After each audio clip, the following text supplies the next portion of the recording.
Hey guys, welcome to my channel, and today we're going to take a look at another horrible case with you.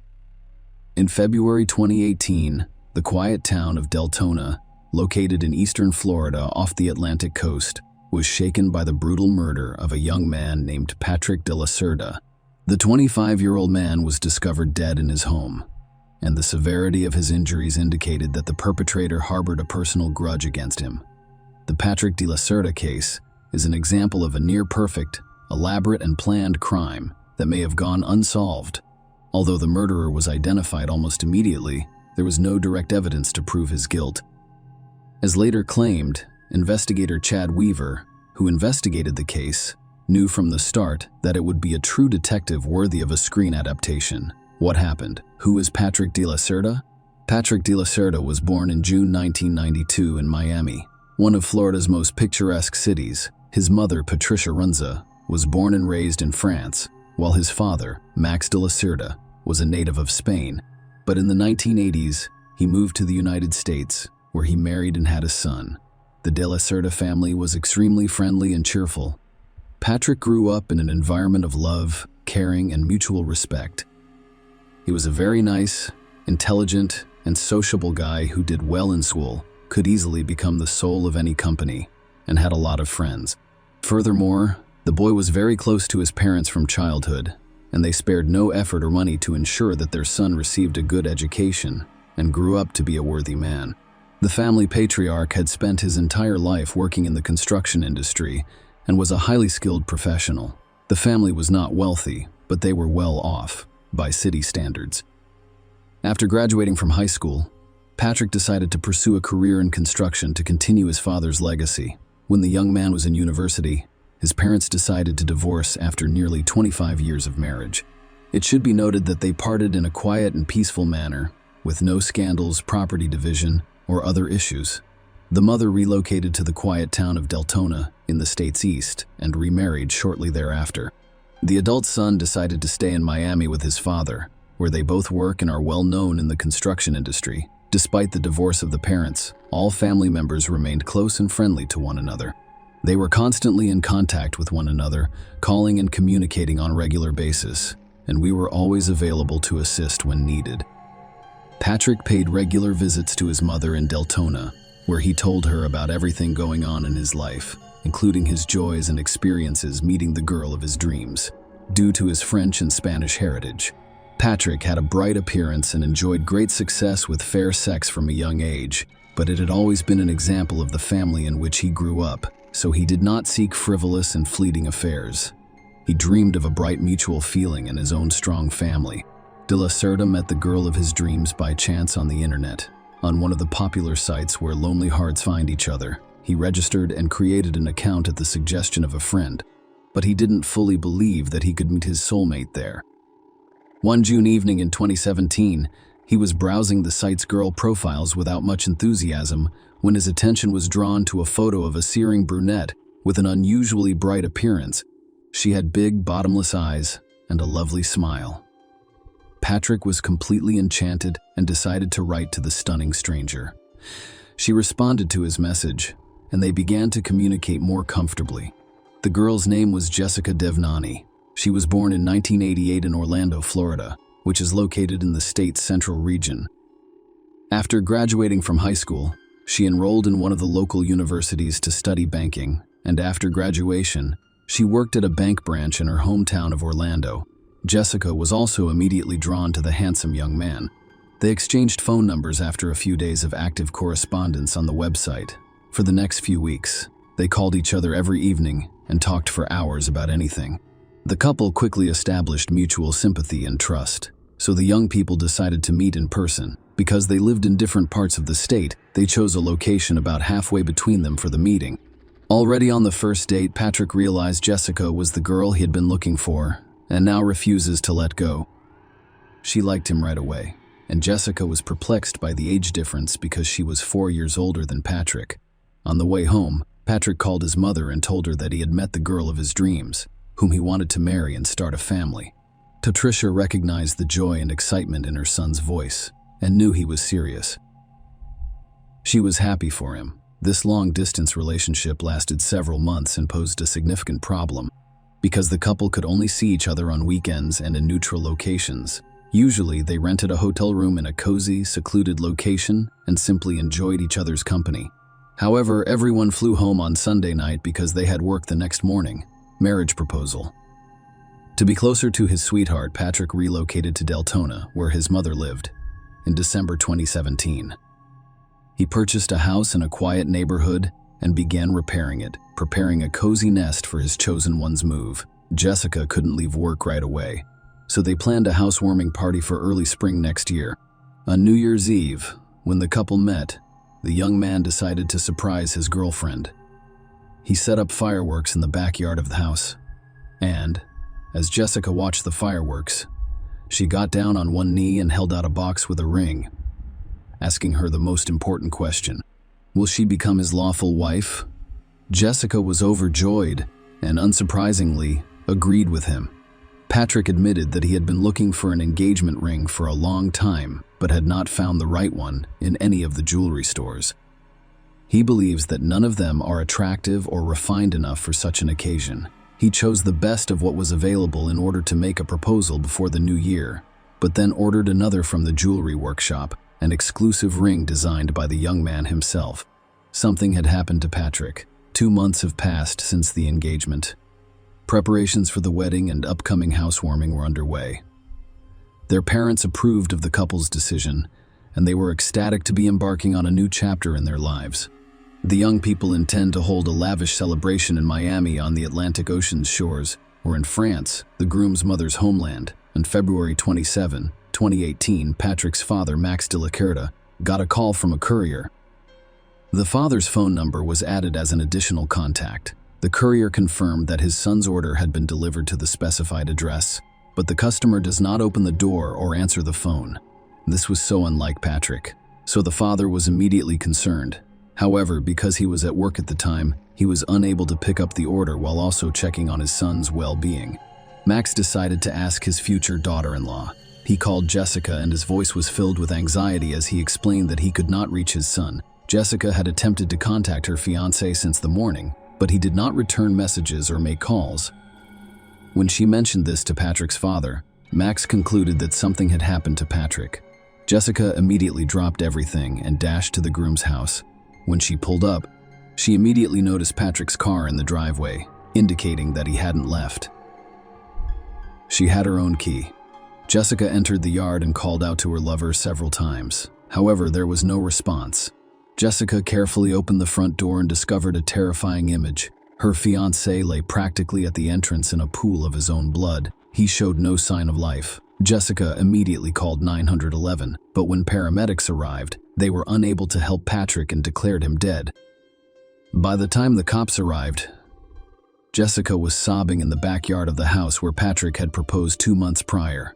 When one of the officers approached her, she simply looked at him and told him she knew who had murdered her lover and destroyed her entire life. A wealthy and powerful ex-boyfriend can help you understand this difficult situation, and to understand who would want to kill a young guy who appears to have no enemies or ill wishes, you must go back in time to when he and Jessica first met. The girl was then in a relationship with Gregory Bender, a wealthy businessman who ran his own investment fund. Jessica met Gregory while she was a student. He was 20 years older than her, and he literally turned the young ladies' heads. The businessman wooed her beautifully, gave her expensive gifts, and took her to luxurious resorts. Jessica believed she had found her one and only love, but she soon noticed some oddities in his behavior. Gregory sought to exert control over his girlfriend by closely monitoring where she went and who she communicated with. If Jessica had an admirer, he quickly got rid of him with threats and intimidation. At the same time, he told her very little about himself. This relationship lasted nearly 8 years, and Gregory never revealed his chosen one to his family or friends. Gregory rarely invited his girlfriend to his house, and they only met, spent time together, or went on vacation when he wanted to. He argued that he was extremely busy. Jessica, of course, wanted to have a normal family and have children. But Bender insisted that it was not yet time for that, and when she tried to end the relationship, Gregory gave her a ring and proposed marriage. Jessica agreed, but nothing had changed. They continued to live apart and only saw each other when the groom said so. Gregory was involved in a car accident that left him in a hospital bed. Jessica rushed over to him when she heard about it, but first she stopped by his house to get some items for Gregory. Jessica encountered a woman she had never seen before and inquired as to her identity. Rather than responding, the stranger asked her a similar question. Jessica showed the ring on her finger and announced that she was the bride of the house's owner. The woman then laughed and showed her the ring, claiming to be Bender's legal wife, Damara Sanchez. Bender? After such a shocking revelation, Jessica decided to immediately end her relationship with the businessman who had cheated her for so long.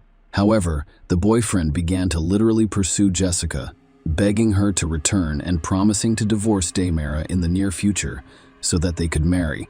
She renewed her faith in this man, but time passed and nothing about their relationship changed. Jessica became tired of this affair and filled out a questionnaire on a dating site where she met Patrick. After beginning to communicate with him, she made the firm decision to end her relationship with Gregory, which she informed him of, but he refused to let go. Obsessive stalker.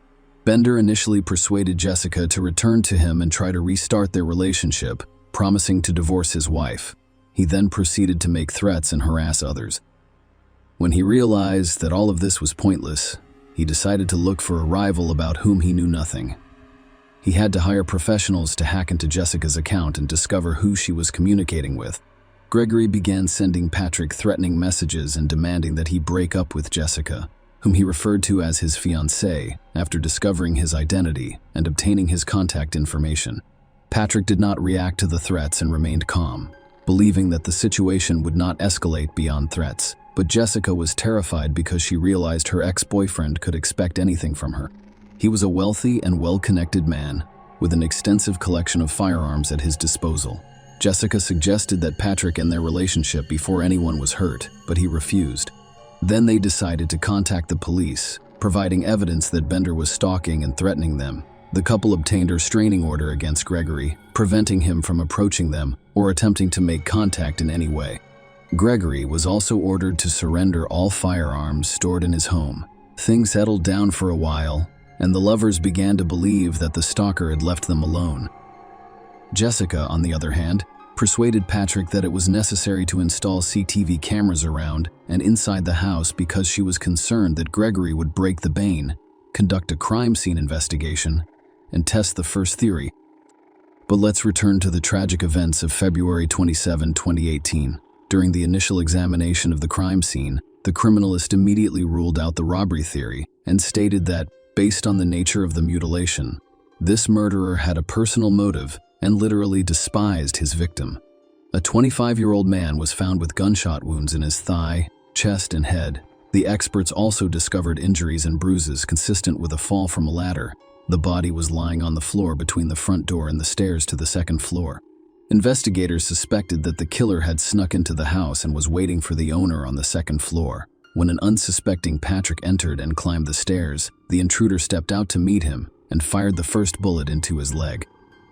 The wounded young man rolled down the stairs, and the perpetrator followed him down, firing another bullet into his chest before killing the victim with 2 follow-up shots to the head. The murder weapon was not discovered, but it was a rather uncommon model of pistol that was difficult to obtain. The first shell casing was discovered on the second floor of the house. 2 more similar shell casings were discovered downstairs, but the 4th casing was not present, so it was assumed that the perpetrator took it with him, possibly as a trophy. Despite Jessica's claims that she knows who killed her fiancé, the first person suspected was the murdered man's neighbor, with whom he had a serious disagreement a few months prior. The man was a combat participant and veteran of the United States Army who was injured and severely concussed during the war, resulting in a mental disorder. He was an expert with firearms and could easily obtain a rare model of gun in December 2017. The veteran mistook his new neighbor for a burglar and opened fire. Fortunately, no one was hurt, but the neighbor was admitted to a psychiatric hospital due to an exacerbation of his condition. After he returned home, he continued to follow Patrick, calling him a spy and promising to expose him. The mentally ill neighbor may have a motive based on his unhealthy imagination, so the man was detained and decided to interrogate Patrick. He made no secret of his dislike for him. However, at the time of the murder, He had a complete alibi, which was confirmed by several people looking for evidence and attempting to provoke the perpetrator. So the original version of the robbery was canceled because everything in the house was in its proper place and the money and valuables remained untouched. Only hard disks containing recordings made by video surveillance cameras were missing, making it impossible to determine who entered and exited the house that day. In addition, no evidence was discovered at the crime scene. Forensic experts were unable to locate a single fingerprint, shoe print, or DNA trace. The murder was meticulously planned, and while the investigation had little doubt that Gregory was responsible, it appeared at the time that he would get away with it. The police decided to go undercover and ask Jessica to call her former lover and invite him to a candid conversation. Jessica agreed without hesitation, dialing Bender's number and making a spectacle of herself. She blamed him for what had happened, cried, and repeatedly asked why he had done it. However, Gregory appeared to have figured out what the investigators were up to from the start and persisted in pretending he didn't know. When Jessica revealed that he had killed her fiancé, the businessman pretended to be surprised, and after expressing his condolences to the ex-girlfriend, he attempted to persuade Gregory to confess in order to enrage him or force him to make a mistake, but it never worked. The police had no reason to stop or question the man. He could only be called to testify, but he followed the restraining order and appeared to have let his ex-girlfriend go long ago. The killer's notes. While the investigation was treading water looking for leads, the police received a call from Daymara Sanchez Bender, who claimed to have important information about the Patrick de la Cerda case. The woman was immediately invited to the station for an interview, during which she stated that shortly before the crime, she noticed a strange notebook on her husband's desk in his office. Looking into it, I discovered a detailed plan of some stranger's house, along with a strange algorithm of actions. She had not paid attention to it at the time. However, when Daymara saw a news report about a young man's brutal murder and the story showed the plan of his house, she immediately remembered the sketches of her unfaithful husband, with whom she was on the verge of divorce, and decided to tell the investigators that this information gave the police enough reason to search the alleged perpetrator's home. The mysterious notebook about which the businessman's wife spoke was found in the office, but the pages containing the house plan and other records had been removed. However, they were quickly discovered in the office. But, in a trash can that Gregory had apparently failed or forgotten to empty, he simply ripped out the pages, crumpled them up, and tossed them away. Apparently, he was confident that his house would not be searched because the sheets of paper contained no evidence against him. In addition to the layout of the house, there was a detailed plan of the crime itself, indicating that the criminal had planned extensively and thoroughly, working out every detail. It was specifically mentioned that the phone should be turned off, gloves should be worn, and shoe soles should be lubricated with a special compound to avoid leaving traces on the floor. The records revealed that Gregory followed his victim, knew when Patrick returned home, and was aware of the presence of surveillance cameras in the house and yard. In addition, Gregory disposed of the crime weapon, dirty clothes, shoes, and gloves. He was only disappointed because his own records had not been destroyed in time, and by his wife's curiosity. In addition, a fourth missing shell casing was discovered on the table in a cigar box that the gunman was supposed to have taken as a trophy. Forensics determined that it was the same shell casing from the crime scene. The trial and defense attorneys attempted to shift the blame onto Jessica, but the evidence was sufficient to arrest Gregory and begin the trial. The main issue was that all of the evidence found could be considered circumstantial, because the criminal weapon was never found. There was no evidence that the accused had ever visited the victim's home, and there were no witnesses. Bender's trial didn't start until May 21, more than 3 years after the atrocity. During this time, he hired the best lawyers who had enough time to fully prepare for the case. The businessman was upbeat and appeared to believe he'd get away with it. Jessica was a key witness. She detailed her long-term relationship with Gregory, including how she discovered he was married and attempted to end it, as well as the harassment and threats he made against her and Patrick. She provided saved screenshots of correspondence and phone records. In response, Bender's attorneys attempted to shift all of the blame to Jessica. The defense claimed that Jessica provoked Gregory with her behavior by registering on a dating site and beginning a new relationship while still in a relationship with Gregory, which hurt his pride and ego. Jessica was also accused of mercantilism, with some claiming that she enjoyed receiving expensive gifts from wealthy suitors. In the main evidence sheets containing records of the murder plot, the lawyers described it as a fantasy of a wounded man seeking vengeance on his rival. At the same time, the defense claimed that the defendant's involvement in the crime was limited to plans and fantasies, so no traces of him were discovered. Furthermore, the lawyers claimed that the search of their client's home was illegal and violated, so the second evidence was a shell casing that he could simply plant in the process. The crime weapon was also not discovered, and Jessica identified the model of the gun from a picture, claiming that she had previously seen it in her boyfriend's collection, but she could be mistaken because she was not well versed in weapons, according to her ex-wife's testimony and final verdict. At one of the sessions, the defendant's now ex-wife, Damara Sanchez, was called as a witness. The man who had previously appeared indifferent suddenly became animated and confessed his love for her. The ex-wife was moved by this confession and appears to have changed her mind about testifying against Gregory. She erred in her testimony, citing forgetfulness, and finally stated that she had lived with the man for many years and doubted his ability to commit murder. Despite defense attorneys' attempts to challenge the legality of the defendant's home search, his ex-wife's unexpected statement, and a lack of direct evidence, the jury found Gregory Bender guilty of first-degree murder after hours of deliberation. He received a life sentence and will never be eligible for parole. As the judge read the sentence, the defendant stared at Jessica, seemingly without blinking. He was literally glaring at her, making her feel sick and nearly causing a panic attack. She sat next to her late fiancé's mother and, at one point, started sobbing and choking. Despite numerous attempts by Bender and his well-paid lawyers to appeal the verdict and have the case reviewed, all of their appeals were denied. Not least among these factors was the case's widespread societal resonance, because a wealthy millionaire businessman murdered a simple working man in cold blood and attempted to evade justice. Patrick de la Cerda's story received widespread media coverage. Gregory Bender is still behind bars at the moment. Jessica Devnani says she feels safe and will continue to live for Patrick and honor his memory. She wears the ring that he gave her as a gift. In addition, Patrick never gave her the exclusive piece of jewelry he promised.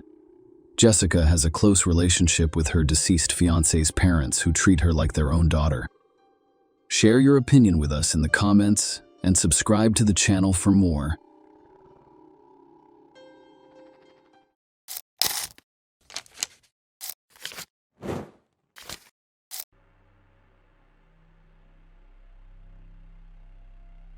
Hey guys, welcome to my channel, and today we're going to take a look at another horrible case with you.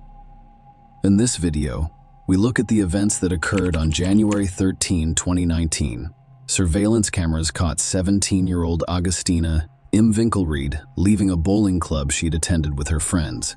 Several hours later, it became clear that Augustina was missing, and her family began searching for her. Shortly after, she became the talk of the small Argentine town of Esperanza, where she lived, and word spread quickly throughout the country. Augustina was born on June 6, 2001, in Esperanza, where she lives with her large family. As the youngest of her parents' 5 children, she was always given preferential treatment. It is common knowledge that the youngest child in a family receives more attention due to their age. Augustina was described as friendly, caring, and always smiling. She, like most young people, enjoyed spending time with friends, whether at the movies, bowling alleys, discos, or simply playing the ukulele. Esperanza is a small town with slightly more than 40,000 residents, the majority of whom know one another. Because of the town's limited entertainment options, all of the young people there met and knew each other in some way. As a result, Augustina's parents became concerned, but we are not afraid for her, allowing her to go out and spend time with her friends, with the only condition that she stay in touch and send us her whereabouts. On Saturday afternoon, January 12, 2019, Augustina's father dropped her off at a friend's house, where a group of about 6 people had planned to meet. The girls had planned to go to Teos, a nightclub and bowling center, after everyone had gathered. Augustina told her father that she would spend the night at a friend's house after leaving the club and return home the next afternoon. She was dating a man named Now. They appear to get along well, and their families know one another. That night, about an hour before midnight, Augustina messaged him and asked him to go to the club, but he declined. saying he was tired. Later, the young man came to regret staying at home that night. Agustina and her friends were having a wonderful time at the club. They had a good time, danced and enjoyed the music. By 5 the friends decided it was time to leave. However, Agustina ran into another group of her friends at the club and decided to stay longer. As a result, the group split up and headed home, leaving Agustina with a different group of friends.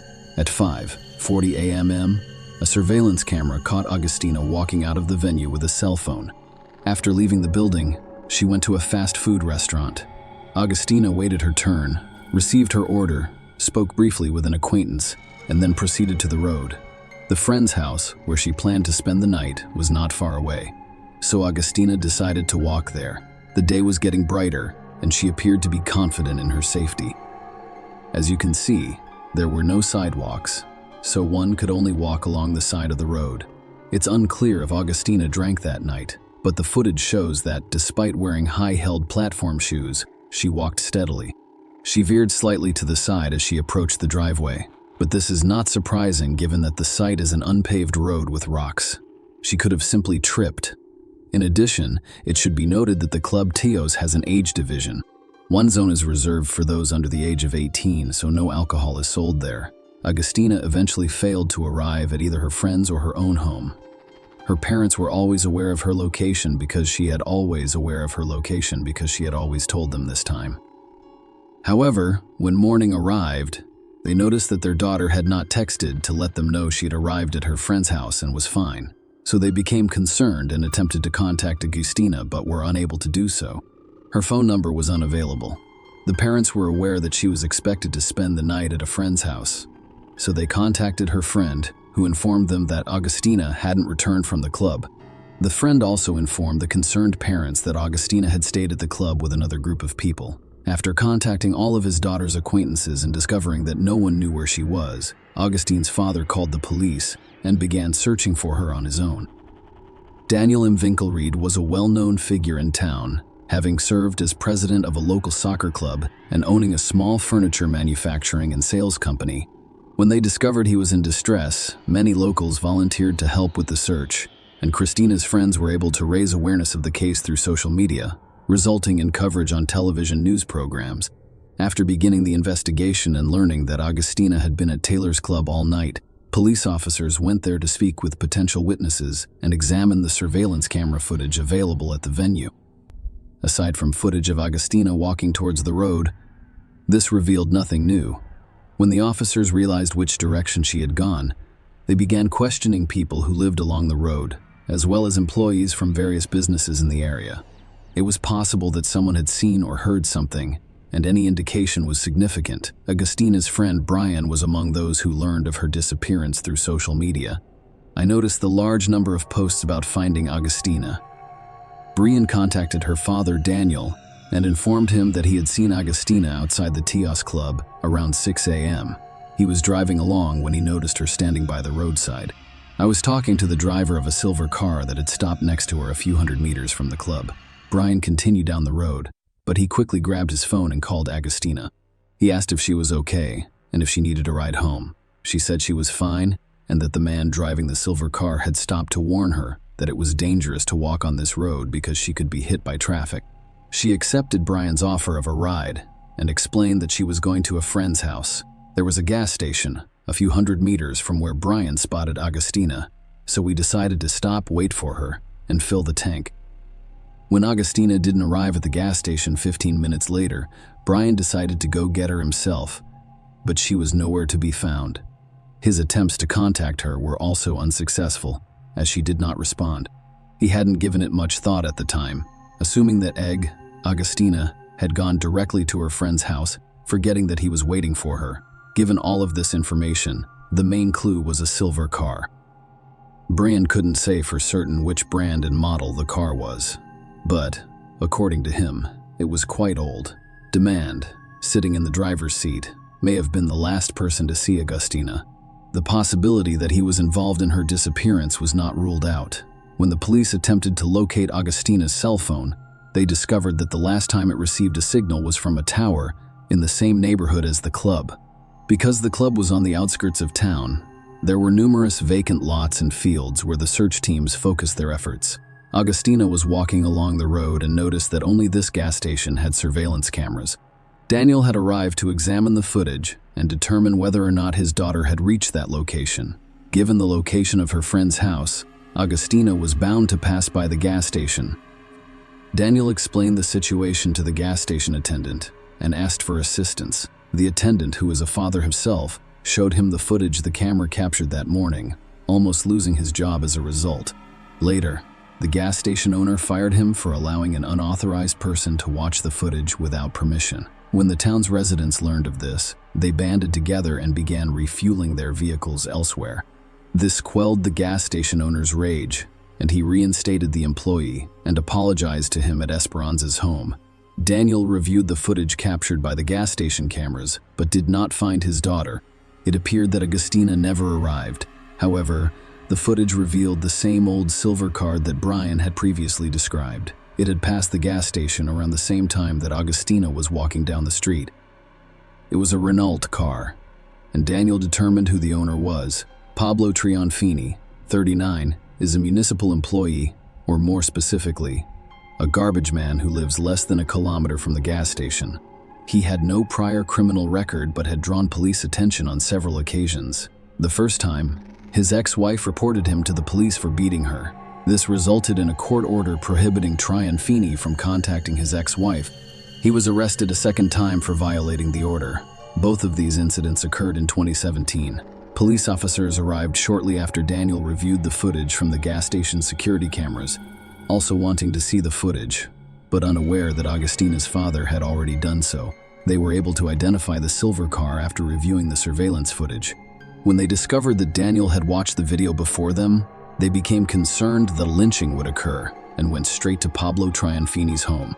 When the police arrived, they discovered that people had gathered in front of the house and were shouting, but Augustina reported that the crowd dispersed after the police arrived, and one of the people present informed the officers that Trianfini was inside the house.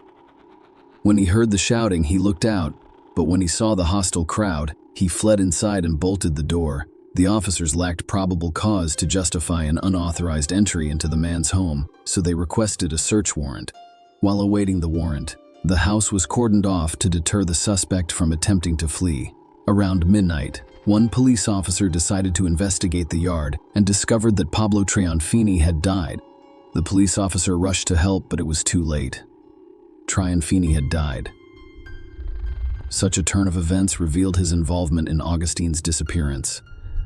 But despite searching his home and car, the police discovered no evidence. Pablo Trianfini used the rope to free himself from further trouble and proceedings. As the police were searching the house, Finna's neighbor approached them and said that Pablo had stopped by during the day and asked to borrow a shovel, allegedly to dig for earthworms because he was fishing. A half hour later, he returned the shovel and told his neighbor that he had noticed something strange. Trianfini thanked the man and said tentatively, "Thank you. I am not sure if I will ever see you again." Witnesses saw Trianfini leave the house several times on Sunday while riding his bike and holding a shovel. This could indicate that Augustina had passed away. On Monday, January 14, 2019, a search began at dawn with the assistance of drones and police dogs. Augustine's half-stained body was discovered about 500 meters from his club at 9:15 a.m. It had been hidden in a ditch filled with dense vegetation. As word spread about the discovery of Augustina in Winkelried's body, her friends and family began to send her heartfelt farewells on social media. This included a touching post from her boyfriend who, posted 2 photos of himself with Augustina on his Instagram account and wrote, "I wish I could wake up and this was all a dream. I'll miss you so much. My love will never leave my heart. Fly hello, my queen. I know we'll see each other again." The forensic examination revealed that Augustina fought desperately for her life.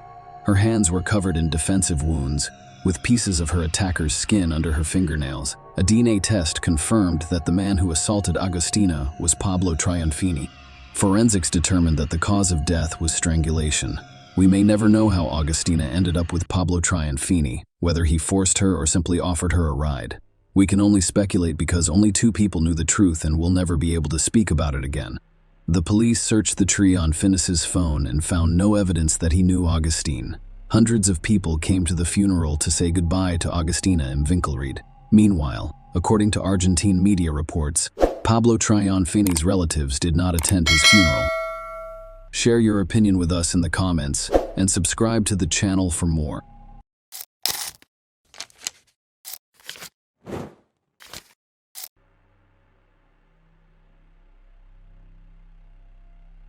Hey guys, welcome to my channel, and today we're going to take a look at another horrible case with you. In this video, we will talk about a story that happened in 2019. Jassy Correa planned to celebrate her 23rd birthday at one of Boston's entertainment venues. However, she did not return home after meeting up with friends. What happened to her was widely reported on American television channels. Jassy Gelsa Pires Correa was born in Praia, the capital and largest city in Cabo Verde. Jassy and her father immigrated to the United States when she was 3 years old. Her home, where she grew up, attended school, and eventually became a devoted mother to her daughter Gabriela. Jassy's personal life was not a fairy tale. Approximately a year before the events we'll discuss today, Gabriela's father, Miguel Castro, attacked her. She wanted to leave, but Miguel refused. Instead, he beat her severely.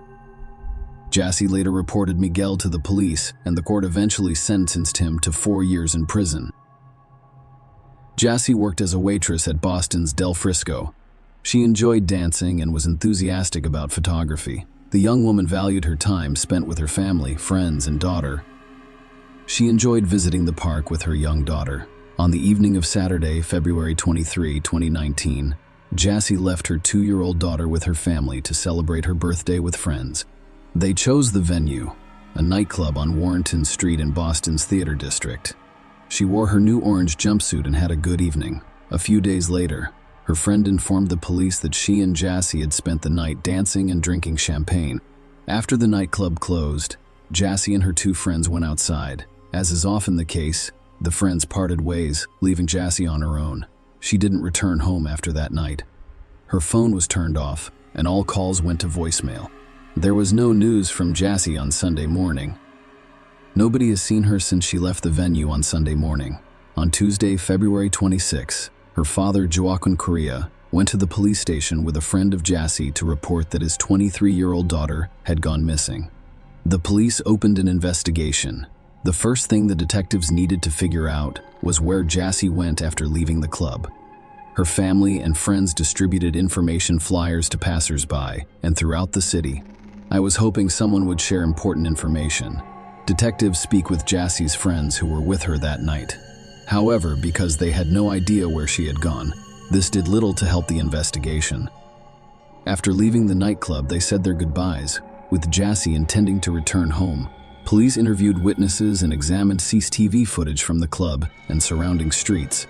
One of the recordings showed Jassy on the sidewalk on Fremont Street near the nightclub, where she spoke with several people at 2:14 a.m. It was after she had left the nightclub. The footage also showed Jassy, who appeared to be under the influence of alcohol, getting into an Uber that she had not ordered. The young woman accidentally got into the wrong car. To put it mildly, the driver was upset about it. They began arguing, and he pushed her out of the car. What happened next was of particular interest to the investigators. She continued to argue with the driver after being forced out of the vehicle. At that point, an unknown man approached her and offered to take his hand. He took her aside briefly, and they began talking about something. Perhaps she wanted to leave, but this man refused to let go of her hands. In this video, you can see them standing on the sidewalk, and the man holding Jassy's hands pulls her towards him. Further investigation of the CCTV footage revealed that Jassy left the area with this man, knowing how the story would end. One realizes she fell into the hands of a predator who decided to exploit the situation. The next video from the cameras shows Jassy jumping on the man's back and being carried to his car. They got in the car and left 14 minutes later. The police had to find answers to numerous questions. Who was this man? Where has he taken Jassy? Fortunately, they quickly learned his name and address. The man Jassy was with turned out to be Louis Coleman, 32. He grew up in a good family, and some sources say he had a master's degree in physics and had no legal issues. The police database contained no information indicating that Louis Coleman owned a car. Coleman's mother, who lived in California, had a red 2016 Buick, which was exactly the type of car Coleman put Jassy in. Correa Coleman resided in Providence, Rhode Island, approximately 50 miles from the venue nightclub. The police arrived at his home, but the man was no longer present. CCTV cameras inside and outside the building confirmed both the police and Jassy's family's worst fears. Coleman's drive from the venue club to his apartment in Providence took about an hour, so he must have stopped somewhere because he returned to his apartment at 4:15 a.m. on Sunday. He got Jassy into his car about 2 hours later. Coleman emailed his colleagues the next day, informing them that he would be away for a few more days. "Hello, everyone. I just wanted to let you know that I am still out sick. I will be back in a few days," Coleman wrote. According to what he wrote, he needed time to hide the evidence of the crime. That's what he tried to do over the next 2 days. We'll now look at more cat TV footage to see what happened to Jassy after she left with Coleman. For ethical reasons, the police never released the first recording, which showed Coleman going to his apartment with Jassy. The following is how FBI Special Agent Thomas Zukaskas described what he witnessed on the recording. Coleman walked from the red sedan to the front of the building carrying a body with long hair and orange pants. I believe the footage shows Coleman carrying the victim into his apartment building. According to Zukaskas, the video from the building's lobby shows Coleman entering the building around 4:27 a.m. with a woman in his arms. Then he took the elevator up to the 6th floor. Jassy wasn't moving at the time. She was either unconscious or had already died. Coleman was caught on camera at Walmart on Tuesday, February 26, the same day that Jassy's father reported her missing to the police. The list of goods he purchased was very revealing.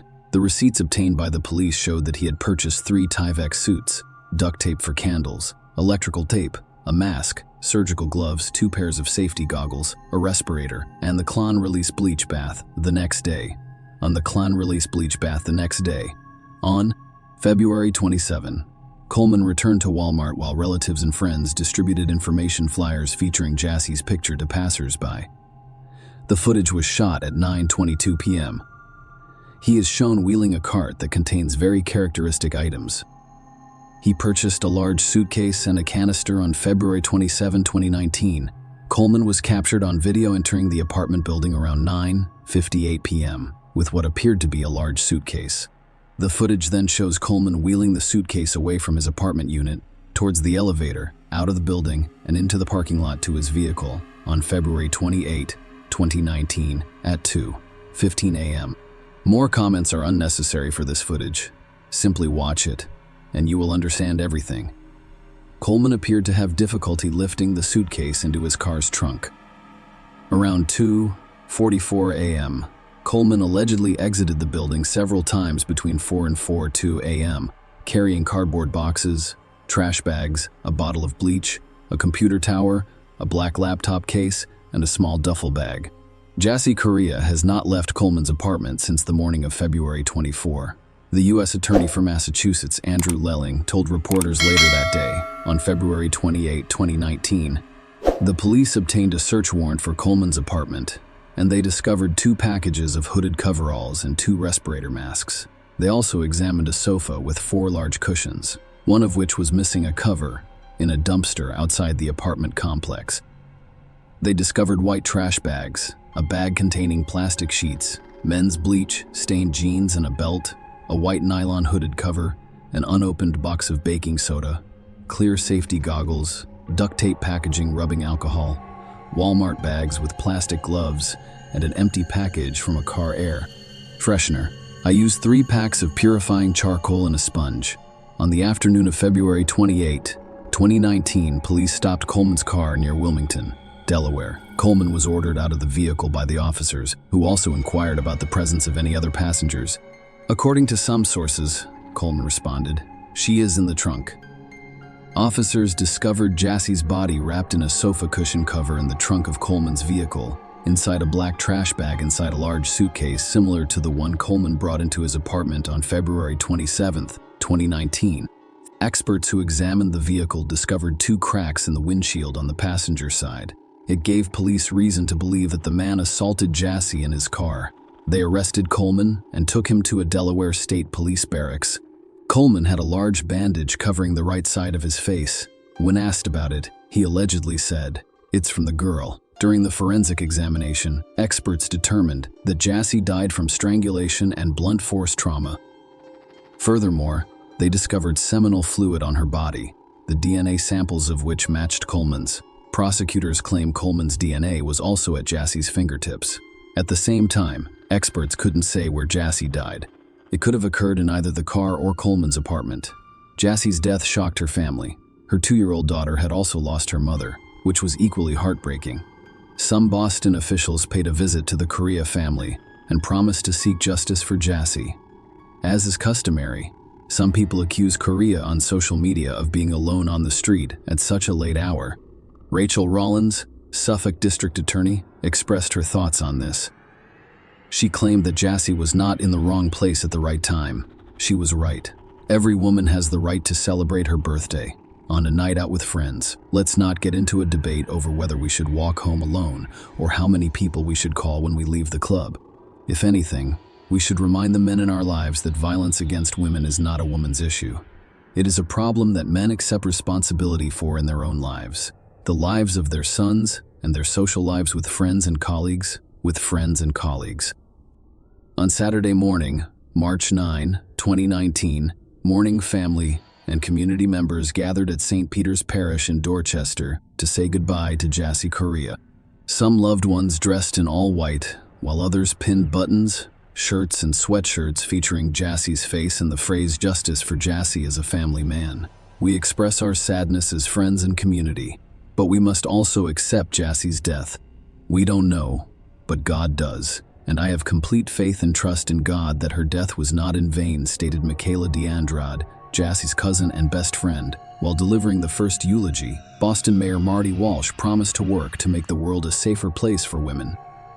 Young women deserve to go out at night to celebrate their birthdays with their friends and then return home to their children and families. Walsh stated that no family should ever go through what Jassy's family has. Correa's father, Joaquin Correa Jassy, thanked the congregation of more than 200 people inside the church. According to a cousin, Jassy's mother, who lived in Portugal and hadn't seen her daughter in 20 years, was also present. The parents appeared to be overcome with grief as they prepared to lay the 23-year-old to rest. There were no empty seats in the church, and many people lined the back wall. Joaquin Correa thanked the city for its support, as well as all of the various law enforcement agencies and departments that spared no effort or resources in carrying out their noble and risky mission in the 3 states involved.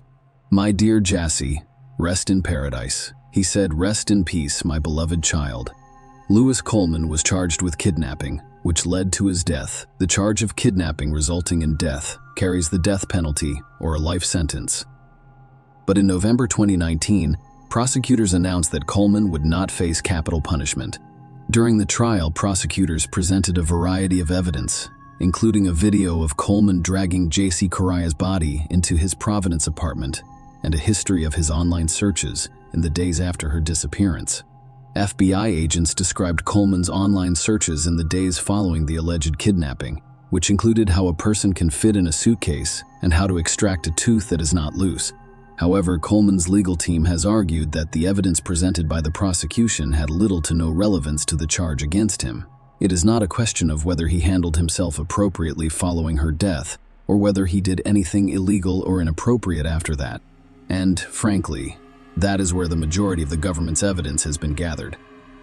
I would argue that none of these factors are determinative of the elements of the kidnapping allegation, according to Attorney David, whose several motions filed by the prosecution and defense detail what happened the night of Jassy Correa's disappearance and the days before police discovered her lifeless body.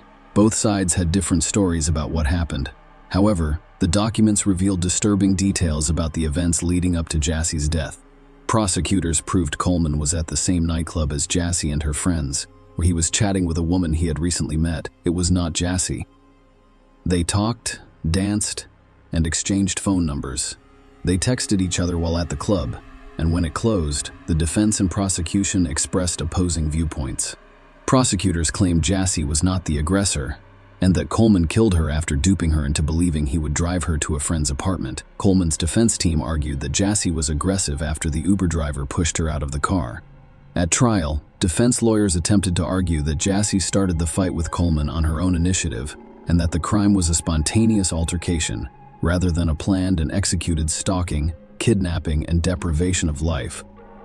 Prosecutors said the defendant's argument appears to be that the victim, who weighed 119 pounds at the time of the autopsy, assaulted the defendant, who weighed 200 pounds when he was arrested. Coleman's lawyers attempted to downplay their client's involvement in the crime.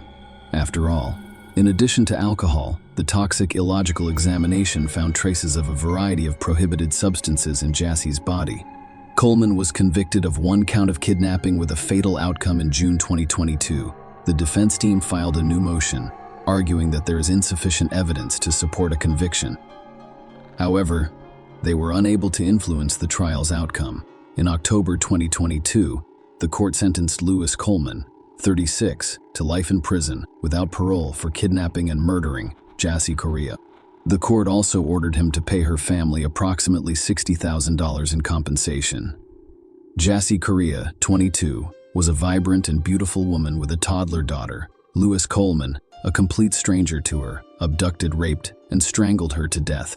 This sentence will never alleviate the pain and suffering that Lewis Coleman caused Jassy and Correa that night, as well as her loving family, her mother, father, brother, and so many others, every day since February 24, 2019. By his depravity and callous disregard for Ms. Correa's life, Lewis Coleman gave up his right to live freely, and society still believes that Lewis Coleman has shown no remorse. According to First Assistant U.S. Attorney Joshua Levy, after luring 22-year-old Ms. Correa into his car, we assaulted and killed her. Lewis Coleman did not even consider turning himself in. Rather, he devised a gruesome plan to conceal the assault, or he simply committed it.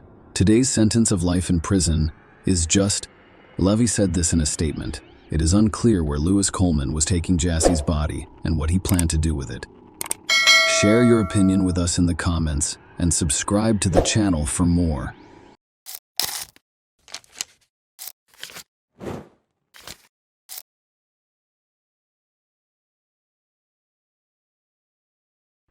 Hey guys, welcome to my channel, and today we're going to take a look at another horrible case with you. This video discusses events that occurred on October 2nd, 2009, in the Canadian city of Laval. Natasha Cournoyer, 37, did not come to see her mother. She didn't answer the phone and wasn't home.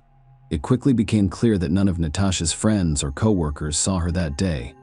Around 5 p.m., her relatives filed a missing persons report, and the police began their investigation. Natasha was a public relations specialist for the Correctional Service of Canada. First, the detectives decided to go to her workplace and interview her co-workers. When they arrived, Natasha's car was still parked in a nearby lot. At that point, a man was standing near her car. He was nervous and acted strangely. In his conversation with the police, he stated that he and Natasha were in a relationship and that he was there to figure out where she could have gone. The man's name was Michel Trottier.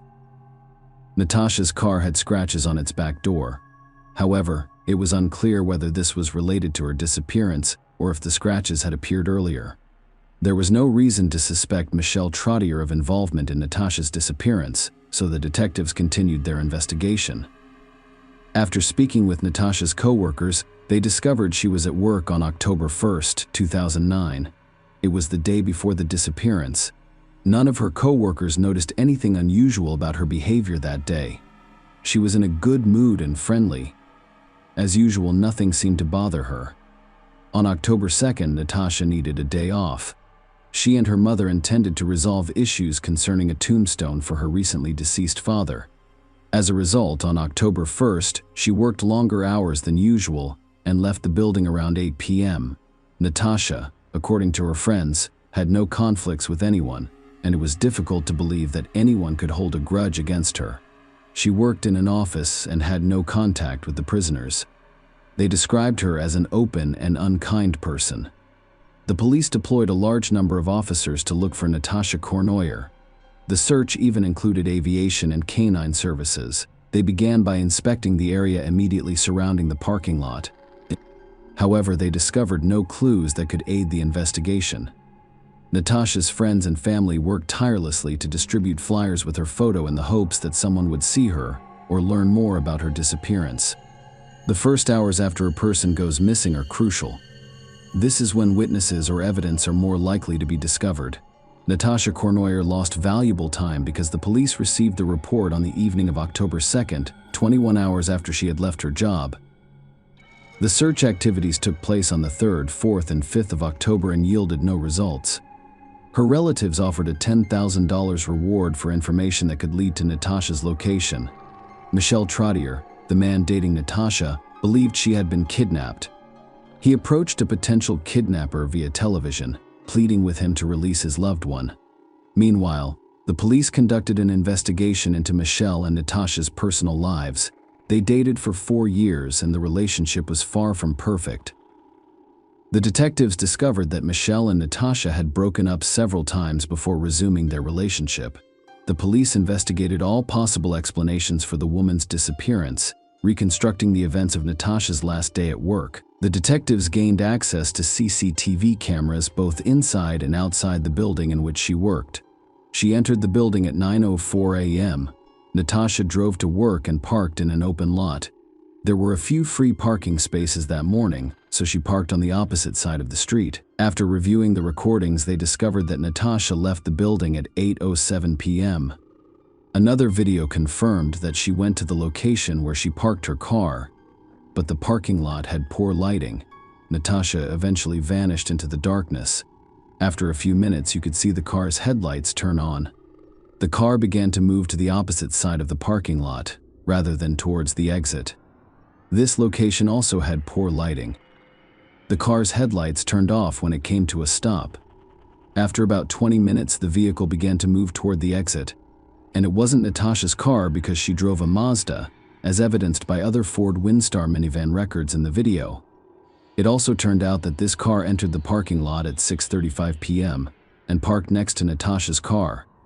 Based on what they saw in the video, the police concluded that Natasha's disappearance was most likely a kidnapping on the 5th day of the search, October 6, 2009. That was no longer about a missing person, but about the loss of a person's life. They discovered Natasha's body in a vacant lot in the Point Trumbull neighborhood, about 20 miles from where she worked. The body lay next to a dirt road leading to the riverbank. Natasha's family and friends were devastated to learn of her death. They felt even worse after hearing the medical examiner's report. Natasha died due to strangulation. Before she died, someone hit her 9 times in the face, breaking her nose. Marks on her wrists and ankles indicated that she had been tied up at some point in her life. They discovered seminal fluid inside the body. It served as a source of DNA. While awaiting the results of the DNA analysis, the detectives attempted to identify the owner of the minivan seen on the day Natasha vanished in 2009. There were 2 motels near where she worked 10 days after the body was discovered on October 16, 2009. The police went to both of them and checked the cards that guests fill out at check-in. The police discovered that a man who identified his vehicle as a Ford Windstar was staying at the Lido Motel on the day Natasha Kornoyer went missing. The man was identified as 48-year-old Claude LaRouche, a registered sex offender who had served 2 prison sentences in 1993. The court sentenced him to 1 year in prison and 2 years probation for forcing a 19-year-old acquaintance to engage in sexual intercourse. In 2005, the court sentenced LaRouche to 40 months in prison for attempting to kidnap a 7-year-old girl who miraculously managed to escape his grasp and run into a neighbor's home. Consider this: for attempting to kidnap a 7-year-old child, he was sentenced to 40 months in prison. Please leave a comment below with your thoughts on this punishment. Is it not too soft? LaRouche regained his freedom in November 2008. He began working as a carpenter and married a woman with 2 sons in 2009. They all live in the same house, which is about a 10-minute drive from the parking lot where Natasha Kornoyer went missing. So, as I previously stated, the detectives discovered that Claude LaRouche stayed at a motel the night Natasha disappeared. They summoned forensic experts to the room where he was staying.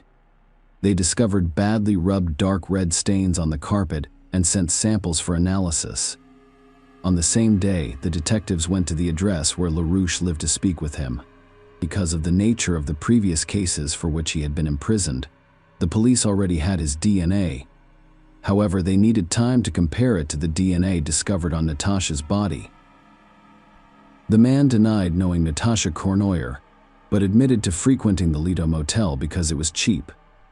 According to his story, he was dissatisfied with his intimate relationship with his wife and frequently rented a room in a motel where he called women offering sexual services for money.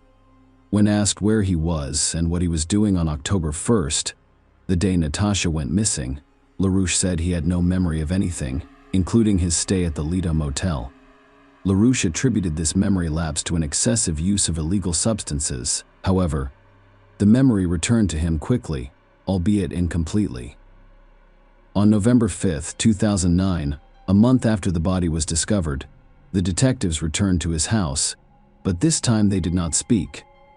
The DNA analysis determined that the seminal fluid in Natasha Cournoyer's body belonged to Claude LaRouche.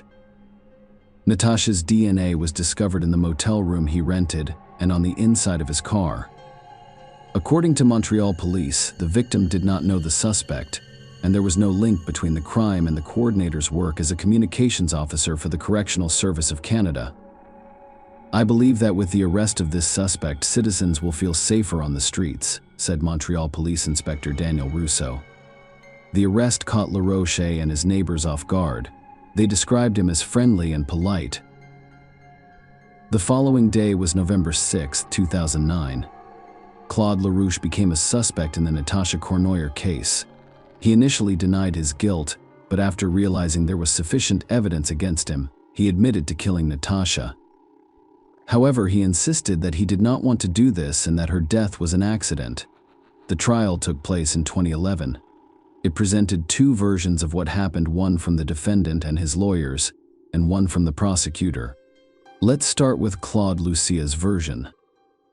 His testimony revealed that that evening, he was waiting in the parking lot for an illegal substance vendor. LaRouche was sitting in his car when he noticed a woman appear beside him. It was Natasha. He attacked her, pushed her into the interior of his car, and then shut the door. He then talked to her, and Natasha agreed to accompany him to the motel. Memory lapses prevented Claude LaRouche from recalling why he stood on the other side of the parking lot for 20 minutes, and he miraculously remembered only the moments that could not be used against him. According to LaRouche, while they were in the motel room, Natasha offered to satisfy him in exchange for letting her go. He agreed after Natasha completed the task LaRouche had assigned her. They argued during this quarrel. LaRouche lost control, attacked her, and then strangled her. Then he cleaned the room, placed Natasha's body in his car, drove home, and went to bed. When the substances he had used stopped working in the morning, he realized he had done something irreversible and decided to dispose of the body. He cut up Natasha's documents and bank cards and threw them out the car window as he drove the body to the location where they discovered it. Once again, I emphasize that this is Claude LaRouche's version. The more he spoke, the more questions his story prompted. According to his words, the day after he removed the body, he returned to it and covered it with a blanket, fearing Natasha would freeze.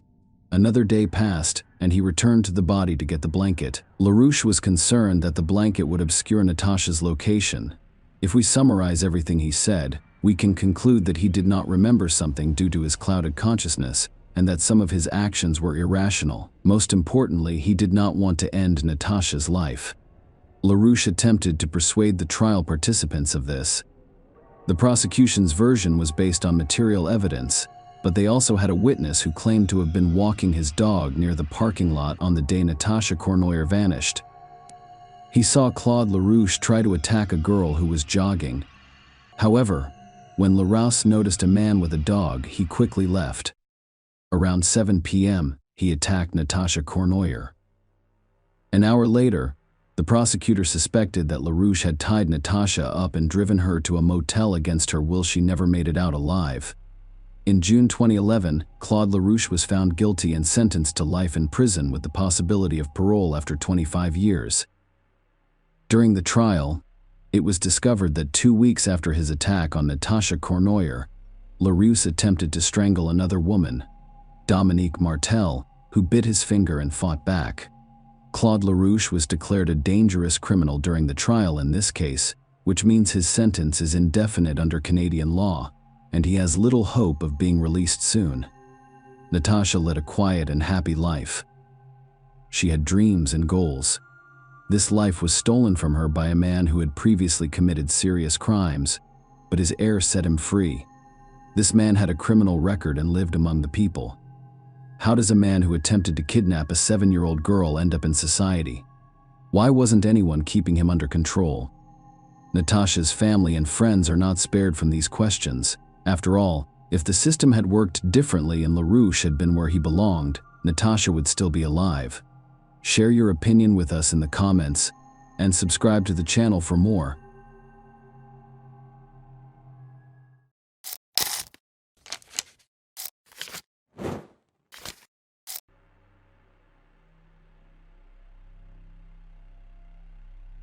Hey guys, welcome to my channel, and today we're going to take a look at another horrible case with you. A young woman was found dead at her workplace. Detectives found several unusual clues, but they were unable to catch the culprit several years later. When the police re-examined all the clues, they made a very unexpected breakthrough. Harry Nelson was born on December 13, 1980, in the small American town of Laverne, Minnesota. She had loving parents, a younger sister, and many friends. Carrie was kind and empathetic and always tried to help her loved ones. After graduating from the local high school, she enrolled in college in the neighboring state of North Dakota. She wanted to become a doctor so that she could help others. While in college, she met a young man named Mike Callan, and they became engaged.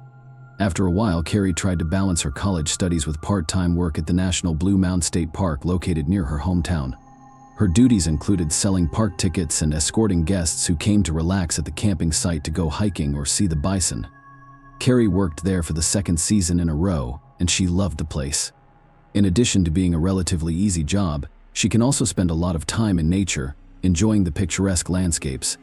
On May 20, 2001, she went to work as usual. Besides, only one young woman named Rebecca, who was doing an internship at the park, was working there. In addition to her main duties, Carrie had to train and introduce her to the work process. Carrie's shift started at 8 a.m. and was supposed to end at 3 p.m. for most of the day. She was with Rebecca, explaining the work nuances, around 12:45. Rebecca went to the office building located at the other end of the park, and Carrie stayed in a small room at the entrance. Rebecca returned around 2:30 p.m. She entered the building through the back door and immediately saw a horrific scene. Carrie lay motionless on the floor with a pool of blood near her head at around the same time as a shocked Rebecca heard the front door, thinking it might be the same person who attacked her colleague. She immediately ran out through the back door and rushed home. The young woman lived in a house located within the park grounds because her father was a manager, so she quickly ran there. Rebecca told her parents what had happened, and her father immediately ran there while the young woman's mother called the police. The man arrived at the building and found no one there except Carrie. He tried to feel her pulse and realized that she was dead. After that, he closed the curtains, locked the front door, and called 911. At around the same time, another call came in to the police. It turned out that Rebecca discovered her colleague's body inside a park. The visitor walked in, not the attacker. The woman went to the registration desk and saw Carrie's body next to a puddle of blood. She then returned to her car and also called 911. The police arrived on the scene and began their investigation. The young woman's body was lying behind the registration desk where phones and cash registers were located, and things and papers were scattered around. One of the phone receivers was off the hook, the plastic pen of Carrie's chair was broken, and its pieces were on the floor. Based on this, the police assumed that a struggle had taken place between the victim and the attacker. After talking to the managers, the investigators found out that 2 bank bags intended for money storage had disappeared from the building. In addition, cash was taken from the cash register, with the total amount stolen being approximately $2,000. Men's wristwatches with a torn strap and a pack of cigarettes. Considering that Carrie did not smoke, the police assumed that the cigarettes were left by her killer.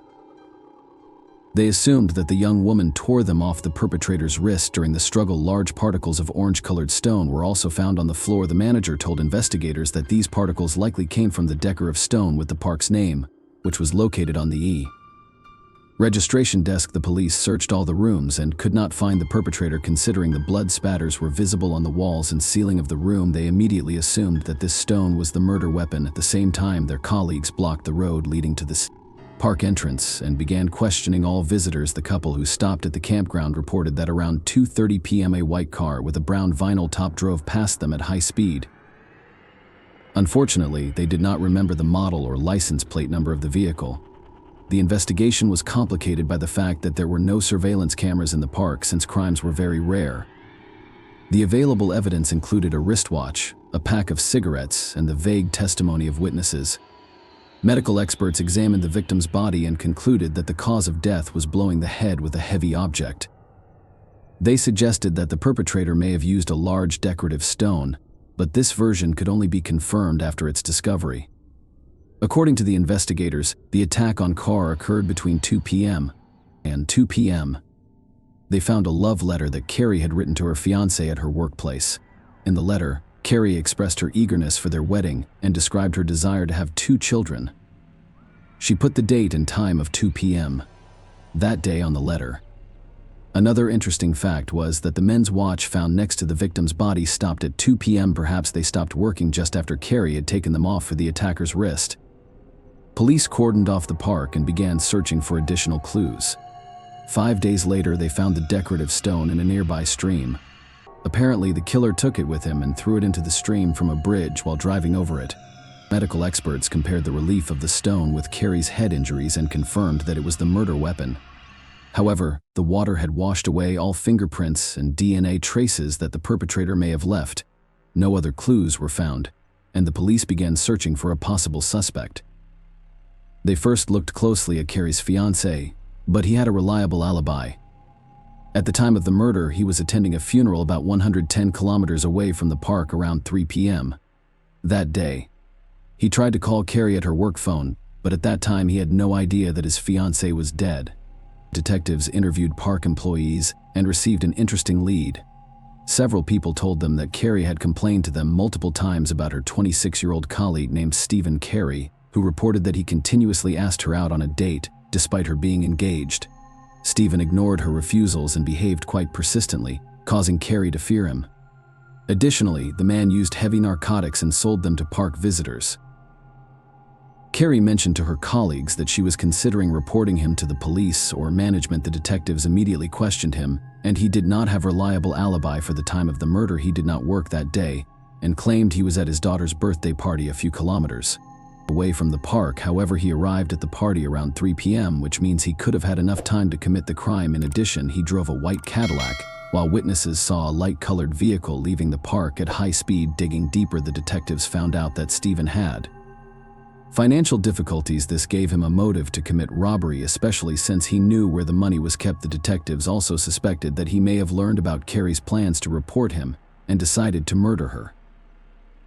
They seized his car and took a DNA sample from him. Meanwhile, the forensic team finished collecting fingerprints and DNA samples from the crime scene, including DNA from a man's wristwatch. In total, 135 different fingerprints were found at the scene, excluding all park employees, leaving 38 unknown prints. As for the wristwatch, 3 different DNA samples were found on it. The problem was that these samples were not enough to create a full profile, since DNA analysis technology was not yet advanced enough in 2001. As a result, experts had to work with partial profiles. They tried to add them to databases, but the results were inconclusive. The system showed them 19 possible matches, and during the investigation, the police confirmed that none of these people were related to the murder. However, the experts were able to directly compare the obtained samples with other DNA.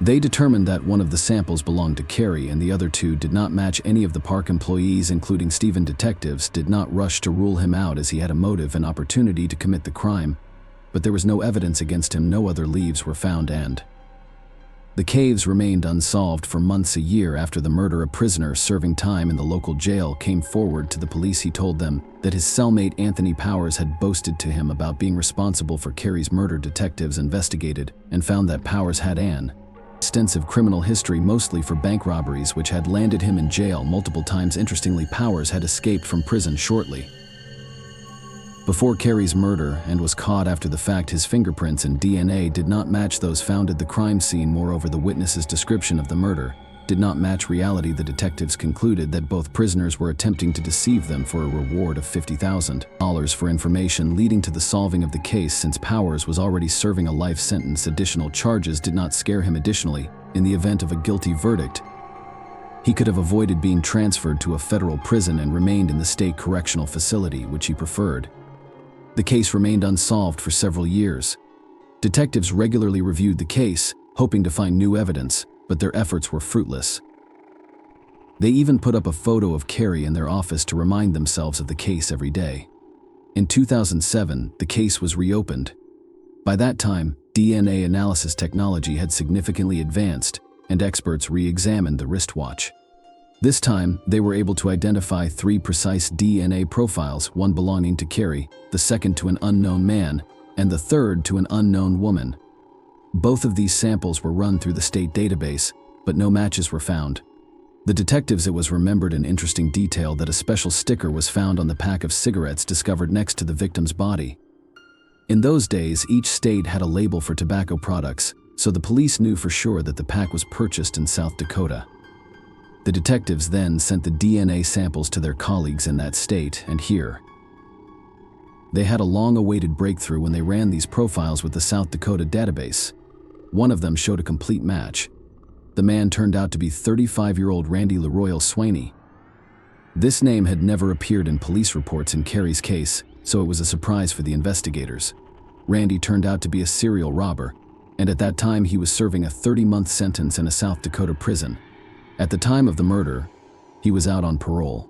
The police also discovered that he had a light-colored Oldsmobile Delta at that time, which matched the witness's description. The investigators checked his fingerprints, and they matched several prints found at the murder scene. Despite all this, the detectives wanted to gather as much evidence as possible before charging him. Randy had only 1 month left to serve in prison, so the police decided to act as quickly as possible. They spoke to his wife, not mentioning what her husband was suspected of. The woman was already used to Randy regularly coming to the attention of the police for robberies and thefts, so she was not surprised by their visit. The detective showed her photos of a watch, and the woman immediately confirmed that they belonged to her husband. She also said that she sometimes wore them, and the investigators immediately realized that the last DNA sample from the watch belonged to her. Then they decided to reveal everything and told her that they suspected her husband of killing a young woman. The woman burst into tears, but the police quickly realized that she was primarily scared for herself, learning that her DNA might be on the watch. She thought that she too would be accused of the murder. On April 19th, detectives came to visit Randy in prison and attempted to speak with him without specifying what he was being suspected of. However, Randy refused to talk without a lawyer present. After the unsuccessful interrogation, Randy called his wife, as all prison calls are recorded. The police were able to listen, and the woman was angry and asked what did he do. She revealed the detectives were investigating him for a murder that occurred in Blue Mound State Park, and was more worried about her DNA being found on a watch. At times, she began to cry and scream that she didn't want to go to jail for a crime she had nothing to do with. Randy, on the other hand, she repeated that he knew nothing about it. The woman actively cooperated with the police, providing her DNA samples and allowing them to search their home. She also gave them several photos of Randy, one of which showed him sitting behind the wheel of a white car similar to the one witnesses saw in another photo. The man's watch was visible and was fastened to the 4th clasp, just like the watch found at the crime scene. Additionally, his wife confirmed that Randy smoked the same brand of cigarettes that were found near the body. All of this was enough to take the case to trial. Randy was charged on May 8, 2007, one day before his release. He was immediately transferred to a prison in Minnesota, and the prosecution began preparing for the trial according to their version of events. Randy initially chose the Park building as an easy target for robbery. There were no cameras or guards, but there was cash. When he entered Carrie, he may have been in another room, seeing that nobody was there. Randy began stealing money from the cash register, but the young woman returned and caught him in the act. A struggle ensued, and the man may have used threats to make her open the safe. Afterward, he took a decade of stone and struck her more than 5 times because he feared leaving a witness alive. Even his relatives, including his wife, testified against him in court. They all said that Randy regularly committed thefts, used banned substances, and had serious gambling problems, which constantly put him in debt. His former cellmate told how Randy mentioned leaving his watch at the crime scene. Another cellmate claimed that after the police came to interrogate Randy in jail, he said, "This time they got me. I'm looking at life." Randy's lawyers insisted that he had nothing to do with the murder, according to their version. Randy lost his watch sometime before the incident, and the real killer found it. However, this version conflicted with the results of DNA analysis. There were 3 samples of genetic material on the watch. Randy's wives and Carrie's Randy claimed that on that day he went fishing near a town about 150 kilometers away from the park. However, since he was supposedly there alone, no one could confirm his alibi. He also said that he had been in the park only once long before the murder. He admitted that he left his fingerprints there at that time, but there was another discrepancy. One of Randy's fingerprints was found on a leaflet that was made only 4 days before the murder. All defense arguments had no weight and contradicted real evidence, and Randy's lawyers tried to blame someone else. First, he called Powers and another inmate to testify, but their story still did not match reality. Then he began to harass the victim's fiancée, constantly hinting that he could be the real killer. Trial lasted until August 15, 2008. After 6 hours of deliberation, the jury found Randy guilty. He was sentenced to life in prison without the possibility of parole. After that, he continued to insist on his innocence and filed multiple appeals, but they were all rejected from the beginning. All his defense was built on absurd versions that contradicted DNA analysis and other evidence, so there are no chances for his case to ever be reconsidered. Share your opinion with us in the comments and subscribe to the channel for more.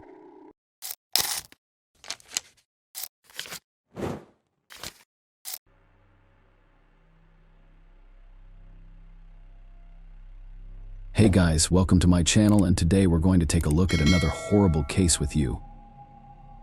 On the eve of Christmas, a young woman was abducted from the apartment where she lived with her boyfriend. An unknown criminal tied up the young man and took the young woman out through the back door, disappearing without a trace. The police were unable to identify the perpetrator and the caveman for 36 years until an unexpected truth came to light. Leslie McRae was born on April 14, 1968, in Jacksonville, Florida. She was kind-hearted, determined, outgoing, loved to have fun, had a sharp mind, and had a great sense of humor. Leslie grew up in a loving family but was particularly close to her 4-year-old cousin Joey. Despite living in different cities, the girls tried to spend as much time together as possible. Leslie even considered moving to her city when she turned 18. After graduating from high school at the age of 17, Leslie enrolled at the University of North Florida, dreaming of building a career in the modeling industry. She moved out of her parents' house and into an apartment complex with her 21-year-old boyfriend Edgar McQuarrie. On the night of December 24, 1985, they were sleeping in their apartment when Edgar woke up around 3 a.m. to a noise. To his horror, he saw a man with a knife above their bed. The unknown criminal tied Edgar's hands and fed him with ties, threatening him with a weapon to prevent him from resisting. He then tied up Leslie in the same way and took her out through the back door of the apartment. Edgar, still tied up, could only watch in horror as the kidnapper took Leslie away. He took him 3 hours to free his hands, and around 6 a.m., he called the police. The taxis arrived at their apartment, took Edgar's statement, and began searching for Leslie, considering that the room was almost pitch black at the time of the abduction. Edgar could not see the perpetrator's face or any other distinguishing features except for brown hair. The police also did not know what kind of vehicle the kidnapper had used, although it was evident that he had used some form of transportation to abduct Leslie. They received a call at their station 3 hours after the kidnapping. A man went out for a morning run and noticed a female body lying in a ditch next to the road, 8 kilometers away from Leslie's apartment. The investigators arrived at the scene and immediately identified the young woman. Her body was covered in various injuries. Some of her clothing was torn or missing. Medical experts determined that the young woman had received more than 20 sharp object wounds, and there were also many bruises on her body. In addition, the killer had subjected the victim to violence, and experts were able to extract his biological material. Considering the DNA analysis was not yet used in those years, this evidence could not help the police identify a suspect. There were no other useful clues at the scene, so the investigators decided to focus on examining the victim's apartment. Soon they had serious doubts about what had happened that night. According to the victim's boyfriend, the criminal had quietly entered the apartment, but no signs of a break-in were found, and there were no signs of a struggle in the rooms. In addition, the back door through which Leslie was allegedly taken out was covered in cobwebs, and no fingerprints were found on it. There were no shoe prints, despite a thick layer of dust around it. All of this suggested that the boyfriend's story may have been fabricated, and in that case, an obvious question arose: does he have anything to do with the murder? The investigators doubted that the boyfriend could have taken out and killed his girlfriend, then returned to the apartment and called the police. Experts suggested that her body was dumped on the street after Edgar called 911, so he was no longer considered a suspect. Over the next few months, the detectives tried to find new leads. But each time they hit a dead end, the investigation was finally suspended in 1986. The criminal's biological material, which was the only serious evidence in this case, could not help the investigators at that time, and they hoped that in the future this clue would lead them to the killer for many years. This case sat gathering dust in archives. Leslie's relatives never lost hope of finding the culprit. They reached out to various authorities and gathered information themselves that could be useful in solving the case, but their resources were limited, so they were unable to find any new leads. In 2010, Leslie's mother, Sarah Adams, was diagnosed with a serious nervous system disease that practically robbed her of her ability to speak. Despite this, she continued to maintain contact with investigators through nodes. After that, Leslie's cousin Joey became the most active in the search for the truth. Although she and her family lived 2 hours away from Jacksonville, she regularly traveled there to speak with investigators or help Leslie's mother. However, attempts to reach out to the police practically led nowhere. Detectives were not eager to reopen the investigation considering the lack of new evidence. Additionally, they were occupied with ongoing criminal cases, so they were in no rush to take on a decades-old murder case. As a result, Joey began to accuse the detectives of being negligent in the early stages of the investigation or even covering up the perpetrator. She even suggested that the killer may have bribed investigators, but she had no evidence to support this. Theory Joey also regularly gave interviews to local news channels trying to draw public attention to the case. She recalled the time spent with her older sister and described Leslie as a cheerful and positive person. She also regretted that her 2 children never got to know what a wonderful aunt Leslie could have been to them. In late 2018, her relatives' persistent efforts produced the first results. They contacted representatives of the Cold Case Files Project, and they became interested in Leslie's case. This non-profit organization, which began in 2015, focuses on unsolved murders in which police have been unable to find the perpetrators. The organization collects and disseminates information, engages in dialogue with investigators and the media. In addition, they provide support to the victims' relatives, advising them on communication with the police and journalists. The organization's employees posted information about Leslie's murder on various resources, trying to attract as much attention as possible to the case. In such cases, when investigators have now been able to solve the case, public interest can play a key role. First, the more people hear about this crime, the more chances there are that potential witnesses to the events will be among them. Sometimes people, without realizing it, may have seen or heard something that could lead the police to the killer. Second, under pressure from the public and the media, the chances of detectives reopening the investigation increased throughout this time. They had the perpetrator's biological material, but wanted to study it. They needed to reopen the case, which police officers often do not do due to a lack of personnel or funding. The organization worked together with Leslie's relatives for several months, and they really managed to draw attention to this case. They wrote in the news and talked about it in reports. And in June 2019, representatives of a popular local TV channel contacted the family. They offered to record a large-scale interview in which relatives could talk about Leslie and their years-long attempts to seek the truth. Her cousin and mother accepted the offer and met with journalists. They told them about who Leslie was as a person, showed her photos, and were dismayed by the fact that the police had not been investigating the case for over 30 years. In addition, in the interview, relatives mentioned they believed that the boys Leslie mentioned were her killers, and in their opinion, her story about a man with a knife was not trustworthy. The boy himself could have killed her. But the journalist decided to cut this moment out, as Edgar was not a suspect in this case, and there was no evidence against him. Representatives of the TV channel contacted the sheriff's office hoping to get some additional information, but the police refused to comment. They referred to rules that prohibited them from discussing with journalists cases that were not currently under investigation. Leslie's family was disappointed with this outcome, but they were not going to give up. Joey continued to write letters to investigators demanding that the case be reopened, and ultimately it paid off. The family was able to organize a meeting with law enforcement representatives, and detectives indicated their intention to revive the investigation. The Leslie family was interviewed again, and the police began to re-examine the evidence. In April 2020, they sent biological material from the victim's body to a laboratory, and soon experts extracted a DNA profile that was entered into the FBI's national database and immediately received a match.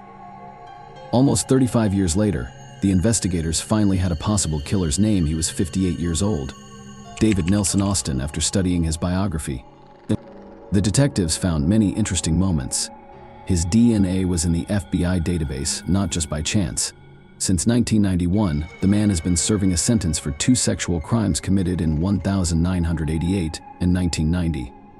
At that time, he lived in Michigan, where he moved from Florida. Detectives determined that at the time of Leslie's death, he was living in Jacksonville and was 24 years old. 2 months before the murder, he attacked a mentally disabled young woman and attempted to assault her, but he failed. The man was arrested, but the justice system treated his act very lightly. Austin received no serious punishment and remained free. In addition to this, he had a whole series of less serious crimes, including drug possession, disturbing the peace, and more. Detectives had no doubt that he was behind Leslie's murder and began preparing the case for trial, gathering all the necessary materials in early 2021. They went to the Michigan prison to interrogate Austin. For the first time, the man denied his involvement, but no one was going to believe him on his word. Investigators took his DNA sample to directly compare it with the biological material found on the victim's body. This had to be done as part of the standard procedure, and the result was expected to be a complete match in August 2021. Austin was officially charged with the murder of Leslie. Since then, detectives have been working to have him transferred from Michigan to Florida, where the crime was committed. The need for transfer was due to one simple fact: Florida had the death penalty, unlike Michigan, and Austin could have received that sentence for the murder of Leslie. The process took a year, until September 2022, when he was finally transferred to a correctional facility in Florida. He is currently behind bars awaiting trial, and investigators have no doubt about his guilt. The only way for the perpetrator to avoid the death penalty is to make a deal with the prosecution and confess to the murder in exchange for another life sentence. During a press conference, investigators admitted that Austin was never a suspect in the case and was never questioned. According to them, the man did not leave any clues that the police could use to pursue him, and DNA analysis was impossible at that time. Furthermore, his DNA was only added to the FBI database in 1991. 6 years after the murder, Joey also gave an interview in which she said that she had always believed that Leslie's boyfriend was the killer. It was only after investigators revealed the real perpetrator's name did she realize that Edgar was also a victim in the story. It is expected that she will be the main witness in the trial. Leslie's mother said she forgave her daughter's killer, which surprised her family members, but they all respected her decision. Interestingly, Austin has a son named Owen whom he has never met. Nevertheless, they regularly communicated via email. Journalists contacted Owen and learned that he was shocked by the charges against his father. Austin himself wrote to him about it, adding that he had nothing to do with this crime.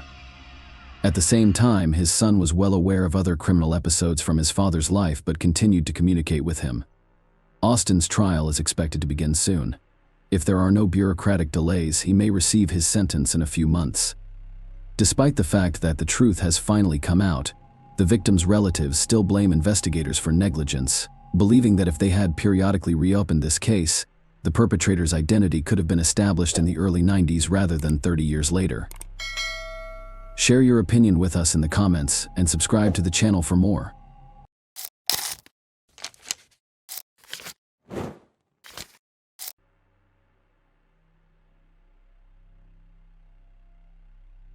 Hey guys, welcome to my channel, and today we're going to take a look at another horrible case with you. This story follows a woman whose life is riddled with lies from beginning to end. You will learn how the unscrupulous deceiver ends up pursuing large sums of money and how many human lives are affected. Michelle grew up in Hurst, a suburb of Dallas, Texas. She had a younger sister, Laura, and her mother left home in search of a better life, so the father was responsible for his children's upbringing. It was difficult for a man to raise 2 daughters alone. He survived on occasional earnings from a construction site and frequently drank alcohol in search of easy money. He repeatedly devised and carried out devious profit-making schemes. He would take a job at one factory or another and purposefully injure himself in order to receive insurance money compensation. The fraud scheme was successful, but not for long. The scheme was discovered thanks to CCTV cameras installed at one of the workplaces, and Michelle and Laura's father were arrested. Michelle grew up in a world of lies, deception, and manipulation. This was her normal life, from which she wanted to escape by any means possible. However, she couldn't escape herself because lies had already become a part of her life, and she didn't know how to live any differently. The girl wishes to mature more quickly in order to escape hatred and poverty. Michelle looks stunning at 15 years old. As a petite brunette with an athletic build, she piques the interest of both her own age group and older men. Even so, Michelle realizes that, with her feminine power and charm, she can easily manipulate any man in her environment to get what she wants. So her life begins with a series of love relationships with various men. Michelle drops out of school at the age of 17 and marries Kenneth O'Rian, then 16, for the first time. She tells her boyfriend she is expecting a baby, and Kenneth accepts full responsibility for his young wife and future child in the army. The couple moves frequently so that they can have more children in this marriage. One city is replaced by another temporary military housing, which was not the end of Michelle's dreams. Such a lifestyle does not suit her. After 5 years, she leaves, citing her husband's beatings and cheating as the reason for their divorce. Michelle returns to Hearst in front of her family and friends. She appears to be a victim of domestic violence, receives the necessary help, and begins to organize her life. After a while, she falls for her former classmate Brandon. The young man is madly in love with Michelle and has happily accepted her 3 children. The lovers prepare for their wedding. However, on the eve of the wedding, Michelle enrages Brandon, and it is revealed that the girl did not divorce her first husband. She was afraid to discuss divorce with him because of the abuse, so she did not send the documents, but with the assistance of an attorney. This issue was quickly resolved, allowing the couple to marry in 1994. Initially, family life was calm and measured. Brandon was working on the development of his company, and Michelle worked as a dental assistant. Michelle's dreams, however, extended beyond a quiet family life. She's always needed more. She starts bringing home various dental equipment and supplies. The cash does not fit in her purse. Brandon suspected that something was wrong. Michelle eventually got caught stealing. A trial was only avoided through luck. Brandon's trust issues with his wife were only beginning. Brandon installed a tape recorder in several rooms of the house after neighbors complained that cars were frequently arriving while he was at work. Listening to the tape, throughout the day he heard several men visiting their homes. Brandon conducts his own investigation and discovers that Michelle's first marriage ended due to her numerous infidelities. Brandon demanded a divorce, not because of her husband's beatings, as she had told everyone. Michelle was furious that Brandon started the divorce, so she retaliated while he was at work. "I had a very nice saltwater aquarium with thousands of dollars worth of fish." Brandon claims she poured a comet into it, killing all the fish. But Michelle did not stop there. Brandon had a beloved dog named Domino. Michelle stuffed the dog with sleeping pills, resulting in the animal's death. Michelle put Domino to sleep. "If you are shocked at this point, we have only scratched the surface." Brandon describes it as an unending nightmare. You cannot make that girl leave. Unfortunately, Brandon discovered the truth about Michelle after his own marriage had been completely destroyed. Michelle's experiences with Brandon Dixon pale in comparison to her encounters with other men. It was later revealed that Michelle's first child was fathered by John Paul Ray, a fellow Hearst high school student. Instead of disclosing this information to John, she told Kenneth O'Rian that the child was his, forcing him to marry her. For 13 years, Kenneth believed the eldest son was his own. John later told police that Kenneth paid child support from the age of 5 to 18 and was unaware that he was not the father. They had a common-law marriage for 8 years. Their relationship ended abruptly when John suspected his wife of cheating. Michelle did not deny it. She acknowledged the affair on the side. John moved out, leaving the majority of Michelle's belongings. Michelle's next love was Greg Williams. They weren't so young anymore. Both had a history of failed marriages. He was married twice and has a daughter. After Greg and Katie divorced in 2003, They agreed to share custody of their daughter, Taylor. However, there was no formal agreement on child support because the ex-spouses had a good relationship. Wealthy, successful, and generous, Greg was the perfect match for Michelle. Michaela, Greg and Michelle's daughter, was born in 2007. A year later, they were married. Their marriage embodied the American dream: money, children, and love. Everything was in abundance. Michelle appeared to have made it through the thorns to the stars, achieving the life she had always desired. Greg Williams held his family in high regard. He grew up in a family with strong values and accomplished everything on his own from an early age. He loved sports and held a black belt in martial arts. Greg, in addition to his love of exercise, enjoyed guns. Both he and Michelle had guns in their home, and Keller Michelle's gun, a silver .4 caliber pistol, was kept in a safe, whereas Greg kept his gun, a black bear .4 caliber pistol, loaded in a case under his bedside table. The couple was determined to make their marriage successful. They host birthday parties for their children from previous marriages in Keller. Michelle's adult children would host barbecues and swimming parties. Frequently, the house was full of friends. Despite the picturesque suburban home and a precocious daughter, Greg and Michelle were not your typical American couple. They met through an online community dedicated to bondage, domination, sadism, and masochism, and their wild adult house parties drew numerous complaints from neighbors. Without making it public, the couple decides to move out. Michelle and Greg had been unable to sleep for several hours the night before. They were planning to purchase a new house for $4.5 million. They had an emotional discussion about the upcoming event. Greg remained in the bedroom alone. On October 13, 2011, Michelle went out to comfort her crying daughter and fell asleep in her room. At 4:40 a.m., an emergency call arrived, and a crying woman screamed into the phone that she and her husband had been attacked by a robber. She was injured, and her husband had been shot. Within minutes, police had arrived on the scene of the tragedy. Inside the home, detectives discovered a television on full volume and a baby sleeping on the couch. Michelle's daughter was sound asleep, unaffected by the attack. The woman's behavior tipped off police officers. She was acting strangely, and it did not appear that she had just been burglarized. The gated community quickly filled with police cars, detectives, and forensic experts. The lot was cordoned off, and officers searched every inch of the nearly 5,000 square foot house. Michelle was fully dressed, with her hair styled, and appeared calm. She told the cops she was asleep, but her clothing and demeanor suggested otherwise. Michelle, the only witness, was taken to the Keller Township Police Station for questioning. After several hours of speaking with police and investigators, Michelle's story began to unravel like a house of cards. According to the woman, the intruder, dressed entirely in black, hit her on the head with a wrench. She collapsed from the blow but remained conscious and heard a gunshot. The stranger then escaped through the back door of the house. Michelle Williams' account did not match what the police saw on the scene. Greg Williams was shot in the head while he lay in bed. A .45 caliber handgun, likely used by the intruder, was discovered near the back door, alongside a wrench. No fingerprints were found on either weapon. Neither was found to have signs of forced entry. The family's valuables and money remained unharmed, and CCTV footage from a neighbor's camera revealed that only one car had entered the gated community in the hours preceding the crime. Police confirmed that the vehicle belonged to a newspaper deliveryman. Michelle invented a version of the attack to throw off the investigation. She hit herself with a wrench and decorated their large house to resemble the scene of the attack.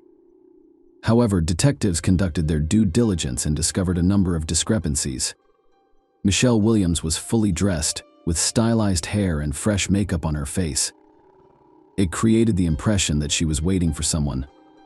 The gun used in the crime was discovered in the house, with no fingerprints. The final detail proving Michelle's lie was the $20,000 in cash that was not stolen during the robbery. Michelle couldn't figure out why a successful businessman and devoted father would commit suicide. However, she was able to explain her behavior. Michelle claimed she didn't want to tell their young daughter the painful truth about her father's suicide. She admitted to police that she wiped down the gun and washed Greg's hands to conceal fingerprints before staging a home invasion and calling for help. As bizarre as that explanation was, it became clear to the police why no evidence was discovered in the home. Michelle admitted to wiping the crime scene with bleach and hitting herself in the face with a wrench to paint a more realistic picture of the assault. Keller police initially questioned the credibility of Michelle's testimony, but no physical evidence linking her to the crime was presented. Michelle was arrested for perjury and released around 5 p.m. Michelle went to her sister Laura's house on the evening of her husband's murder and made no mention of Greg's name. Michelle cried from time to time, but it did not appear sincere. When questioned by police, Michelle's sister Laura stated that she awoke in a good mood the morning following the tragedy. She was dressed beautifully, with her hair styled and makeup applied, and she was in good spirits. The recent widow went to breakfast at a well-known restaurant that served the best pancakes with syrup. While the police investigated the theory that Greg committed suicide, they struggled to find a motive and credible evidence. Michelle presented the investigation with emotion first, followed by evidence of her guilt. Going through the documents from the first interrogation, the investigators were drawn to Michelle's claim that she didn't care about a single penny, but her actions proved otherwise. Following Greg's death, Michelle quickly began liquidating family assets and spending large sums of money. She cashes checks through Greg's company. The amount of checks cashed is not made public anywhere. Most likely, we're talking about a large sum of money. Michelle made one of her most serious mistakes after receiving cash from the sale of the Blueberries frozen yogurt store in Keller. Michelle was the sole beneficiary of Greg's life insurance policy, which was purchased on August 12, 2011, almost exactly 2 months before his death. But the woman overlooked an important fact: the terms of the insurance policy. Greg's death was not covered by insurance because he chose to die. And at the last minute, she was denied the funds. The main motive for the crime was to obtain the insured sum of $600. Later, another important aspect of financial fraud is revealed. Casting suspicion on the widow, fictitious financial documents for a mortgage loan were used to purchase the house that Greg and Michelle had been planning to buy on the eve of his death. The account numbers were deliberately changed, and the lender was not immediately aware of the elaborate fraud. When Greg died, Michelle canceled a meeting with the mortgage company, and the fake account went unnoticed until the police discovered it. Michelle, convinced of her innocence, writes a $18,000 check to attorney Kenneth Winterkorn and takes a week-long vacation to Grapevine with her children. During the 3-month investigation into Greg Williams' death, police were able to uncover his wife's web of deception. An autopsy on Greg revealed that he was shot from a distance of 12 to 18 inches. Furthermore, the toxicology examination produced a report indicating that Greg had a large dose of sleeping pills in his system at the time of his death. Additionally, the police determined that there was no assault on the house. Mrs. Williams sedated her husband and shot him from a foot away after increasing the volume on the television. Michelle, who was sleeping in her room, had not heard anything. According to the Tarrant County Medical Examiner's report, Greg Williams' death was officially ruled a homicide on November 3, 2011. Michelle Williams was arrested on January 9th while on her way to a fitness center. She was charged with murder, tampering with evidence, and providing a false statement to police. Michelle was both the only witness to the crime and the sole suspect. Bail was set at $522,000 for release from custody pending a court hearing. Michelle, on the other hand, was held in custody for a week before being released on $85,000 bail. Dressed in gym clothes, Michelle walked out of jail wearing a GPS monitor and under the arm of attorney Kenneth Winterkorn, who is now officially representing her. Kathy, Greg's first wife, was furious when she discovered that the money she paid Korn to defend Michelle was part of Greg's estate and should never have gone to pay the legal bills of the woman accused of killing him. Kenneth is listed as Katie and Greg's divorce attorney in online court records from 2003. In 2008, Winterkorn's name and signature appear on legal documents regarding the custody agreement for their shared daughter, Taylor. However, providing evidence will exonerate Kenneth Winterkorn's defense of collusion with Michelle Williams. The divorce was handled by his company, and he never personally represented Greg. Kenneth Korn claimed he first learned of Greg's murder from an company employee. It was shocking when Korn revealed that Michelle later sought his assistance. After her plan to profit from Greg's death is foiled, Michelle Williams changes her name to Shelley and appears as a fitness guru, hoping to start a new life. On Facebook, Shelley publicly announced her relationship with Jean Wallace, a friend of her oldest son who is nearly 15 years younger than her. Shelley and Jean established a fitness club in Bedford and promoted it extensively online. Michelle, armed with an ankle bracelet and a GPS tracker, spent the next few months enjoying her new boyfriend, fitness classes, and court hearings. She frequently appeared in court dressed for a night on the town, in miniskirts, knee-length boots, and deep-cut blouses. She never lamented Greg's death for a moment. Greg's ex-wife, Kathy Robb Conover, had been friends with Greg Williams for over 20 years and attended many of Michelle's hearings. He recalls how she deftly manipulated police officers at the courthouse, convincing them that she was an innocent woman in need of protection. Michelle Williams, 45, entered into a plea agreement with the county on October 9, 2013, and pleaded guilty to tampering with evidence and deadly conduct. She will serve 18 years in prison for tampering with evidence and engaging in deadly dangerous conduct, a third-degree felony found in only a few states. Although Michelle admitted to cleaning the gun in Greg's body, the absence of her DNA at the scene cast doubt on whether the first-degree murder charge would stand. Things can turn out differently: play big, win big, or lose big. Michelle stated this in an interview regarding the plea bargain.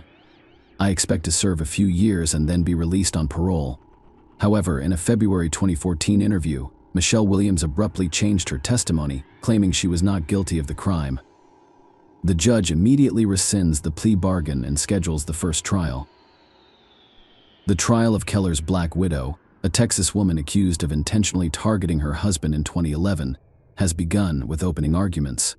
For an insurance payout, prosecutors described the crime as a well-planned series of acts to profit from Greg's substantial life insurance policy. In their opening statement, prosecutors told jurors that Mrs. Williams shot her husband in the head after first drugging him with sleeping pills in order to collect on his life insurance. The motivation was money. Money and greed have stood the test of time. Assistant District Attorney Jack Strickland stated in court that, while Michelle admitted to cleaning the gun in Greg's body, the absence of her DNA at the scene cast doubt on whether the first-degree murder charge would be upheld in response to an interview request. Michelle's attorney has issued a statement on her behalf.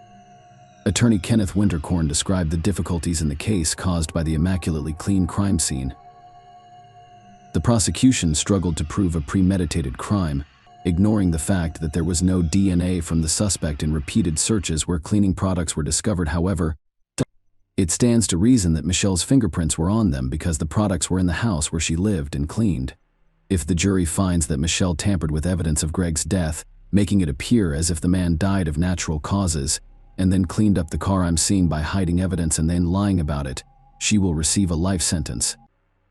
However, if Michelle is sentenced as scheduled on April 21st, no jury will have the opportunity to hear the entire story and determine the appropriate punishment. Careful questioning of the Williams couple's friends and acquaintances revealed information about the unfavorable environment that had existed in their family for a long time. According to the studied correspondence, social networks, and messengers, the couple quarreled frequently over finances. During the trial, prosecutors claimed that in the hours leading up to his violent death, Greg Williams argued with his wife about their finances and even slapped her for spending a large sum of money set aside as a down payment on a home. However, Michelle Williams' defense argued that Greg Williams committed suicide and that the successful businessman needed his wife alive, not dead. According to defense attorney Clay Graham, Greg Williams was frequently depressed and used sedatives and steroids. On the eve of the crime, he was allegedly severely depressed as a result of the death of his grandmother and best friend, who had ironically committed suicide. Defense counsel told the court that when Michelle Williams discovered her husband dead from a self-inflicted gunshot wound, she panicked and began to cover up the tragedy without realizing it. She had one goal in mind: to protect her 4-year-old daughter from psychological trauma by keeping the truth from her. At one hearing, the defendant, dressed in an off-white blouse and black vest, exhibited little emotion for the majority of the trial but did not forget to wipe away tears during a presentation of photographs depicting the body of murdered Greg Williams. The court also heard testimony from Michelle Williams and his adult son, Andrew O'Harian, who stated that his mother, Michelle Williams, asked him to assist in framing Greg Williams' ex-wife Kathy in order to blame her for Greg's death, using unreconciled differences over custody of their daughter Taylor. But that plan failed from the start. After all, the former spouses never disagreed on custody of their daughter, and proving otherwise would have been extremely difficult. He was asked how he responded to his mother's unusual request. Andrew Owain, 26, was shocked by the proposal and assumed she was having a mental breakdown. Michelle confronted her sons during the trial after they testified against her. Michelle was later found guilty of felony tampering with physical evidence. According to the show, she lied about being pregnant with twins in order to delay her sentencing. However, this version was not confirmed, and the verdict was announced. Michelle's acting abilities and natural charm, which she tried to demonstrate at each hearing, did not save her from a harsh sentence sandwiched between a scenario in which she was portrayed as a cold-blooded criminal and another in which she was portrayed as a deranged wife and mother acting on impulse. Michelle selected the latter. He did it. She explained that she was wrapping her arms around her head. Michelle even congratulated the detective for solving the case. "I wouldn't have made it through the day." She said, "You had won." Even before the police admitted to doubting Michelle's account, few believed Greg had died. He had too much to live for. And he was well aware of the anguish and grief that untimely death causes. Kathy Williams believes Michelle's relationship with Gian Wallace began while Greg was still alive and could be the elusive motive for this crime. If Greg had discovered she was sleeping with her little boyfriend, he would have dumped her, and she would have received nothing. Katie claims Greg was willing to put up with a lot, but not with cheating. She's ruined more lives than you can imagine. Brandon claims she's a professional manipulator. If the courts had interviewed all of us, things could have turned out differently. Michelle was sentenced to 60 years in prison. The judge also determined that she would have to serve at least 30 years before being eligible for parole. Michelle is currently incarcerated at Mountain View Prison in Gatesville, Texas. Michelle Williams is a felon and a fraudster who is currently serving time in prison for all of her intentional actions.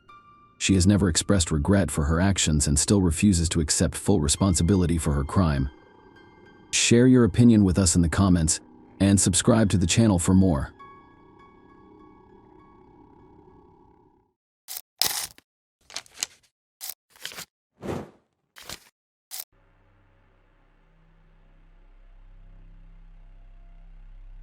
Hey guys, welcome to my channel, and today we're going to take a look at another horrible case with you. The student disappeared on her way to the dormitory, and at first the police thought that the solution was right in front of them. However, with each passing day of the investigation, they became more convinced that there were many tangled moments in this case, and it was only by chance in the end that the truth was uncovered. Amy Blau was born on October 1st, 1969, in Homestead, Florida. She grew up in a loving family and had many friends, largely due to her cheerful and kind nature. When she was 14 years old, her father passed away. Despite this painful loss, Amy found the strength to maintain a positive outlook on life. After high school, she enrolled at Flagler College, located in St. Augustine, near Jacksonville. Although it was home to only 13,000 people, it was the oldest city in the USA. It was founded by Spanish explorers, so many architectural elements still differ dramatically from familiar American things. Amy loved studying at college, and in 3 years she made many friends there. By that time she was 21 years old and had only a little laugh before graduation. On November 6, 1990, her friend Kim came to St. Augustine, and they decided to go to a local bar popular among students, Amy's roommate and best friend Kelly also went with them. The young women had a great time enjoying the long-awaited meeting. At some point their mutual acquaintance Sean Nolan joined them. He and Amy had mutual sympathy, but they were not in a relationship. In the evening, Kelly said that she felt sick and went back to the dorm, and a little later Kim also left, leaving Sean and Amy alone. The next morning the young women had to go to classes. However, when Kelly woke up, she found that Amy's bedroom door was wide open. She was not there. It seemed strange to her, but she decided that she would see Amy in class. However, the young woman never showed up. Kelly and Kim were worried about her absence and decided to talk to Sean, who stayed with her at the bar the night before. The guy worked at a place near the college, and the young women went to see him. His story seemed strange to them. At first, he said that he had a strong hangover, and it was difficult for him to remember the chronology of that night. After gathering his thoughts, he finally told them that after the bar, he and Amy went towards the beach to take a walk, but soon they decided to go home. The guy called a taxi from the nearest payphone, and while they were waiting for the car, he and Amy had an argument. In the end, she went on foot to the dorm, which was only a few minutes away. Kelly was upset that the guy left Amy alone and didn't walk her to her dorm. At the same time, she became even more worried. Amy had nowhere else to go but the dorm, but she never showed up in her room. Her friend was afraid that something bad had happened to her and began to seriously suspect Sean's strange behavior only heightened her anxiety. It seemed like the guy was not at all worried that Amy had disappeared. Kelly decided to continue her search and went to the university campus, asking all her acquaintances. If they had seen Amy, the answer was the same. No one had met her that day, and no one knew where she could be. At around 6 p.m., her friend decided to call the police. She informed investigators about the young woman's disappearance, and they began to check the information. They called all local hospitals. But no one resembling Amy had been admitted. The taxi operators were also contacted, but none of the drivers had picked up the young woman that night. The police could not find any evidence that Amy had been in trouble or become a victim of a crime. Moreover, at the time, the young woman was already 21 years old, so they did not officially declare her missing despite her friend's requests. By that time, Kelly was 100% sure that something bad had happened to Amy. Realizing that she could not convince the police to start searching, she decided to call Amy's mother. Later, the young woman admitted that it was the hardest call of her life. The next morning, Amy's sister arrived in St. Augustine to participate in the search. The first thing they did was go to the police station, where they received the same response. They couldn't start an investigation because there was no indication of a threat to life. The investigators believed that the young woman had simply left for a couple of days without warning, so the sisters, along with Kelly and other friends of the missing young woman, decided to organize their own search operation. They printed flyers with information about Amy and began posting them all over the city. Soon, a local television channel came to their aid, spreading information about the young woman's disappearance. All of this led to a large number of volunteers offering to participate in the search. They split into groups and began combing both the city and the surrounding area. Volunteers searched forests, beaches, abandoned houses, but they were unable to find any clues. This continued for 3 days until the police finally decided to start an investigation. By that time, the whole town was talking about Amy's disappearance, apparently putting pressure on the local police department and forcing them to take action. The first thing they decided to do was talk to Sean, as he was the last person to see Amy, and here they encountered the first suspicious moment. The guy told them a story that was different from the one Kelly and Kim heard. Sean said that he and Amy left the bar and headed towards the beach, but on the way they decided to split up and go home. He approached the payphone and called the taxi, but when he turned around, Amy was nowhere to be seen. After waiting for some time, he got in the taxi and went home. Investigators found the story strange. How could a young woman disappear from the street in a matter of seconds and Sean, who was standing a meter away from her, not notice? Moreover, why did he give his friends a different version of events? All of this was enough to start considering Sean as a suspect. Decided to verify his story and find the taxi driver who was supposed to take him home that night, and soon they succeeded. The only problem was that his story also differed from the two versions told by Sean. The driver claimed that he did indeed pick up the young man near the phone booth. However, when he arrived at the location, Sean was sleeping on a bench, and the taxi driver had to wake him up. There was no young woman present at the time. On the one hand, this provided the boy with an alibi, but on the other hand, he had for some reason shared his version of what had happened, which only raised suspicion with the detectives. Despite this, there was no evidence against him, so the police continued to search for new leads. 10 days had passed since Amy's disappearance. During that time, there had been no activity on her bank accounts, which only confirmed that she had not left on her own initiative.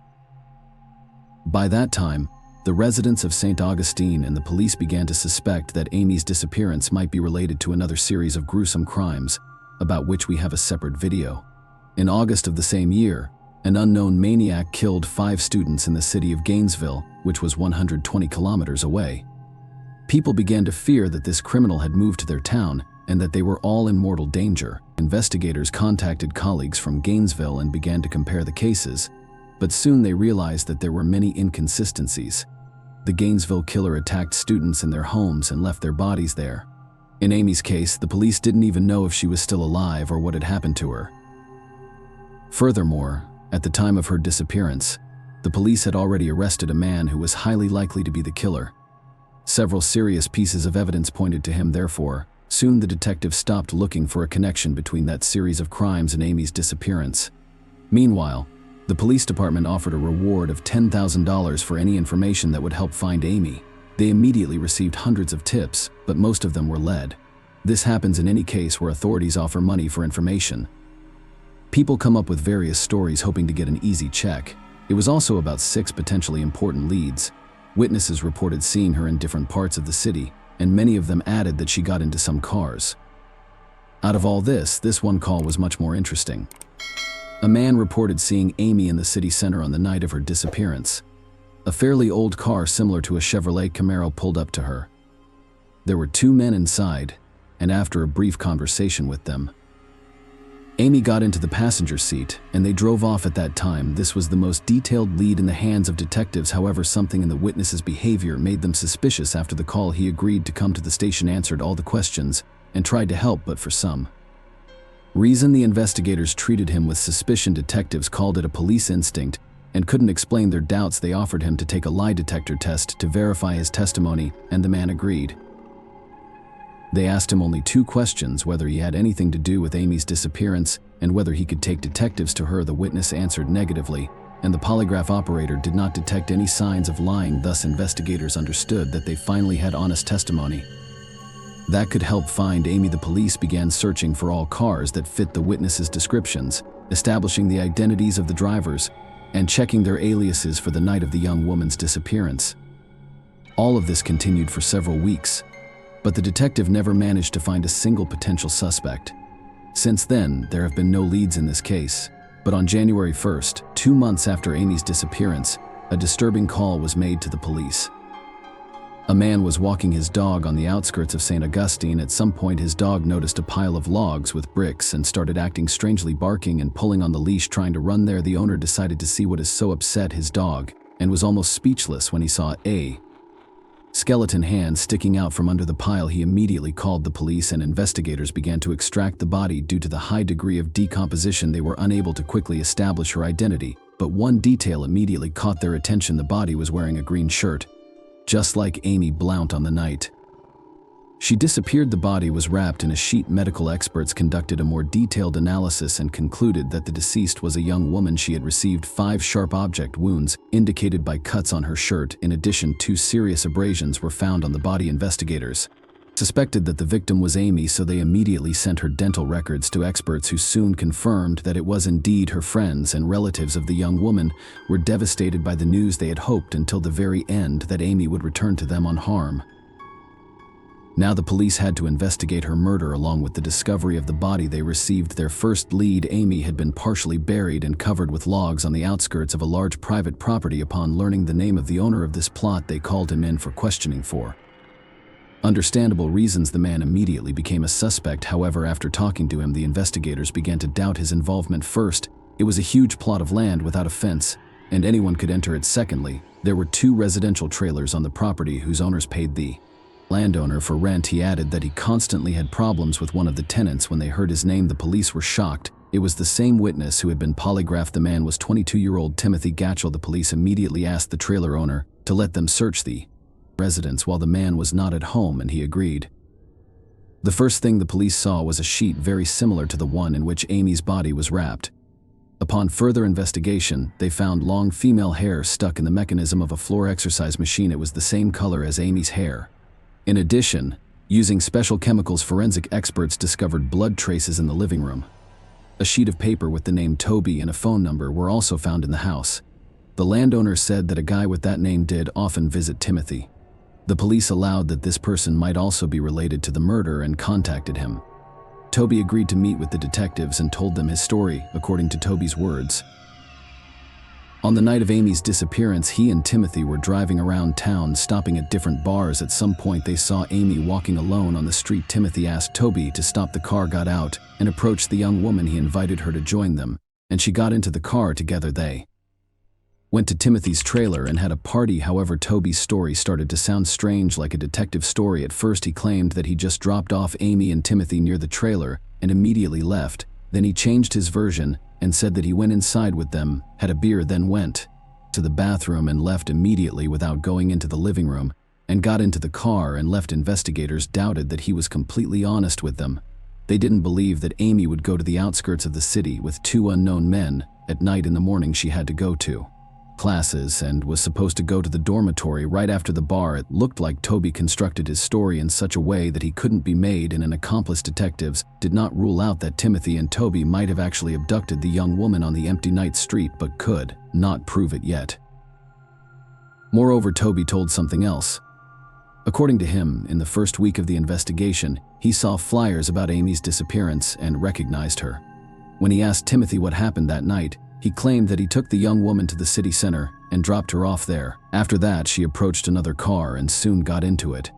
Toby told him that he should share this information with the police. Despite the fact that his story raised serious doubts, the police had enough evidence to arrest Timothy. They arrived at his house, and the man came out with his hands raised. During the interrogation, he told the investigators the same story. When Toby left, he began to flirt with Amy, but she rejected him. Then he got angry and decided to take her back to the city. Considering that he did not have his own car, he took the owner of the land's pickup truck and drove her to the center, where Amy allegedly got into another car.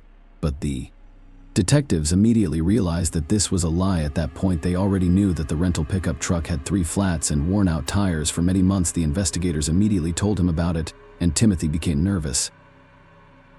The detectives asked him, "Did you kill Amy?" And the man replied, "I don't know, it seems so." From that moment on, he began to talk about the events of that night.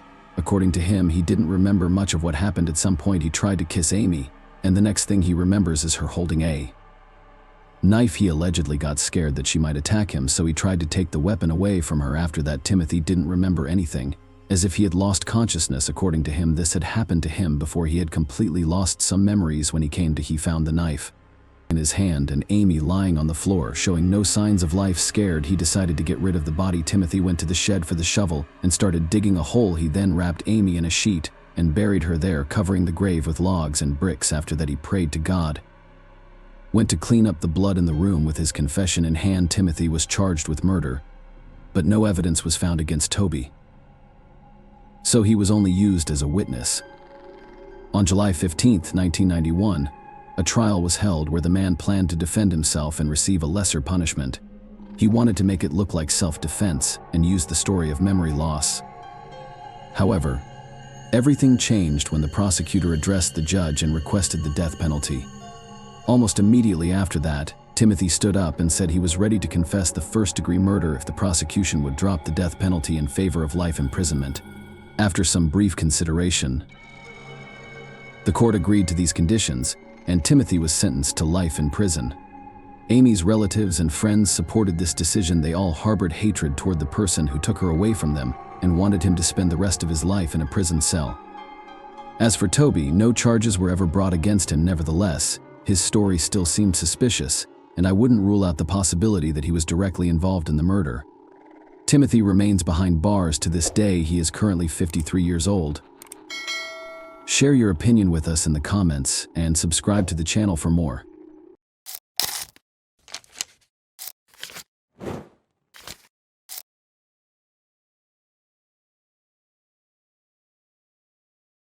Hey guys, welcome to my channel, and today we're going to take a look at another horrible case with you. In this video, we will discuss events that occurred in Wisconsin. Shannon Manny, 21, was supposed to pick up her younger brother from school on April 13, 2018, but she didn't show up and her phone was off. Shannon's parents had no idea what they would be dealing with when they reported their daughter missing to the police. Shannon Manny was born April 6, 1997, to Anshu and Vijay Manny. She was a small child when her parents moved from Fiji to the United States. Her family had lived in Waukesha, southeastern Wisconsin. Shannon grew up and went to school in this small, peaceful town. She was intelligent, attractive, and extremely social. Her parents believed Waukesha was the best place to raise their children. Shannon graduated from high school in 2015 and enrolled at the University of Wisconsin, Milwaukee. She enjoyed helping others and aspired to be a social worker. Despite her demanding schedule, Shannon joined her father at an organic food company. One day at work, she was introduced to Quentin Neal, 26, who was applying for a position similar to Shannon's, and Quentin was passionate about assisting others. Shannon envisioned one day building a shelter for women and children. Quentin also stated that he wanted to build a shelter for his community. With similar interests and perspectives on life, Shannon and Quentin became close quickly. The friendship between the two turned into a romance. Shannon was overjoyed to have met Quentin, and before long they were living together. Quentin cared for Shannon, and she ensured that their relationship was happy. They were planning their future until Shannon vanished. Shannon did not pick up her younger brother from school or show up for work on April 13, 2018. Her phone was turned off, and she had not informed anyone that she would be missing her work shift. On the same day, her parents went to the police station because they couldn't figure out where their daughter was. Detectives initially suspected Shannon had simply escaped or gone somewhere with friends due to her young age. However, her parents rejected the suggestion because such behavior was unusual for their daughter. She simply wasn't the type of person who would turn off her phone and spend time with her friends while her family was worried. Shannon's mother provided details that prompted investigators to take the case much more seriously. At the time she vanished, Shannon was 4 months pregnant. Women who are pregnant rarely disappear unless something bad happens to them. Shannon still had some money, documents, and other valuables in her room. That was another concerning factor. Shannon's parents told investigators that the child's father was 27-year-old Quentin Neal. However, when they called Quentin, he said he had no idea where their daughter was. Shannon had recently moved in with her parents, and Quentin claimed he had not seen her that day. The investigators called Quentin and asked him to come to the police station because they had questions they wanted answered. Quentin appeared anxious and stated that he would rush to the police station. When he arrived, Shannon's parents were still present. Quentin informed the investigators that the last time he saw Shannon was over 24 hours ago, when she was leaving his house to pick up her younger brother from school. They had only exchanged a few text messages and had not communicated again since.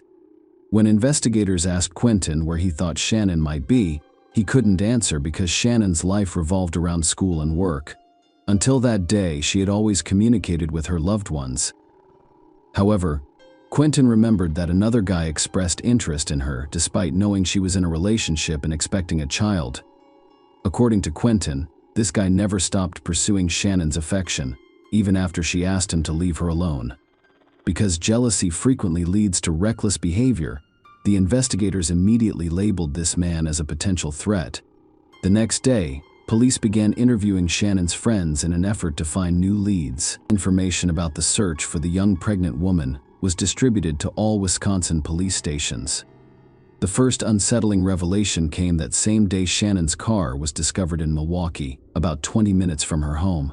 Forensic investigators thoroughly examined the vehicle inside and out, but discovered nothing suspicious. There were no signs of a carjacking, a struggle, or any other evidence of a crime. Shannon's cell phone was not in the car. However, fingerprints belonging to 3 different people were discovered. One belonged to Shannon, the other to Quentin, but the identity of the other fingerprints was unknown, and the police had to find out who left them. That same afternoon, the man mentioned by Quentin was detained for questioning. While he stated that he was extremely upset to learn that Shannon was missing, he denied what Quentin said, claiming that he and Shannon were just friends, and that he had never attempted to have a romantic relationship with her. When questioned by investigators, he admitted that he once confessed his feelings for Shannon, but she told him that they could only be friends. Since then, he hasn't attempted to gain Shannon's affection. The guy's fingerprints were compared to those in Shannon's car, and they matched. However, he justified this by claiming that Shannon frequently drove him to university, so it was no surprise that his fingerprints were discovered in her car. He also stated that Shannon went missing while he was 100 miles away from Waukesha, attending a baseball game. The investigators checked his alibi and, once confirmed, ruled him out as a possible suspect. The investigator quickly received a surprising and extremely important lead. In this case, Anshu Mani discovered her daughter's Apple Watch and viewed some of Shannon's text messages before returning to the police station. She handed over the watch to the investigators for examination. The investigators began reviewing Shannon's most recent text messages. They discovered some extremely interesting information. Quentin claimed that he did not meet Shannon on the day of her disappearance, but the text messages proved otherwise. On the day Shannon went missing, the two of them texted each other and agreed to meet. This means Quentin lied to both the investigators and her parents. And with this new piece of information, Quentin became the primary suspect in the case. While still looking through the messages in Shannon's watch, the investigators discovered that not everything was perfect in her relationship with Quentin. There were messages proving Quentin had been abusive to the mother of their unborn child. Shannon was taken aback by how her lover treated her. Quentin apologized for his behavior and pleaded with her not to abandon him. Shannon suggested that they take a break from the relationship. All of this information, combined with the fact that Quentin had a criminal record, led investigators to believe that he was not a good guy. Quentin was on parole after serving time in prison for robbery. Shannon's parents say he has been arrested multiple times for assault and misdemeanor offenses. They had recently grown distrustful of Quentin because their daughter was almost always depressed. Quentin was emotionally unstable about Shannon's pregnancy. Shannon informed her parents that she was pregnant. They met with Quentin, and he promised to look after Shannon and the baby, claiming that he had always wanted to have his own children and such. However, according to Anshu Mani, a few days after that conversation, Quentin texted her some strange messages in which he stated that he was wrong and did not want the baby. He wrote that Shannon should have an abortion. Police attempted to locate Shannon's cell phone and discovered it was last active on the afternoon of April 13th. In the area where Quentin lives, Shannon's mother asked how the severe bruising on her arms had occurred. Shannon began crying and explained that she had been beaten by Quentin, who had entered her vehicle and began punching her with his fists. Shannon eventually forgave Quentin and resumed her relationship with him, despite her parents' requests that she end the relationship. With all of this information at their disposal, investigators became concerned that Shannon might not be alive. They promptly requested a search warrant and proceeded to Clinton's home. At first glance, there appeared to be no evidence of a crime scene. It was clean, with no evidence of a fight or broken furniture or objects. Forensics sprayed the first floor with luminol, but discovered nothing. However, when they went down to the basement and sprayed luminol, the walls and floor glowed. There were marks all over the place, indicating that Shannon had most likely died. Quentin Neal was arrested and taken to the police station before being interrogated. The investigators examined the contents of his phone and discovered that he had been looking for lies online. He appears to have intended to use this chemical to conceal evidence of the crime. Throughout the questioning, Quentin repeatedly claimed that he had no idea where Shannon was and had no connection to her disappearance. However, this time the investigators had solid evidence, so Quentin began to change his testimony. He eventually admitted he was willing to confess to everything. He admitted that he had killed Shannon. But what really surprised the investigators was that he claimed he was acting in self-defense. He stated that Shannon came to his house that day to talk about their future and their child. They began to argue, and Shannon, according to Quentin, walked into the kitchen and took a knife and a gun that had been stored there for emergencies. Shannon began to threaten him, and he felt compelled to act quickly. They got into a fight, and Shannon died as a result. Quentin proceeded to tell the investigators that he was acting in self-defense. The investigators didn't believe his story because he had no defensive wounds on his body, but they continued to listen to him. According to Quentin, when he realized he had done something irreversible, he panicked in the basement of his house, where everything had occurred. He kept a large suitcase in an attempt to conceal the crime's evidence. Quentin Neal led the police to a storage unit about 6 miles from his home. That's where he'd hidden the suitcase. Shannon's lifeless body was discovered there, with her wrists and ankles tied with duct tape, making Quentin's claim of self-defense even more absurd. Shannon died as the result of 2 bullet wounds to the head, according to forensic experts. In addition, she had wounds on her body from knives. Shannon's parents' worst nightmare came true when detectives informed them of their daughter's death. On April 18, 2018, Quentin Neal was charged with the murder of Shannon Maney and her unborn son. There was enough evidence gathered for the court to return a guilty verdict. According to their correspondence on the day of her death, Shannon went to Clinton's house to discuss her pregnancy. They began to argue, and Shannon never left Neal's house again. The trial was supposed to begin in the spring of 2019. However, a few days prior, attorneys and court officials received anonymous letters, which caused the trial to be postponed for 3 months. The letters claimed Shannon's death was caused by someone other than Quentin Neal. However, after the author of the letters was identified, a judge ruled that the letters were no longer relevant because one of Clinton's friends wrote them to try to help him and confuse the investigation. However, that attempt was unsuccessful. Quentin Neal faced capital punishment. He denied the charges and claimed he was acting in self-defense. Shannon died 15 months ago. Her family hoped for justice and tried to stay positive. Shannon's mother on Shu worked hard to keep positive memories alive, to be optimistic, and to not give up hope. She said that with the Shu money we had saved, we could build a shelter home someday. Shannon was passionate about combating domestic violence and empowering women and children. Shannon Mani became a victim before her dream became a reality. On July 15, 2019, it was revealed that Quentin Neal had entered a plea agreement with the investigation. He admitted to being responsible for Shannon's and her child's deaths. According to the terms of the agreement, prosecutors dropped their efforts to seek the death penalty for him. On July 17, 2019, the Milwaukee County Circuit Court sentenced 28-year-old Quentin Neal to 2 concurrent life sentences. He will not be eligible for parole and will therefore spend the rest of his life in prison. Neal remained silent during his sentencing, never explaining why he committed the crime. Justice is served. The only thing that makes us happy is that he won't be able to hurt anyone else. Shannon's mother and Shu Money claim that Shannon's parents want to prevent future tragedies like this one. We couldn't save her, but there are plenty of other Shannons we can help. And if I can help just one Shannon in my lifetime, that will be a blessing. Shannon hoped to open a shelter for women and children. According to her parents, they intend to keep this dream alive by opening a shelter in her memory.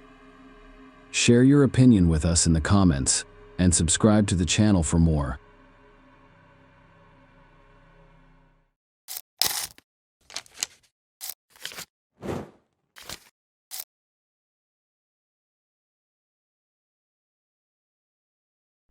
Hey guys, welcome to my channel, and today we're going to take a look at another horrible case with you. This story takes place in the year 2020.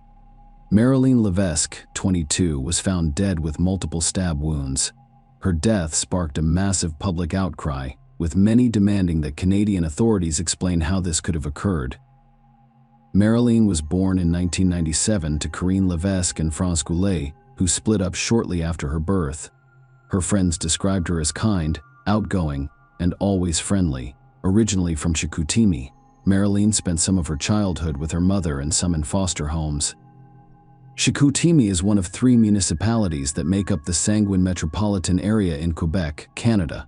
She left her hometown for Quebec at the age of 17 and returned after breaking up with her boyfriend. She began commuting between the 2 cities, working in the capital 2 or 3 days per week. Because she did not yet have a driver's license, she took the bus or used carpool services. By early 2020, she was living with her new boyfriend, Gabriel Trucon, in the Chicoutimi district, about 130 miles from Quebec, according to Gabriel. Marilyn aspired to a stable life and decided to pursue a career in architecture. However, on January 22, 2020, everything changed. It was Wednesday, and Marilyn was in Quebec. Her trip was work-related, so Gabriel stayed and she came to me. Gabriel became very concerned around 9 o'clock in the evening because he couldn't reach Marilyn. After several failed attempts to contact his girlfriend, Gabriel began texting Marilyn's co-workers, hoping that someone had seen her. But soon, Gabriel received a call from an unknown number. When he answered, the caller identified himself as a police officer and informed him that Marilyn had been discovered dead. Later, forensic experts determined that she died from multiple stab wounds, with over 50 on her body. To continue looking at Marilyn's story, we must go back 17 years. In 2003, Chantal Deschamps, a 32-year-old bartender at a hotel in Quebec, met Eustachio Galice, 36, who also worked at the hotel and was her boss in charge of the guests' meals. Eustachio and Chantal began a passionate love affair shortly after they met. Chantal was the mother of 2 daughters, ages 10 and 6, whose father she had not seen in years. Eustachio has been married to Joanne Lafrance since 1996. They had 3 children. The couple's relationship appears to have been strained. For example, Eustachio broke down walls in their home twice or 3 times in a fit of rage. He once attacked his wife while they were traveling through Ottawa, was arrested, and served 7 days in jail. Despite the incidents described and other instances of verbal abuse, Joanne Lafrance stated that she was not afraid of her husband and regarded him as a good father to their 3 children.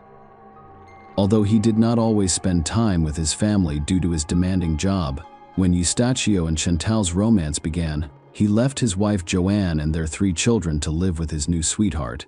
Chantal and Eustachio married, formalizing their rapidly developing relationship. Everything seemed to be going well for the couple at first, as is common. Eustachio got along well with Chantal's children, and they spent weekends together at the movies, the ice rink, and other entertainment venues. However, the relationship rapidly deteriorated. At the same time, Galiz worked more than 60 hours per week. He informed his supervisors that he would resign on December 31, 2004, because he could no longer bear the pressures of his job as the hotel's food and beverage manager. He did not, however, discuss his personal difficulties with his employer. In recent months, Eustachio Galiz and Chantal Dechan's relationship has become increasingly complicated and tumultuous. Some witnesses described the man as being extremely jealous, while others claimed that both Eustachio and Chantal were possessive and frequently argued about it. According to the couple's friends, Eustachio Galiz would raise his voice but not physically abuse Chantal Dechan, despite the fact that she would insult or slap him. The tension in the relationship peaked on October 21, 2004. Eustachio and Chantal returned home that morning after working the hotel's night shift. Chantal's 2 daughters were still sleeping. They spent their evening with Joni Heian, their babysitter, who had stayed over at their house because their mother worked the night shift, interrupted the couple's conversation. Joni learned about their argument that night. The babysitter left the house around 7:15 a.m., and the kids were supposed to be at school around 8 a.m. Before leaving for school, the girls entered to greet their mother, who was in the bedroom with Eustachio. This was the last time they saw their mother alive. Eustachio Galiz arrived at his ex-wife Joanna Lafrance's home at 1:29 p.m. to drop off all of his cash savings. At this point, he called the cops and admitted to killing his wife, Chantal. At 1:39 p.m., the police arrived at Joanne Lafrance's house, where Galiz repeated his confession and surrendered without resistance. He then insisted that the police come to the school as soon as possible. Before Chantal, his 2 daughters returned home and discovered their mother's body. At the same time, police went to Chantal Dechan's house, where they discovered her bloody body on the bed in her bedroom. Next to the body, the police discovered 2 blood-stained knives and a hammer with a broken handle. An autopsy revealed that the woman died from multiple hammerhead injuries and stab wounds. The hammer blows were so severe that the handle broke. During his trial in 2006, a jury convicted Eustachio Galiz of second-degree murder. He admitted that his motive for committing the crime was Chantal's decision to leave him. Galiz was sentenced to life in prison with no possibility of parole for 15 years. In 1997, he served 7 days in jail for assaulting his first wife, Joanne Lafrance. In 2004, he killed his second wife, Chantal Dechan. It can be concluded that Galiz abused women. Despite this, 15 years later, in March 2019, the parole board determined that Galiz's risk of reoffending was low enough to release him. As part of his parole strategy, Galiz was allowed to date women to satisfy his sexual desires. The parole officer devised a strategy to determine the amount of contact Galiz could have with women. He was allowed to visit an erotic massage parlor once a month to satisfy his sexual needs, but he was forbidden from having romantic relationships. He was also required to keep a curfew from 10 p.m. to 8 a.m. unless he was attending an Alcoholics Anonymous meeting. However, his control was so weak that he went to the massage parlor several times a week rather than once a month. Remember, he was released in March 2019. Galiz, 51, met Marilyn Levesque, 22, an employee at an erotic massage parlor, in June. Marilene's relatives were mostly aware that she made a living by providing intimate services for money, but she told them little about it, and when she did, she usually made fun of it or mentioned it casually. Her close friends described her as a sensitive young woman. She also became extremely rigid in her work. Part of her wanted to change her life and leave the job that her relatives believed in, but it's difficult to return to the minimum wage. When you're used to earning the equivalent of 2 weeks' wages in 2 hours, how did she end up prostitution? The situation is unclear. But one thing is certain: Marilene experienced a difficult childhood.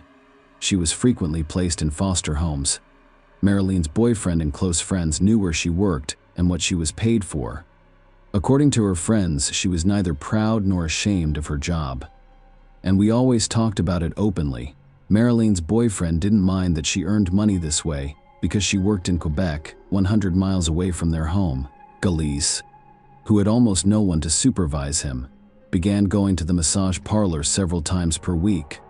The man gave the parole board the impression that he had been reformed, but his nature had not changed. On several occasions, he used violence against female employees, and as a result, he was barred from visiting the massage parlor. None of the employees knew Galice was a criminal, let alone that he had been imprisoned for the murder of his wife in late summer 2019, when it was discovered that Galice had assaulted several women at a massage parlor. The parole board prohibited him from visiting erotic massage parlors under threat of imprisonment, but by this point they'd fallen in love with Mariline and devised a workaround. He offered the girl 1,300 Canadian dollars for a meeting in a hotel room, which she accepted. It was their first meeting outside of the massage parlor, and everything went well. Galice was so sympathetic to Mariline that he began to share his emotional feelings with her.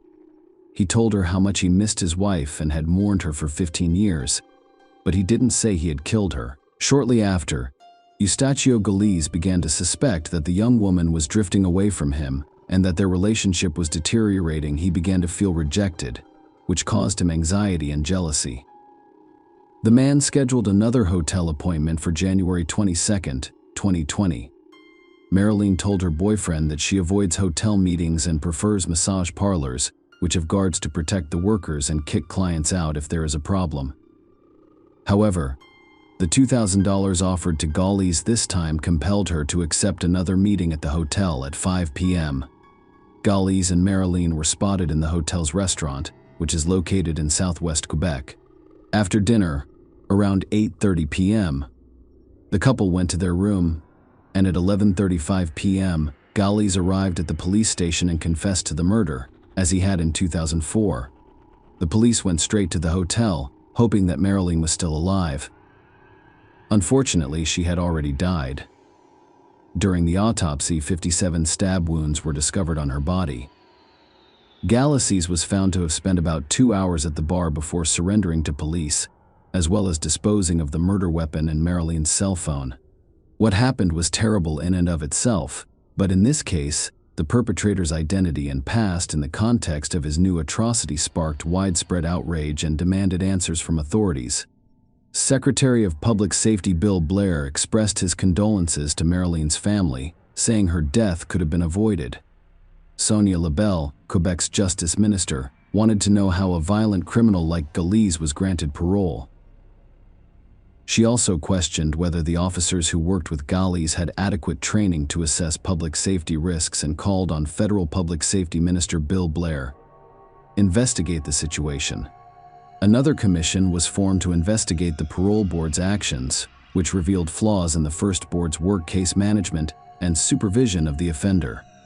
The head of Canada's Correctional Service described Mariline's death as a terrible tragedy that should never have occurred. He also promised that the Correctional Service of Canada, along with the parole board, would take significant steps to avoid similar incidents in the future. Despite the high-profile statements, no one was severely punished, as is typical in such cases. Some parole board employees have been transferred to new positions, while others have been sent for refresher courses. There is no way to bring the young woman back, and her death is hoped to serve as a wake-up call for those who make decisions with serious consequences. The government paid compensation for Mariline's death after the authorities and her family reached an agreement. The agreement prevented Marilene's relatives from filing a lawsuit, but the amount of compensation was not disclosed due to confidentiality agreements. It should be noted that some have condemned the victim because of her professional activities. Gallis was initially charged with second-degree murder, but after it was discovered that he had planned the crime and purchased the knife in advance, he was charged with first-degree murder. Gallis pleaded guilty, admitting that he planned the murder in advance. During his trial in February 2020, the prosecutor told the court that the police had feelings for Marilene and became jealous and angry when they realized he was only a means for her to earn money. Jealousy was discovered to be the primary motive for the murder. On February 27, 2020, 51-year-old Eustacio Gallis was convicted and sentenced to life in prison. This time, he will be able to apply for parole after 25 years, rather than 15 years after his wife's murder. Share your opinion with us in the comments and subscribe to the channel for more.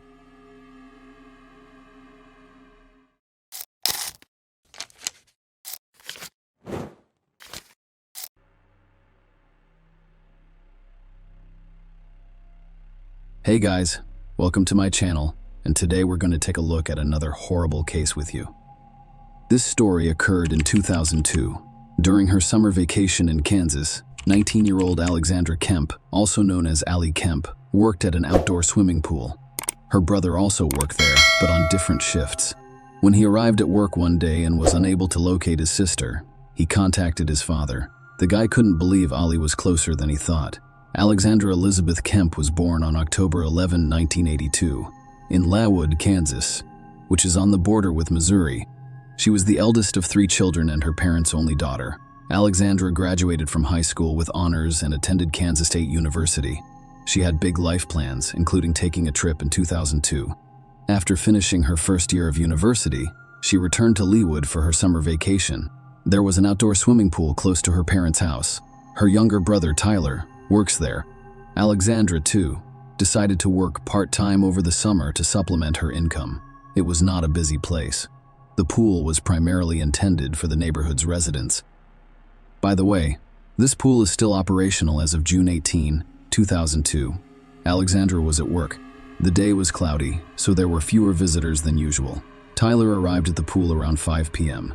to start his shift, but his sister was not present. Her phone and purse were on the table, where she usually sat. Confused, Tyler called his parents and informed them that Alexandra had disappeared. Their father, Roger Kemp, rushed to the scene. The first thing he did was look in the pool. Roger exhaled with relief as the pool was empty. Roger then went to a small pump room near the pool, which contained various water purification equipment, a ladder, and other items. Once inside, the man looked around but saw nothing suspicious. But then he noticed a leg sticking out from beneath the tarp. Running up and lifting the tarp, Roger saw his daughter brutally beaten. She was naked from the waist down, with numerous bruises on her face and body. The man immediately dialed 911. While speaking with the operator, he cried and begged Alexandra not to abandon him. When the ambulance arrived, Roger was administering CPR to his daughter. They transported the girl to the hospital. Unfortunately, despite their best efforts, Alexandra did not survive. She was pronounced dead immediately after arriving at the hospital. Alexandra died from strangulation, despite having suffered numerous severe injuries. Although her body was partially naked, experts discovered no evidence of someone forcing her into intimacy before her death. The police cordoned off the pool while they awaited the results of an analysis of the DNA samples taken from Alexandra's body, hoping to find clues that would help them identify the perpetrator. There were obvious signs of a struggle in the room where Roger discovered Alexandra's body. Her flip-flops were in 2 different locations. The police also discovered an open antiseptic gel with a cap inside. A few days later, while police were desperately searching for the perpetrator, Alexandra's family and hundreds of caring people said their goodbyes at a funeral ceremony. The first suspect was Phil Howes, whom Alexandra had been dating since high school. Phil also worked as the pool administrator. Alexandra died while working the morning shift, and Alexandra arrived at noon. Her shift was scheduled to last 5 hours. Phil used to stay after work to spend more time with his girlfriend Alexandra, but this time he left immediately after his shift because they had planned an evening date. As previously stated, Alexandra's brother arrived at work to find her already under a tarp in the pump room. However, Phil had a solid alibi, so the police quickly removed him from the suspect list. Speaking with detectives, he stated that Alexandra disliked being alone.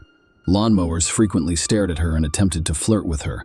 The police interrogated the mowers, but all of the men had an alibi. However, it was not an absolute dead end. Several men reported seeing a strange man sitting in the bushes with a video camera, liking the girls in swimsuits. They saw this man near the pool the day before Alexandra died. Furthermore, someone claimed that he left in an old Ford pickup truck to investigate the activity on the girl's mobile phone. Experts discovered that she communicated with a friend named Laurel on the day she died. They even agreed to meet, and Laurel reported to the police station for questioning. She told investigators that Alexandra invited her to sit with her until her shift ended. The weather that day was not ideal, so no one came to the pool, which made Alexandra feel better, according to Laurel. She arrived at the pool around 2:30 p.m. I parked a few yards from the fence, but Alexandra wasn't present. Laurel began honking, hoping that Alexandra would respond to the sound, but instead of her friend, she saw a man emerge from the pool house. The latter gave her a smile and waved. Laurel was unfamiliar with this man. She assumed it was Alexandra's boss and decided to leave so as not to cause any additional problems for her friend. At the time, she believed Alexandra would be in trouble if the boss discovered she was talking to friends during work hours. But that man was not Alexandra's supervisor or co-worker. The police were almost certain that Laurel had seen the criminal based on her description of the forensic artist's sketch of the suspect. The police were looking for a 30-year-old white man with stocky build, short brown hair, and driving a Ford pickup truck from 1980. The authorities received numerous clues.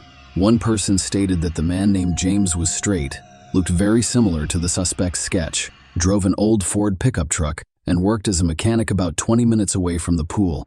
When the police found the man and took him to the station, they were astounded by his resemblance to the sketch based on Laurel's description. James denied being involved in Alexandra Kemp's death. The man's employer confirmed his alibi, stating that James was at work on the day Alexandra died. As a result, they let go more directly.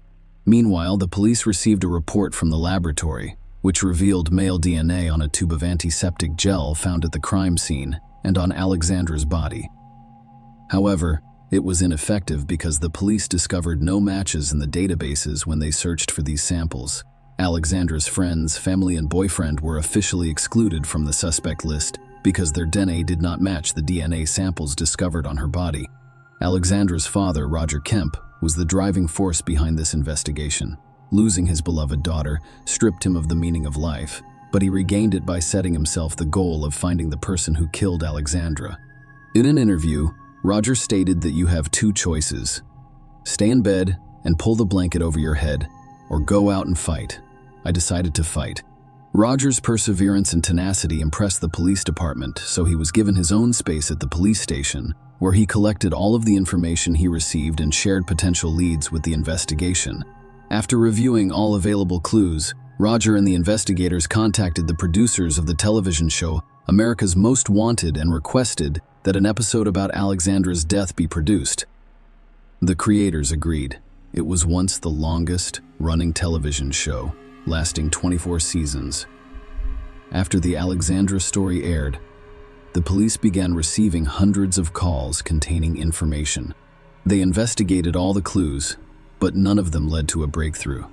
The investigation ended in a dead end. In February 2003, 8 months after Alexandra died, there was a new, seemingly solid clue. As a result of the search activity, a man has been arrested in Utah. They received 3 statements about this person over a span of several days. 2 women and a 114-year-old girl who are unrelated to each other told the police that a man forced them into intimacy.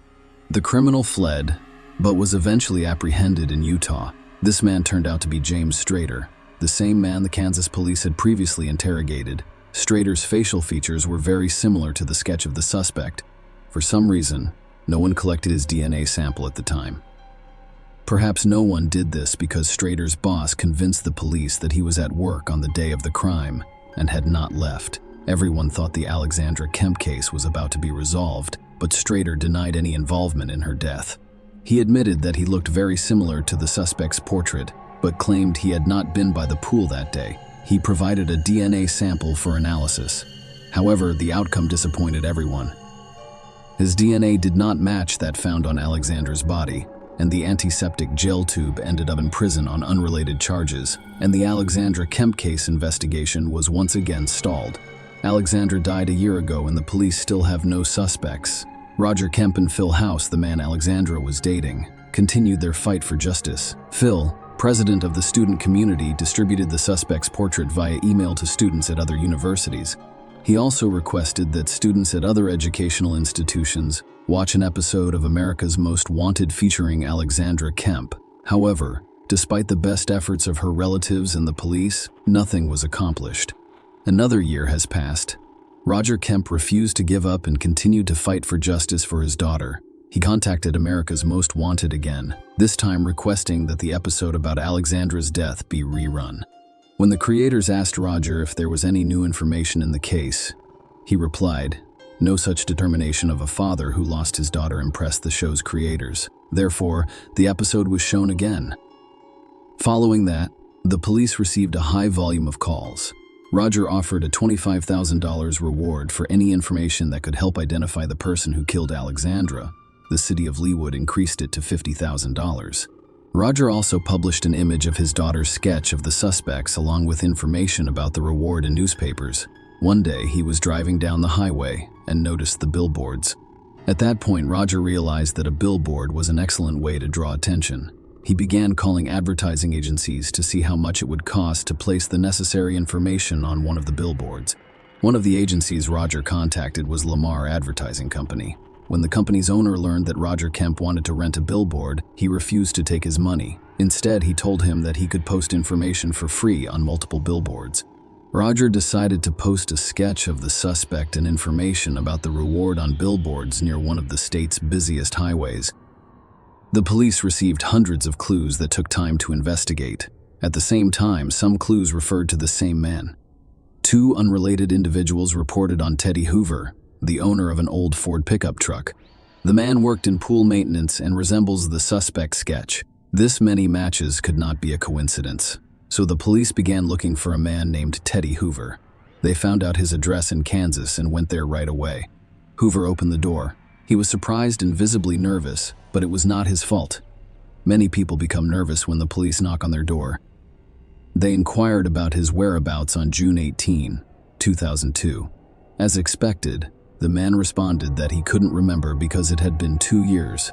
Few people will recall where they were on a specific day several years ago.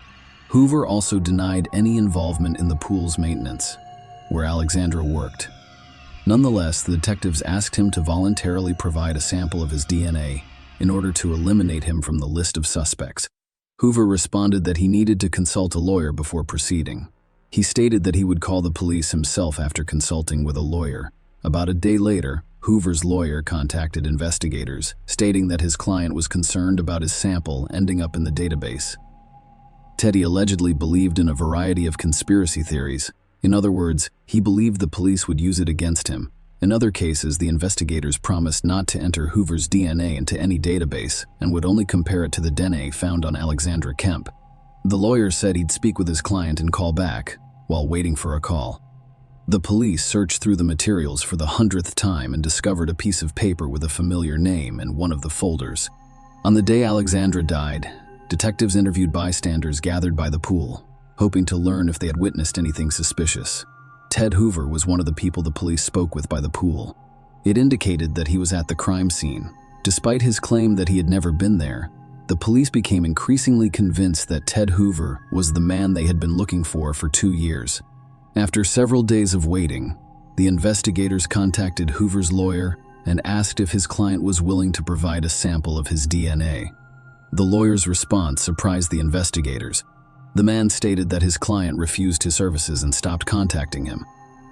Police immediately went to Hoover's house, but their main suspect had already escaped. They added the 29-year-old man to the National Wanted list. However, he was able to cover his tracks quite successfully. Billboards featuring the suspect's image remained in place, and detectives had been searching for Hoover for months without success. In September 2004, a man called the police and claimed to have information about the suspect. He claimed to know the name of Teddy's girlfriend, with whom he lived in Kansas. Detectives decided to identify this woman, but they discovered that she left the state around the same time that Hoover fled.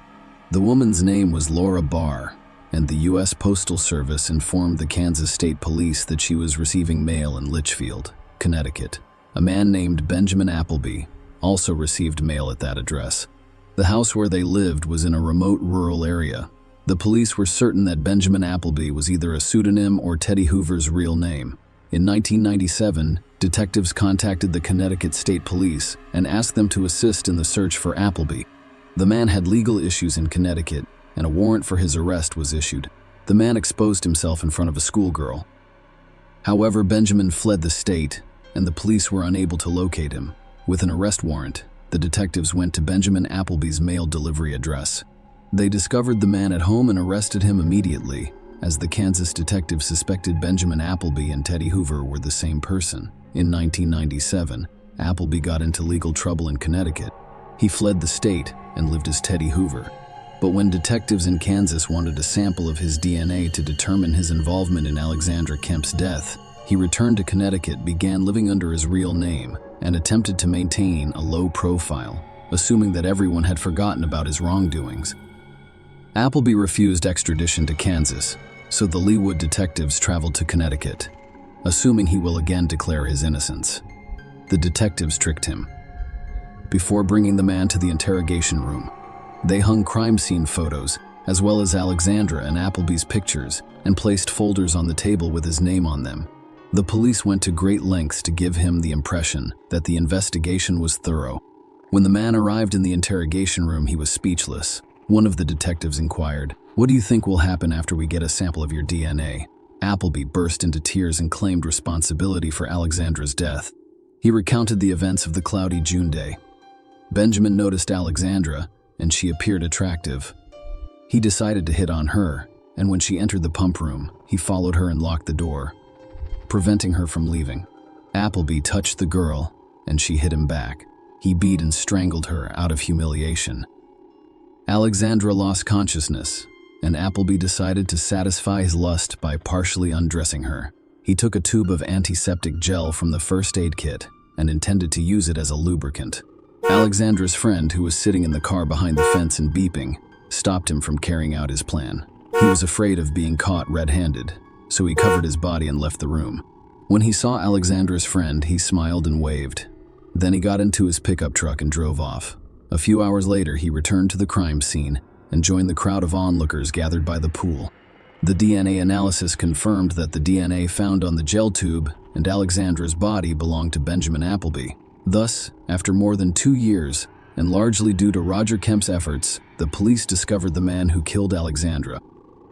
Appleby told investigators that he was willing to fully admit guilt in order to quickly close the case and spare Alexandra's family from another emotional ordeal. But at the first court hearing, he declared his innocence, claiming that he confessed under pressure. You can say a lot, but disputing the DNA analysis is pointless. There was only one DNA sample on the victim's body, which belonged to Benjamin Appleby. Realizing this, his lawyers attempted to persuade the court that their client had no intention of killing Alexander. They said Benjamin admitted to killing Alexandra Kemp, but denied doing so on purpose. However, forensic experts reminded everyone that the criminal had been strangling the girl for approximately 10 minutes. He could have stopped, but chose not to. According to the prosecution, he came to the pool for one reason: to watch her. Unfortunately, on June 18, 2002, the pool was cloudy and empty. Appleby took advantage of the situation. In December of 2005, a jury found him guilty. The court sentenced him to life in prison with the option of petitioning for parole after 50 years. He received an additional 19 years for attempting to force her into intimacy. Appleby appealed the court's decision in 2019, and his life sentence for first-degree deprivation of life was upheld. The Court of Appeal ruled that an attempt to establish intimacy with Alexandra was considered when the first sentence was passed. Thus, Appleby was sentenced twice for the same crime. Based on this, the court reversed the second conviction. Even if released on parole, Appleby will be 81 years old at the time. The investigators admitted that Roger Kemp's perseverance helped them find the criminal. When Appleby was in prison, Roger and his wife started a self-defense class for girls, through which tens of thousands of girls and women across the country learned basic self-defense techniques. Billboards were not a new concept in 1991. Following the death by strangulation of 34-year-old Kathy Page, her father began placing billboards criticizing the police, and this story inspired the filmmakers. 3 billboards outside Ebbing, Missouri. However, after Roger Kemp posted a sketch of the suspect on billboards, people began using this method across the country. Furthermore, many people continue to use it today. Roger's persistence in the investigation, as well as his subsequent efforts to benefit society, were not unnoticed. At the White House, he received the Presidential Citizens Medal from President Barack Obama. Roger Kemp, 77, passed away on March 1, 2022. Until his death, he worked for a foundation named after his daughter. He stated that he would consider his efforts successful if they saved at least one person. Share your opinion with us in the comments and subscribe to the channel for more.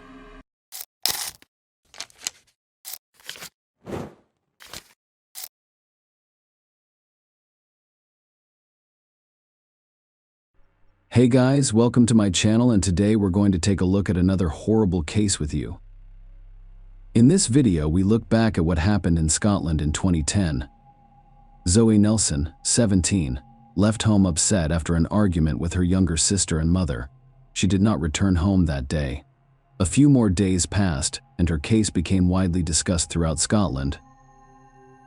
Zoe Nelson was born on August 13, 1992, in Wishaw, Scotland, in the year 2010. She lived with her mother, stepfather, and 2 younger sisters in New Mains, a village and former mining township on the eastern outskirts of Wishaw, 18 miles southeast of Glasgow. Zoe attended Motherwell College, where she was known as a popular student with many friends.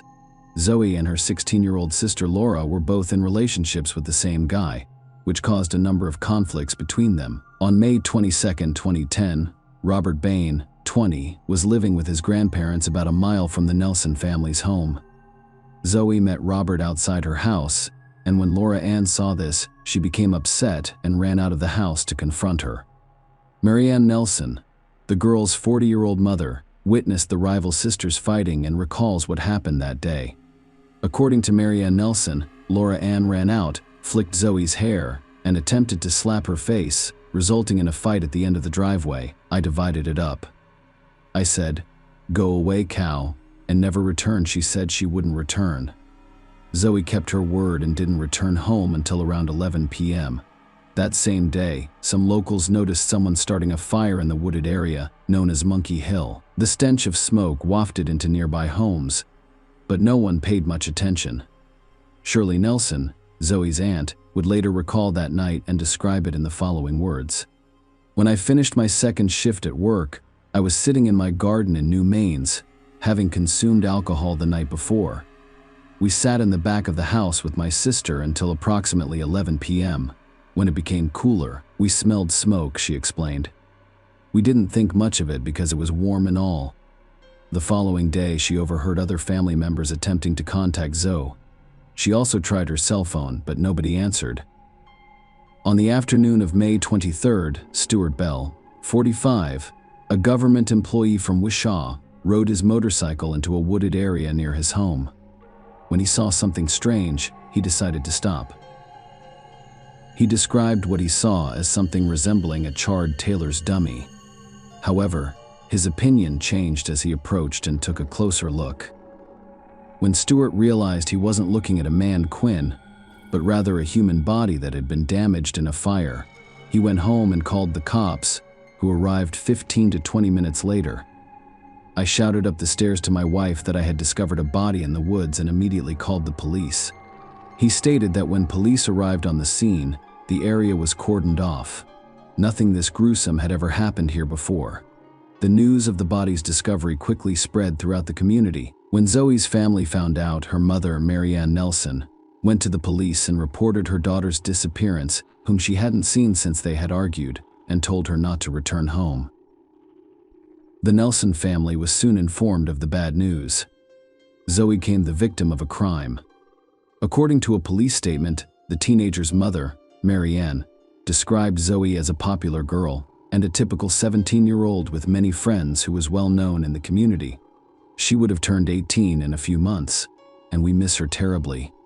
Her stepfather, Daniel, and her two sisters, Laura and Ashley, are devastated by what has occurred. The family is urging anyone with information to come forward and help the police. Wu Logan, principal of Motherwell College, where Zoe studied a vehicle body repair course, said everyone at the school is shocked to hear the terrible news. Zoe was an extremely popular student. Our thoughts are with her family and friends. A thorough examination of the scene took several days, and at least 50 police officers worked on the case. Detective Derek Robertson of the police's main investigation team described Zoe's death as a young life cut short and stated that his officers would not rest until the perpetrator was apprehended. He stated, "It is critical that anyone who saw Zoe between 5 p.m. and 11 p.m. on Saturday night come forward and assist us. It was the hottest day of the year, and we know that the area would have been busy with people taking shortcuts, sunbathing, and walking their dogs. There are a lot of dirt trails in the area, one of which crosses by the spot where Zoe's body was found." He added, "We are anxious to hear from anyone who is passing through the area looking at it from one of the houses that back onto it if they see anything suspicious."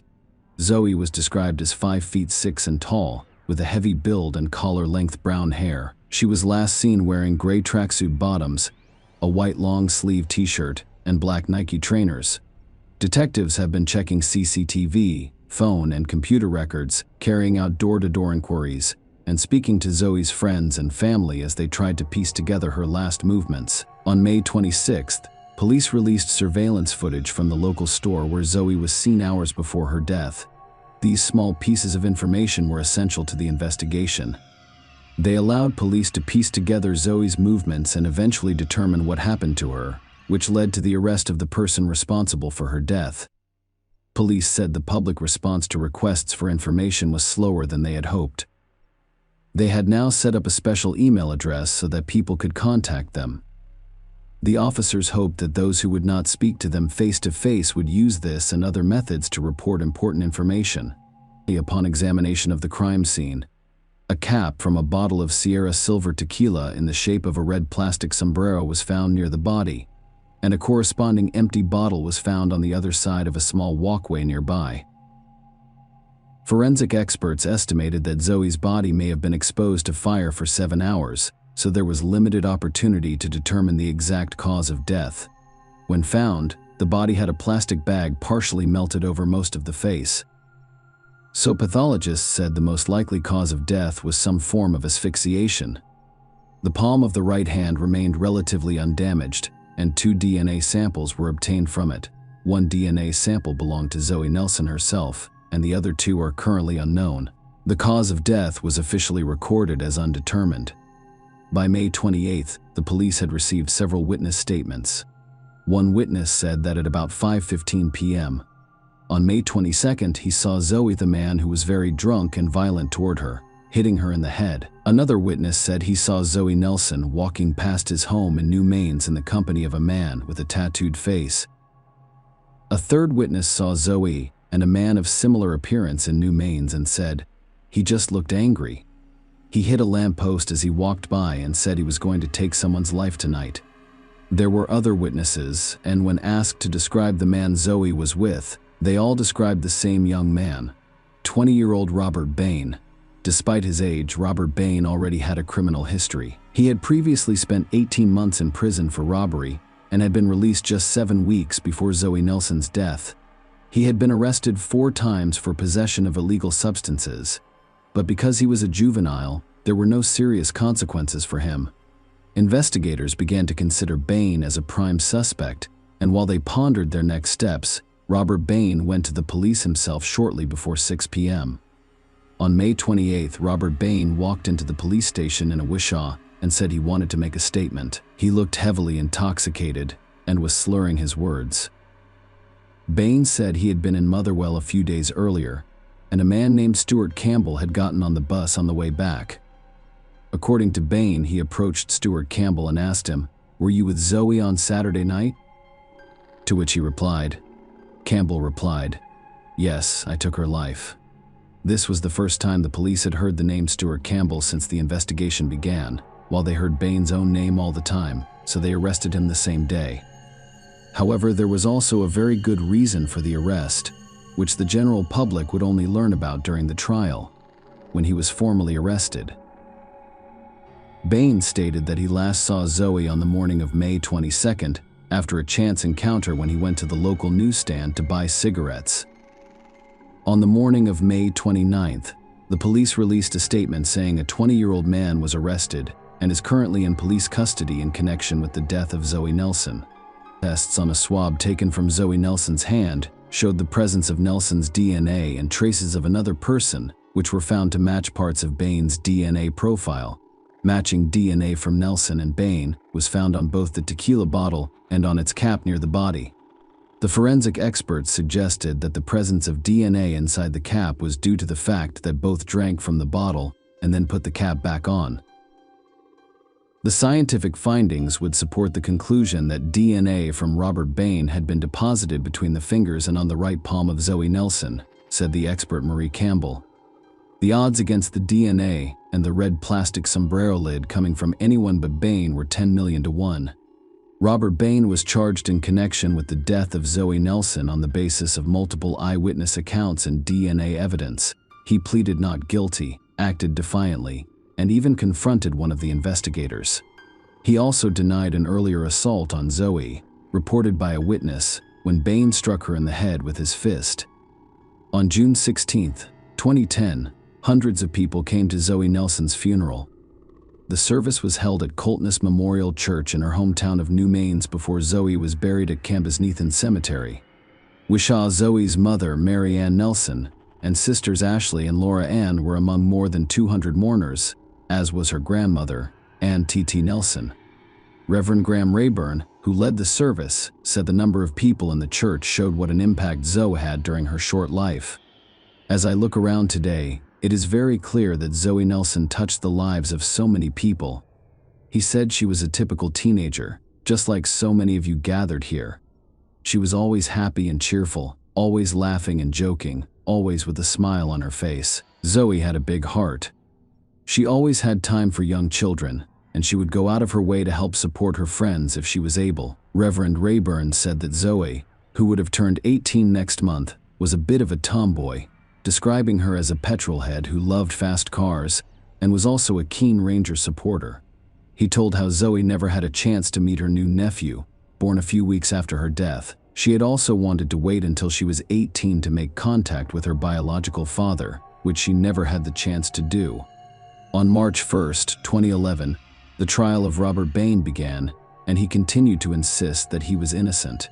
A teenage friend of Zoe Nelson told the court that a week before she died, Zoe had said her scratches and bruises were sustained in a fight with Robert Bain. Zoe told her friends that Bain was very bossy and unstable and could get angry over any trifle. He wouldn't let her socialize with some of her friends. Although Zoe Nelson and Robert Bain's relationship could not be called serious since he had been out of prison for less than 2 months, but he had a great influence on Zoe and also maintained a relationship with her 16-year-old sister, Laura Ann. Laura Ann Nelson was just as involved in a relationship with Robert Bain as her sister Zoe. Even before Zoe's body was discovered by a bystander, Laura Ann knew her sister was dead. She had kept this secret for 5 days. The police had not previously made this information public. But at the trial, it was revealed that Bain had led Laura Ann to the place where her sister's body lay. Laura Ann, who testified in court from behind a screen so she could not see Bain, said that on the morning of May 23rd, the day after she and Zoe had an argument, she went to Bain's address to return some items of clothing to him. When she arrived, she said Robert looked nervous and had been drinking vodka. Shortly afterwards, they left the house, and Bain told her that he wanted to show her something. She said he led her to the place where Zoe's body lay. Laura Ann said during her court questioning that she realized it was her sister because she recognized the Ranger's tattoo on her arm. According to her, Robert had told her that he had hit Zoe, and when she tried to hit him back, he lost his temper, took her life, and then used gasoline to try to destroy any trace of the crime. Laura Ann also admitted to walking with Bain the day after the body was found, and she subsequently visited his home and spent some time in his bedroom listening to music. She also spent about an hour on the phone with him. Laura Ann's friend, who also testified at the trial, described her as happy and normal at a time when she knew her sister was dead. When asked why she didn't tell the police everything during her first interrogation, she said, "I didn't tell them because I was afraid my mother wouldn't believe me and think I was responsible for Zoe's death." The jury also heard Laura Ann Nelson say that Robert Bain threatened that she would get the same thing as Zoe if she told anyone about what he had done. On March 25, 2011, a jury of 7 men and 7 women handed down a unanimous guilty verdict. Bain had to be physically restrained as the jury delivered their unanimous verdict at the High Court in Edinburgh. The handcuffed bodybuilder jumped up in the dark and began struggling violently with security officers and the police head-butting one of them. He also shouted insults and threats at Zoe Nelson's family, forcing the court to be cleared while officers restored order. After a 20-minute adjournment, Judge Lady Dorian agreed to recommend the trial in Bain's absence. Robert Bain was acquitted of stealing alcohol from an Asda store in Newman on May 22nd, and disorderly conduct when he yelled, cursed, and waved a knife in various streets in Wishaw. That same day, Bain was also acquitted of stealing Zoe's cell phone, which was found in the woods, and of threatening a police officer during an interview at the Motherwell police station on May 28th. On April 27, 2011, Robert Bain was sentenced to life in prison with a minimum term of 20 years for taking the life of Zoe Nelson. He received another 6 years for the obstruction of justice charge. Both of his sentences must be served concurrently. In jailing him, Judge Lady Dorian told Bain this was an appalling crime, the circumstances of which are properly to be described as shocking. As the Nelson family left court, Zoe's aunt, Shirley Nelson, 35, said they were disappointed by Bain's 20-year minimum sentence. "A life should mean a life. We should go back to the old days and bring back hanging," she said. "All we can say now that all this is over is as a family. We would like to thank everyone for the help and support that have been given to us all. Now, as a family, we have to come to terms with the fact that we will never see Zoe again, as her life was cut short at the evil hands of Robert Bain." Speaking on behalf of the family after the verdict, Zoe's uncle, Stephen Hines, said Bain deserved it. He added that his reaction in court just shows how threatening he is. "He's an animal, and he knows he's guilty." End of story. After the court hearing, Officer Derek Robertson, who investigated the case, said that Bain showed no remorse for his heinous actions. "Today, when the verdict was raised, you saw what he can do, so the streets will be a lot safer, and hopefully the Nelson family can move on knowing that he is behind bars," he said. On Christmas Eve 2020, 29-year-old Laura Ann Nelson was found dead in her apartment after not being heard from for days. She was left with 2 children, ages 3 and 4. Her death was not considered criminal because Laura Ann had health problems, namely type 1 diabetes. Share your opinion with us in the comments and subscribe to the channel for more.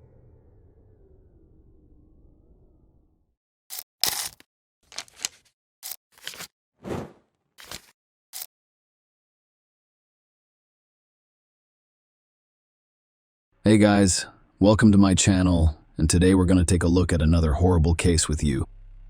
Brianna Warlin, a young woman, was awakened abruptly by an unexpected phone call at 1:45 on December 18, 2013.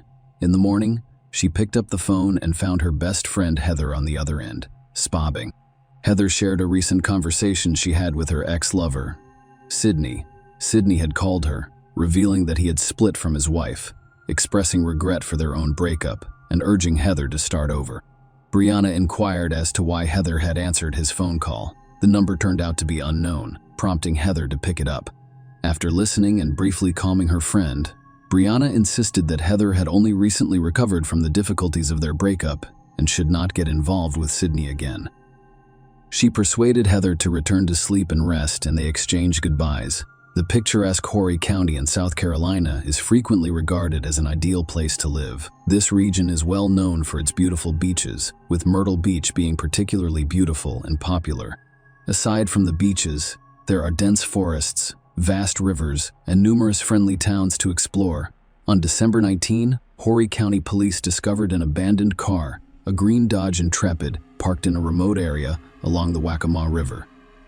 Peachtree Landing was approximately 8 miles from Myrtle Beach. This location served as a dock for small boats and was at the end of a long, little-known road that was rarely traveled by cars. The police checked the car's registration in their system and discovered that it was registered to Terry Elvis. Officers were dispatched to his home. They knocked on his door and told him about the found car. Terry was at home, watching TV on his living room sofa. It turned out that the car belonged to his daughter Heather. Terry attempted to contact Heather by phone, but she was unavailable. He agreed to accompany the police to the Peachtree Landing for further investigation. Terry was surprised to see his daughter's car in such a strange, secluded location, but he was not initially concerned about her safety. He assumed the car had been stolen because it was strange that it was there without its owner. After receiving a spare key from Terry, the police opened and thoroughly inspected the vehicle. They discovered no personal items in the cabin, including Heather's purse, keys, or cell phone. Terry's concern grew, so he attempted to contact Heather again. "I'm still not getting a response." He called the restaurant where she works. Heather had not shown up for work, according to the manager, and she was not scheduled until the following day. Terry informed the police of his concerns, stating that such behavior was completely out of character for his daughter and that something had gone wrong.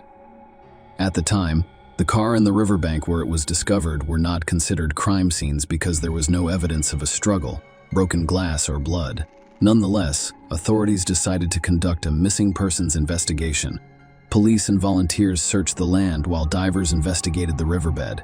During the search, human remains were discovered in the forest. However, they were identified as belonging to an unknown man, not the missing woman.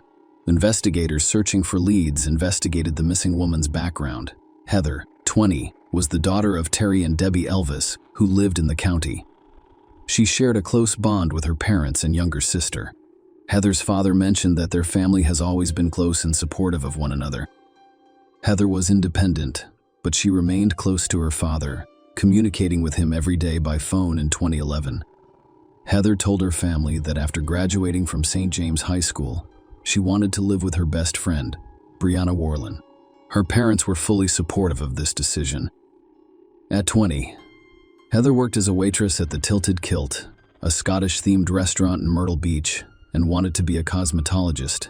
Heather's younger sister Morgan revealed that her interests included makeup and working in front of the camera, and she was known for her creativity and ambition. Heather was also well known in her town for her kindness, carefree attitude, and positive outlook. Her friend Brianna observed that when people remember and talk about her, they smile because she always had a positive attitude. Heather was described by another friend as sociable, free-spirited, and enthusiastic about life. She was always determined to live life to the fullest. Heather had spent the previous year in Myrtle Beach with her best friend Brianna. She was doing well in her studies, and everything seemed perfect. However, everything changed when Heather had a chance encounter at the Tilted Kilt, which set her on the path to tragedy. Heather was working the day shift at a busy restaurant one warm June afternoon, while chatting with customers, taking orders, and transporting trays to the kitchen.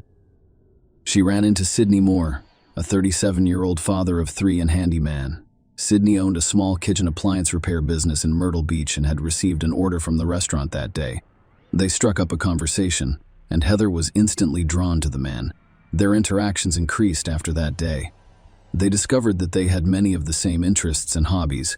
Heather even hinted at her feelings on Twitter, saying she was drawn to older men. By the end of July, Heather had begun sending intimate messages to Sidney, who was renovating her restaurant. She also told her friends and co-workers about Sidney, revealing that he was the same person she'd mentioned on Twitter.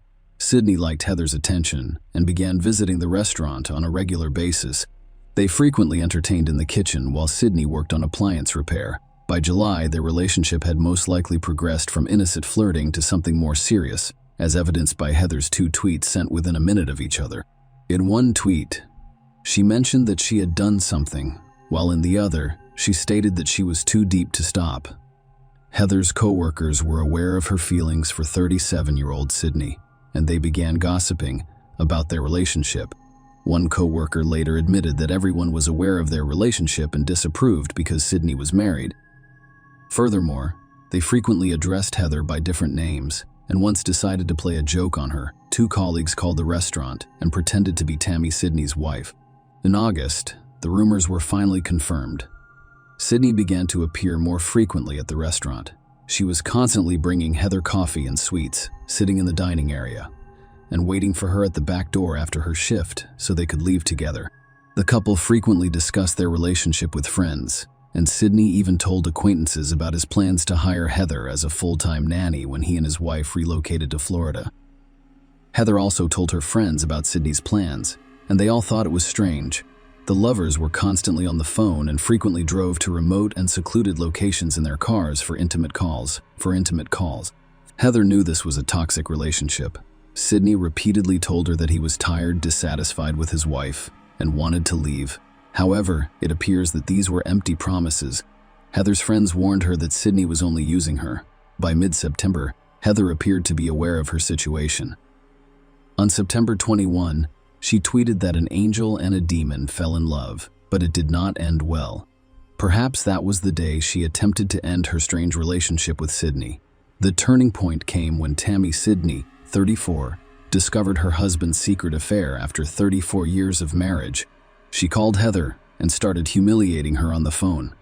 Heather's roommate, Brianna, witnessed the conversation and later told investigators that Heather had tolerated the insults for a long time. Tammy once claimed that Sydney was only using Heather for his fantasies, and she even had Sydney tell her this over the phone. Sydney echoed his wife's words, telling Heather that she is unimportant to him and an easy target. Naturally, this upset the girl. Sydney and Tammy made her feel terrible and almost completely destroyed her identity. Prosecutor Chris Helms later determined that Tammy held a commanding position in the Maurier household, dictating where and when Sydney should work and controlling all of his activities. Helms also stated that Tammy was enraged by the betrayal and could not forgive Sydney and Heather, so she decided to ruin the young woman's life. After the truth was revealed, Tammy began handcuffing Sydney and tying him to the bed at night, preventing him from leaving while she slept. She also changed the password on his phone and forced him to get a tattoo of her name on his stomach. Sydney agreed to everything in the hopes of preserving his marriage and family. Brianna Tammy claims that her attacks went beyond phone calls and turned into systematic acts of hatred. Tammy began making repeated phone calls to Heather's workplace, demanding that she be fired. She continued to call Heather from Sydney's phone and send pictures and videos of the two of them together, including intimate moments. Heather wrote Sydney a letter begging him to stop Tammy's harassment, which was causing problems at her job. She was saddened and upset by how the man she loved treated her. Heather tried everything she could to get her life back on track, including starting to attend church with her best friend in early November. Tammy sent Heather new threatening messages, demanding that she provide her address. Tammy warned Heather that if she did not comply, she would find her and impose severe consequences. Tammy also stated that she had been monitoring Sydney since January 2012 and that Heather could no longer influence him. Heather was completely exhausted, both physically and emotionally, and couldn't understand why Tammy wouldn't let her go, especially since her relationship with Sydney had ended and she wanted to forget everything. Heather told her friend that Tammy appeared to be obsessed with her. Things finally settled down by the end of November. More than 2 weeks after Tammy's threatening messages arrived, Sydney and Tammy left for a 3-day trip to California with their 3 children in their new Ford Phone 150 SUV. With more family out of town, Heather was finally able to relax and enjoy the moment, free of Tammy's threats. Heather also experienced a happy event in her life when she was able to land her dream job as a makeup artist at a beauty salon. She was supposed to start work before Christmas. Heather was overjoyed and eagerly shared the news with her friends and family. However, fears began to emerge in her life, which could only worsen her problems with Tammy. Heather and her co-workers at Tilted Kilt noticed in early November that she had gained weight unexpectedly and quickly. Heather became concerned that she might be pregnant with Sydney's baby. Angered and terrified, she decided to take a pregnancy test at the restaurant. Heather's manager, Jessica Cook, later told police that she was desperate about the situation and feared Tammy would do something terrible to her. However, the test turned out to be incorrect. Heather had no idea if she was pregnant with Sydney's child at the time. Heather's best friend also stated that when Heather took a pregnancy test at work in early November, she had not been intimate with anyone other than Sydney. Despite her concerns about a possible pregnancy in the winter of 2013, Heather remained optimistic. She decided it was time to move forward and make a new start. She hoped for a new, happier, and healthier relationship and agreed to go on a first date with Steve Gerald, a man she had met briefly but was genuinely interested in. Heather and Steve met on December 17 at around 10 p.m. and decided to drive around Myrtle Beach to see the Christmas lights. They eventually stopped at a nearby parking lot, where Steve taught Heather how to drive his manual transmission car. Excited, Heather sent her father a picture of herself behind the wheel of the car with the caption, "I just learned to drive like a true professional." Steve later stated that they had scheduled a second date and he dropped her off at her Carolina Forest apartment. Detectives struggled to find specific clues or leads around 1:15 a.m., so they decided to create a timeline of events preceding Heather's disappearance on December 17 and 18. The prime suspect was Steve Gerald, with whom Heather had spent the evening before her disappearance. However, after questioning, no evidence of his involvement was discovered and suspicions were dismissed. Heather's family and friends were surprised to learn that, while they were working hard to find the girl, they were also reaching out to the general public and offering a reward for information about her whereabouts. Tammy Moore, at the same time, became active on social media and continued to insult Heather. On December 20, Brianna and her restaurant colleagues told police about Sydney and Heather's affair, causing outrage and drawing the attention of investigators leading the investigation. Detectives summoned Sydney for questioning. Sydney was evasive and reserved throughout the interrogation, claiming that he was not near the Peachtree Landing on the night of December 17-18. He also claimed that he had no contact with Heather and was traveling with his wife Tammy at the time. Detectives suspected he was lying but needed proof. That's when investigators looked into Heather's call history and phone records, and they discovered the first clues. By reconstructing Heather's movements on the day she vanished, they attempted to establish Sydney's connection to these events. According to Brianna, Heather received a call from an unknown number on December 18 for only 5 minutes. Heather then repeatedly attempted to call the number back. Starting at 1:35 a.m., she dialed the number 9 times, indicating her desire to speak with someone she knew. The police were able to determine the exact location where the call was made. There was a payphone near a gas station in Myrtle Beach. Surveillance footage revealed that an unknown male was entering the phone booth at the time Heather received the call. All of this evidence was presented to Sydney, who initially denied making the call before admitting that he called Heather to request that she leave him alone. Tammy Moore was also called in for questioning, where she discussed her marriage and the situation but denied any involvement in Heather's disappearance. She also stated that Heather led an inappropriate lifestyle and that her behavior was abnormal. Tammy contended that the issue was not only Heather's infidelity, but also her overall behavior. Based on their suspicions, detectives decided to check all of the neighborhood's security cameras, which quickly yielded evidence. Shortly before Heather's call, Sydney was caught on video purchasing a pregnancy test at a local supermarket. When asked if the test was for him, the man responded that it was for his wife. Even more compelling evidence was discovered later. Footage from cameras installed along a remote stretch of road leading to the Peachtree Landing. These tapes featured a Ford Phone 150. It's very similar to Sydney's vehicle approaching the location where Heather's car was discovered at 3:36 a.m. After about 10 minutes, they leave the area. Experts later confirmed that the SUV seen on video belonged to Sydney. He was the last person Heather spoke with, and investigators believe he was the last person to see her at the Peachtree Landing. Using Heather's phone records, investigators were able to create a timeline of her recent movements. At 2:30 a.m., Heather's phone called the payphone number Sydney was using, but there was no answer. She then went to Longbeard's Bar and Grill in Carolina Forest, which is not far from her apartment. She stayed there for about 15 minutes before heading towards Augusta Plantation Drive. She then returned to her Longbeard and remained there for an additional 15 minutes. Heather tried calling Sydney again but received no answer, so she went to her apartment and stayed for 5 minutes. Sydney's phone received another call at 3:25 am, which he answered, and they spoke for 4 minutes until 3:37 am. Heather's phone was at Peachtree Landing, and she attempted 3 times to call Sydney, all of which went unanswered. The last call to Sydney was made at 3. 41, and by 3:42 the phone had been disconnected. Security footage of Sydney's vehicle served as incriminating evidence. However, additional compromising evidence was discovered during a search of the Moore's home after investigators obtained a warrant. Suspiciously, the Moores removed their home video surveillance system on December 20 and replaced it the next day. Although investigators were unable to obtain footage from the previous system, they did seize recordings from the new one. The video shows Sydney and Tammy thoroughly cleaning the interior of their car and then burning the rags they used to clean it all on the day the new surveillance system was installed. In 2014, months after Heather Elvis's disappearance, police made a breakthrough in the case. On February 21 that year, Sydney and Tammy Moore were arrested on charges of kidnapping Heather. They were later charged with murder, despite the fact that Heather's body had never been found. However, while in jail, the Moores refused to testify. The police continued their search for Heather's body because they lacked sufficient evidence to prosecute the felony charges.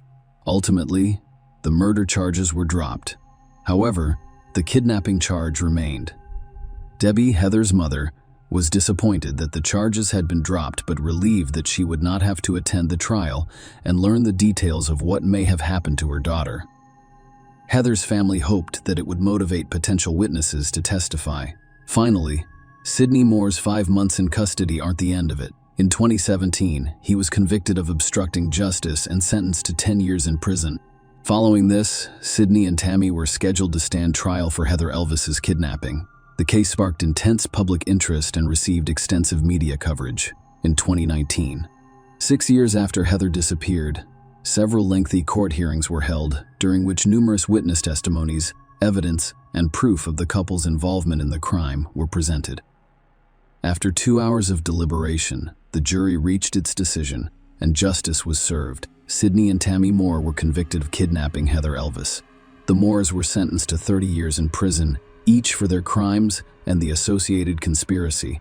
The husband and wife will serve their terms concurrently. Following the verdict, Sydney requested to speak in court. Despite the conviction, he remained adamant about his innocence.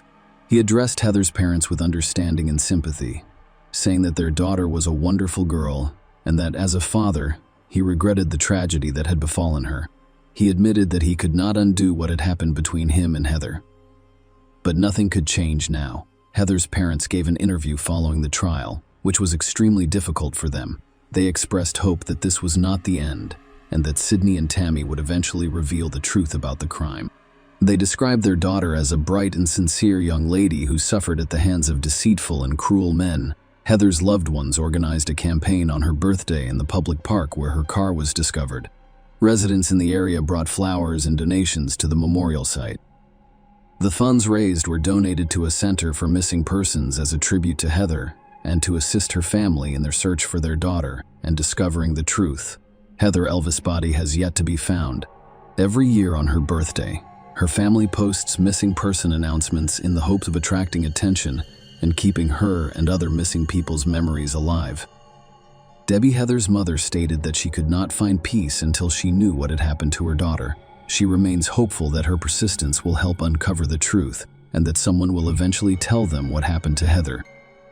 Share your opinion with us in the comments and subscribe to the channel for more.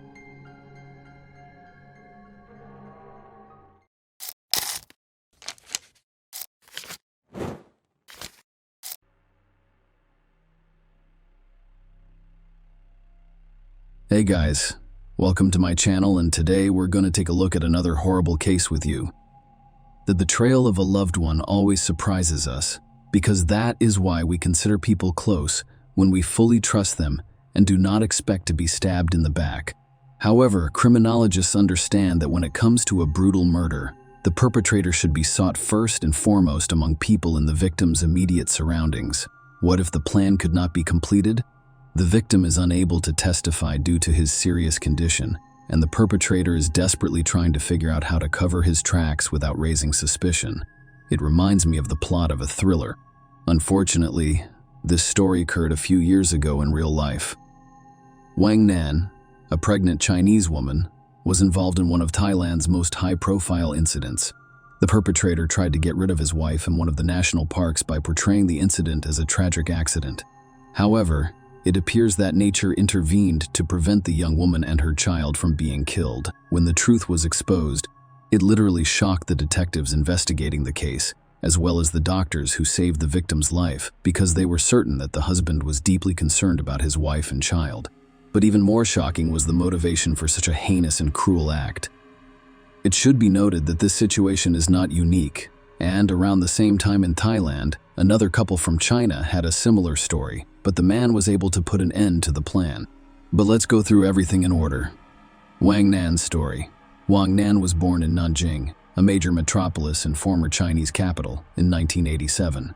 She grew up in a relatively affluent family, and her parents strived to provide their daughter with the best education possible, while also encouraging the development of her talents and potential.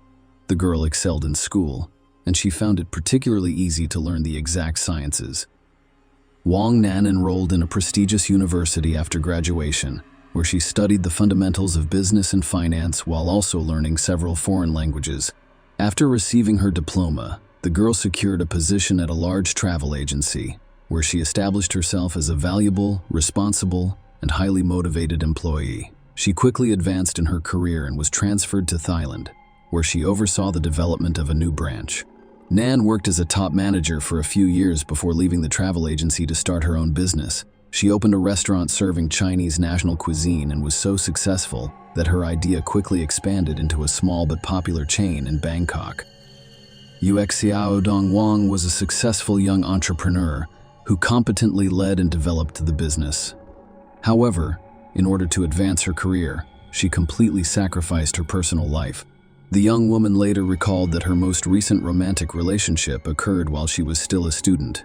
However, as labor activity began, she simply did not have time to go on dates due to her full-time employment.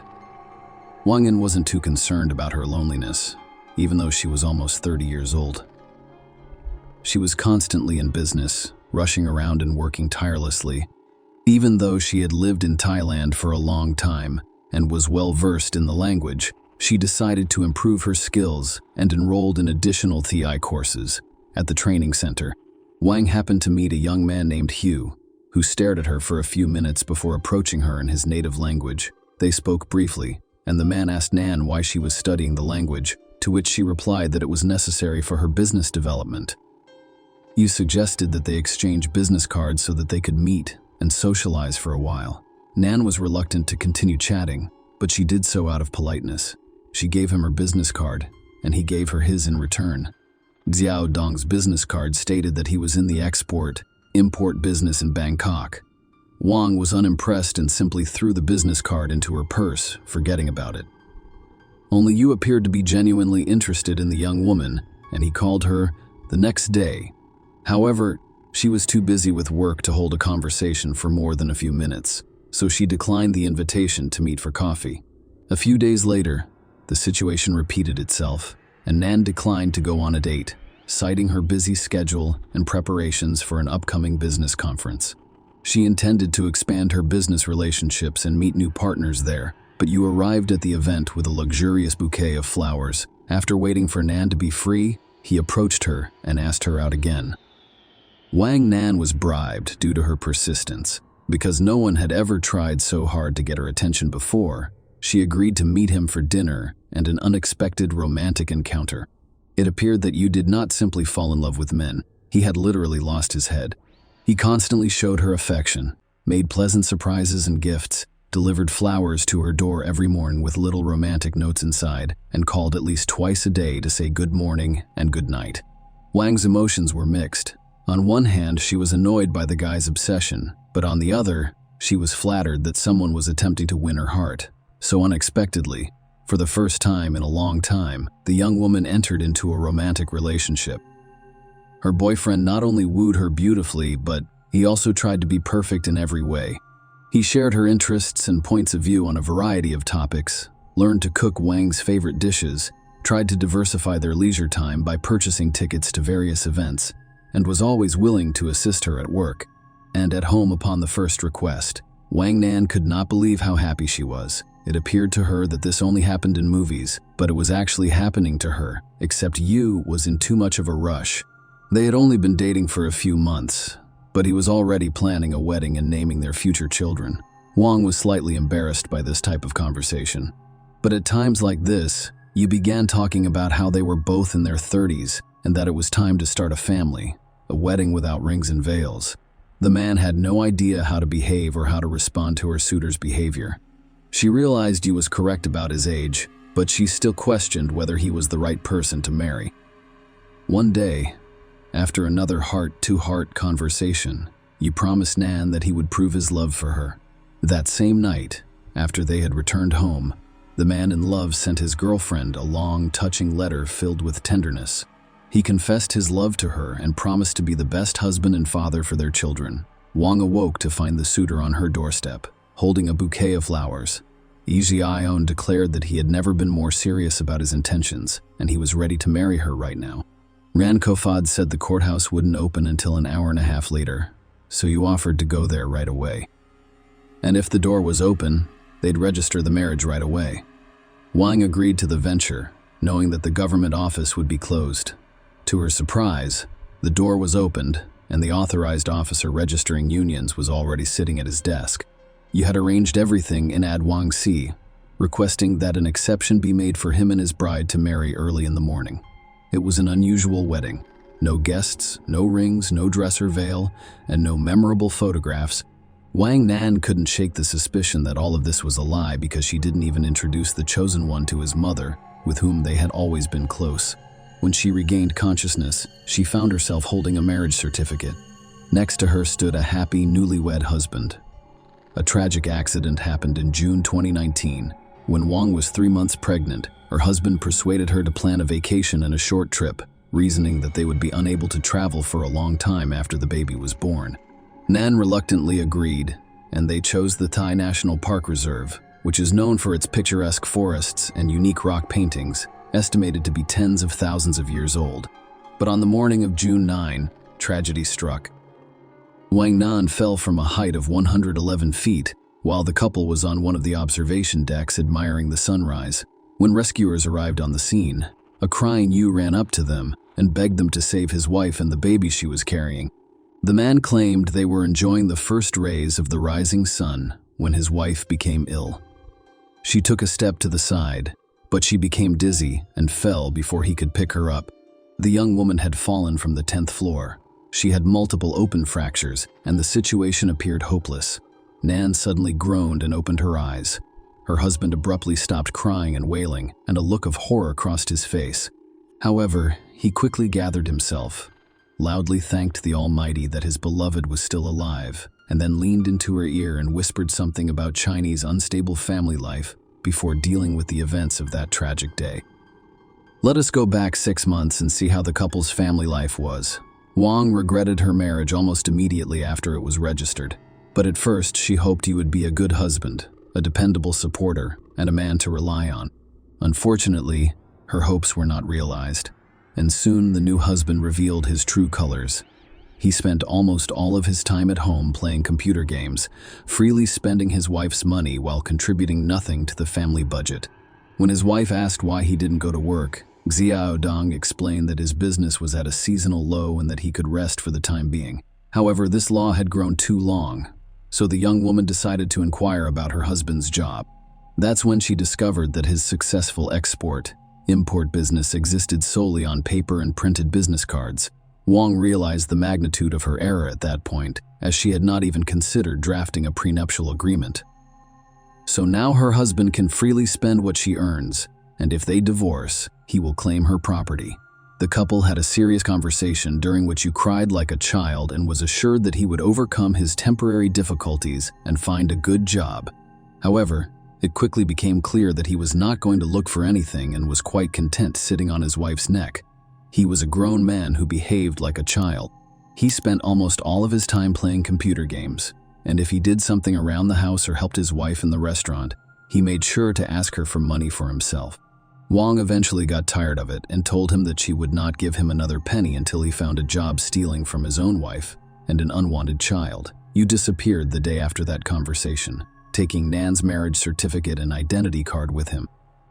However, she only discovered the missing documents in the evening when she received a call from her accountant inquiring about the transfer of a large sum of money from her account. The young woman was stunned because she had not transferred any funds. She did, however, immediately guess who had done it. The husband transferred more than $500,000 to his personal account while providing the bank with his marriage certificate, his wife's documents, and assurances that it was their joint money that they managed together. Wang did not hesitate to contact the police to report the theft, and the fugitive husband was apprehended a few hours later while attempting to cash out some of the stolen funds. Yu sobbed again at the station, this time on his knees, begging his wife for forgiveness. He admitted that he had lost a large sum of money gambling, and he was now being threatened with death in order to repay the debt. Furthermore, it was discovered that this was not his first encounter with the police. He had previously served an 8-year sentence in his native China for robbery. Ren was almost overcome with shame as she listened to all of this, because as it turned out, she did not know the man she married. However, the young woman believed that gambling was a disease and that she needed to help her husband overcome his addiction and return to a normal life. Wang not only agreed to pay off half of her husband's debt, but she also appointed him manager of one of her restaurants. Yu initially appeared to accept it gratefully and take the new position seriously. He even devised an effective strategy for the establishment's growth, but his enthusiasm was short-lived. Soon, he began to spend more time on computer games and entertainment. During that time, Wang discovered she was pregnant and informed her husband, but he reacted strangely, even aggressively. Yu claimed that he was not yet prepared for this and persuaded his wife to have an abortion, which she flatly refused. The husband then threatened divorce and stated that he intended to obtain a court order to divide the property. He didn't speak to his wife for several days before suddenly softening and apologizing. Yu admitted that he spoke nonsense about emotions. In fact, excited about the upcoming edition, I resumed caring, cooking, and helping around the house.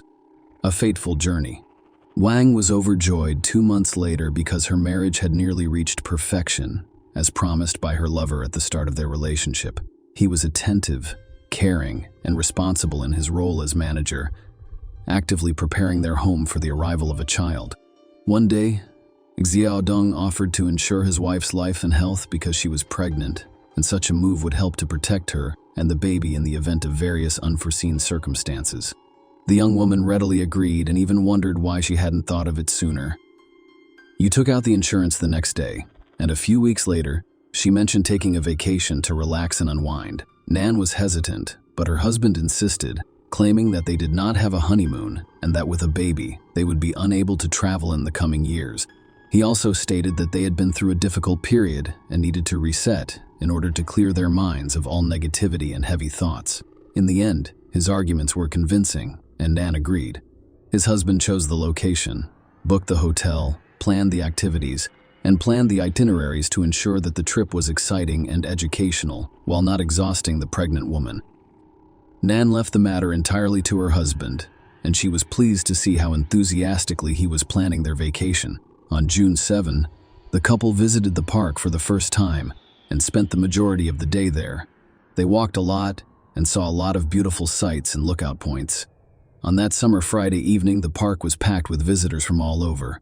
Wang noticed her husband becoming angry and nervous in the evening when she asked if everything was fine. He responded that due to the crowds of tourists, they were unable to enjoy the sunset in silence. Wang Nan even conceded, deciding that it would be extremely romantic. As the sun went down, the park became less crowded, and Yu climbed the fence of the observation deck and began calling his wife to the edge, telling her what an incredible view there was. However, the pregnant woman refused to go there, citing that it was already dark and could be dangerous. The husband became enraged but returned to her after a few minutes, explaining that they would have to go to the park to see the sunrise. Since the couple arrived at the hotel after midnight, they decided to rest and sleep in on Saturday, before returning to the reserve early Sunday morning. On June 9, early Sunday morning, as planned, the couple went to the national park to see the first rays of the rising sun. They awoke at around 3 a.m. They left while it was still dark outside. There were very few visitors at that time. Wang briefly considered that they were all alone there. The couple met at dawn and on one of the observation decks. He then went down to the cliff and persuaded his wife to approach him to admire the rock paintings. Nan hesitated, but her husband assured her that it was safe and that he would help her down before climbing up. The young woman trusted her husband and approached the situation with caution. The view from up there was truly breathtaking. Yu hugged his wife and asked if she had any regrets in this life. Nan was surprised by the question, but she confidently responded that she had no regrets. Yu ran his hand through her hair, kissed her on the cheek, and then leaned over to her ear and said, "Die." At that moment, he loosened his embrace and pushed his wife down the cliff, a miraculous rescue. Yu looked around again to make sure no one had seen them, then looked down intently but couldn't see exactly where his wife had fallen. He listened. It was quiet. No one was screaming or calling for help, which meant there were no witnesses downstairs either. He then leisurely headed towards the park exit to bide his time and report the incident, when one would surely be dead.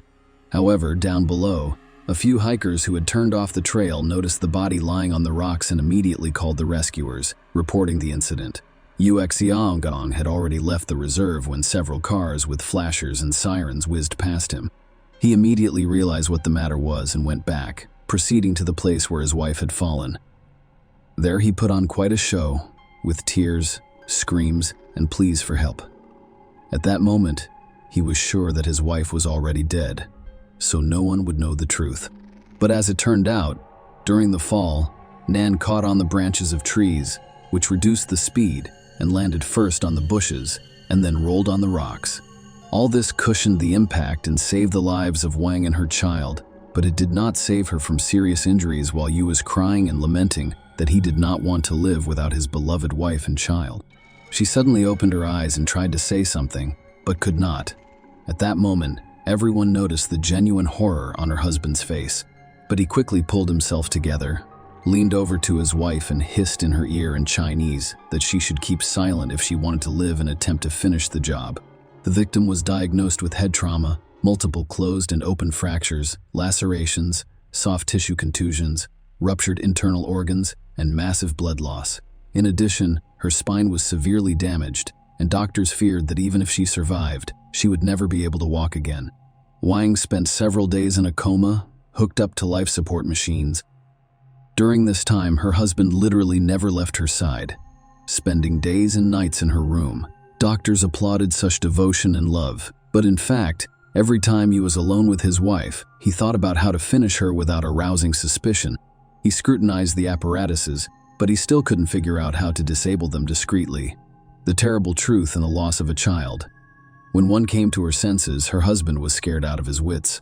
He did not leave her alone, not for a moment, fearing that at any moment she would talk and tell the police the truth about what had happened.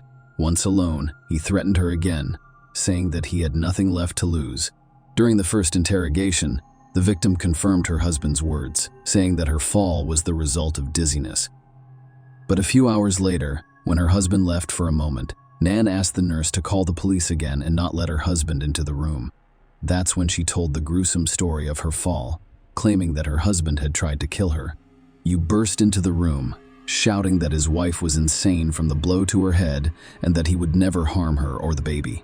But the man's words sounded extremely unconvincing, and he was taken into custody the same day at the hospital. He was charged with several charges at once, including attempted murder as well as intimidation in case the victim spoke. When her husband was arrested and sent to jail to await trial, Wang breathed a sigh of relief. She still had a long period of rehabilitation ahead of her, but now she felt safe.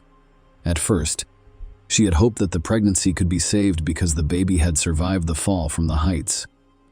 However, because of the strong painkillers, several surgeries under general anesthesia were necessary, as was the need to inject antibiotics. The doctors insisted on abortion because the priority was the life of the mother, and the fetus, in all likelihood, would still die from so many drugs.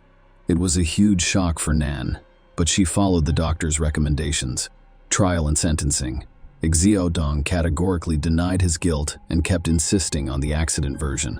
In prison, he behaved calmly, hired good lawyers, and was confident that he would escape punishment or that it would not be too severe. Investigators and the prosecutor in charge of the case had no doubt that the defendant had committed the crime out of self-interest and the hope of receiving a large insurance payout, as well as inheriting his wife's fortune, which at the time amounted to almost $2.5 million. However, at one of the interrogations, Yu literally shocked everyone by talking about another motive for his inhumane act. It turns out that he resented his wife when she agreed to repay only half of his debt because of a passion for gambling. In the man's opinion, If his wife really loved him, she would have closed all his debts because she had the money. Xiaodong then decided that Wang did not love him, and he had the right to punish her for it. After these words, the defendant fell silent, and realizing that he had said too much, he said that he had been misunderstood.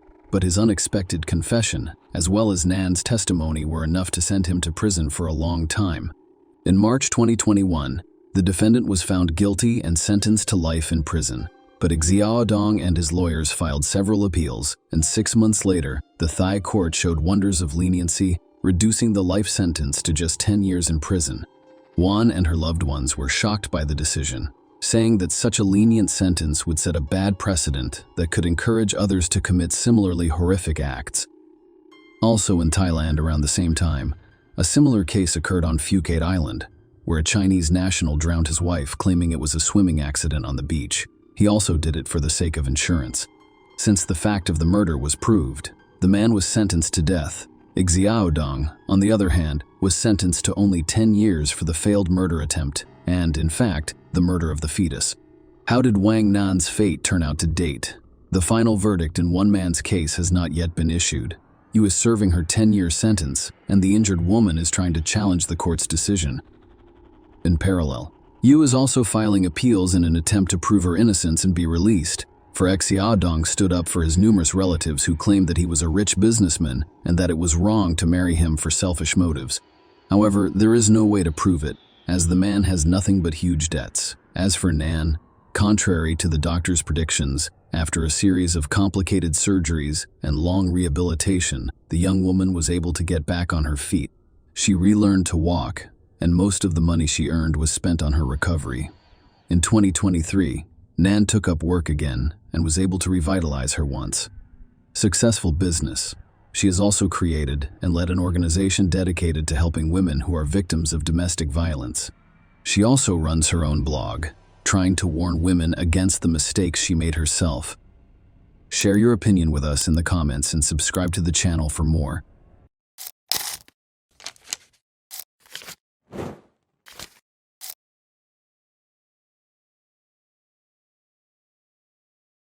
Hey guys, welcome to my channel, and today we're going to take a look at another horrible case with you. In this video, we will discuss the events of 2013. Jaden Parkinson, 17, went missing after leaving his hostel in Oxford, England.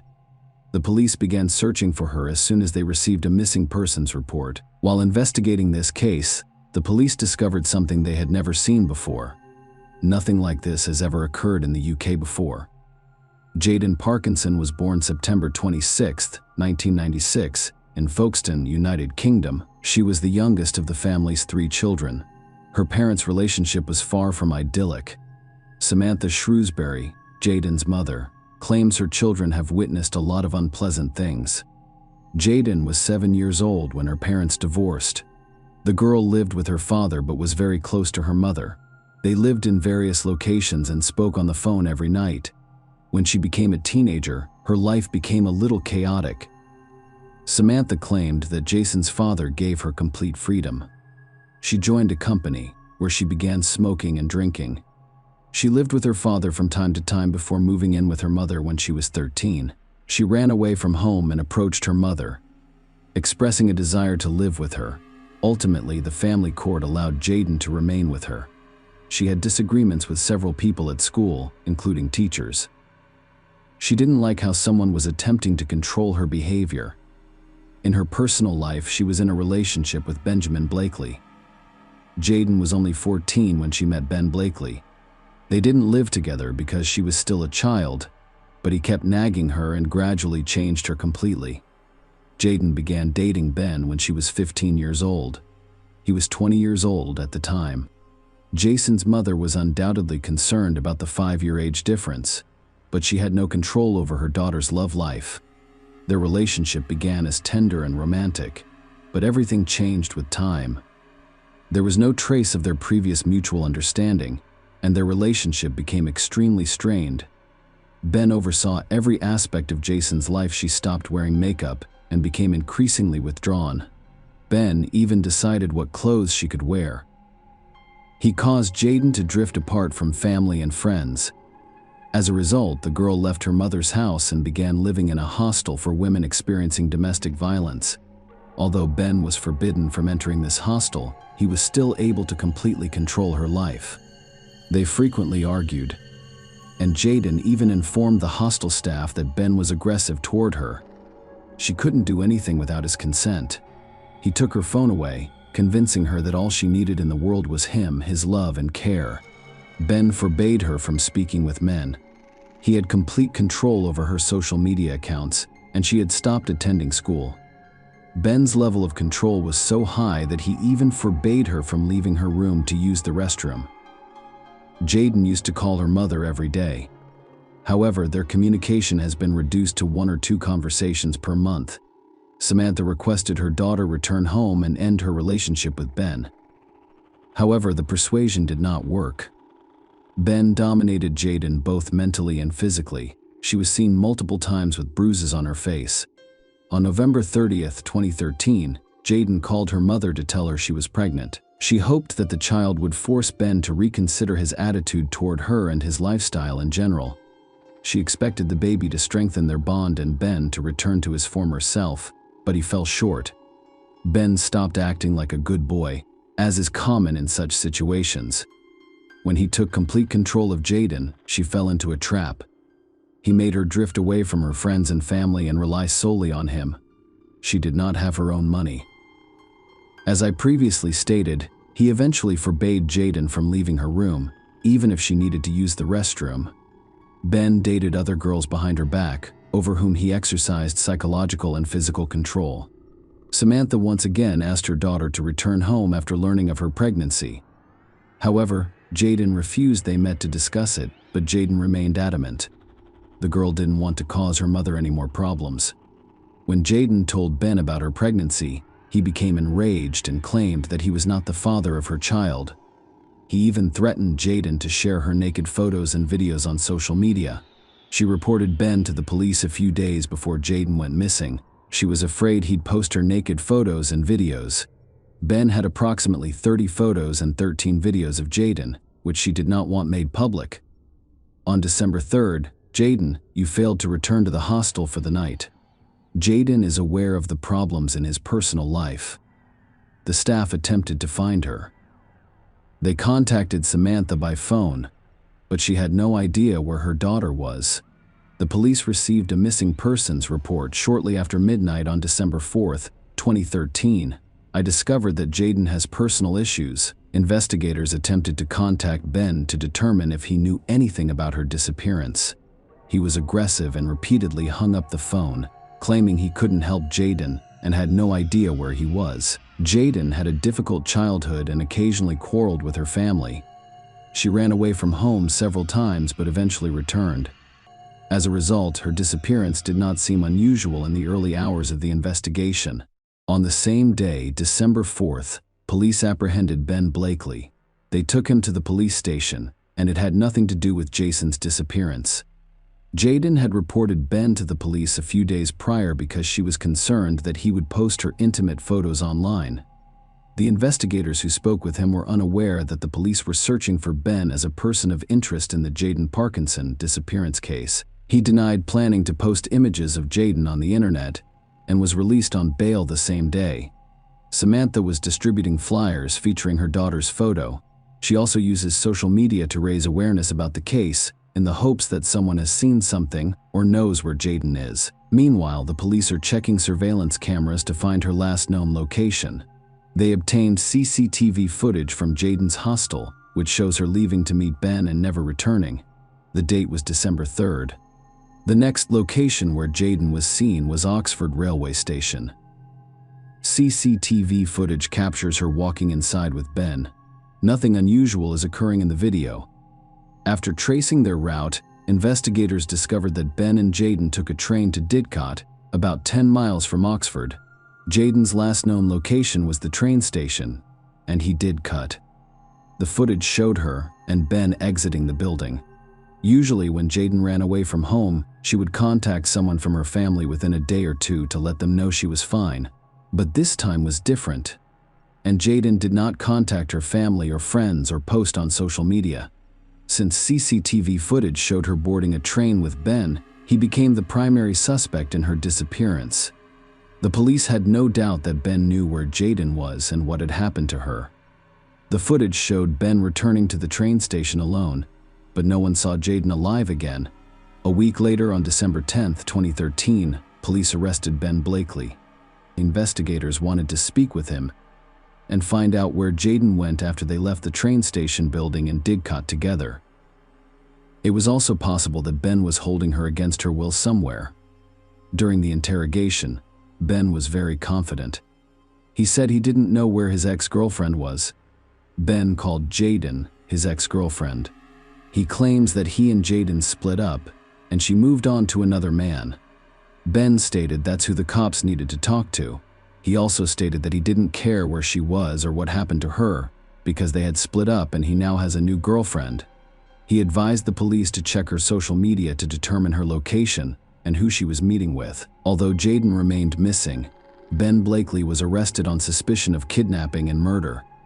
The police interviewed Jayden's friends to determine whether she could have gone somewhere. However, the investigators only discovered that Jayden became estranged from her friends after she began dating Ben.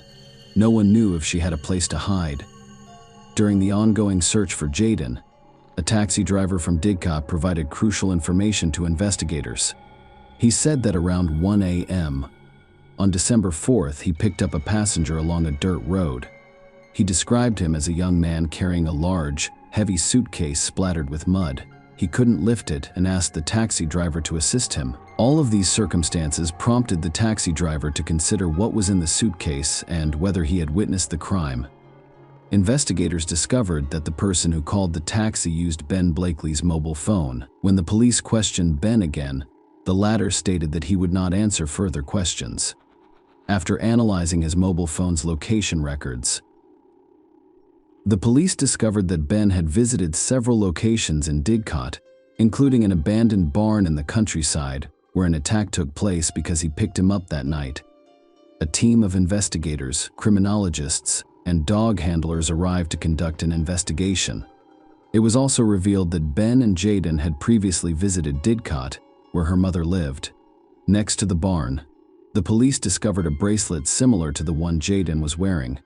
Service dogs trained to find dead bodies began barking inside the barn.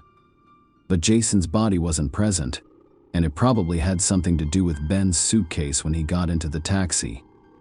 The police appealed to the public for assistance, urging anyone who saw a man carrying a large suitcase in the Didcot countryside to report it.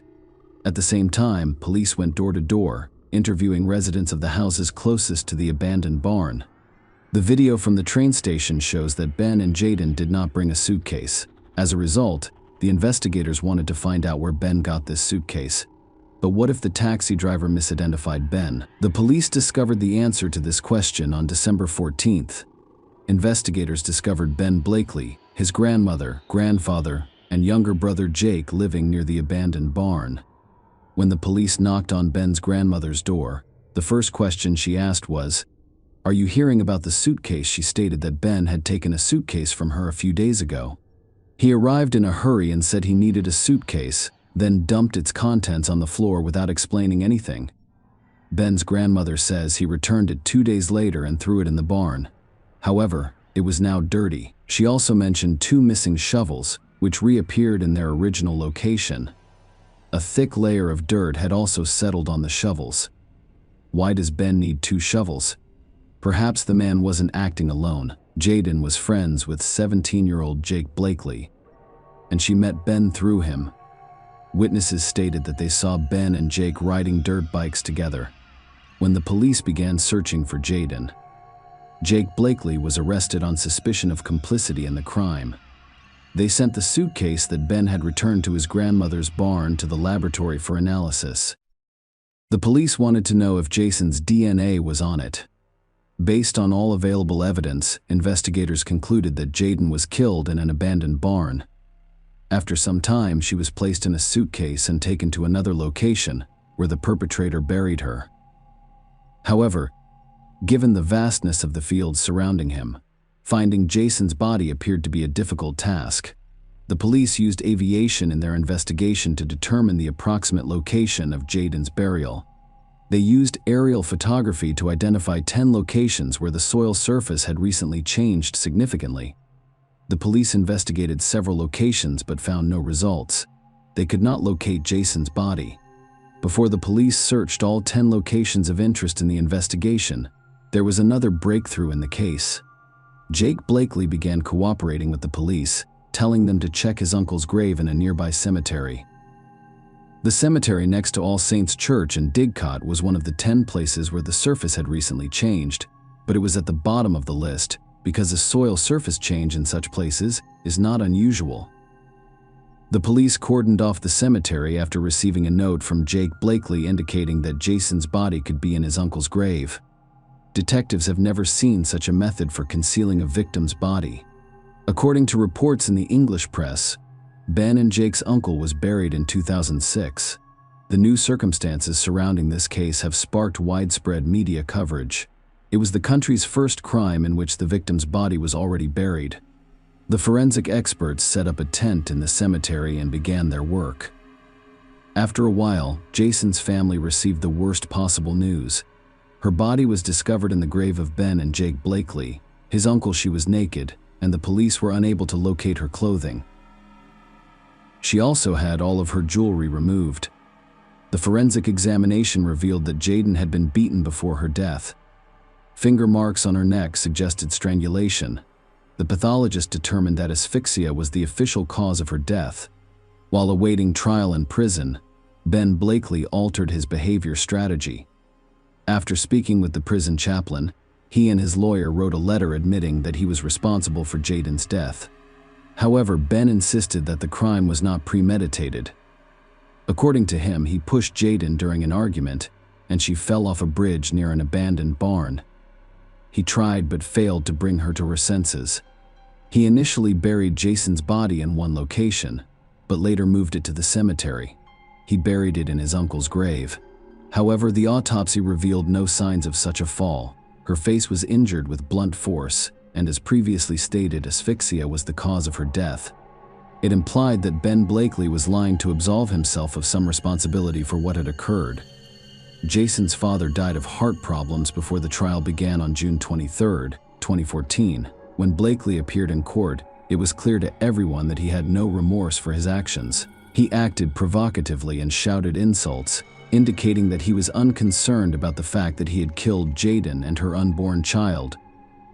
Ben Blakely testified during the 4-week trial that Burks was a violent and controlling boyfriend, and 3 of Blakely's previous girlfriends testified that he was controlling and violent to them while they were in a relationship. The jury heard that he would take their phones, hit them, and grab them by the throat if they responded or if he suspected they were cheating on him. The ginger-haired murderer's temper was on display during the trial. The judge warned him several times about his 4-letter outbursts in the dock and on the witness stand, during which he swore and shouted at the prosecutor, Richard Latham. His rages became too much for Jaden's mother and other family members, forcing them to flee the courtroom in tears. It was also too much for Judge Patrick Eccles, who confined Ben to the cells and continued the trial in his absence for 1 day. Although Jake Blakely is under the age of 18, Judge Eccles lifted the usual prohibition on reporting a juvenile's name because he believed it was in the public interest to do so. Jake has pleaded guilty to perverting the course of justice, but claims he believed he was burying weapons or dead animals at the time. Ben had promised his teenage sibling an Xbox game console and £100 if he carried out the evil deed, according to the jury. The jury saw CCTV footage of Ben and Jaden entering the Oxford train station and boarding a train to Didcot. Blakely was also seen returning alone and looking down, attempting to hide his face. The prosecutor stated that the crime was premeditated. Blakely purposefully led Jaden to a location where no one would witness him killing her. What else could be the reason he took Jaden to an abandoned barn in another town? Jaden was eager to begin a new life after discovering she was pregnant. But Blakely was accustomed to having complete control over every aspect of her life, and he refused to let her go. He did not want to be a father either. Samantha Shrewsbury, Jaden's mother, supported the creation of a domestic violence registry. In an interview with Sky News, she stated, "I don't want another mom to have to stand there and look at their daughter's body on a slab. I'll never forget it until the day I die." For a year before Jaden was killed, I thought he was after me. I hadn't expected it to be her. I assumed he wanted me out so he could manipulate her. He could get money from her. I recall him coming around one day after spitting at her and punching her in the face the previous day. He made it into the block of flats and was banging on the door. I refused to let him see Jaden, so he walked away and spat on me. Later that afternoon, Jaden went outside for a cigarette and I didn't see her for 2 weeks. He'd met her outside. She was at an age when she did not have any income or benefits. They were living rough everywhere. It became difficult to contact her. He'd cut up her SIM card or smash her phone. She didn't want to admit to herself that he was like that. Everyone had heard these stories before. She wanted to change him. He burned, beat, and starved her. She was a rebellious adolescent who didn't listen. I was told that since she was 16, it didn't matter where she went. If the police said it was fine for her to stay there, they didn't have to tell me where she was. I did not have a leg to stand on. However, when she was murdered, she was classified as a child. Where does that get lost? Why couldn't the police get her back home? She was safe with me. I believe she could have been helped if people thought she wasn't a bad kid. And I wasn't an angry mother with a misbehaving child on benefits who didn't deserve to be looked at or heard. I'm very angry with the government. It has to stop. Other girls were hurt before Jaden. If there was a register, she'd be sitting here with my grandchild right now. The register should be public and accessible to everyone, not just the police and social services. The number of times he was arrested. There would have been flags along the way, which could have saved her life. I'd also like to see a program in schools that promotes healthy relationships. Many people do not realize they are in a coercive or controlling relationship until it is too late. I simply want more protection for women like Jaden and the women who will become women in England. In my lifetime, a partner or ex-partner has killed one woman every week. I'm aware that I won't be able to eradicate it. But if I can prevent one girl from dying and one mother from feeling the way I do, Jaden's death will not be in vain. The jury deliberated for 20 hours before returning a verdict by a majority vote. Ben Blakely was found guilty of killing Jaden Parkinson on purpose by a vote of 11-1.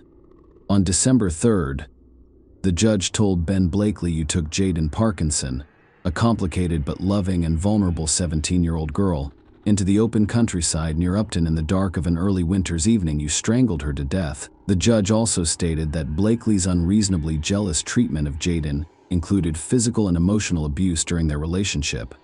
"You dominated and controlled her daily activities." The judge stated that you took her phone away so she could not contact anyone else. And when she arrived at the hostel, you insisted that she stay in her room, even prohibiting her from using the toilet and forcing her to urinate in a plastic bottle. Jaden was obsessed with you, her violent abuser, and found it difficult to emotionally separate from you. According to the judge, Jaden finally found the courage to end the relationship in November of last year, after Blakely threatened to post intimate photos online to humiliate her. Jake Blakely received 3 years in prison for perverting the course of justice. In July 2014, his older brother, Ben Blakely, was sentenced to life in prison with a minimum of 20 years. Share your opinion with us in the comments, and subscribe to the channel for more.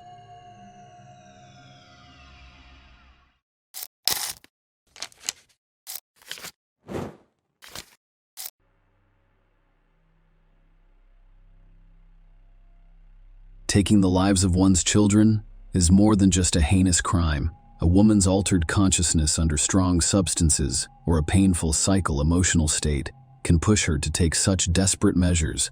When the body is unable to cope with stress, the high-profile case of Veronica Youngblood serves as a vivid and horrific example of how a disturbed psyche, unhealthy relationships, and constant stress can have irreversible consequences.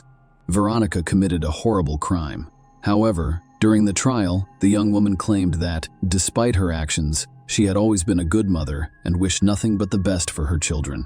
This story elicits both anger and sympathy, But to understand what drove Veronica to such a heinous and inhumane act, you must go back a few decades and see what she had to endure. Perhaps her own childhood traumas contributed to this, but that does not absolve her of responsibility. Veronica Youngblood, born Veronica Castro in the Santa Rosa suburbs of central Argentina in 1986, had an abusive childhood. She was the eldest of 2 daughters in the family and was raised alongside her sister Mara, who was born in 1988. The girl's childhood was impoverished and difficult, but hunger and a lack of basic necessities were the worst. Her parents did not work, abused alcohol, and vented their rage on their eldest daughter, beating her nearly every day, sometimes to the point where she could not walk. Grandfather also had no warm feelings for his own granddaughters, viewing them as extra hungry mouths that needed to be fed. Veronica grew up knowing she had nowhere to turn for protection and support. She felt superfluous in her own family, with her younger sister being the only truly close person to her. When she was 14, her parents divorced and separated. Her father had no interest in the fate of his daughters. However, her mother, who was actively trying to organize her personal life, did not require children. Veronica was forced to become an escort without an education in order to support herself and her younger sister, as she saw no other option. She became pregnant at the age of 15 and gave birth to her first child, a daughter named Sharon, when she was 16. She never revealed her eldest daughter's father's name, and she probably didn't know it either, having become pregnant by one of her many clients, a member of a strange cult. Without support or assistance as a teenager, the girl joined a strange South American religious cult known as Umbanda. It was a collection of diverse beliefs and cult positions, including the foundations of Catholicism, spiritualism, and African culture. In Umbanda, it is customary to honor spirit guides who can communicate with the souls of the deceased. The cult's followers believe in reincarnation and spiritual development through a variety of practices. Veronica, an impressionable and driven girl, was quickly instilled with the peculiarities of this belief. And based on her younger sister's memories, she began to believe she could communicate with spirits and the deceased. Veronica discussed hearing voices and seeing dreams, and she believed that after death, each person's soul is reborn for a better life. Most likely, such a religious cult was fertile ground for the development of mental illness. Given Veronica's difficult childhood and her own inherent abuse of her, the other members of the cult treated her with kindness and love, which she lacked the most, so she believed every word they said about moving to the United States and meeting Ronald Youngblood. When did Veronica decide to move to the United States of America? It is unknown, but it occurred in the late 2000s when she was slightly older than 20. Taking her young daughter, she settled in Hampton Roads, Virginia. The attractive young woman took a job with an escort service company. In late 2008, Veronica met a guy named Ronald Youngblood. He was a few years older than her and a pilot in the United States Navy. Ronald and Veronica first met when he used the services of the company where she worked. Ronald appeared to be immediately drawn to this young person, as he expressed a desire to continue communicating. Soon, he insisted that Veronica leave the escort, and they began to live together. And in 2009, the couple officially legalized their relationship in one of Las Vegas's chapels, holding a small ceremony with no guests. After the wedding, Veronica's life became stable for the first time, and she was no longer afraid to look ahead and confidently make plans. She had her own home, a caring husband with a stable job who fully provided for her, and Veronica could focus on making her home comfortable. Most importantly, Ronald adopted her daughter Sharon and cared for her with love and affection. When the couple welcomed their daughter, Brooklyn, in 2013, they were overjoyed, and the eldest heiress was overjoyed to have a baby sister, Sharon Youngblood. Following the wedding, Ronald gave Veronica and her eldest daughter his surname, despite the fact that the child was not officially adopted. Nevertheless, the girl addressed him as Daddy and reached out to him. Ronald tried not to deny her anything, paid attention, and helped raise the child. Sharon grew up to be a bright, sociable, and purposeful girl. She did well in school, had many friends, and was outgoing and friendly. She was involved in sports from a young age, including being a member of the school cheerleading team and playing tennis. But the girl achieved the most success in figure skating. So it was easy to work with Sharon because she felt at ease on the ice, as if she were in his element. Throughout her childhood and adolescence, she regularly competed in figure skating competitions, winning numerous awards. She was prophesied a successful sporting career, citing the young figure skater's tenacity and diligence. Unfortunately, it was not meant to be due to an unstable family life. After several years of living together, Ronald and Veronica's relationship began to deteriorate. Both spouses had difficult personalities. They were extremely emotional and unyielding. If they were able to reach an agreement at first, neither of them was willing to make concessions now. Furthermore, the spouses began to do many evil things to each other, resulting in frequent scandals involving violent clarification of relationships, mutual accusations, and insults. Furthermore, Ronald was extremely jealous and controlling. If, prior to the wedding, he promised to forget what his chosen one did, he reminded her of it every chance he got. He claimed that he pulled her out of the mud provided for her by her child, and now he demands that she follow his rules. Family disagreements began to escalate into physical assault, with the husband and wife taking turns initiating the fight. Both parties filed domestic violence complaints with the police. However, in most cases, these reports were quickly withdrawn, and the spouses continued to live together. To be fair, the children were not involved in their parents' arguments and were never physically harmed. However, their emotional states can only be speculated on. Ronald was sent to Central America, specifically the Republic of Honduras, for duty in 2014, and his family accompanied him. During this time, the spouses' relations deteriorated significantly.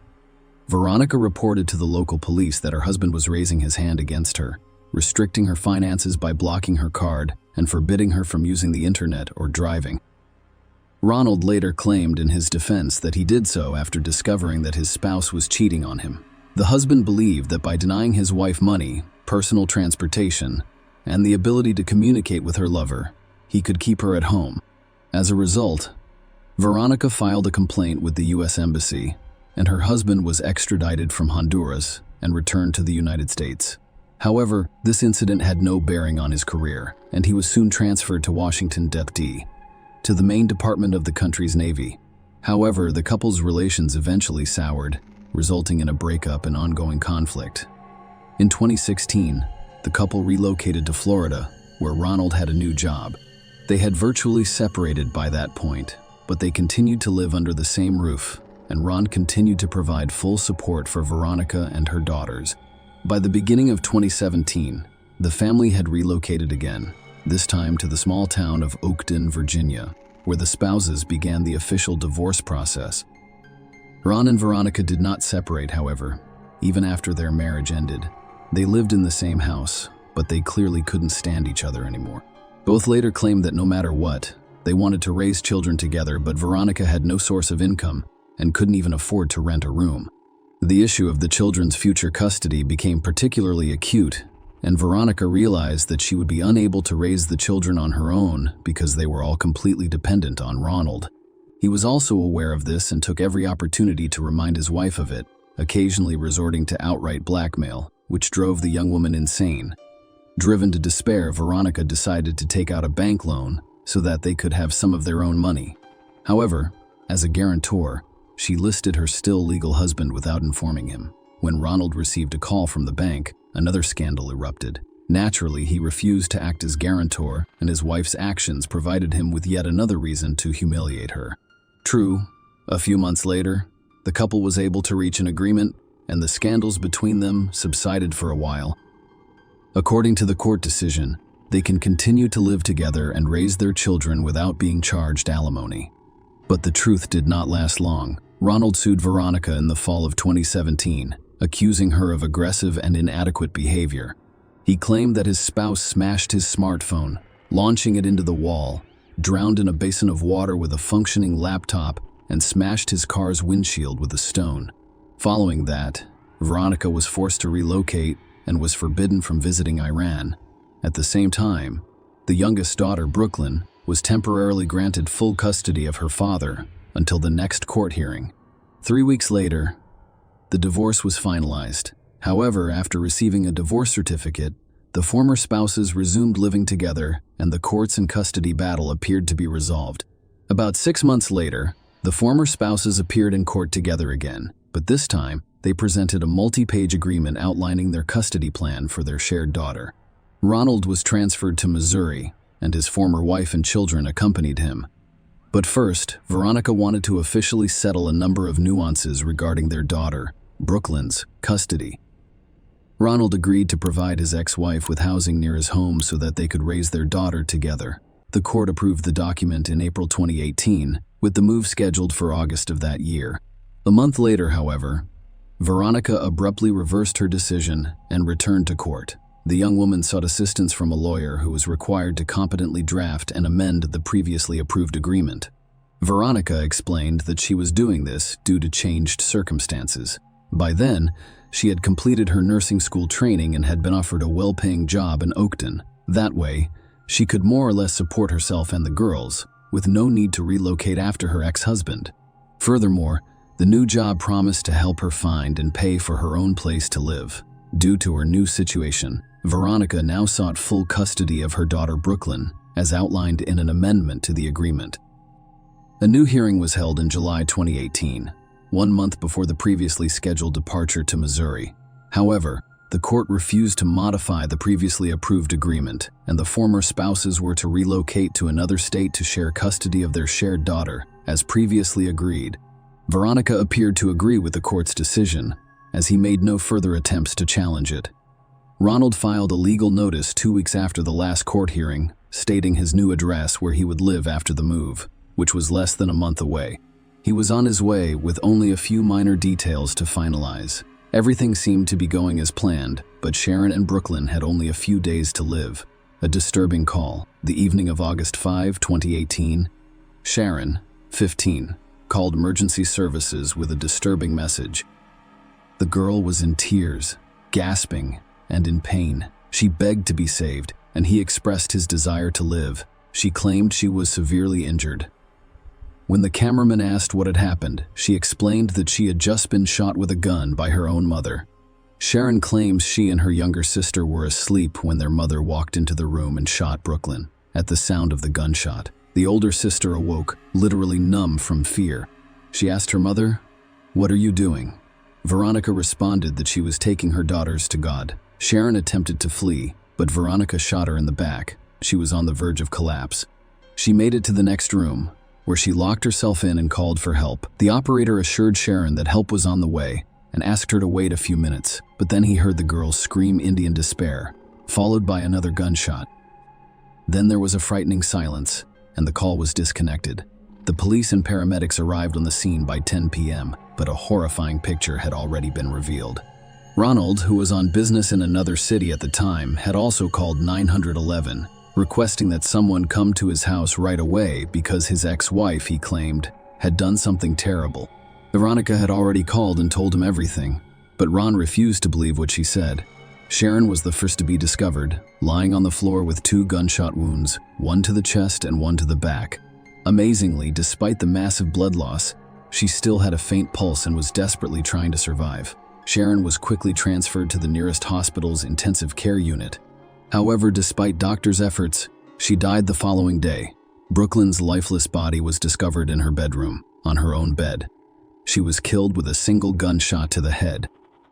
The girl's father arrived about an hour later and dashed home as quickly as he could, but Veronica's whereabouts remained unknown until the emergency services received another call from one man, Well Bellows, who reported Veronica's whereabouts. Who was Manuel? Manuel was one of the lawyers the young woman consulted with in the spring of 2018 regarding custody of her youngest daughter. Veronica, as the lawyer later argued in court, immediately struck him as a rather serious, collected, and responsible young woman, fighting for custody of her beloved daughters. Furthermore, she was very attractive in appearance, divorced, and not in a relationship at the time. The two quickly hit it off, resulting in a turbulent love affair. Only a few months later, Manuel noticed some oddities in her behavior that piqued his interest, specifically Veronica's religious beliefs and her frightening statements about the upcoming meeting with God. At the end of July, Veronica called Manuel and invited him to her house, saying they needed to have a serious conversation. When he arrived, the young woman was home alone while her ex-husband and children were staying with Ronald's relatives. The lights were turned off in the house, but candles were lit everywhere. creating a romantic atmosphere, and there was a dinner for two on the table. She told him that she had lost the nursing position she'd been looking forward to and refused to move to another state as a result. Veronica also shocked her boyfriend when she revealed that she was pregnant by him. This information was later refuted.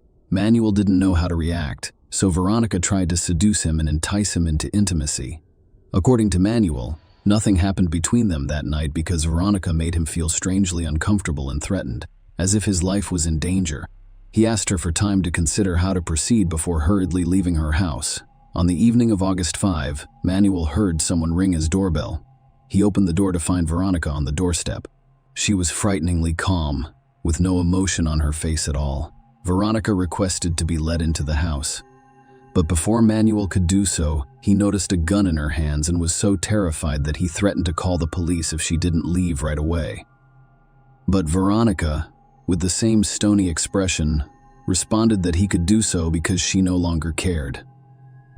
She then revealed that she had killed her daughters. So the police were looking for her anyway. Manuel became very scared after hearing these words, so he closed the door and rushed to the phone. While Veronica returned to her rental car, she came in and waited to be arrested. The arrest and a complete picture of the crime. When the police arrived at Manuel's house, Veronica was in the driver's seat, and next to her in the passenger seat were the loaded guns he had used to shoot her daughters hours before. The young woman did not resist. Her face remained expressionless. In addition to the gun, several full magazines were discovered in the car. Already at the station, Veronica admitted that she had purchased the gun at an exhibition 10 days prior in order to murder her daughters and then commit suicide. According to her, she decided to take this desperate step to exact revenge on her ex-husband and prevent him from taking their common daughter, Brooklyn. She also stated that her personal life did not work out and she became depressed. Apparently, the eldest daughter noticed her mother's strange behavior and suspected something was wrong, because a few days before the tragedy, she asked her directly if she intended to kill them. But what the mother said to her remains a mystery. On the afternoon of August 5, Veronica gave her daughters sweet, in which she had previously mixed sleeping pills so that the girls would not resist. When they fell asleep in their room, the mother pulled out a loaded gun and went to her daughters. She first went to Brooklyn's crib, but then raised the gun to her head and pulled the trigger. Sharon was startled awake by the gunshot, but she didn't realize what was going on until she asked her mother. Veronica replied that she would take her and her sister to God before pointing the gun at her eldest daughter. But Sharon jumped out of bed, dashed to the door, and was immediately shot in the back. She was able to run to the next room and call for help while her mother attempted to open the door. When Veronica entered the room, Sharon screamed and received a second bullet in the chest. Veronica then called her ex-husband and told him what she had done and that she was going to commit suicide as well. She blamed Ronald for everything, claiming that she hated him and that he had ruined her life. However, the young woman changed her mind about leaving her life for unknown reasons and went to her boyfriend's house, where she was arrested. Young blood fully admitted her guilt, and when asked what punishment she would impose on herself, the woman suggested the death penalty. It is worth noting that in Virginia, such a measure has not been used in a long time, and Veronica was aware of this. Trial and sentence. Initially, the defendant declined the services of a lawyer and fully admitted her guilt, but she abruptly changed her testimony and decided to hire a public defender. She later claimed that she heard voices telling her to do this to her daughters, and she obeyed. Veronica also stated that she had a difficult childhood, recalling only beatings and hunger, and that her ex-husband had finally killed her faith in the possibility of finding happiness in life. She added that she did not want her daughters to face the same fate. The trial took a long time because Veronica refused to leave her cell and attend the sessions. Furthermore, she attempted suicide several times but was saved each time and did not inflict serious injury on herself. The defense attorney attempted to persuade the court that his client suffers from a mental disorder that developed as a result of childhood traumas, the influence of a religious cult, and abuse by her former husband. The defense lawyer also claimed that Veronica was insane during the crime and was unaware of her actions. Despite the lawyer's efforts, the court saw cold calculation in the woman's actions because she had purchased weapons in advance, promised the children sweets in exchange for sleeping pills, and then proceeded to carry out her terrible plan. Her actions were not spontaneous. they could not be dismissed as a state of affect or a severe deterioration of mental illness. The final verdict in the case was issued in March 2023. Veronica was convicted and sentenced to 78 years in prison. In fact, this will be her life sentence. Many people thought Ronald's behavior in court was strange. He did not appear to be a grieving father, and when his former wife sobbed in court, he smirked. Following the verdict, he only stated that he was pleased with the outcome. Share your opinion with us in the comments and subscribe to the channel for more.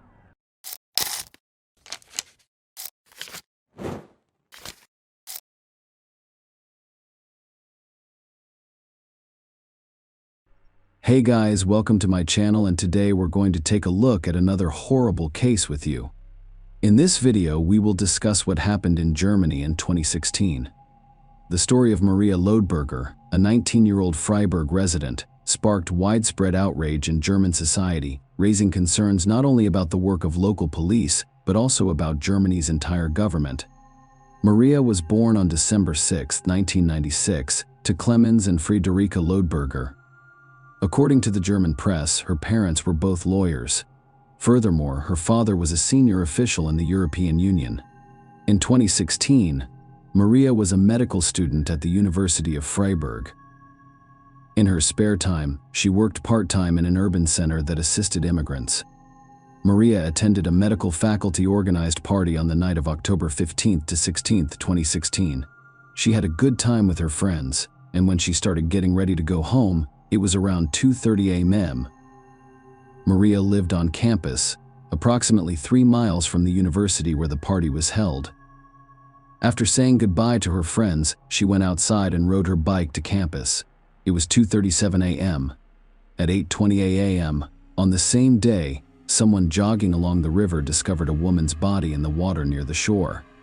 Witnesses called the police and an ambulance. However, there was nothing the medics could do to assist. They identified the victim as Maria Lodberger, who was 19 years old.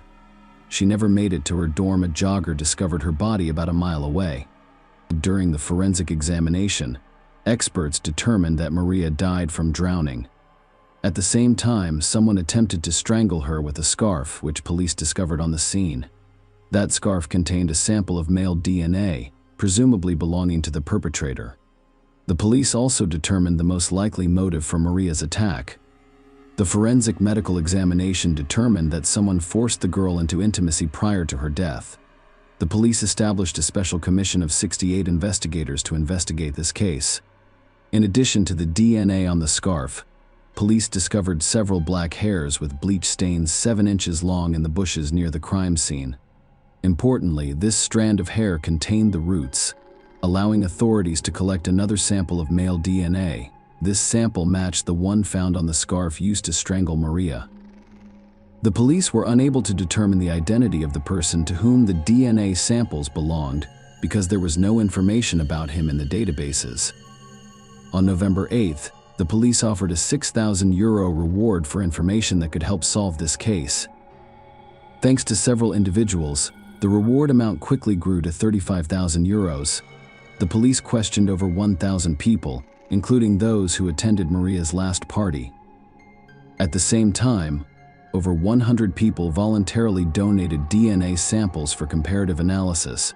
The majority of those who provided DNA were partygoers. However, none of the samples matched the DNA found at the crime scene. The residents of Freiburg were shocked when news of Maria's death surfaced in the media. People purchased all of the pepper spray in the city, knowing that the criminal was still at large. Furthermore, cases of harassment against women have increased in the city. A few days before Maria Lodberger's death, several refugees harassed a young woman in the same neighborhood. A similar incident occurred 2 weeks prior.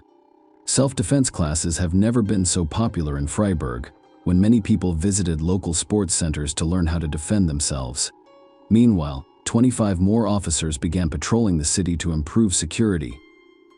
People are afraid of going out alone at night.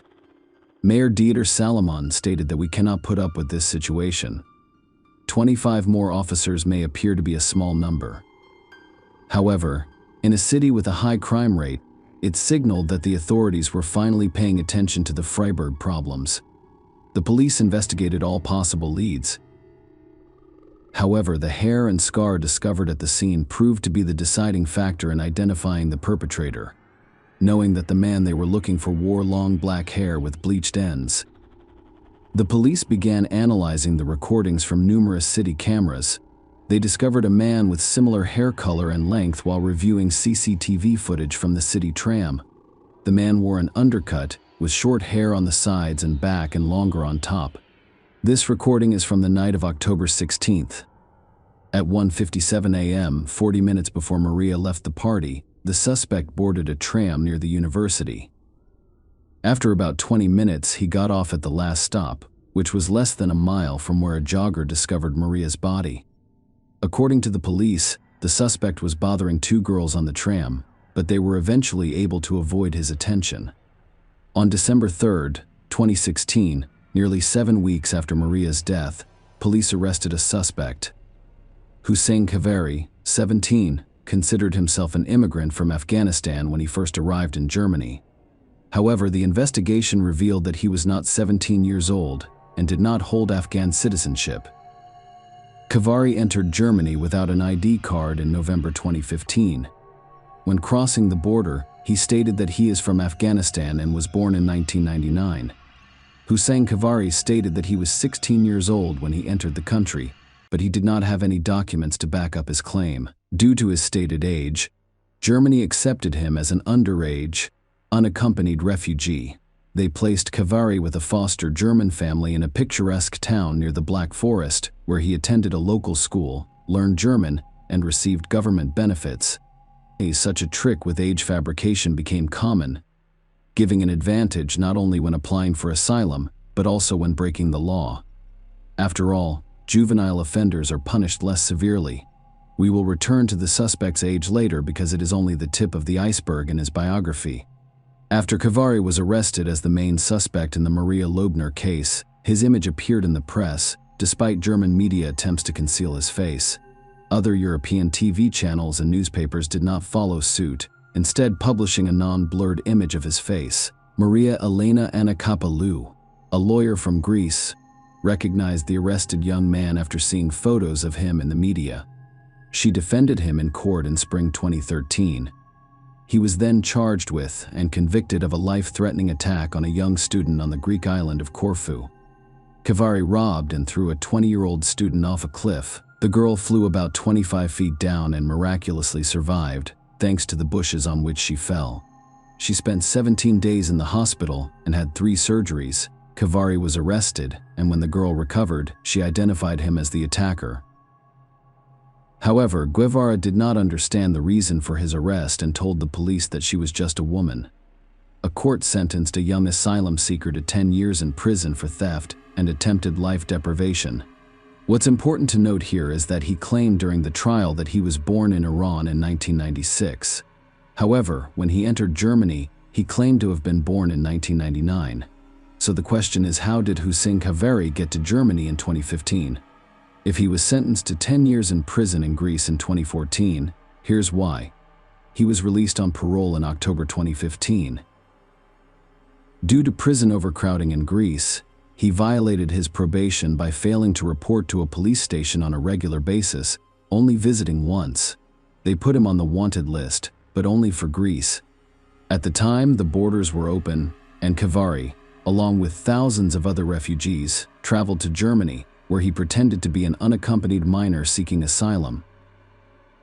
Kavari was arrested as a suspect in the Maria Loebner investigation. His fingerprints were compared to those from a crime scene in Greece. This confirmed that he was the same person who attacked the woman on Corfu.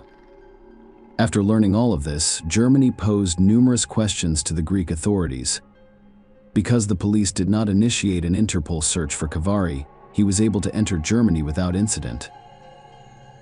Thomas de Maizière, Germany's federal minister of the interior, described it as gross negligence and expressed outrage that Greece had not shared information about this refugee.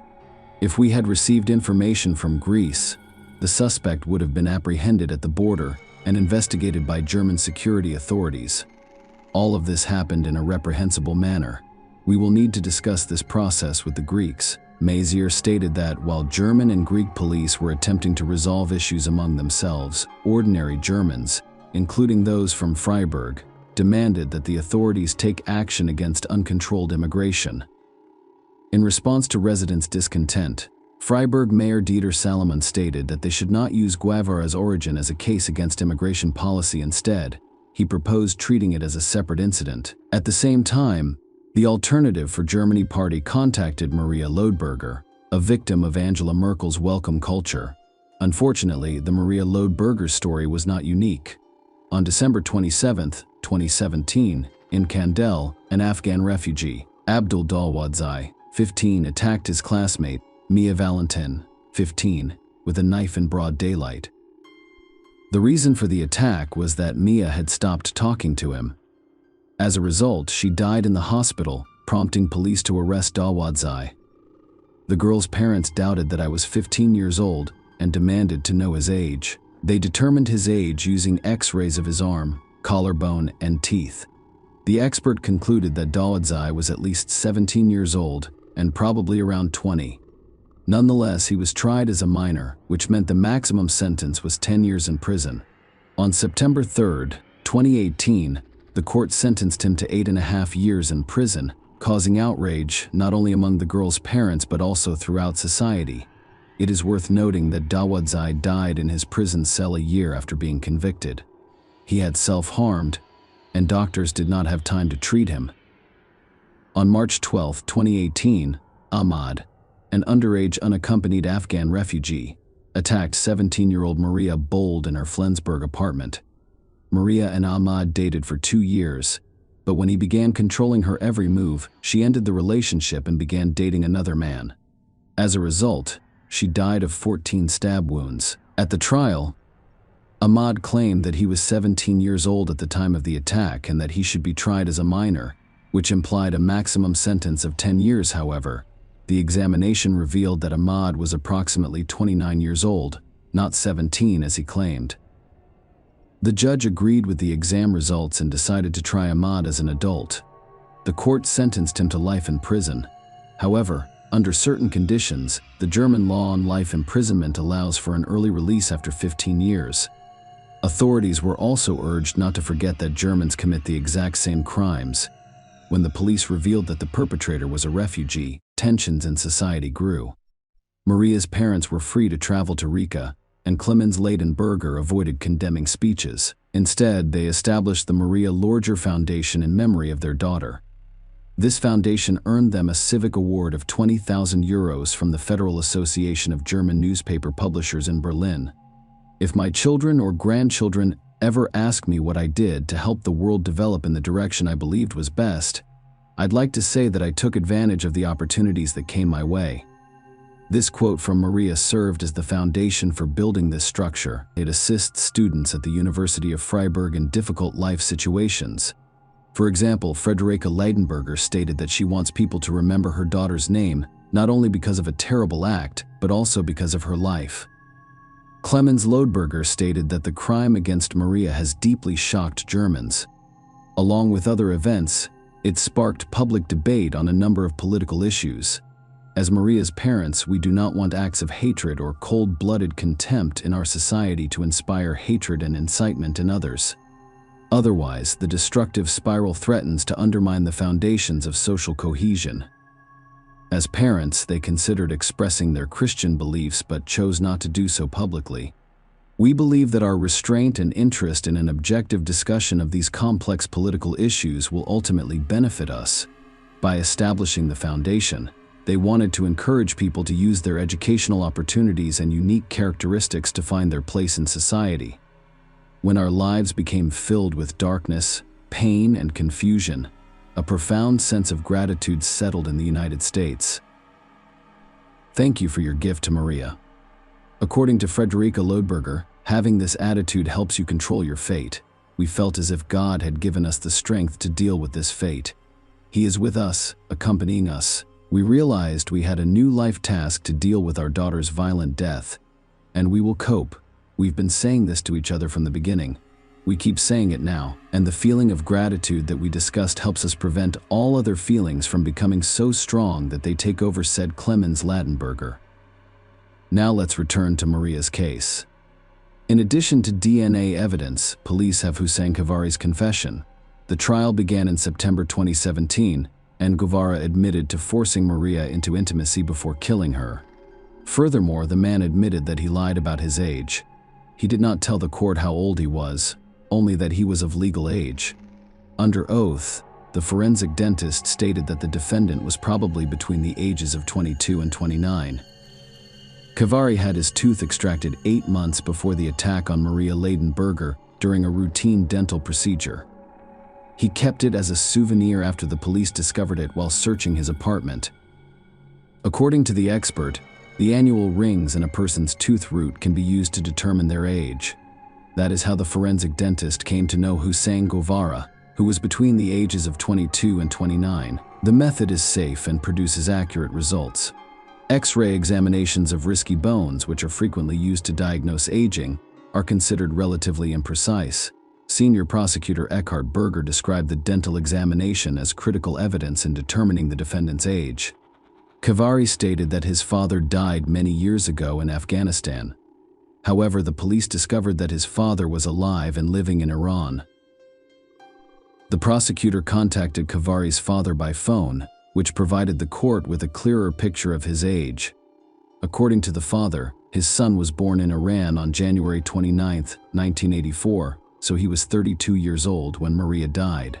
Consequently, they tried him as an adult. During the trial, he claimed that a few hours before the attack, he and his friends had consumed a large amount of alcohol and taken some illegal substances. After partying with his friends, he boarded a tram and drove to the location where he later attacked Maria. Maria spent her spare time working at Freiburg's Immigrant Assistance Center. She attempted to assist people who had been thrust into a difficult life situation due to some unfortunate circumstance.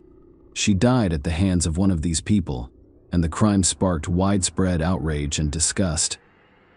Chancellor Angela Merkel received sarcastic thank you messages on social media for her liberal policy, which welcomed more than 1 million refugees and immigrants.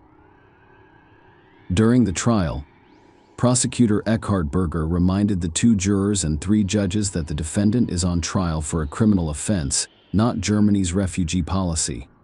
Kavari sobbed in court as he read a statement of apology to the victim's family. He claimed to have nightmares about Maria's death every day. "I beg your pardon. I'd like to apologize to Maria's family. I wish I could undo it." He stated, "I deeply regret what I have done. I live with the anguish of what I did. This torment will eventually destroy my life." Hussein Kavari appeared at the trial. He informed everyone about his perilous fate. He described his journey from Iran to Turkey, then Greece, Serbia, and Slovenia before arriving in Germany. He talked about life in the ruins, eating garbage in Greece, stealing and using illegal drugs and alcohol, while living in a foster home in Germany as an underage refugee. In court, he stated that he suffers from psychological conditions, including nightmares and frequent insomnia. Among other things, his stress stemmed from concerns about his homeland. "I have a lot of problems. I've got a lot of problems," Kavari spoke. During his testimony, he described the night he killed Maria. He claims that he and his friends drank 2 bottles of vodka just hours before the crime. He then drank beer and wine alone. He also smoked a few cigarettes and used illegal drugs. He then boarded a tram near the future crime scene. He bothered the other girls on the tram, and when he got to the last stop, he stole a bicycle. He did, however, fall off his bike because he was too drunk. When he saw Maria, he pushed her off the bike and covered her mouth. She began screaming, and he decided to strangle her with a scarf, causing her to lose consciousness. According to Kavari, he noticed Maria Lattenberger's beauty and decided to take advantage of her unconscious state. He then carried Maria into the water, where she drowned. Authorities believed Kavari moved Maria into the water to destroy the evidence on her body. Kavari claimed that he was too drunk and couldn't control his actions. He expressed his dissatisfaction with the way things ended. Prosecutors challenged his version of events, alleging that his actions were premeditated. A psychiatric expert testified that he believed Kavari's remorse was phony, telling the court that the defendant demonstrated a strong and persistent desire for violence and warned there was a high risk of reoffending. Kavari had an interest in aggressive sexual practices and a hostile attitude toward women. He also stated that he has no remorse or compassion for other people's suffering. Maria's parents chose not to attend the trial. They hired a lawyer to represent their interests. Maria's father, Clemens Leidenberger, stated that we wanted the most constructive objective possible, but without any additional media hype, political statements, or impact on the course of the trial as a result of emotional statements made by the victims. When asked by a journalist if they wanted to meet face-to-face with the criminal, Maria's father replied, "We left this question open in any case. It was unclear from the start whether we would remain absent from the process from beginning to end. However, during the discussion, we asked each other if Maria wanted us there, and we concluded that she did not. Furthermore, based on the criminal's characteristics and behavior in court, we became increasingly convinced that we would not gain anything from this confrontation. We knew it wouldn't help us." On September 22, 2018, Hussein Kavari was found guilty. Presiding Judge Catherine Schenk condemned Kavari's extreme lack of empathy, who was handcuffed and dressed in a black hooded jumper. Before I read the verdict and sentence, many in the courtroom applauded. The court sentenced him to life in prison. As previously stated, the German law on life imprisonment provides for the right to early release after 15 years if the parole board determines that the convict does not pose a threat to society. However, during the sentencing, the judge emphasized the gravity of Hussein Kavari's guilt. It means that his early release from prison after 15 years is legally feasible but practically impossible. Share your opinion with us in the comments and subscribe to the channel for more.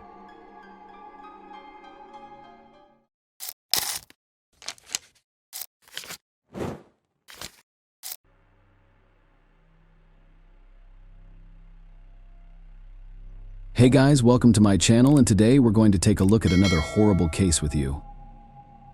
Today's story is a poignant reminder of life's fragility and the devastating consequences of rash actions. Let this tragedy serve as a call to compassion, guiding collective efforts to prevent similar sorrow from befalling other families. Emily Longley was born on February 22, 1994, in the London hospital. She was the first child in Mark and Caroline Longley's young family. Mark's friends teased him about becoming a father at 26. He felt completely unprepared for parenthood. He was present at the birth, and when the nurse cleaned the baby and handed her to him, he gently held her in his arms, her tiny head resting in his palms and her legs barely reaching his elbow. The girl opened her eyes and looked at her father. In that moment, Mark knew fatherhood would not be a problem for him. A few years later, the Longleys welcomed their second daughter, Hannah. The two blonde sisters adored each other and brought joy to their father. He was confident that keeping the kids warm and safe would show them how much he loved them. The girls grew up surrounded by their parents' unconditional love. They had an example of prosperity and happiness right in front of them. Mark Longley worked as a journalist for a local paper. Caroline was a teacher, and the girls had a bright future ahead of them, just as any parent would want for their children. Emily and Hannah Longley's lives were turned upside down 10 years later when their parents decided to relocate from their hometown of Bournemouth to the scenic landscapes of New Zealand. This was a huge change for everyone, as moving to another country was a big step. This difficult decision was made for Emily's health, based on the doctor's recommendation that she needed a change in climate. The longtime family traveled halfway around the world in the hopes of providing a better life for their daughters. As a result of its geographical features, New Zealand's climate varies. Most of New Zealand has a temperate maritime climate with 4 distinct seasons. The winters here are mild, and the summers are relatively cool. The Pacific Ocean and mountain ranges are significant contributors.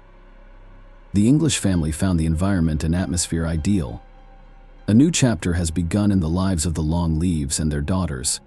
Emily attended a prestigious private school, and her life went on peacefully until she was metaphorically stabbed in the back by former classmates.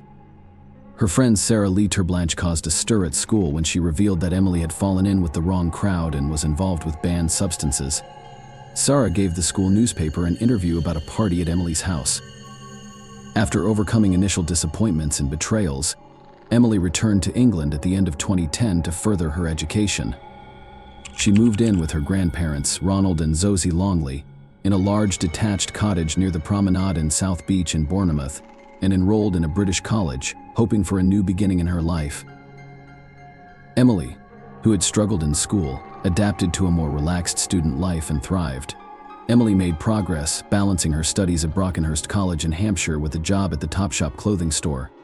At 16, Emily Longley was a vibrant, cheerful, and ambitious young woman with stunning blonde beauty. Her radiant appearance helped her achieve early success in the modeling industry. Emily's captivating charm and irresistible charisma set her apart in her community. In December 2010, at a party, she met 19-year-old Elliot Vince Turner. Elliot was the only son of Lee Turner, a wealthy and successful jeweler. He worked at his father's jewelry store in Bournemouth and lived with his family in the affluent Queen's Park neighborhood. He was a member of the Firm, a group of affluent young men who frequented local bars and clubs in Bournemouth and Poole. Elliot Turner, who drew the attention of many women, appeared almost obsessed with them. Nonetheless, they quickly became a couple. Elliot was deeply committed to his girlfriend, who had begun modeling and earning her first income. She began to attract the attention of many men, and Elliot's jealousy of Emily grew intense. Within 4 months, their relationship had devolved into a battleground of constant disagreements and mutual grievances. Emotional abuse became the norm in this tumultuous relationship, characterized by Elliot's worrying behavior and unending jealousy. If he didn't like her outfit, he would accuse her of looking like a call girl. He hacked her Facebook account to track her activities and conversations. He also showed up and announced when she was not present. He used his strength and anger to intimidate Emily after she wrote him a note saying, "Stop acting so aggressive." However, each incident was followed by remorse and apologies, only for the cycle to continue. Elliot eventually went from verbal threats to physical actions. He grabbed her throat and punched her in public several times. He then justified his actions, blaming Emily for his uncontrollable emotional outbursts. Emily became concerned for her life as a result of the constant arguments and fights. She took a break and went on a holiday with her parents to New Zealand. This was the Longleys' best Easter holiday ever. Hannah and Emily hung out as they had done in the past. They walked a lot, laughed a lot, and spent a lot of time together, as if they were expecting to say goodbye soon. Her father hugged her tightly as they said their goodbyes. She agreed to return in September for the Rugby World Cup. Already aboard the plane, she sent her father a message. "It was so nice to see you. I love you." They had had a special bond between father and daughter since she was born. Emily was last seen alive by her family. She went back to the UK, intending to end her relationship with Elliot. This occurred, but unfortunately at the expense of a promising young woman's life. Elliot met his girlfriend not with flowers, but with a new set of accusations and disagreements. Elliot came across photos of Emily with 2 shirtless young men on social media before she returned from New Zealand. Jealous, he invited her to spend the night at his house. Despite their disagreement, Emily agreed to return to Elliot's family home to talk about their problems, comforted by the presence of Elliot's parents, Lee and Anita. Her arrival at the house was met with a barrage of jealousy and insults. The young couple frequently yelled and argued. A half-hour of yelling was followed by silence.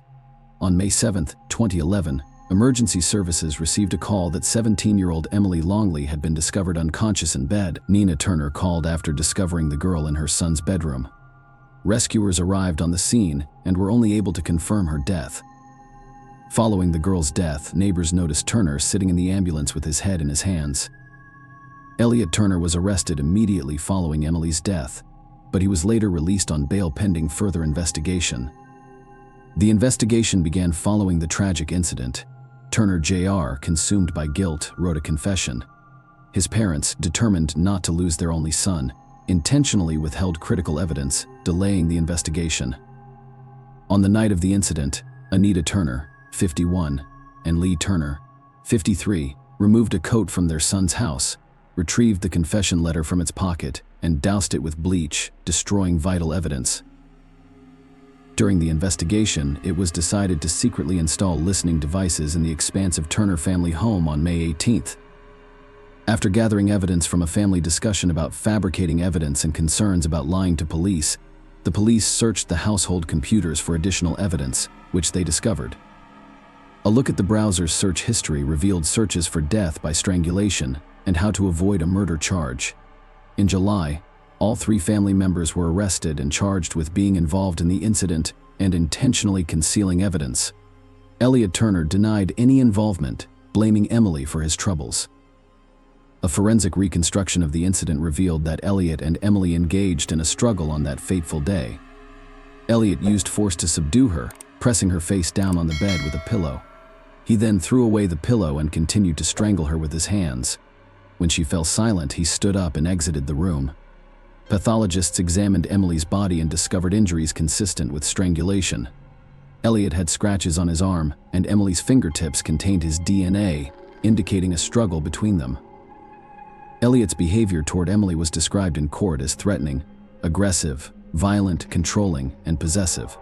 These concerning characteristics worsened, and on a fateful night in May 2011, a heated argument broke out between the couple over Emily's choice of outfit and her photos with unknown men. The wealthy family could not afford to lose their son and damage their reputation. Elliot's hired lawyers vigorously defended him. The defense tried to downplay the tormentor's role in the young woman's death, claiming she may have used drugs. However, the Dorset police conducted an independent, toxic, and illogical examination that revealed no drugs or other prohibited substances in the victim's bloodstream. The affluent jeweler and his wife, who disposed of evidence to help cover up how their jealous son ended the life of the aspiring New Zealand model Emily Longley.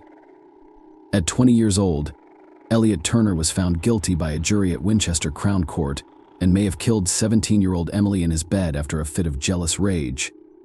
Judge Dobbs stated during his sentencing that he intimidated, stalked, threatened, and assaulted Emily in order to maintain control over her as his trophy girlfriend. The judge also advised Elliot to abandon thoughts of champagne Bentleys and girls as he sentenced him to life in prison, stating that he must serve at least 16 years before being eligible for parole. His parents are Live 54 and Nita 51. We were sentenced in the same court after being convicted of obstructing justice by concealing evidence. They concealed the crime by destroying their son's confession letter and removing critical evidence from their Bournemouth home. Their son was sentenced to 9 months in prison for obstructing justice by concealing evidence. The prosecution claimed Turner suffocated Emily with a pillow before strangling her after she returned to his home to discuss their situation following a heated argument that night. Emily's father, Mark Longley, called Elliot Turner evil and expressed his wish that Turner would suffer every day in prison. Elliot Turner was found guilty of ending her life in May 2012 and sentenced to life in prison. His parents, Anita Turner and Lee Turner, were both imprisoned. They were sentenced to 27 months in prison for misleading the police about the incident and destroying their son's confession note. Because it was a homicide investigation, the police kept her body, and it wasn't until September that she could be brought home in a closed casket. The Turners were released in 2013. Turner's reduced sentence appeal was denied the same year. However, British judges ruled otherwise during hearings in the High Court of London. It's clear that, due to wounded pride, he harbored thoughts of ending her life for a long time, eventually leading to her death. Lord Chief Justice Royce Justice Globe stated in his verdict that Simon Jones, one of the successful prosecutors, stated following the sentence that Emily's death was the result of domestic violence. Elliot stated, "I never wanted to hurt her. I was simply defending myself." Elliot Turner, Emily Longley's perpetrator, is currently serving a life sentence in a Kent prison for the brutal murder of the young aspiring model. The court determined that he would not be eligible for parole for at least 16 years. Turner, according to the Daily Star, has decorated the walls of his prison cell with photos of Emily, indicating a disturbing and possibly obsessive relationship with his victim. Surprisingly, while behind bars, Turner reportedly expressed his desire to return to a life of champagne, Bentleys, and birds. Such an attitude raises concerns about his lack of remorse and the possibility of continuing harmful behavior after release. Furthermore, Elliot's parents, Lee and Anita Turner, were imprisoned for perverting justice by destroying their son's confession letter and tampering with evidence at the crime scene. This emphasizes the gravity of the situation and the collective impact of the Turner family's actions on the pursuit of justice for Emily Longley. Following the conclusion of the trial, Emily's father began to investigate domestic violence. He portrayed Elliot as an abuser using patterns and behaviors. He was constantly thinking about ending her life. It was simply a matter of time. To love someone means not attempting to control their lives, calling them derogatory names or isolating them from their friends. That is not love. A woman is treated as a trophy. Such relationships are solely focused on retrieving the man from Emily's father's memories.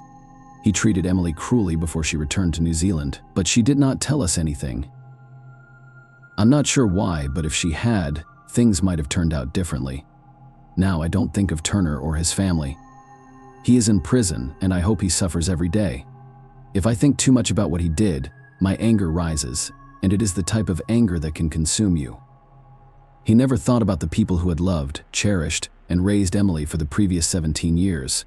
He stood behind her, wrapped his arms around her neck, and took her life. Even now, years later, it's difficult to believe anyone could do this to Emily. After the tragedy, Emily's parents divorced. However, they continue to struggle with anniversaries and birthdays. Easter is particularly difficult because it was the family's last holiday together. On May 6, 2011, Emily was still alive. She was chatting on Facebook with her father just a few hours before the incident occurred. She appeared normal and happy with no hint of fear. On May 7th, everything changed. Emily's father awoke after receiving a phone call. He did not respond right away. By the time he awoke, he had several missed calls from his ex-wife, Caroline, as well as multiple messages on his cell phone. Texts from her were not uncommon, but the volume of calls and messages was concerning. Finally, he picked up an incoming call. It was his younger daughter, Hannah, crying inconsolably on the other end in the background. He could hear his ex-wife screaming, "Emily is gone. Emily's gone." He broke down while sitting on the same couch Emily had sat on just a week before. What was she going to do after college? This could not be true. How could such a vibrant young girl be gone? He couldn't remember anything else about that night. According to Emily's father's recollections, he did not sleep until he boarded the plane for England. I recall being driven to Auckland, stopping in a small town to refuel, and seeing Emily's photograph on the front page of the Herald. I thought I was going to get sick right there in the station while reading the headline. At the airport, people were throwing their copies in the trash, and I wanted to tell them who she was and that they should keep the newspaper. It felt like an eternity before Mark Longley arrived in England. He was still shocked, unable to believe that his visit to his once-loved England was to identify his beloved daughter, Emily. He still hoped there had been an error. They took him straight to the morgue, where Emily's body lay. He stood in a room with Caroline, a police officer, and the mortician, who pointed to a window and announced that the body was in the next room. The mortician pointed to the window the light would turn on, allowing them to enter the room when they were ready. The light turned on. Mark and Caroline, their hands cold with horror, stood unable to cross the threshold of that room. They were prepared to scream that it was not their daughter, but it was her. Emily was lying on the gurney, covered in a purple sheet, and appeared to be sleeping. Her father approached and touched her face. Emily's father remembered her skin as smooth but icy cold, with a beautiful alabaster hue. I wanted to flee and pretend I hadn't witnessed it. But I stood there, holding her hand, staring at the face I had studied so closely when she was born. Except now, her eyes were closed, and I realized this was no joke. She wasn't going to sit up and say, "Boo, Emily, my daughter," had left. In the midst of such horror, all tomorrows become yesterday. When a flood of emotions pours down, bombarding and overwhelming the soul, you realize your complete helplessness. Emily's parents saw her for the last time that day in the morgue. The pain of losing someone does not get any easier. Time does not heal. It simply teaches you to live with it. Everyone always commented on Emily's beauty, and it continues to be discussed. She had a wonderful, warm, and loving side to her personality. She would approach you, wrap her long arms around you, and give you a tight hug. But most of all, Emily's family misses the woman she could have become. They will never know how her life would have turned out. A life denied to her. Years later, Emily's father remarried. He has a wonderful wife, Hillary, and a lovely son, Hunter, who is growing up in their household. Hannah, Emily's younger sister, has graduated from university and established her own life, free of domestic violence. Their greatest regret is that Emily is not present to share the joyful moments with them. Share your opinion with us in the comments and subscribe to the channel for more.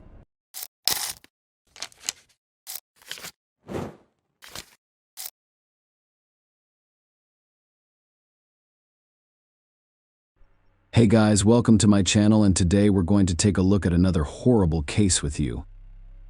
Jennifer Londono's 31's family and friends became concerned when she failed to arrive at work in Englewood, New Jersey. Jenny Londono, who manages the new Luna Lounge on Armory Street, is known for her diligence. She was last seen in the early morning of June 25, 2017. She was supposed to come to work that evening after closing the bar, but she never did. Colleagues waiting for her at the bar started calling her, but her phone was turned off. This raised even more concerns because she had always kept in touch and was never late for work. Jennifer lived alone, and when her loved ones realized she wasn't home, they called the police to report her missing. They also emphasized that she always checked in with them whenever she went somewhere. However, she did not report anything this time, which could indicate that something bad happened to her. The police began their investigation by going to Jennifer's apartment. The front door was locked, and there was no visible damage. When the police were able to enter, they discovered nothing suspicious. At first glance, there was no evidence that the missing person's apartment was a crime scene. The area was clean and tidy, and nothing of value had been touched. After finding no clues in Jennifer's apartment, the police went to the bar where she worked as a manager. After speaking with the staff at the establishment, they discovered that Jennifer had no issues with either the bar patrons or the employees. Everyone complimented her on her kindness and helpfulness. Hardworking Jenny, a woman known for her sweet disposition, was eager to make something of her life, and her ambition led her to partner with Raphael Lowe's, 40. In 2016, they opened the Luna Lounge in Englewood, New Jersey, which was a popular bar. Jenny was the manager, while Lowe's provided the financial support for the company. Jenny had a natural rapport with the customers, which contributed to the bar's success. They described her as a breath of fresh air, and her happiness was contagious. During a conversation with the bar staff, it was revealed that Jennifer and Raphael were not only in a business relationship, but also in a romantic one. They weren't hiding it from anyone. Despite their close relationship, they had yet to decide to live together. Jennifer was last seen this morning, according to police. She closed the bar and entered Raphael's car, which appeared to be waiting for her after work. It turned out that he was the last person to see her, so the detectives questioned him. Raphael stated that after Jennifer closed the bar, he drove her home. He made no secret of their relationship, telling the officers that, while they had argued in the past, everything was fine now. They went to her apartment together after he drove her home from work. However, he eventually left because Jennifer needed to rest before reopening the bar that evening. After she vanished, he maintained contact with her family. They worked together to figure out where Jennifer might have gone. There was no reason to believe the man had anything to do with her disappearance, so the police focused their efforts on finding other clues. Jennifer's phone could not be tracked because it had been turned off since the day she vanished.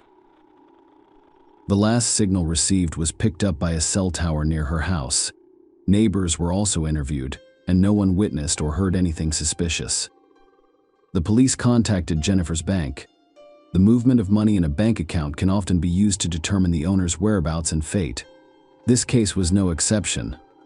The police were taken aback when the bank provided them with the information they sought. Jennifer's bank card had been used even after she went missing. This led investigators to believe she was intentionally hiding for some reason. However, Jennifer's family was confident that she would not have gone missing on her own and would not have let her family worry about her. The police decided to learn more about when, where, and what the card had been used for. Meanwhile, on June 27th, 2 days after Jennifer went missing, a passerby noticed a strange object in the water at Brooklyn's Pier 44. The man who noticed it stared at it for a long time, unable to identify what it was, but he quickly realized, horrified, that he was looking at a body, or rather a part of a body. Police were called to the scene, and the pier was quickly cordoned off. Detailed descriptions of such moments are not permitted on YouTube, but to summarize the find, it was a body part ranging from the waist to the knees. It was impossible to tell whether it had been thrown into the water exactly where it was discovered, or if it had been drawn in by the current. The divers spent the day looking for additional parts or evidence, but none were discovered. The police had to identify the victim, but it appeared to be a difficult task. The discovery was sent for forensic analysis. A tattoo was discovered on the victim's right thigh, which could have served as a clue. The police released an image of the tattoo in the hopes that someone who knew the owner would share it with them. Investigators discovered that the inscription was written in Sanskrit. Sanskrit is an ancient literary language from India with a highly complex and archaic grammar. The police asked a language expert to help them decipher it, and he concluded that neither the owner of the tattoo nor the artist who created it knew Sanskrit. They apparently intended to write the name Liliana, but did so incorrectly. Only 4 days after the gruesome discovery, police received another alarming call. A passerby saw a foot on the riverbank near 79th Street. Responding police officers cordoned off the area, and a portion of the leg from the knee down was pulled from the water. Even so, investigators concluded that the two sets of remains had once belonged to the same body. The fingernails on the leg were painted pink. Divers searched the area of the river where the leg was discovered but were unsuccessful. No additional body parts or evidence were discovered to aid the investigation that began following the initial discovery. A forensic examination quickly confirmed that the fragments discovered were from the same body. By this point, the victim had already been identified. A few days after the police released an image of the tattoo, they discovered a woman who came to the station knowing exactly who it belonged to. Gladys Quintero, Jenny's mother, saw the picture on the news and recognized it as her daughter. The tattoo was a tribute to Jenny's late aunt, indicating that Lily or Liliane Lolos drove Jenny's mother to New York to identify the remains. They were devastated when it was revealed that the body parts belonged to Jenny. Her disappearance was the result of a homicide investigation. Jennifer's family was shocked not only by her death, but also by how brutally she was killed. It is understandable that the cause of her death could not be determined. The police searched extensively for other parts of her body but were never successful. While Jennifer's family and friends mourned her and brought flowers to the bar where she worked, detectives discovered who had used her credit card. After visiting stores where the card was used and reviewing security footage, detectives determined that the person who used the victim's card was Rafael Lolos, the man Jennifer was dating. They discovered that Lolos had left Jenny's apartment to go shopping on the day she vanished.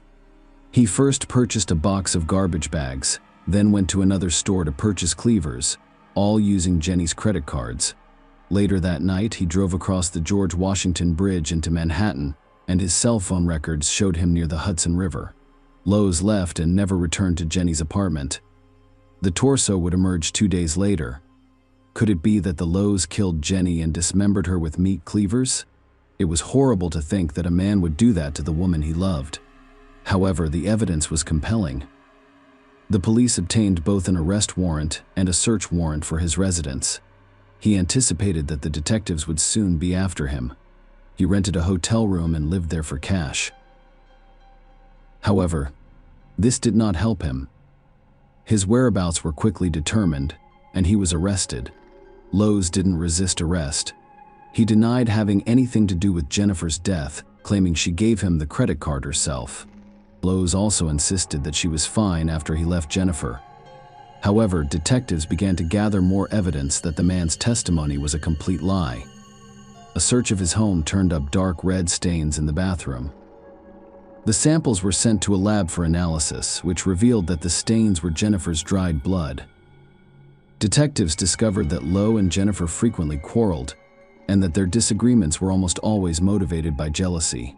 When they searched his house, they discovered a post office box and a bag that had previously contained a tracking device. Lolos was so jealous that he secretly installed a GPS tracking device on Jennifer's car. This allowed him to follow her movements even when he wasn't present. After analyzing cell tower data, authorities discovered that when Lowe's picked Jennifer up from work, they drove to her apartment together. Jennifer's phone was quickly turned off. Raphael's phone, however, was still active. That same day, between 9 p.m. and midnight, a cell tower near the Hudson River received a signal from it. This could imply that Jennifer had died by then, and the man drove to the river to dispose of her body. Lolo's in London. She opened the bar less than a year before her disappearance, but they frequently fought over money. Even as the boundaries of their relationships with friends, partners, or lovers became increasingly blurred, Raphael referred to Jennifer as a gold digger in their correspondence, and his other messages ranged from threats to apologies to declarations of love. Jennifer's family couldn't believe that the man who had sworn his love for her and helped with her search had gone insane with jealousy to commit such a heinous act. Lolos refused to provide an explanation, pleaded not guilty, and hired a lawyer. The police were unable to locate the knives he purchased the day Jennifer vanished, but they returned to the store and purchased the exact same knives. A forensic examination revealed that what was done to Jennifer's body was done with those exact knives. Lolos was accused of murder, desecration of human remains, stalking, hindering apprehension, and credit card fraud. The trial started in November 2019 and lasted 2 months. According to prosecutors, Jennifer died in her own apartment at the hands of Lolos. Following a jealous argument, the prosecutor stated that Raphael was obsessed with Jennifer and was devastated when he suspected she was cheating on him. Los's attorneys who argued to the court that the state had no evidence of Jennifer's actual death. There were no signs of a struggle in her apartment, and there were no marks in the bathtub where the alleged dismemberment took place. The defense claimed it proved Lolos' innocence, while the prosecution claimed it demonstrated evidence concealment. According to the prosecutor, the absence of evidence can be evidence. It demonstrates the concealment of crime-related traces. Jennifer's bathtub was so clean, no trace of her DNA could be found. There was not a single hair, not even the tiniest hair, not a single skin cell, nothing. The prosecutor claimed that an ordinary person's bathtub could not be as clean. During the trial, Jennifer's mother told the judge, "I want you to know that this man ruined my life. She was my girl, my daughter, and the person I loved the most in the world. He finished me and my family." After reviewing the case file, the judge determined that Lolos was literally obsessed with Jennifer. When the judge asked if he wanted to say anything or give a statement, the man declined.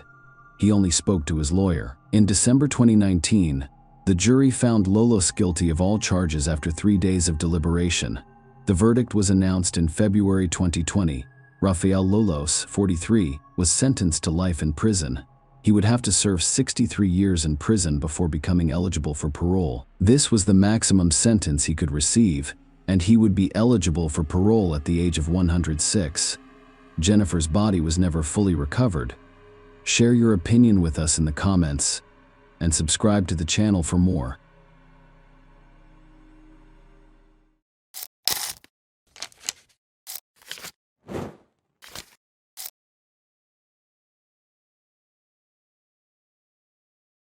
Hey guys, welcome to my channel, and today we're going to take a look at another horrible case with you.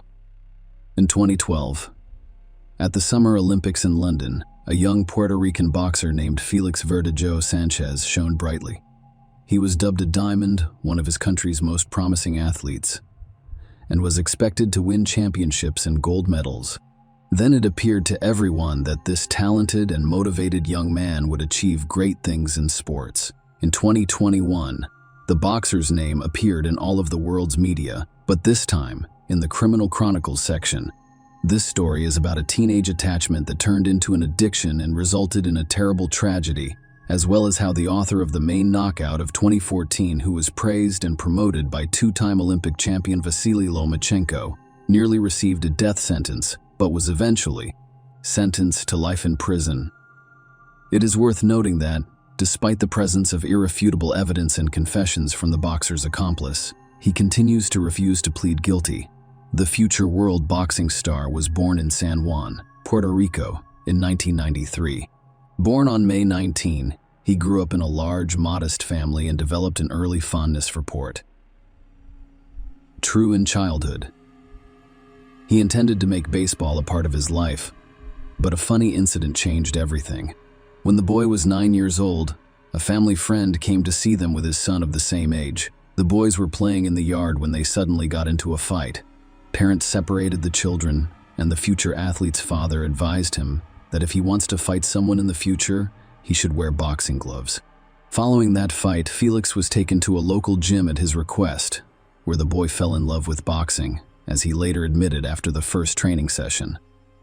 At the age of 16, he won the Pan American Junior Championship. A year later, he won his country's championship, and a year after that, he competed in the Olympic Games in London, reaching the quarterfinals. In the same year, he began his successful professional wrestling career. Verdejo competed in 29 fights, winning 27 of them convincingly, and in 2014 he was named the author of the best knockout in a fight against Sergio Villanueva. Felix won his first championship belt, the WBO Latino title, a year later and defended it 6 more times over the next 2 years. Everyone who witnessed the fight was certain that this young man would leave his mark on the history of world boxing. Meet Keishla Rodriguez. The girl was born in San Juan in November of 1993. Her full birth name is Keishla Marlene Rodriguez Ortiz. Her parents, Josie and Kyla Rodriguez, shared another daughter, Belize Nicole, and they also raised Kyla's son, Jonathan. Keishla, who had a previous marriage with a woman, grew up to be an open and sociable girl. She excelled in school and adored animals, with aspirations of becoming a veterinarian in the future. Her best friend was her sister, Elise, to whom she confided all of her secrets and concerns. Keishla attended the same school as Felix Verdejo, who was her age. Young people have known each other since childhood, and in adolescence, they formed a romantic relationship. In 2011, Rodriguez's parents divorced and separated. Kyla moved to Florida with relatives, while her daughters, who were already adults, chose to remain in San Juan. Despite the fact that each of the sisters had long since lived their own lives, they remained in close contact and informed each other of everything that happened to them. At the age of 18, a promising boxer who had already competed in the Olympic Games had an affair with a young schoolgirl and aspiring model named Elisa Maria Santiago Sierra. At the time, the girl was only 14 years old and still in school. Even so, she had big plans for the future with a promising and world-renowned athlete. In addition, Eliza's parents were not opposed to the relationship. Felix, an attractive and talented boxer who has always had a large fan base and is on his way to becoming a star, was literally bathed in the rays of fame and surrounded by female attention. He did not pass up the opportunity to write a novel or have a side affair. In addition, despite his serious relationship with Eliza, he continued to meet with his school friend Keishla, whose sister barely informed her mother Kayla Rodriguez, who was aware of the affair and did not approve of it. In addition, the situation was very unclear. On the one hand, Eliza considered herself the only woman, while the athlete's great love was planning their wedding and making long-term plans for their future together. On the other hand, Keishla was aware that the lover had a fiancé, but Felix refused to let her go. Furthermore, he was her first great love, and the naive girl secretly hoped to be the one. In 2016, the boxer married Eliza, who was barely 19 years old at the time. Eliza was already a well-known model, with tens of thousands of social media followers, and had recently opened her own beauty studio for eyelash extensions. In August of the same year, just a few months after the wedding, the athlete was involved in a serious car accident while rushing on his motorcycle. He was rushed to the hospital with serious head injuries, bruises, and lacerations. His trainer, Ricky Marquez, was concerned that his talented charge would go off the rails at the peak of his career. Despite the disappointing prognosis, Felix recovered quickly and returned to the ring. In September 2019, the boxer posted a photo of himself with Elise, who was pregnant for a long time, on his social media profile. In the photo's comment, he wrote, "Soon I will meet my daddy's princess," and a month later, he announced the birth of a daughter named Miranda Verdejo Santiago. The young man in public appeared to be a devoted husband, a caring father, and an excellent family man. But, hidden from his wife, he continued to meet with Keishla, who refused to let go. As Eliza later admitted, she suspected her husband was cheating on her. But every time he made a tearful vow to leave his mistress, Keishla tried to end the painful relationship, but Felix refused to let her go. She had no other men because the boxer threatened that if he discovered that Keishla had someone who was unsuitable for her and her chosen one, Keishla, who had fallen in love with Verdejo since high school, would continue to love him despite everything. Rodriguez, as planned, decided to devote her life to animal care and accepted a position at a veterinary medicine and aesthetic center. Colleagues described her as conscientious, hardworking, and responsible. She lived with 2 dogs and a cat, which he adored. In 2020, Eliza discovered her husband's correspondence with several mistresses, including Kishla. The wife scandalized her husband and threw him out of the house, threatening to file for divorce and forbidding him from seeing their daughter. Eliza's threats had some effect. Furthermore, the athlete's career at the time was in serious decline, with unnecessary problems that he didn't need for a while. He stopped seeing Rodriguez, but Felix refused to let her go. Kishla attempted to control almost every step after a few months of secret visits, and in April 2021, she discovered she was pregnant. She purchased a rapid test from the drugstore, which only confirmed her fears. She first called her sister, who was aware of her complicated relationship with the athlete, and explained everything. Abortion was out of the question because Kishla was already 27 years old and ready to have a child, even if it meant raising it on her own. A few days later, Kishla broke the news to her child's father, hoping in her heart that he would accept it, but Felix was not pleased, to say the least. He became enraged and told his mistress that she should see a doctor, and if the pregnancy was confirmed, she would need to have an abortion. Rodriguez responded with a firm refusal, but the boxer began to threaten and insist. Felix stated that an illegitimate child will eventually destroy his reputation, which he cannot allow. Following Kishla's hospital visit, her pregnancy was confirmed, and she now had a certificate to prove it. She called Felix and told him everything, making him furious. Felix yelled and demanded that Kishla immediately get rid of the child, but she flatly refused. The athlete then decided to go undercover, claiming that he did not believe her and wanted to personally inspect the issued medical certificate.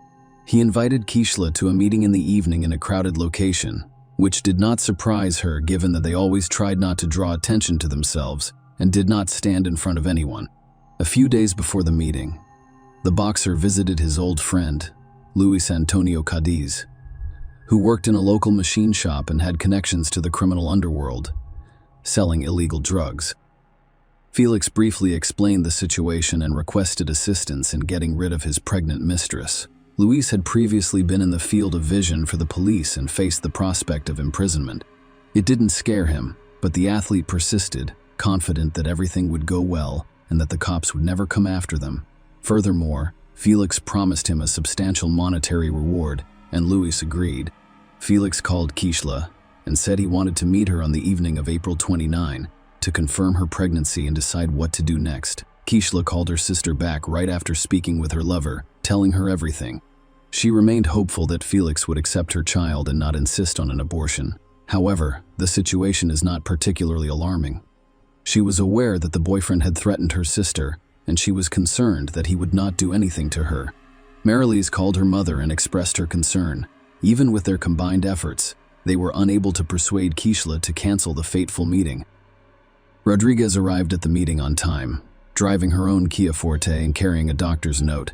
Verdejo arrived there in his pickup truck. In the back, Luis was hiding. Kishla immediately got into the athlete's car and showed him the test results. He mentioned terminating the pregnancy again, but Kishla, crying, refused. Against this backdrop, the couple began to argue violently, leading to shouting before Felix suddenly hit Kishla in the head with his fist, causing him to lose consciousness.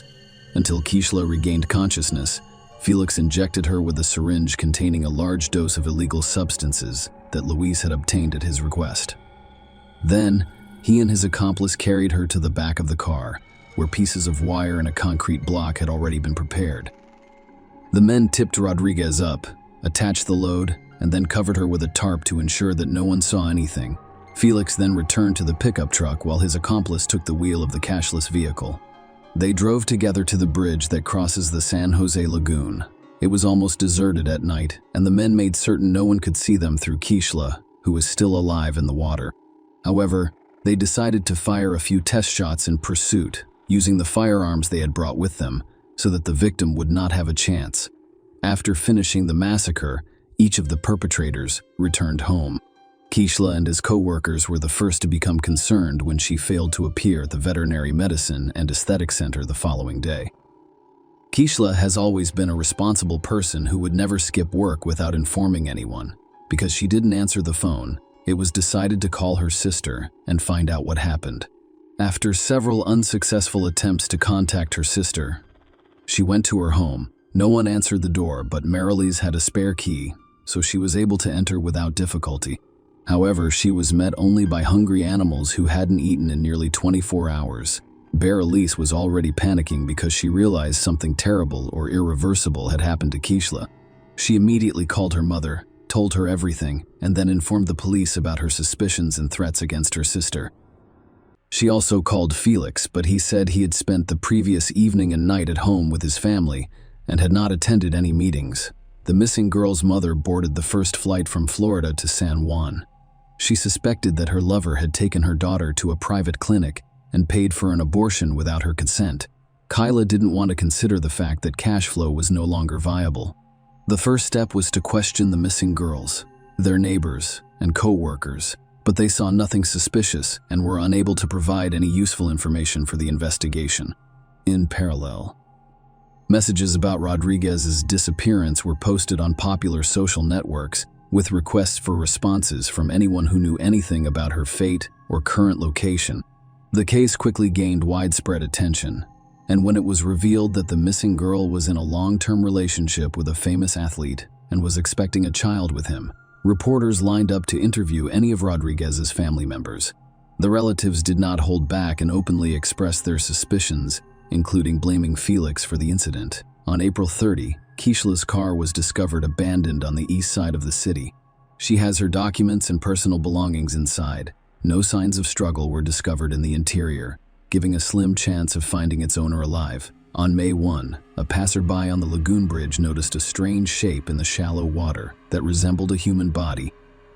He informed the police, who quickly recovered the body of a young woman from the water, presumably the same one the entire city had been looking for several days. Members of the Rodriguez family, who arrived to identify the body, hoped to the very end that it was not Kishla.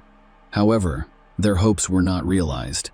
The body had been in the water for a few days and had changed significantly. However, the girl was easily identified by a remarkable tattoo on her arm. When news of the gruesome discovery reached the press, city residents revolted and began to hold spontaneous rallies, demanding punishment for those responsible, who were detained and taken to the police station for questioning on the same day. However, the athlete categorically denied his involvement, claiming that on the night of Kishla's disappearance, he was at home with his family because there was no evidence to charge him. Felix was released under his own recognizance. One of the key witnesses was the athlete's legal wife, who admitted during the initial interrogation that she was aware of his affair with Kishla, but had only recently learned of her rival's pregnancy. Furthermore, she did not confirm her husband's alibi, claiming that he was not home on the night of the murder. The first thing investigators did was review traffic surveillance footage on the way to the bridge from which Kishla was thrown. That's how they discovered Felix's pickup truck and the victim's car driving behind each other. However, the Kia Forte was clearly not driven by its owner. On the same day, the boxer's car was seized for examination, and some of the deceased hair was discovered in it. Lewis was the first to surrender to police, promising to tell the whole truth in exchange for a lighter sentence. Felix was also arrested, but he refused to cooperate with the investigation, did not answer questions, and continued to deny his guilt. Despite the presence of irrefutable evidence, Felix was apprehended with a firearm that he used to shoot the victim from the bridge, and for which he had a valid permit. Furthermore, a cell phone check reveals that Felix, Lewis, and Kishla were in the same location on that fateful night. Kishla's final farewell took place on May 8, and the funeral ceremony made national headlines. It was a type of action that called for the perpetrators of the tragedy to be punished to the fullest extent of the law, while also drawing public attention to the issue of gender violence. The coffin containing Rodriguez's body was transported to the cemetery in a white carriage, over which white flower petals were thrown from the air, rather than the traditional hearse. Many well-known Puerto Ricans, including show business stars, athletes, politicians, and public figures, have spoken out about the high-profile case in which Verdejo was charged with carjacking, kidnapping, premeditated murder, and murder of an unborn child.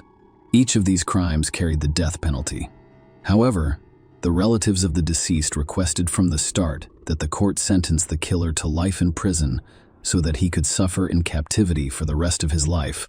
The hearing was repeatedly postponed due to the global coronavirus pandemic. But in the spring of 2021, the trial was held virtually. The court determined that the crime was committed by a group of people through prior conspiracy with particular cruelty to a pregnant woman. The chain of events of that night, as well as the details of the crime, could be reconstructed, thanks primarily to Lewis' testimony, who did not deny guilt. He admitted that, at the request of a friend, he obtained the drug for injection and brought a wire and a concrete block to dispose of the body. But Felix insisted on his lack of involvement in the case. Although his words had no significant impact on the situation, the boxer's wife, who testified in court almost immediately after her husband's arrest, filed for divorce and attempted to distance herself from what was going on, focusing on the development of his business and raising a young daughter instead. According to some reports, Lisa Santiago recently remarried. Elisa admitted in an interview that she had received numerous anonymous calls and messages containing death threats, as well as death wishes for her and Miranda. Many believed the athlete's spouse was the organizer of the crime, but no evidence was found. In summer 2023, it became clear that the jury, having reviewed all of the evidence and heard testimony from all of the witnesses, was finally ready to announce the final verdict. Felix Verdejo and his accomplice Luis Cadiz were found guilty of all of the charges against them. Despite this, the killers have yet to be sentenced. The next court hearing is set for mid-November 2023. Most likely, both men involved in Keishla Rodriguez's and her unborn child's deaths will be sentenced to life in prison with no possibility of parole.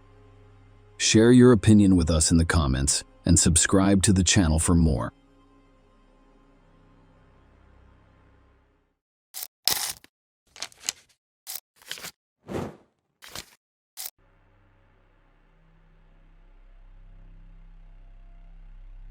Hey guys, welcome to my channel, and today we're going to take a look at another horrible case with you.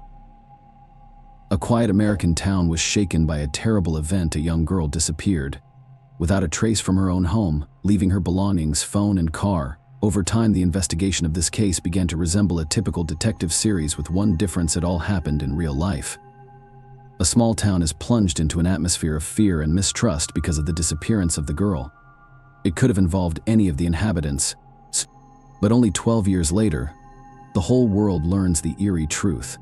Tara Grinstead was born in 1974 in Hawkinsville, USA. During her high school years, she actively participated in beauty contests, winning prizes. The girl from an early age set a goal to get a quality education, so the money earned in competitions she put aside to pay for her education. After college, Tara earned a master's degree in education and landed the job she had long dreamed of. She became a high school history teacher in Acela, Georgia. This tiny town was a typical low-rise America. Its population did not exceed 4,000 people, most of whom knew each other well. Life was quiet and measured, and none of the locals could think that any serious crime could occur in Acela. Tara Grinstead had worked at the local school for several years, and during that time she had developed a great relationship with both staff and students. She was a kind and outgoing person who was always supportive and helpful. In October 2005, this help came in handy for Tara's students, who were preparing to participate in a local beauty pageant. Given the fact that their teacher had won prizes at similar events many times, the girls were thrilled to have her support. On Saturday, October 22nd, Tara helped the students with the final touches before the pageant. Afterwards, she went to a picnic with her high school friends and didn't return home until 11 p.m., having parked her car outside under a carport. Since then, Tara had stopped making contact. Her mother, who lived in another city, was the most worried. Her daughter always picked up the phone or called back, but this time there was no answer. On Monday, October 24th, her anxiety reached its peak and Tara did not show up for work. Such behavior was highly unusual for her. The girl took her job seriously and would certainly have warned her bosses that she needed time off. Concerned acquaintances of Tara called the police chief, Billy Hancock, and asked him to see if she was all right. At 10 a.m. that morning, he went to her address. The policeman thought the woman's phone was just dead and that she was either sick or had overslept. When he arrived at her house, he found Tara's car in its usual spot. Her doors were unlocked, but that didn't surprise Billy. In a town this small, the residents had no worries about their cars being stolen. Then he noticed an envelope on a dashboard containing $100 in cash. It was already strange. How could someone as responsible as Tara leave money in a prominent place? Billy knocked on the door, but no one opened it for him. After that, he decided to look around the house. At first glance, everything seemed perfectly ordinary, no signs of a struggle or break-in, but in Sarah's bedroom, the detective found a real mess, quite uncharacteristic for a woman. Her belongings were on the floor, including the clothes. She had last been seen on her cell phone charging on the nightstand. It looked as if Tara had left the house briefly, but she was nowhere to be found on the ground outside the house.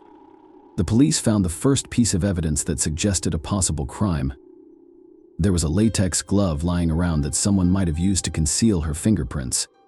The detectives did not consider the possibility that the glove might have belonged to Tara. Hardly anyone used such gloves in the home since then. The Georgia Bureau of Investigation, the equivalents of the FBI only at the level of one state, got involved in the case. The main version of the investigation was kidnapping, and there was very little evidence besides the glove. The detectives found only two questionable things. Tara's torn chain was lying on the bedroom floor, and her alarm clock was not in its usual place. But all this did not help detectives solve the mystery of her disappearance for the small town. This Monday was truly a terrible day. Tara's house was cordoned off, and the school had a meeting.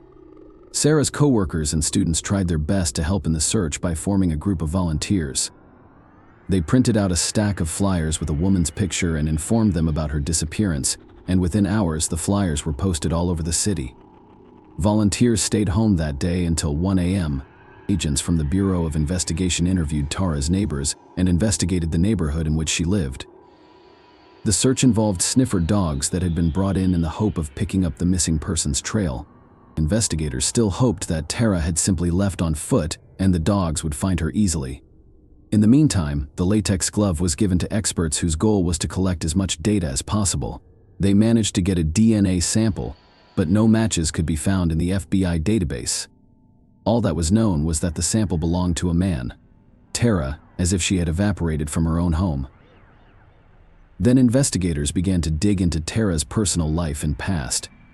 It often happens that when a woman disappears, someone from her inner circle is to blame. After studying the man with whom Tara was in a relationship, detectives were unable to identify any suspects. She dated Marcus Harper, a former policeman and military officer, for the longest time. The couple broke up at Sarah's initiative about a year before she disappeared. The reason was that the woman wanted to build a family, and Marcus was not ready for that. After the breakup, they maintained an amicable relationship, calling and texting each other. Detectives later uncovered one interesting detail. Marcus had come to USA 3 weeks before Tara disappeared, but he had not told her. Upon learning of Marcus's arrival from mutual acquaintances, the woman became very upset. She repeatedly called him, trying to find out why he had not informed her of his arrival. Soon, Tara's condition turned into a real hysteria. Her relatives were very worried and even wondered if Tara was going to do something reckless. However, the girl soon came to her senses and the police did not consider Marcus a suspect. The couple had been together for a long time, but their relationship ended, and the detectives could not find a motive for the crime. An interesting twist soon awaited them. Please learn that Tara had been threatened by her former student on March 30th of 2005. 7 months before the girl disappeared, he came to her house and behaved extremely aggressively. When Tyra refused to let him and the guy started banging on the door, and the neighbors had to call the police, it turned out that the young man had been in love with the teacher since high school. According to her acquaintances, the former student was emotionally unstable and behaved strangely, and even frighteningly. Tara tried to help him deal with his problems for a while, but his mental state only worsened after that incident. When the young man tried to break into her house, the woman filed a report against him. She seriously feared he might hurt her after Tara went missing. The police tracked the young man down. He worked in a neighboring town about 150 kilometers from Asilla. The boy provided detectives with an alibi for the night's disappearance. It was impossible to establish his involvement in the case. A business card of a certain police officer was also found in the woman's house. It turned out that Tara had been dating him for some time, but at the time of her disappearance, he was already living in another city. The policeman also provided an alibi for the nights of Tara's disappearance. This effectively ended the list of possible suspects. With no leads in hand, the police decided to organize a search for the girl 2 weeks after her disappearance. Such a belated decision seemed strange after all. It was clear of the first minutes Tara had not left home of her own free will. Hundreds of volunteers were called in to search the area around the cellar. Volunteers went through forests, ditches, and rivers, but they couldn't find a single trace of Tara. During the search, it was reported that a housing car had burned down near Tara's home. Locals almost unanimously agreed that the incident had something to do with the woman's disappearance. Perhaps the perpetrator was trying to cover his tracks, or the people were so shocked and frightened that they found each event suspicious. Whatever the case, the search yielded no results, and the police were faced with a grim reality. They simply had no leads left. The next few years brought the police no closer to solving this mystery. It wasn't until 2009 that an event occurred that brought the missing Tara Grinstead back into the spotlight.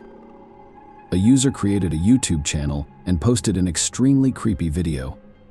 A man was sitting in the frame, his face plastered over, and his voice altered in the video. He claimed to be involved in the disappearance of 16 girls, naming them by name. Among them was Tara Grinstead.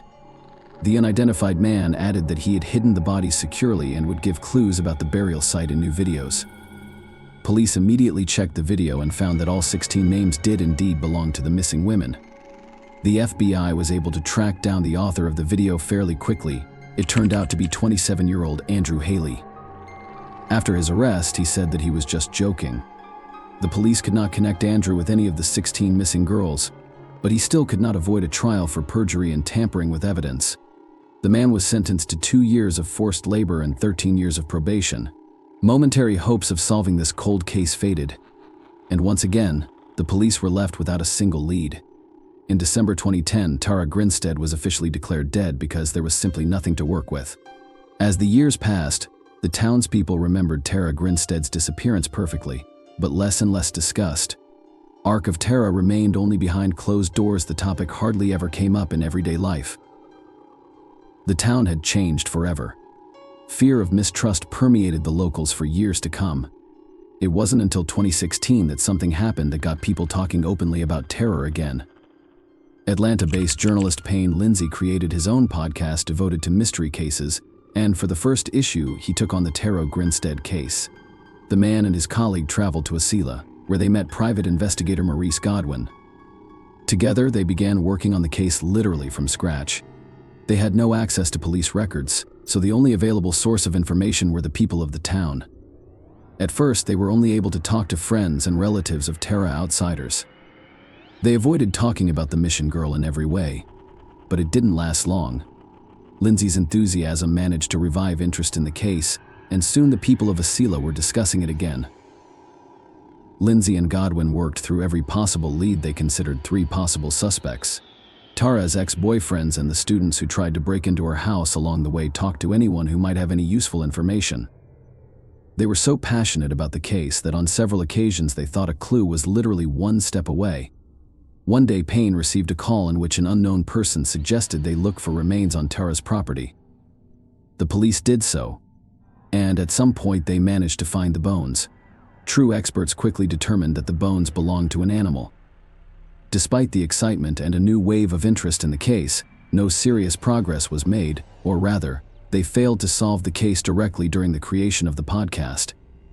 But it was this amateur investigation that was decisive in the long-awaited pneumo, and the pneumo came completely unexpectedly in early 2017.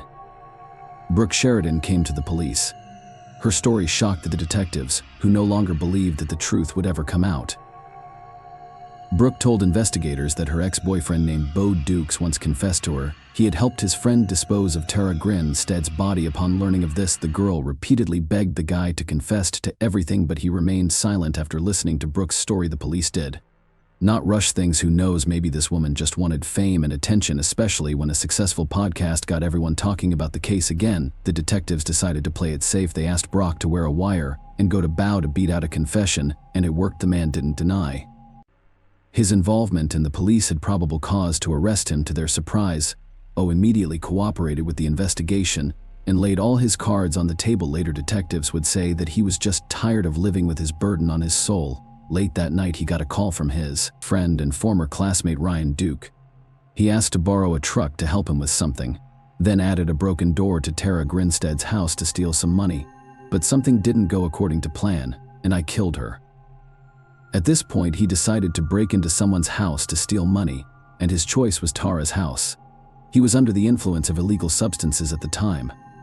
After opening the door with a credit card, he broke into the house and began looking for money. Tyra spotted him and a struggle ensued between them, from which only Ryan came out alive.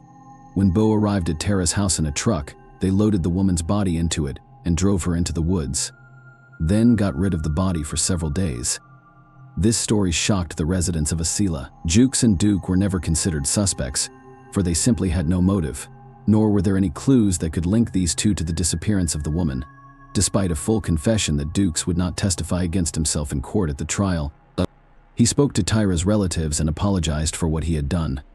Bo spent a long time in the military, was a veteran, and had many decorations, but the court ruled 25 years in prison for helping cover up a crime. Chara Grinstead's murder trial by Ryan Duke was shut down for April 1, 2019, but the Georgia Supreme Court postponed the trial. On March 28, 2019, after Duke's attorney said they were unconstitutionally denied funding for experts to testify on Duke's behalf, the trial began on May 9, 2022. Ryan Duke pleaded not guilty to murder and charged Bo Dukes with murder. On May 20, 2022, a jury found Ryan Duke not guilty of murder, aggravated assaults and burglary, and guilty of concealment of death at trial. Duke testified that his confessions to the murder were false, telling the jury that he had done it under the influence of drugs and in fear of the real killer, his friend with a similar last name. Dukes, he said. Both Dukes woke him up in the mobile home where they lived together in 2005 and told him he had killed Tara Grinstead, then showed Dukes their teacher's purse and wallet, although her body was never found. Investigators matched Grinstead's DNA to bone fragments and found that the location where Ryan Duke testified to investigators that he and Bo Dukes had burned her on May 23, 2022, was Shedden Spidey of the ruined County Superior Court. Ryan Duke was sentenced to 10 years in prison for concealing the body. The sentence imposed by the judge was the maximum penalty. Allowed by the time Ryan Duke was sentenced, he had already served about half of that sentence, while the waiting trial prosecutors insisted that Duke's confession included details that only the killer knew, such as Duke telling investigators that he called Grinstead's home from a pay phone after running away from home to see if she would answer. When she didn't, he returned and found her dad. Investigators also found Duke's DNA on a latex glove found in Grinstead's yard. However, his testimony raised enough doubt in a jury's mind that he was acquitted of all charges except concealing her death. Dukes was subpoenaed to testify but refused to answer the court's questions, citing his Fifth Amendment right against testifying against himself. When the truth about his high-profile case came out, Tara Grinstead's friends and relatives relieved themselves of the burden of obscurity. Her mother confessed that all these years she had secretly hoped for a miracle, that her daughter would return to her alive. Alas, reality turned out to be cruel, senseless, and devoid of any miracles. At least now the whole world knows exactly what happened in that little town back in 2005. Share your opinion with us in the comments, and subscribe to the channel for more.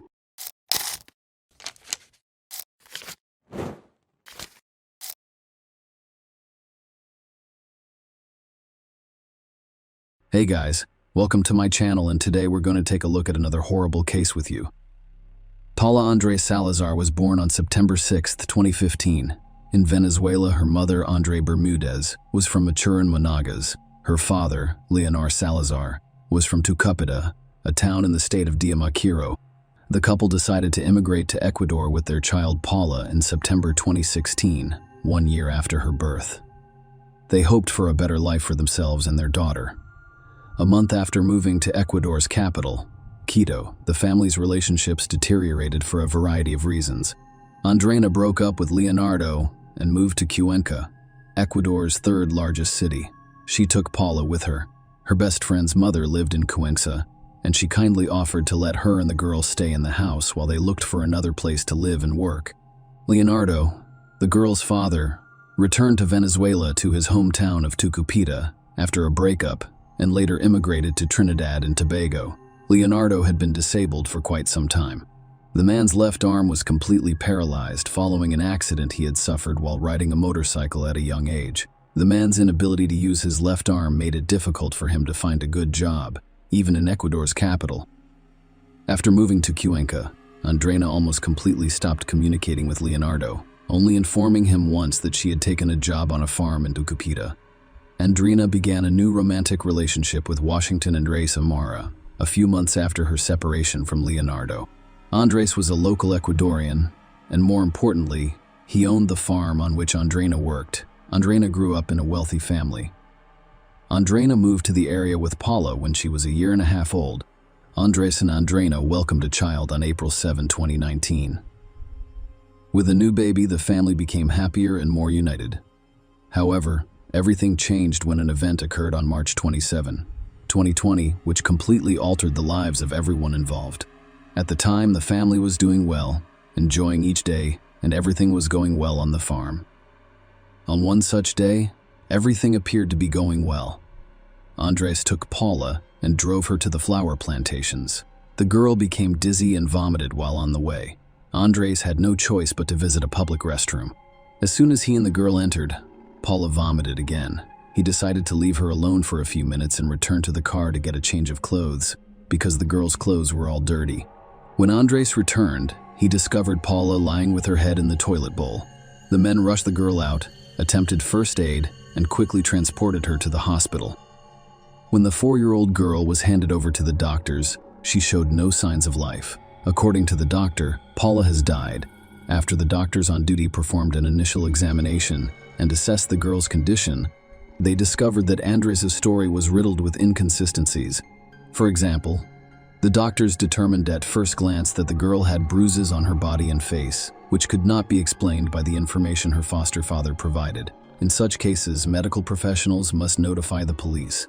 Indeed, the circumstances indicate that shortly after the police arrived, Andres was arrested as a suspect in Paul's murder. Although Andres claimed Paula drowned in the toilet bowl, the autopsy revealed something much darker. First and foremost, the tests revealed that the girl had been dead for approximately 24 hours when she arrived at the hospital, which contradicted the man's version of events. Paula's foster father claims that he administered first aid and cardiopulmonary resuscitation just minutes before transporting her to the hospital. The autopsy revealed that the girl died as a result of several broken ribs, multiple microtraumas, a cracked spine, and sepsis. Paula's death was clearly not an accident, as her small body contained numerous recent and old injuries. Leonardo Salazar, the girl's father, learned of Paul's death on March 33, several days after the events. His mother, who was still in Venezuela, had informed him of his daughter's death over the phone. She learned it from Andreina's friend. It should be noted that after Leonardo left Ecuador, Andreina began a new relationship. She ended all communication with him. That is why, for 3 days, Leonardo was unaware of her tragedy. Until that point, he could only see her in the photos Andreina and his mutual friends had sent him. In addition, Andreina blocked Leonardo from all social media platforms, preventing him from communicating with Paula. She also cut off communication with almost all of Leonardo's relatives. Andreina even turned almost all of their mutual friends against the girl's birth father, informing them of his refusal to communicate with Paula, preventing Leonardo from learning of his daughter's death. However, Andreina's family informed him of a different cause of death. They told him about Paula, who died from COVID-related complications at the time. Ecuador, like the rest of the world, was placed under quarantine due to the pandemic. At the time, there were almost no deaths from the coronavirus in the country. Leonardo was undoubtedly suspicious that his daughter had died from COVID, so he immediately began researching virus-related deaths in Ecuador. These statistics were shared on social media and news sites. Leonardo immediately noticed that there were no children among the few coronavirus victims in Ecuador. Leonardo's relatives assisted him in his investigation, and one of them promptly sent him a newspaper article about the arrest of Andres, who was suspected of killing Paula. Leonardo then started calling Andreina every day, but it wasn't until 10 days later that she decided to call him back herself. During that conversation, Andreina rather coldly informed Leonardo that Paula had died of COVID and that she couldn't give him any more information because her lawyers had forbidden her to do so. Leonardo went on to create a Facebook page dedicated to Paula, as well as an Instagram profile called Justice for Paula, with the help of an acquaintance. The published posts sparked a massive backlash on social media. Their primary goal was to bring those responsible for his daughter's death to justice on the same day that Andreina called Leonardo. She arrived at the morgue to begin preparing for her daughter's funeral, despite the fact that the prosecutor handling the case requested more time to investigate the body. However, the girl's funeral took place on April 10, 2020. Andreina simply refused to allow a second autopsy on the girl because of the information she shared on social media. Andreina's friends and acquaintances contacted Leonardo and informed him of Paula's sad life in the years preceding her death. Leonardo had the majority of the information they possessed, which was based on isolated recordings of conversations, photos, audio recordings, and other similar items. Witnesses claim that since Paula's mother moved in with Andres, the girl has been abused by both her stepfather and her mother. Andrea not only allowed her daughter to be treated this way, but she was also directly involved in the entire situation. Everyone claimed that they only saw Paula happy and cheerful when she was playing alone in front of her stepfather. The girl appeared depressed, shy, and suddenly became very frightening. The little girl once told people that she was aware that her mother and stepfather had beaten her for misbehaving. She even confessed to it as a form of punishment. Andres pushed her, and she hit her head against the wall. Paula described her stepfather as a monster, and she was clearly terrified of him. The little girl had nightmares all the time, and she had insomnia since she was a child. A couple initially preferred that the girl, who was 2 years old at the time of moving into the stepfather's home, fall asleep alone. She frequently cried, but no one paid attention to her. In addition, her mother and stepfather forced her to tuck in by herself. Furthermore, her mother Andreina had taught her how to cook since she was 2 years old. This was absurd. Paula was forced to cook her own breakfast and dinner because her mother preferred to sleep in the mornings and take a break from the baby in the evenings. She just didn't want to take care of her daughter. Not only that, but Andreina was unconcerned about the girl having to deal with baking on her own, despite the dangers at the preschool where mother had placed Paula, a girl who constantly complained of leg and back pain and frequently stated that she could not walk. Her constant complaints, as well as the bruises on her body, compelled the teacher to take her to the medical center. Following an examination, they concluded that the girl was mistreated in her family. Teachers contacted the special police organization to investigate the girl's abuse of her family. Officials took up the case and decided to send the girl somewhere she could be safe while the investigation was ongoing. As a result, on October 16, 2019, Paula was temporarily transferred to her uncle Andreina's brother. A hearing on the case was scheduled for December 4, 2019. Unfortunately, the teacher scheduled to testify did not show up, and for whatever reason they were unable to attend this hearing.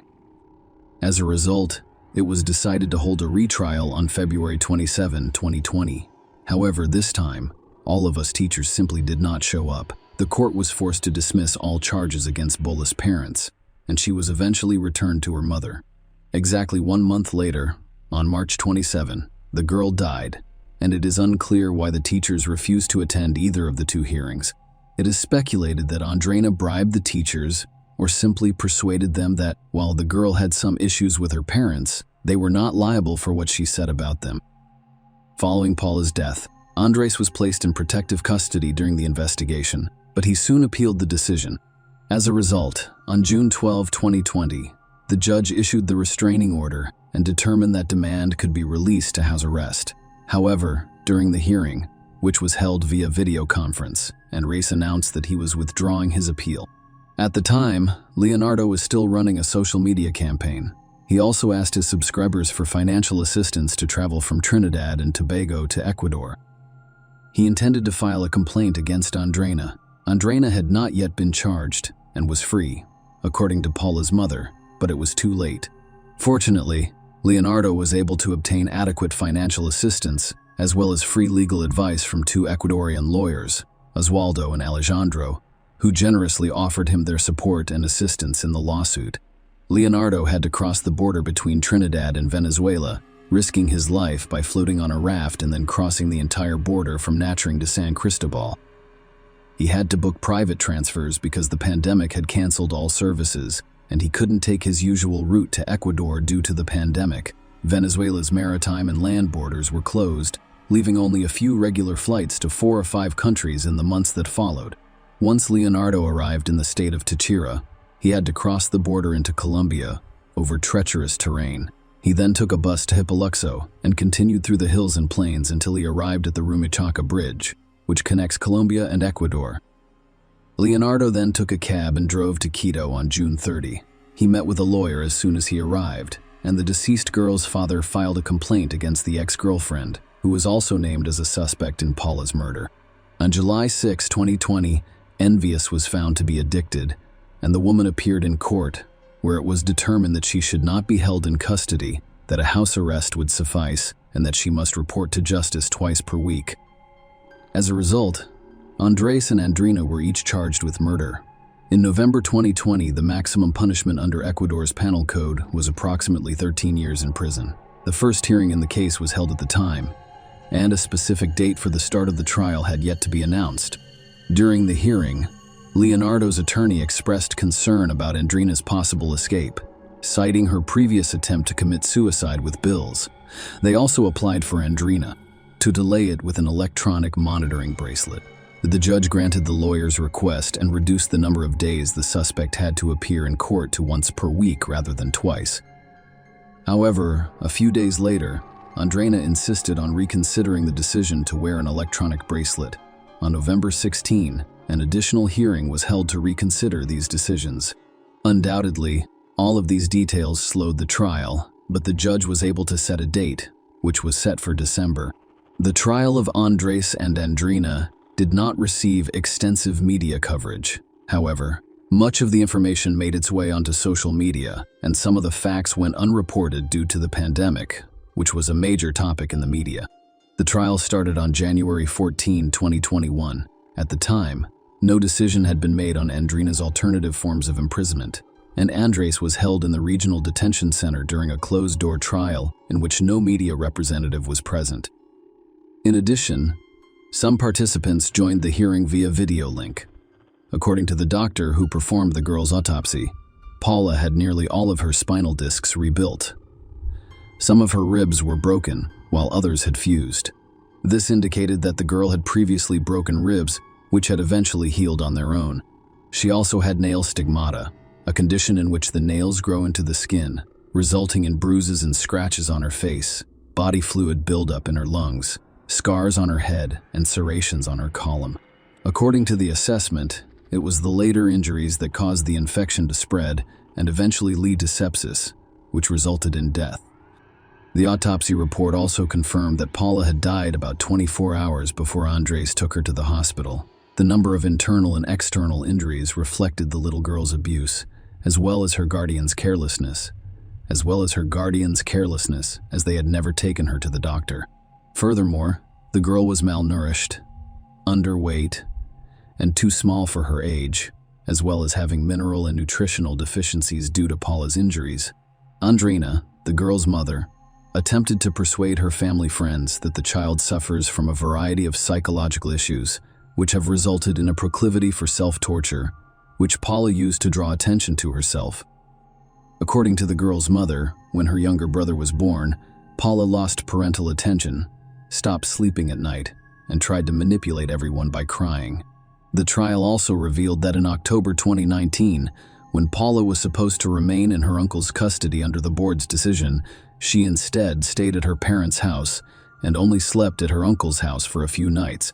In other words, if the police organization's measure did not have the desired effect, it was possible to establish that the girl began to be abused in 2017, only a few months after Leonardo's departure from Ecuador. It most likely began as soon as Andrina started dating Andres.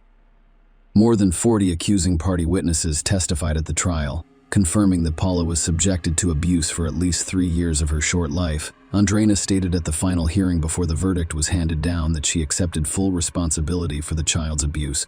The woman claimed she had beaten Paula with a belt and, on occasion, her fists. Through this statement, a girl's mother attempted to shift blame away from her husband. She stated unequivocally that he was innocent, had nothing to do with it, and had never mistreated Paula. Andrina also admitted that she chastised her daughter for causing problems with her new husband. Breaking up with her new husband meant returning to the streets and losing the financial stability she could only find with him. Her daughter's well-being came last. After learning about Paula's life situation, the judges were concerned about the couple's newborn son, but unlike Paula, this child was never abused. It must be established that Andres has chosen to exercise his right to remain silent and has never made a statement about the incident since being arrested. By February 3, 2020, Paula's trial had concluded, and the couple had been sentenced. Both defendants were convicted of murdering the girl, and the maximum sentence for this crime is 13 years.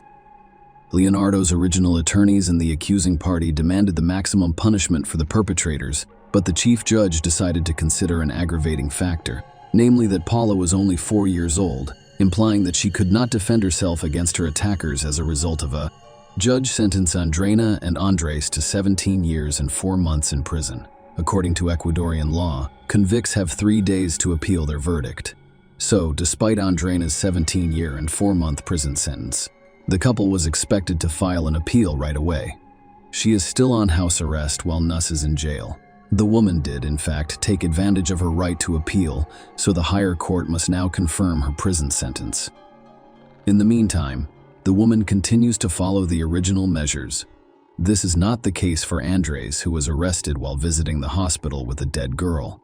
Undoubtedly, the fact that Andrena is still at large is causing public outrage and anger, particularly the anger of Leonardo, who is concerned that the woman will take advantage of the situation to avoid justice.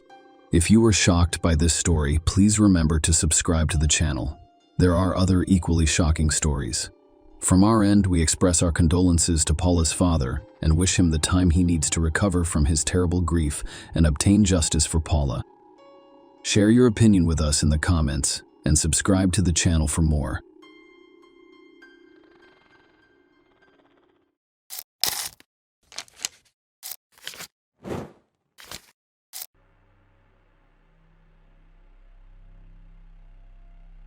Hey guys, welcome to my channel, and today we're going to take a look at another horrible case with you. Today we'll look at a case involving a very unusual plot that occurred in London in 2011. Alice Adams and Tibor Vass's bodies were discovered in a house near Heathrow Airport. They were both 20 years old. The investigators working on this case will describe it as one of the most unusual for someone who works full-time in law enforcement. Alice Adams and Tibor Vass worked for the Radisson Blu Edwardian Heathrow Hotel. Alice was a local, and her family home was approximately 6 miles from the hotel where she worked. She had started the job 3 weeks earlier and had made friends with other hotel employees, particularly her peer Tibor Vass. Tibor was born and raised in Budapest, Hungary. He was his parents' second child, and he had a younger sister, Tibor, who enjoyed being around other people. He could play almost any musical instrument, with the piano being his favorite. He taught his sister Isabella how to play the piano, and they sang and played together while their parents listened. His mother Rosalia struggled to move on after his father died unexpectedly in 2007. Tibor spent the majority of his free time with his sister. He was both her brother and father. He wanted to share his mother's burden, so he started working full-time when he was 15 years old. In 2008, he applied to the University of Budapest, hoping that a college degree would help him get a good job and better support his mother. Despite his exceptional abilities, he was denied admission to the university. Tibor discussed with his mother the possibility of moving to Great Britain and finding work there. Tibor's mother must have supported the idea, as he moved to the United Kingdom in July 2010. At the age of 19, he relocated to London. He began working at the Radisson Blu Edwardian Heathrow Hotel. He enjoyed his job, his responsibilities, the people he worked with, and the new clients he met each day. Alice was an accomplished musician who quickly bonded with Tibor. They never ran out of topics to discuss. Tibor Vass and Alice Adams were the hotel's receptionists. Another receptionist was Attila Ban, who was 31 years old. Attila had been with the hotel the longest of the three, and he was named the best employee in 2010. Both Attila and Tibor were from Hungary, which brought them closer together. The hotel provided company apartments to its new employees. Attila and Tibor lived in a house behind the hotel. It was extremely convenient. On the one hand, it was more cost-effective. On the other hand, you did not have to spend much time getting to work. Despite Tibor's happiness to be in England, he did not abandon his plans to pursue higher education. He applied again to Budapest University, and this time he was accepted. He was very happy, but he had to return to Hungary in August 2011. Tibor's departure was marked by a small farewell party, which was held on August 9, 2011. Other hotel employees attended the party alongside Tibor, Attila, and Alice. The next day, this trio was supposed to work, but none of them showed up. Colleagues raised the alarm when they failed to arrive for work at 7 a.m. The police were notified at 7 a.m. The police were notified at 7:53 a.m. The police arrived at the house and knocked on the door. No one opened the door, and everything was quiet inside. The door was unlocked. When one of the officers opened it, he discovered a terrifying sight. Alice lay on the living room floor, her face hidden by a pillow. Later, the medical examiner who performed the autopsy found 22 stab wounds on her body. The naked body of the man who had died from stab wounds to the heart lay on the bed in his bedroom.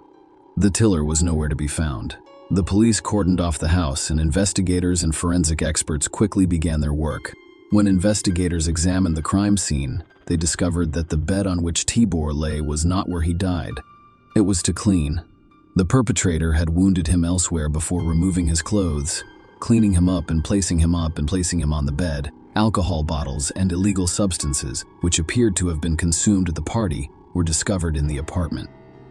Police officers searched the house, the surrounding area, and the attic, but found no Attila bands. His personal belongings, including his papers, remained inside the apartment. As Attila became the prime suspect, investigators began interviewing his co-workers while experts worked the crime scene. Hotel employees claimed that as soon as Tibor started working at the hotel, Attila took him under his wing because they were both from the same country.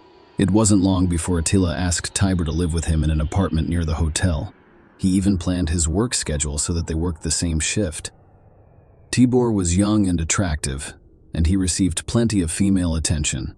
The problem was that prior to falling in love with Tibor, Ban made no secret of his preference for male relationships. According to the hotel staff, Tibor rejected his advances, which made him unhappy. Alice had taken a job at the hotel 3 weeks before her death, and Tibor began to show interest in her, which naturally irritated Attila, who was jealous despite knowing Tibor was only interested in women. Investigators began to wonder if Attila had committed the crime out of jealousy and unrequited love. Even before police discovered Tibor Vass and Alice Adams' lifeless bodies, Bain had posted an ominous message on his Facebook page. He wrote, "I want to wake up from that nightmare."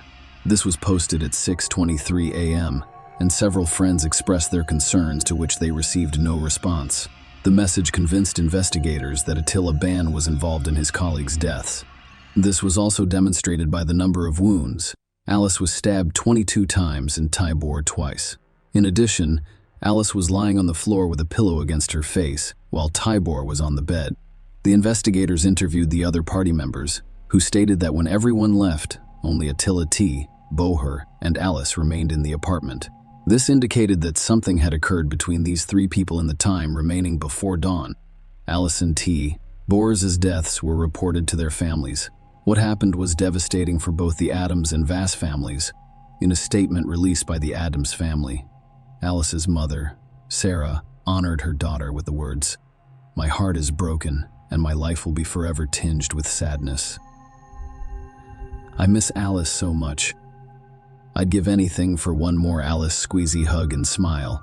Alice's death has caused my family to experience extreme emotions such as grief, anger, and overwhelming sorrow, and it has forever changed our family. As a mother, you are supposed to protect your children, and every day and night I have to face the fact that I failed. The most difficult thing to deal with is not knowing exactly what happened to my beloved Alice that night. As horrifying as it would be to learn the truth, it would be preferable to the constant struggle in my mind to figure out the sequence of events leading up to Alice's murder. There are no words to describe what an amazing and unique personality she had, or how much love, joy, passion, and compassion she brought into so many people's lives. Her passing is a tragedy beyond words." Alice's mother told investigators that shortly after midnight, her daughter texted that she was spending the night at a friend's house. The police issued an AB for Attila Ban, but he simply vanished.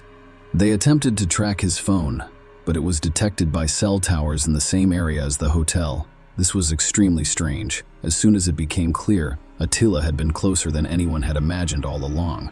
The investigation team spent 2 days at the scene before leaving the house. A few hours later, the forensic team decided to return to the house and conduct additional tests. They noticed that the door they had left open had been locked from the inside.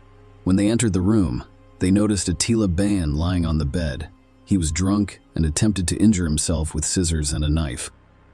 He had wounds on his neck and wrists. When they asked him questions, he acted strangely and attempted to demonstrate something with gestures. He was transported to the hospital, where doctors ensured his life was not in danger. The police were perplexed when they discovered where Attila Ban had spent the previous 2 days. He had cut a slit in the base of the sofa bed where Tibor's body was discovered, grabbed a phone and several bottles of water, and climbed inside. While the cops were on the scene, he remained inside, listening and watching through the holes he had made. The primary suspect, Attila Ban, was arrested right inside the hospital. The trial started on July 9, 2012. During the trial, some details about the brutal crime were revealed. The party spiraled out of control after Alice, Tibor, and Attila were left alone in the apartment. Prosecutors accepted there was sexual activity between all three, as DNA from both men was discovered on Miss Adams' breasts, until Ban stated that he remembered the three of them being in bed and that there was a connection between them, but he had no recollection of what happened after that. He insisted that he only realized he had committed a terrible act after waking up in the morning and seeing Alice and her lifeless bodies. When he realized that his actions had killed two people, he made the decision to commit suicide. However, he stated that he was afraid to do it alone. So he removed his keyboard's clothing and climbed into the bathtub alongside him. Unable to hurt himself, he moved Tibor to the bed, knowing they would be sought after. He opened the divan bed's base and hid inside. While he was hiding there, he was even able to update his Facebook page. He sobbed loudly in the dark as prosecutor Richard Whittam explained the facts of the case to jurors. According to Mr. Whittam, 2 young people were killed violently and unjustly by this defendant. Although other cases have been discussed, it is difficult to find words to describe what happened in this case, other than to say that it was tragic that young people met their deaths in this manner. According to Mr. Whittam, Tibor Vass had relationships with hotel employees, and there is no evidence that he ever had a sexual relationship with an Attila Ban.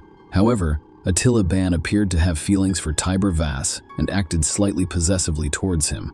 The court heard that Ban was jealous of you, and that just days before the crime, he threw a temper tantrum at his victim during a team building session when he took a picture in which Ban was not present. The situation reached a climax when the band learned that Tibor Vass had been accepted to a university course in Hungary and would be leaving Britain at the end of the month. The final straw may have been that an Attila Ban couldn't bear the sight of Tibor and Alice kissing, and in a fit of jealousy, killed both of them. In addition, prosecutor Richard Whittam stated in court that Attila Ban was found naked on the single bed. He had wounds on his wrist, forearm, and neck. It was clear that he had been hiding in the divan base of the double bed. He must have been present during the pathologist's visit, the removal of the bodies, and the crime scene examiner's examination of the scene. He had the foresight to effectively conceal himself and remain undetected throughout their stay on the premises. Following the case, Detective Inspector John Finch stated outside court that the police had not been negligent in not looking under the bed. He stated, "I've reviewed this with senior management several times. It was an unusual and bizarre thing for a person to do. It defies belief." He claimed that lifting up beds to look for people who were not present would result in the loss of critical forensic evidence. Tibor Vass and his mother, Rosalia, paid tribute to their son. Her statement included the following words: Tibor was a young boy who enjoyed music and the arts, repairing gadgets and practicing freestyle tricks on his BMX bicycle, Daisy. At home, he was always creative and enjoyed experimenting with computers, such as building stereo speakers out of cardboard and old cables. He had a passion for photography and spent his first paycheck on a professional camera. Tibor was consistently friendly, helpful, supportive, approachable, outgoing, and trustworthy. He had many friends in Hungary and the United Kingdom. On August 11th, I learned that 2 innocent 20-year-olds, my son Tibor and his friend Alice, were murdered. I learned that his friend had taken their lives. It was impossible and devastating to believe that such an event could occur.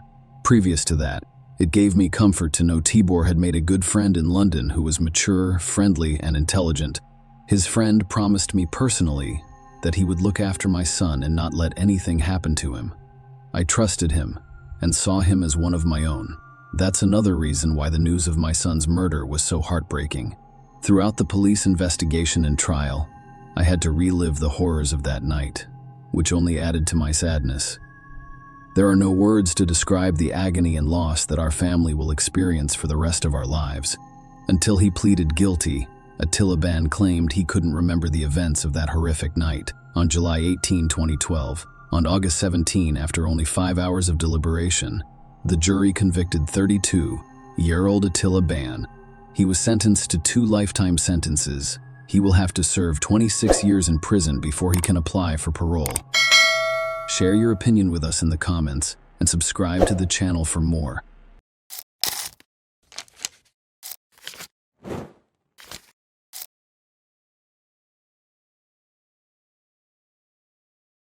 Hey guys, welcome to my channel, and today we're going to take a look at another horrible case with you. After committing the heinous crime, Victor Alexander Portorial Mendoza went to the home of his girlfriend's father, Reina, to retrieve forgotten children's clothing. He took a tablet belonging to one of the victimized girls and pawned it at a nearby pawn shop for approximately 500 pesos. The next day, he spent the equivalent of $10 while on vacation with his best friend Crystal at the beach. During the outing, he admitted that he had done something wrong to his lover, but without providing any specifics. Crystal later stated that she deduced the gravity of the situation based on Victor's tone, words, and expression. She allegedly tried to visit the house to see if Reina and her children were okay. Victor, on the other hand, declined the visit, citing the disorder and the family's difficult emotional atmosphere. That was enough for the girl to conclude that she had done her best in the circumstances. Crystal did not report to the police. Concerned neighbors contacted the police after the smell of decomposition emanating from Reina and Victor's home became too strong to ignore or explain with rotting garbage or dead animals on the property. The pungent, nauseating odor was undoubtedly emanating from the newly relocated couple's home, where flies gathered at the windows. Reina and Victor had just moved into the house and had yet to make friends with the neighbors. No one had the couple's phone numbers or other contact information. Furthermore, no one had seen Reina, Victor, or the children in several days due to an inability to contact the homeowners, and the frightening smell alarmed neighbors who called emergency services. A few hours later, law enforcement officers picked up the door lock and entered the residence. Inside, they were met with a truly terrifying sight. The 4 lifeless bodies of Reina and her daughters were discovered in a room next to their mother, while the son was found hanging from a rung in a closet. It is unclear how the press got to the scene so quickly. But no sooner had the detectives identified and located the man who lived with Reina than a report with shocking details about the family's death aired on one of the major metropolitan television channels. While working in his workshop, Victor Alexander Portorial learned that police had broken into his home and discovered the bodies of 4 victims. When he realized he was about to be detained, he sent a message to the workshop owner. "I ended the life of the person I loved the most. She loved me with all of her soul, and I loved her without any arguments. This is a very sad story." In messages to Miguel Orania and Mariciani, he shared Reina's relatives' contact information and asked them to forward it to the police. He explained that he only trusted Miguel to express his deep regret for what had happened and asked him to convey to the biker club his final wish, to leave as a biker at the funeral, accompanied by a large motorcycle. Victor's last message, after which he stopped responding to Miguel, has made me doubt everyone. Everyone wants to save me, but it won't happen. I am leaving this damned world. I don't care what happens. I am leaving. See you later. Miguel Orania contacted the police, told them everything, and revealed that his friend had reportedly committed suicide. Law enforcement officers located Victor's cell phone and responded to the scene. Victor Alexander Portorial Owl did not harm himself. Furthermore, he didn't even consider it. He didn't feel any remorse or guilt for what happened. The man was aware that he would be apprehended and, in some ways, planned his arrest to ensure his safety. He gathered his essentials in his backpack and headed to a small park near the workshop. For a while, he sat pensively on the sidewalk beside the park. A passerby approached him and asked if he needed assistance. He shakes his head from side to side. He said he was fine, stood up, walked into the park, and lay down on the grass in this position, gazing serenely at the sky and placing his hands behind his head. Victor lay down for nearly an hour. Around 8 a.m., a national police vehicle arrived. He did not move or resist arrest. The arrest lasted less than 5 minutes. Reina Isabel's Encarnación was born in 1985 in the Dominican Republic. Reina's parents separated a few years after her birth. Her father left the family but continued to support his ex-wife and daughter. Later, Reina's mother met another man, and the girl gained a stepfather who gradually became another father to her. Reina formed a strong bond with her mother's new husband, while maintaining a positive relationship with her biological father. Both men treated her with kindness and concern. Raina grew up to be a curious and energetic child. She loved learning and attending school. Her father's house was nearby, and she saw him frequently. This intelligent and cheerful girl appeared to have a bright future ahead of her. After finishing school, Raina enrolled in university and began her studies in commercial law. At the same time, she applied to the Autonomous University of Santo Domingo with the goal of obtaining a second degree in medicine. But she was denied admission and had to postpone her dream until the following year. When Raina turned 20, she met Daniel Bowden, a man much older than her. Despite their considerable age difference, a romantic spark ignited between them. A few months into their relationship, Raina became pregnant, and they married. This union produced 3 children: Daniela, Aramina, and Angela. Raina had to give up her dream of pursuing a second higher education. At first, Raina and Daniel's marriage appeared ideal. However, as time passed, the age gap began to have an impact on their relationship, resulting in frequent disagreements. Daniel realized that their constant disagreements were detrimental to their children. After 8 years together, the couple decided to part ways. A long legal battle ensued, primarily over child custody. Unable to reach an agreement on their own, family court specialists intervened, deciding to conduct a psychological evaluation to assist the children in determining who they wanted to live with. The experts concluded that the father should be the guardian, based on his age, financial situation, and the opinions of the older children. However, the judge who made the final decision ignored the expert recommendations and awarded custody of the older children to Raina. Angela, Daniel's youngest daughter, was to be raised by one of his sisters. Tragically, this decision deprives the children of both a future and a life. The years that followed demonstrated that the judge should have followed the advice of experts. It turned out that Raina's struggle was about alimony rather than the children. After gaining custody of the older children, she immediately handed them over to her mother, believing this was the best option for everyone.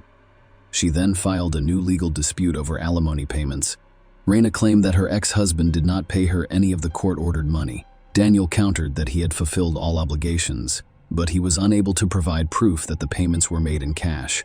The legal battle lasted several months and ended in the mother's favor, with Daniel paying additional alimony. Significantly, during the second legal proceeding, Ren's mother testified on behalf of her former son-in-law, Daniel. She believed Daniel was a wonderful and responsible father who deserved better treatment.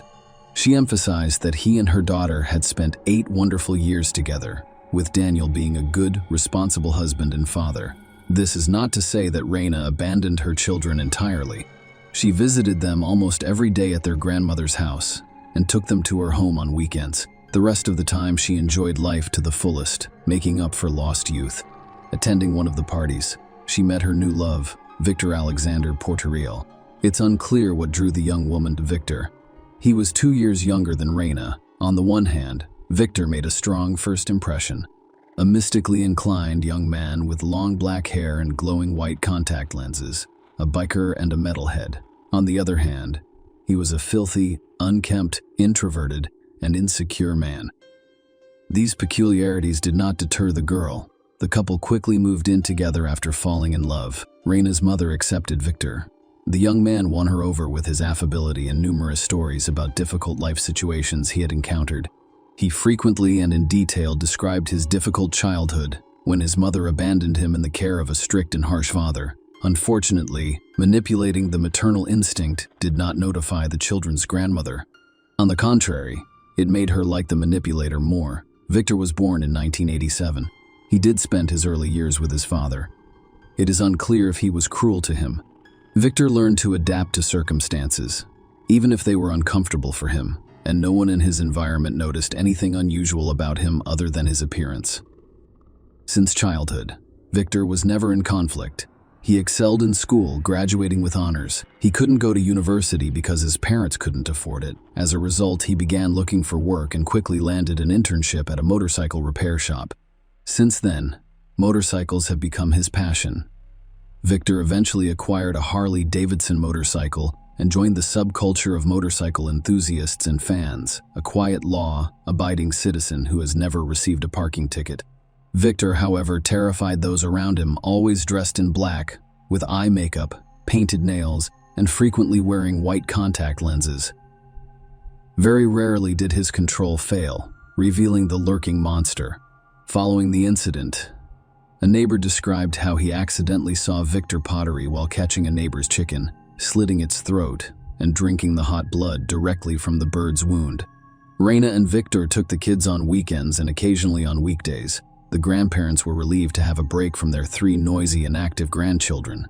They noticed that their daughter's new partner was caring and attentive to the children. Raina never complained to her parents about Victor, and they never appeared to disagree, which pleased her parents greatly. The only blemish on this idyllic scene was a disturbing piece of information they had accidentally discovered. Victor had a 10-year-old daughter, and her biological mother had obtained a restraining order that prevented Victor from approaching her. Raina's parents didn't understand why her mother would do such a thing. Raina's stepfather followed Victor around several times, but discovered nothing unusual or incriminating. The young man did not consume alcohol or illegal drugs, and he was either at home or at work repairing motorcycles. He was never rude to the kids, even when left alone with them. In other words, despite suspicions, he appeared to be a normal person. Raina's parents dismissed the restraining order as her birth mother's eccentricities and settled down. The tale ended when the aunt, who had been caring for Angela, the youngest daughter, informed Raina that she could no longer care for her. Around the same time, Raina's mother developed health problems, forcing the grandchildren to relocate from their grandmother's home to Raina and Victor's. Suddenly, the 5 of them found themselves in a small apartment. However, the circumstances were extremely favorable. Raina was offered a new job at a higher salary. The reunited family relocated to a spacious rented home with several separate rooms. A happy family life began with a spacious home-loving partner and their mother. Isn't that an indication that everything was going well? Perhaps it was, but Raina soon lost her job, and the family experienced financial difficulties. According to Victor's mother, she had to provide financial assistance to the young couple because they didn't have enough money for food or rent. Meanwhile, as a mother, Raina was unaware of her daughter's difficulties. Raina only brought the children to her mother's house on rare occasions, and she asked her grandmother to feed them well, which she gladly did. In addition to the financial issues, the couple began to experience strange and clearly unhealthy symptoms. Raina had never complained to anyone about anything, but their relationship was anything but normal. Victor appeared on the street with short, cropped hair, not long before the terrible events occurred.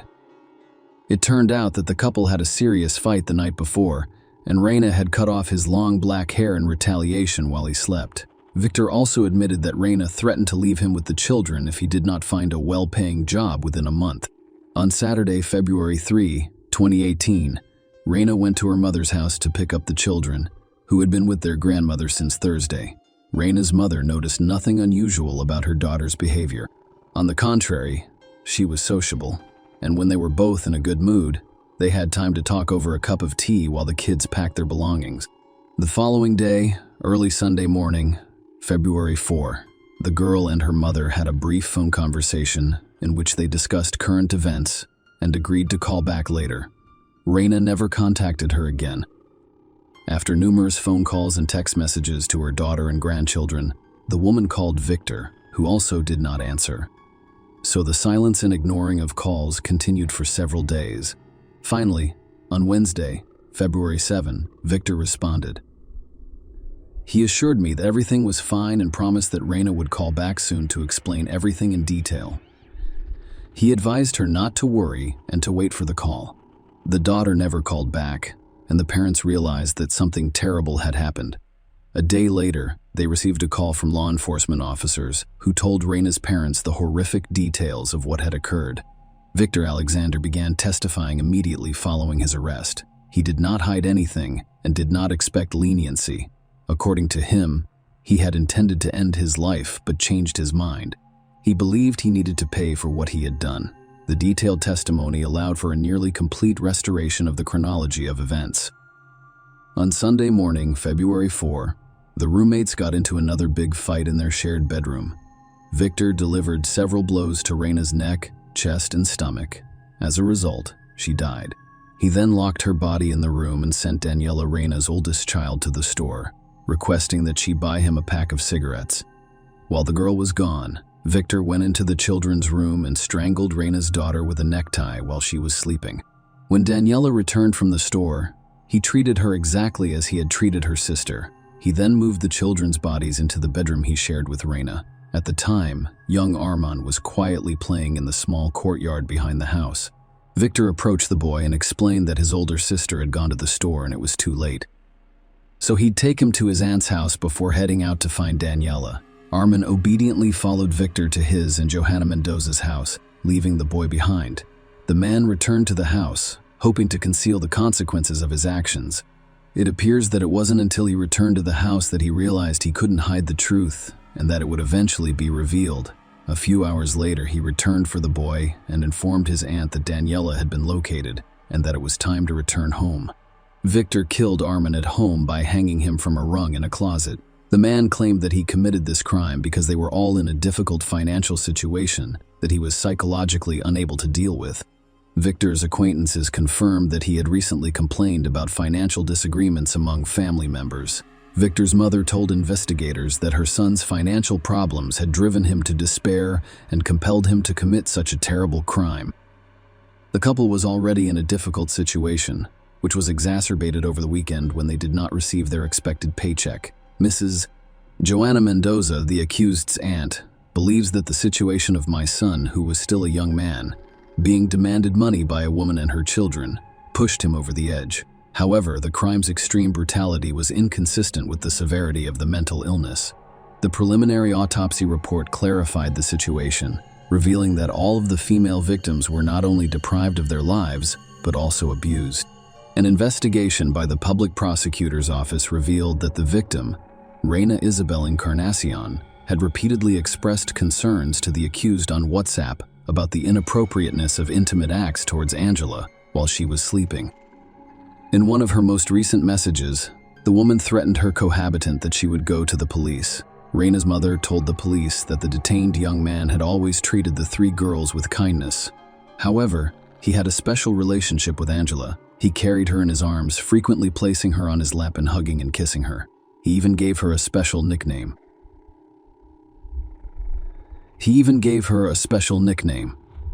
Señorita.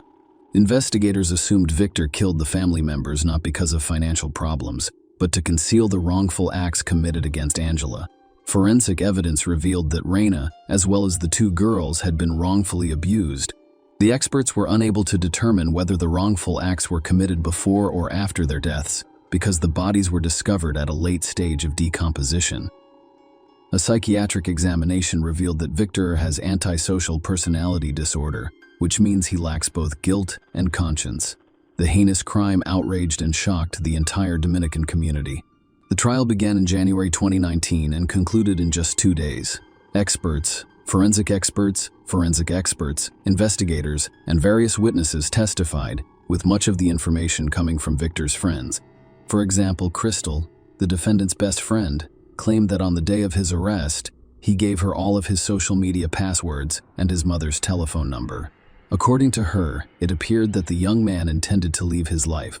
Another friend of the young man claimed that Victor confessed the crime to him in detail a few days before being arrested. The friend, however, mistook the confession for a joke because it was so shocking. In general, everyone who had ever seen or met the accused was astounded by his actions. Neighbors, teachers, and co-workers all saw him as a quiet guy with a distinct appearance, nothing more. He didn't appear confrontational, was not known as a brawler, and, according to them, never spoke ill of others. He wasn't particularly social. Victor had only one diagnosis as a child, attention deficit disorder. However, according to his mother, the condition did not cause any problems for the family or himself. At the trial, 18 witnesses, including 2 forensic experts, testified. The latter revealed such shocking details that Victor's mother demanded the full force of the law against her son. Justice must be served.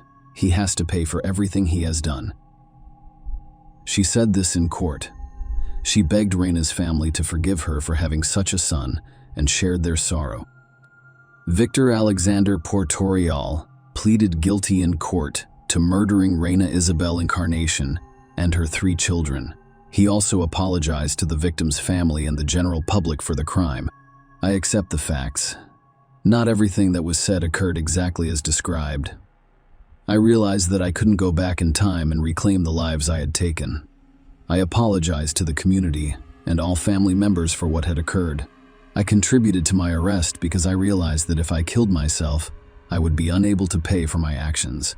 Victor Portorial stated calmly that the man received the most severe sentence imposed by the Dominican Republic's judicial system in 30 years. At the time, the sentence was spoken. He was only 30 years old, which meant that, under the right circumstances, he could be released from prison and live the rest of his life freely.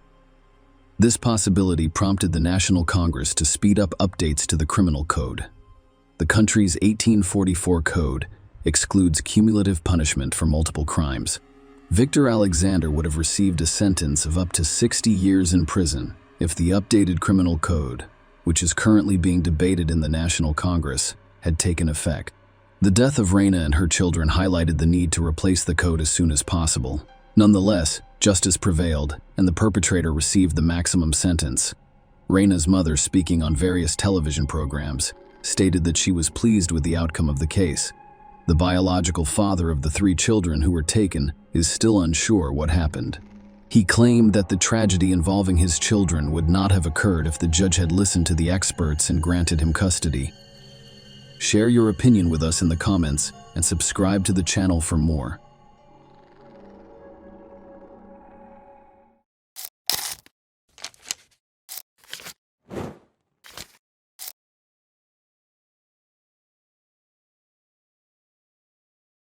Hey guys, welcome to my channel, and today we're going to take a look at another horrible case with you. Today we'll look at the story that took place in Oklahoma. On August 8, 2012, the Oklahoma State Bureau of Investigation called Garvin County's sheriff. The latter said they were contacted by a resident named Van Emblem, who claimed to have witnessed the disposal of the body and an attempt to hide all evidence. Emblem stated that the night before the call, his friend, on whose ranch he has worked for 4 years, asked him for assistance. When he arrived at the ranch, a friend admitted that he needed help disposing of the body. At first, Van assumed it was a joke. However, when he saw the red-stained plastic buckets, he realized it wasn't a joke.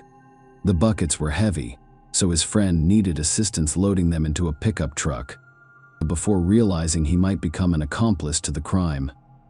Van helped his friend regain his composure before leaving, telling him to deal with everything on his own. Over the next few hours, Van spoke with a lawyer, who convinced him that the only way out of this situation was to call the police. After all, if it was discovered later that he knew about the crime but did not report it to authorities, he would be charged as an accomplice.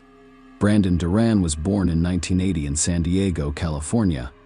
Brandon's father was a motorcycle enthusiast and a former member of the Bandidos Motorcycle Club, the world's second largest criminal organization after the Hells Angels, according to the FBI. His parents divorced when he was about 10 years old. They maintain good relations, however, and share equal responsibility for their son's upbringing. At the age of 25, Brandon gradually inherited his father's love of motorcycles. He had his own motorcycle, which he built by hand and treasured dearly. He frequently socialized with other bikers, but did not belong to any motorcycle clubs. Brandon's father died unexpectedly on April 5, 2005, which was a difficult time for him. Brandon decided to make a change in his life to combat his increasing depression. He sat on a motorcycle and headed to Las Vegas. Brandon had been living in Vegas for about a year when he met Amber Andrews, 24, whose company made him forget about his problems. A whirlwind romance between them led to marriage 2 months after they met. Amber was already pregnant at this point. In December 2006, she gave birth to Brandon's son, Brando. Brandon's life changed dramatically after his child was born. He became a devoted father and husband who worked at a high-paying job and prioritized family over his interests. However, the same cannot be said for Amber. As if she didn't notice the birth of a child, she continued to live her lifestyle, attending biker gatherings and various parties. As a result, relations within the young family began to deteriorate quickly. Sometimes it came down to fights. Undoubtedly, the only outcome of this was a divorce filed 4 years after the wedding, with Brandon receiving full custody of the child. After all, unlike Amber, he could support himself and his son. After the divorce was finalized in 2010, Amber returned to her hometown of Meeker, Oklahoma, while Brandon returned to San Diego with his son. He was glad to be reunited with his family, who later assisted him in raising a child. Brandon's emotional wounds from a failed marriage began to heal over time, and he became more optimistic about the future. However, while pondering the future, the past knocked at his door. In the summer of 2012, he noticed Amber on his doorstep. His ex-wife wanted to reunite and asked him to give their relationship another chance. Brandon's previously suppressed feelings resurfaced. He believed his ex-wife's sincerity and agreed to a new start. Their son Brando was scheduled to start kindergarten in September, and Amber invited the three of them to visit her parents in Oklahoma, who were eager to see their grandson. Brandon agreed, and they began planning the trip, intending to stay in Oklahoma for about a week. Several days before Brandon, Amber, and their sons returned to San Diego, Van Emblem contacted the Oklahoma State Bureau of Investigation. Van reported that his friend and employer requested assistance in disposing of the body, claiming that it was Brandon Duran's. Justin Hammer, 30, of Garvin County, requested help with a van. After receiving a call from the Oklahoma State Bureau of Investigation regarding the possible crime, the local sheriff and his assistant went to Hammer's ranch right away. Furthermore, after calling Brandon's relatives in San Diego, the authorities discovered that Brandon had been out of reach for several days before confirming Van's information. They decided not to tell Brandon's family about this case. During questioning, Justin quickly confessed to murdering Brandon Duran, which surprised detectives. However, there was one critical moment. Hammer claimed he acted in self-defense and identified Duran as a dangerous motorcycle gang member who had threatened him. According to him, on August 7th, Brandon arrived at his house on a motorcycle, kicked out the door with his foot, entered, and began threatening him. Hammer claimed to have an intimate relationship with Amber, which prompted Brandon's unexpected visit. Brandon threatened him, according to Hammer, saying he needed to disappear from Amber's life, promising to ask his biker friends to help him disappear forever, and mentioning that if he disobeyed, his relatives would die as well. Hammer allegedly grabbed a shotgun from the corner of the room and fired it following these words. When he realized Brandon was dead, he was afraid of retribution from the Bandidos Motorcycle Club and did not call the police, instead deciding to hide all evidence. Instead, Justin took the body to the bathroom and disposed of it with a saw, 5-gallon buckets, and concrete. According to the Hammer statement, he was unable to load the buckets into the pickup truck on his own due to the added weight of cement. As a result, he sought help from his friend Van, who assisted him in loading buckets into a pickup truck before leaving and turning him over to the police. Hammer's ranch had a small pond into which he tossed the buckets. After dealing with the body, he started cleaning the house. Hammer later burned the cleaning supplies, gloves, and rags he used, claiming that he had given Brandon's motorcycle to a relative. At the same time, Hammer stated that his relative was unaware of the bike's origin and had disassembled it for spare parts. After all, 5 buckets were recovered from the bottom of the pond, and the officers went to Meeker to inform Amber of the sad news. The woman was shocked when she learned of her child's father's death. She stated that they divorced but intend to reconcile. Amber also mentioned that she had a fight with Brandon the day before after he learned about her relationship with Justin Hammer. After the argument, Brandon left on a motorcycle, claiming he would deal with her lover on his own, and such an account of events appeared plausible. However, there was a recent development in the case. Criminologists working in Hammer's house began to discover new evidence that called his testimony into question. Justin claimed Brandon kicked down the door and entered the house, but in reality, someone kicked it from inside. The shoe print on the door matched the footprint of Hammer sneakers, indicating Justin was the one who knocked on the door. In addition to the pistol and shotgun, they discovered a list of items required to dispose of the body and the gun safe. It's possible that the crime wasn't spontaneous and that Hammer planned it ahead of time. Aside from the 5 buckets, they extracted a doghouse from the pond, which was filled with cement and contained fragments that would not fit into the buckets. Based on this evidence, Justin Hammer was charged with first-degree murder.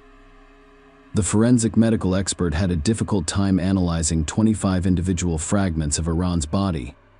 An autopsy revealed that Brandon was shot 4 times in the head, 3 with a pistol and 1 with a shotgun. Furthermore, according to the expert, the shotgun shot was the final one. Brandon had most likely died and was lying on the floor by this point. However, it contradicted Hammer's testimony, which stated that he fired only once and from a shotgun, but the investigators couldn't understand it. A question arose. Why did Hammer need to use a shotgun after firing a pistol 3 times, especially when Brandon was already dead? This evidence suggests that someone other than Hammer could be involved in the crime. The investigators called to Brandon's mother, Cindy, about her son's death left her speechless after she regained consciousness. Cindy clarified that Brandon was never a member of the Bandidos motorcycle club. Brandon's father, she explained, passed on his love of motorcycles to his son, but it never progressed beyond that. However, Cindy's story contained another intriguing twist. She stated that Brandon's bike was broken when he left for Oklahoma. He loaded it into the back of his pickup truck, intending to repair it in Oklahoma. Furthermore, Cindy stated that her son disliked conflict situations and that his ex-wife Amber was the source of all of his problems. Her infidelity overshadowed their relationship from the beginning. Amber remained loyal even after the birth of her son, to her lifestyle, and when Brandon expressed his displeasure with her behavior, she began a fistfight. All of this culminated in a divorce, with Brandon receiving full custody of their son, which infuriated Amber. She then went missing for over a year, seemingly unconcerned about her son's life. As a result, Brandon and the rest of his family were taken aback when she appeared unexpectedly and requested another chance. After learning all this information, including Justin Hammer's, Amber and I were lovers. The investigators decided to look into Brandon's ex-wife more closely. Amber informed police that Brandon left on a motorcycle following the argument. However, his family claimed that it was broken. The question arose as to whether the breakage was not severe. Why would Brandon take the motorcycle to Oklahoma rather than repair it at home? Amber never mentioned that Brandon was fixing it. She also claimed she went to the doctor after Brandon left to deal with a hammer. Despite this, the police discovered no evidence that she was in any of the city's medical facilities on that particular day. All of this implied Amber had no alibi. Amber later revealed to detectives that she had asked a friend to babysit her son on the day Brandon died. When her friend arrived around 3 p.m., Amber and Brandon left the house together. They drove into Brandon's pickup truck, which was carrying a motorcycle in the back. Amber forgot her phone at home and didn't return until 8 hours later. However, when she arrived, neither Brandon nor his motorcycle were in the truck. After accessing Amber's phone, investigators discovered a message sent just before she and Brandon left the house. Justin Hammer sent a text stating that the ink was ready. The investigators assumed it was a secret code, indicating that everything was prepared to deal with Brandon. After interviewing Amber's close friends, detectives discovered that she never wanted to reconcile with her ex-husband and always spoke negatively about him. She despised Brandon for having full custody of their son and for being a square. Soon, authorities discovered physical evidence that contradicted Amber's story. The forensic handwriting analysis revealed that the note was discovered in a Hammer safe. Amber wrote the list of items needed for body disposal, and when the police gained access to the local hardware store's CCTV cameras, they discovered that the crime had been planned and prepared in advance. The footage taken the day before Brandon's death shows Hammer purchasing buckets and other items from Amber's list. However, while awaiting trial, Hammer insisted he had no accomplice and had acted in self-defense. He was doing everything he could to keep Amber safe, as she was still free. The man claimed that the items on Amber's list were necessary to repair the house, not to dispose of the body. Furthermore, Hammer explained why he used 2 different weapons, stating that he held a shotgun in one hand and a pistol in the other. To say that investigators found this statement strange is an understatement. Many expected the trial to last several weeks. The jurors deliberated for approximately an hour and a half before recommending a life sentence without parole. We're very pleased with the decision. We think it was appropriate. Assistant District Attorney Jennifer Austin says it's justice for Brandon Durant's family. We also believe that the sentence of life without parole is entirely appropriate. I am overjoyed that the jury determined Cindy was Durant's mother. I'm sure it was difficult, but this is what I've been hoping for 2 years. Justin Hammer received a life sentence without the possibility of parole in October 2014. Amber was arrested 2 months later and charged with first-degree murder of her ex-husband, desecrating his remains, and conspiracy to commit a felony. Amber pleaded not guilty, hoping to be released on bail. I've been fighting for 32 months to bring my son home with me. Andrews spoke as she sat in the courtroom, handcuffed and dressed in a light purple inmate suit. My son has been at home for exactly 1 month, and she asked if there was anything I could do to stay with him until the trial. Norman is in town to oversee a jury trial, as ordered by District Judge Jeff Virgin. He agreed to the state's request to deny Andrews a bond amount. Given the nature of the allegations, this court believes bond should be denied at this time. Virgin stated that it took more than 2 years before the trial began in the spring of 2017. Amber pleaded not guilty, and her lawyers claimed that the defendant was not at the crime scene. Prosecutors Christy Miller and Jennifer Austin claimed that Andrews was the only person with a motive to kill Brandon Durant. According to Miller, Amber was the crime organizer who lured Brandon to her lover's house and Air Hammer shot him 3 times with a pistol, and Amber fired the final shot with a shotgun. Miller informed the jury that all witness statements and evidence presented at the trial point to Amber's direct involvement in this crime. She was the only person who wanted him gone. Amber Andrews is the only person with motives. She was the only one who could understand why he was gone. Miller stated that she did not only want him dead, but also for him to disappear. She had the motivation, and Hammer had the place to do it. They believed they had the perfect plan. Miller told jurors that the motive was to push the Ran out of the way so Andrews could regain custody of their young son, despite the fact that she was absent from home for 8 hours on the day of Brandon's death, and there was no evidence to back up her alibi.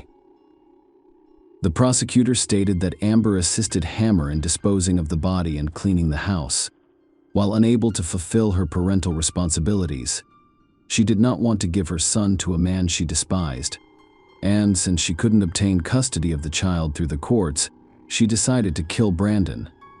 However, the defense attorney, Jay Mendros, claimed that the prosecutor's office had provided no evidence of Amber's involvement in the case. There is no evidence. Mandro told the jurors that is what you do when you don't have any. They disparage her character. The state has a conspiracy theory, but there is no evidence to support it. She isn't a cold-blooded killer. She did not plan the murder. Justin did this because he feared losing Amber. Jay Mendros described it as a perfect recipe for disaster, with Durant traveling to Oklahoma to reunite with Andrews, while Hammer, who had been dating Andrews for a year, was concerned about losing her to Durant. The defense attorney made the following statements: Justin Hammer had every reason to kill Brandon Durant. It was a love triangle, or a case of being torn between lovers. There is no black and white here. She switched back and forth with both men. They twisted and turned every statement in here to make them appear sinister. They're attempting to imprison someone on suspicion of innuendo. In this country, people are not convicted based solely on suspicions. This does not make her a conspirator or a murderer. Justin Hammer confessed to the murder. He claimed to have done it all by himself. That demonstrates that jurors returned guilty verdicts after more than 4 hours of closing arguments in a Garvin County District courtroom. They recommended that Amber Andrews, 35, be sentenced to life in prison. Sentencing was scheduled for June 12, 2017. Amber arrived at the court hearing in a good mood. Cindy, Brandon's mother, approached the witness stand in tears, expressing how her son's death had affected her and her grandson Brando. "You and your minions have taken away every dream I've ever had," he said, placing a photo of Durant next to the stand. "Brandon only wanted his family, and you murdered him for it. I'll never see that smile that lights up the room before Brandon even walks in. He won't have the chance to teach Brando how to snowboard. You ensured this by murdering him. If you genuinely cared about Brando, you would not have murdered his father. You must work for what you want, not kill for it. You wanted it and would do anything to destroy it. She said this while pausing and staring up at Andrews, shaking her head up and down. That is the devil's work, she said, adding that Andrews has done unspeakable things to her as Iran's mother. Before the judge's decision, defense attorney Jay Mendros issued another statement. The defense continues to maintain that there is no evidence linking her to the murder. Metros informed the judge, there is no evidence that she was involved in the murder. I would request that the judge disregard the jury's verdict. We asked you to overturn the jury's decision and restart this case. Jay Mendros contended that the state's case lacked evidence and relied on jurors' emotions to secure a guilty verdict. They used guessing and speculation to convince her to go to prison. There is no evidence that the state was solely concerned with shock value. Amber Andrews received a life sentence without parole for the first-degree murder of Brandon Duran. She was also sentenced to 7 years for desecrating the remains and an additional 10 years for conspiring to commit a felony. Justin Hammer is currently serving time at the Oklahoma State Penitentiary in McAlester, Oklahoma, while Amber Andrews is still incarcerated at the Mabel Bassett Correctional Center in McLeod, Oklahoma. Since August 7, 2012. Brando is currently in a foster home after being taken into custody by the Oklahoma Department of Human Services. After fighting the court system in January, he was allowed to return to San Diego and live with his grandmother. However, it was not a victory yet. Cindy had to wait 5 years before she was granted full custody of Brando. Following the trial, she and her relatives told him the truth about the verdict and his mother. Share your opinion with us in the comments and subscribe to the channel for more.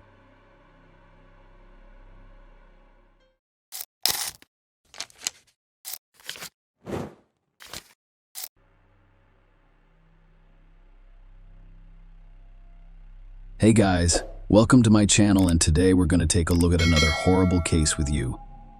The events discussed in this video occurred in Kansas in 2007, and it has been 16 years since then. This high-profile case has yet to conclude. On January 5, 2007, 19-year-old Jody Sanderholm, who lived with her parents in Arkansas City, attended a dance rehearsal at her college. On that day, Jody did not return home and stopped answering the phone. Such behavior was unusual for her, so her parents became concerned and filed a missing persons report with the authorities. Jody Leanne Sanderholm was born on September 26, 1987, in Arkansas City, to Brian and Cindy Sandra Sanderholm. She was her parents' third child. She had a brother, Jason, and a sister, Jennifer. Jody enjoyed dancing since a young age. And while it played an important role in Jody's life, she did not abandon her studies. She was among 4 valedictorians in her graduating class. Jody was a member of the National Honor Society in high school, a Kansas State Scholar, a Kansas Board of Regents Scholar, and received the Outstanding Physics Student of the Year award from David Stein-Mitzi. She was on the Ark City High School dance team for 4 years. She served as captain for 2 of those 4 years. Jody taught for Ark City Dance and the Universal Dance Association. After high school, she attended Cali College to study pre-pharmacy. She was a member of Cal Poly's Cali Tiger dance team. In 2007, Arkansas City had a population of approximately 12,000. Jody's parents, like most locals, believed it was a good and relatively safe place to live and raise children. However, as the details of Jody's disappearance became public, many people realized that safety was an illusion and that the man was the most dangerous beast. On the morning of January 5, 2007, Jody drove her Dodge Stratus to college for a dance rehearsal that was supposed to end at 10:45. After the rehearsal, she planned to return home. Cindy called her daughter's cell phone several times, but she did not answer, which was extremely unusual. Jody was always in touch with her family. Even if she missed a call, she would call back shortly. Cindy had bad feelings about this. She decided to leave work and go home to see if Jody was okay. When she arrived, she noticed her daughter's car was not parked in front of the house. Cindy's anxiety was heightened by the fact that she expected Jody to have returned from rehearsal by this point. When Cindy entered the house and looked around, she realized Jody had not returned home. Her dance uniform, which she had placed in the washing machine when she returned from rehearsal, was not present, nor was it in the hamper with her dirty clothes. The shower stall was dry. Although Jody always showered after dance class, it was soon clear that she had lost contact with her father and older sister, Jennifer. She had an appointment at noon, but she didn't show up. Cindy and Brian began calling their daughter's friends, hoping to find out where she was. But when the morning rehearsal was over and Jody left college, none of her friends saw her. That evening, the college dance team was scheduled to perform at a basketball game with a routine choreographed by Jody. She would not have missed it voluntarily, but she did not show up either. At approximately 6 p.m., they still can't learn anything and aren't waiting for their daughter to come home. Cindy and Brian contacted the police to report her missing. Officers from the sheriff's office immediately created flyers depicting and describing Jody, began to inquire about her last known location, and issued an ab on the vehicle she was traveling in. Cindy and Brian told the police that Jody had a boyfriend she had been dating since high school. His name was Colby Wilson. When contacted by phone, he said he had been at his brother's house in Texas for several days. His stay in another state was confirmed, so the police quickly ruled him out as a potential suspect. The following day, January 6, was extremely eventful. Jody's best friend, Lori Leglighter, with whom she had been friends and danced since high school, gave the police crucial information.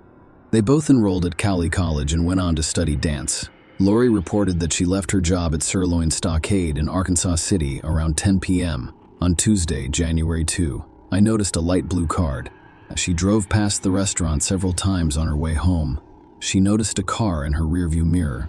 I suspected something strange was going on. Lori explained to the detectives that she decided to see if the car behind her was actually following her. So she began turning onto 2 different streets. The driver of the car behind her was doing the exact same thing, and it terrified Lori. She drove to the local police station and parked next to it, hoping the stalker would leave her alone. She didn't see him after she stopped, so she drove home again. However, she had to return to the parking lot near the police station after seeing the car chasing her again. Lori sat in her car for a while before heading home. She informed the detectives that she did not go to the station because she believed it was someone else's stupid prank. But that was not all. On Friday, January 5, Tiger at the dance line was rehearsing at college. Lori and Jody arrived around the same time, and Park, as usual, was close by. Lori saw the light blue car again. In addition, she recognized the driver. Justin Thurber, 23, is a local resident.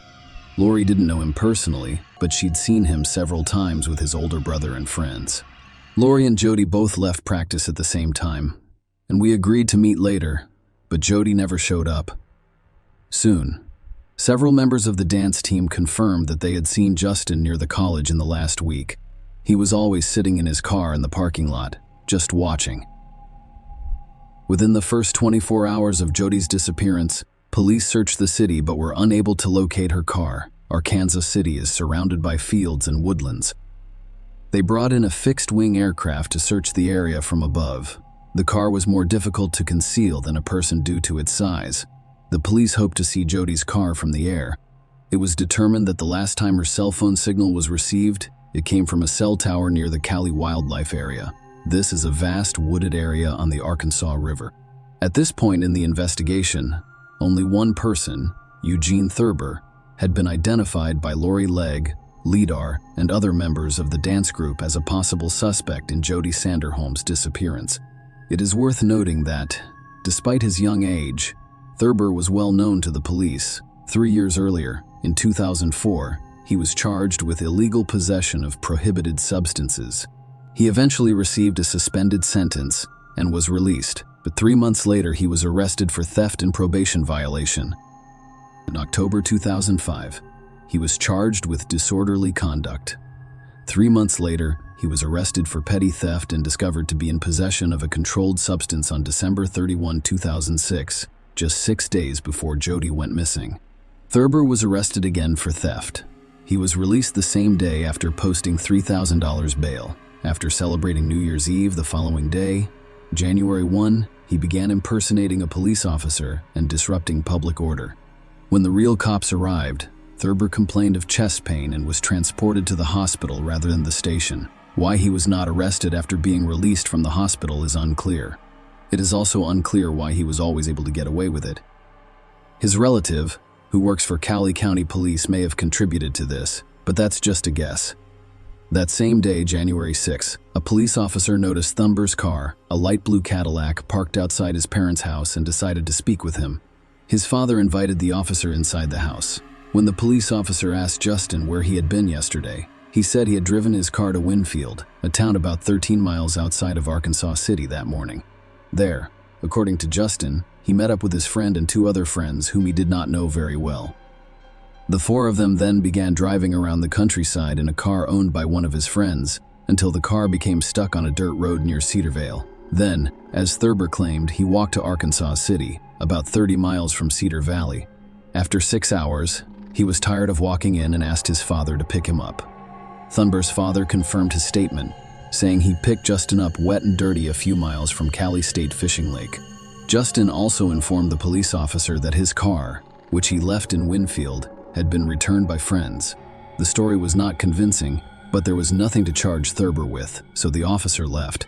That same evening, officers spoke with Alexis Schwartzel, who had recently ended her 3-year relationship with Thurber. She told officers Thurber frequently took her to the Cole Wildlife Area southeast of Arkansas City, and she pointed out places they would go together. When the police informed Alexis that they were investigating Jody Sanderholm's disappearance, she was taken aback because Justin had previously stated that he had started watching Jody when he was 13 years old. He would watch her swim in her backyard pool, and in the evenings he would peek through the window in her room and wait for her to change clothes. When police asked Alexis why she had ended her relationship with Thurber, she said it was because he was abusive and had strange tendencies that were becoming more frequent. She claimed several times that during intimacy, he would choke her unconscious. On top of that, he asked her to fight him because he couldn't get aroused otherwise. It was becoming increasingly obvious to the police. By the minute, Justin Thurber could be involved in Jody's disappearance. The police found no evidence linking him to the girl's disappearance. Thurber was arrested, however, late in the evening on January 6. Detective Eric Matta arrested Thurber on bail revocation and criminal trespass charges after the investigation into Jody Sanderholm's disappearance revealed that Thurber was on the college campus, which the detective believed Thurber should not be. Thurber informed Matta that he wanted to speak with his lawyer. At the same time, police officers arrived at Justin's parents' home with a search warrant. The officers took Justin's shoes, which he had worn the day before when his father picked him up. The shoes were wet and drying on a towel. Thurber, his father, told the police that he helped his son clean the mud from his shoes. Justin's clothes from when his father picked him up were also recovered, but he had already washed them. The next day, January 7, searchers trained to detect human activity in rugged terrain were deployed in the Cowley Wildlife Area. They discovered shoe prints that matched Justin Thurber, as well as several smaller shoe prints. As darkness fell, they decided to continue their search the next day. On their way home, some searchers drove past Cowley County State Fishing Lake and decided to stop because they had heard Thurber was wet when his father picked him up. They discovered muddy tire tracks and shoe prints near a public restroom that was addressed to Jody Sanderholm's parents, as well as dance shoes, another toilet, and a flip-flop sandal. Investigators eventually discovered cut-off sweatshorts and a wallet containing Jody Sanderholm's driver's license and social security card. Her black leotard features a tiger on the jacket, with Jody Sanderholm's first name on the front, as well as a vehicle floor mat and car seat cushion. The sandals matched the impressions discovered at Cowley Wildlife Area. The searchers spent the next 2 days near Cowley County State Fishing Lake and Cowley Wildlife Area. On January 9, sonar specialists deployed to the lake's bottom discovered Jody's sunken car. On the same day, the Sanderholm family's hopes had also died. Jody's naked body was discovered under a pile of leaves, logs, and twigs in the Carr Wildlife Area. Authorities discovered DNA evidence linking Justin Thurber to Jody's car and body. The car had been in the lake for more than 3 days, and police were concerned that the water that filled the interior had destroyed all evidence. That was partially true. Forensic investigators spent many hours searching for short hair in the interior. Terry Melton, director of the Forensic DNA Testing Lab, conducted mitochondrial DNA tests on the hair found on the driver's seat of the Jody Sanderholm car and determined that it was almost certainly Justin Thunber's hair. Barbara Leal, a private DNA testing company employee, tested samples from Jody Sanderholm's right biceps and chest. She concluded that Thurber could not have been excluded from the study, whereas 99% of the population could have been. Cell tower data revealed that on the day Jody disappeared, her phone and Justin Thunber's phone were in the same location at the same time. Lori, Jody's best friend, claims she saw Thurber in the college parking lot the day she vanished. When the police reviewed the camera footage provided by the college administration, they concluded that Lori was telling the truth.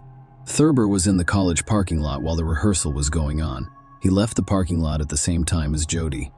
The tape revealed that Thurber followed Jody in his light blue Cadillac based on the discovery of letters addressed to Jody's pair of rents near the lake. Investigators suspected Thurber had followed Jody from the college to her home, and when she came out to get the letters from the mailbox, he attacked her, pushed her into her own car, and drove her away. That theory was confirmed when a shoe print that matched the sole of Justin Thurber's sneakers was discovered next to the Sanderholm family mailbox. As previously stated, footprints from Thurber's shoes and smaller shoe impressions were discovered at the Cowley Wildlife Area. It was determined that these were Jody's shoe footprints discovered at the fishing lake, along with her other belongings.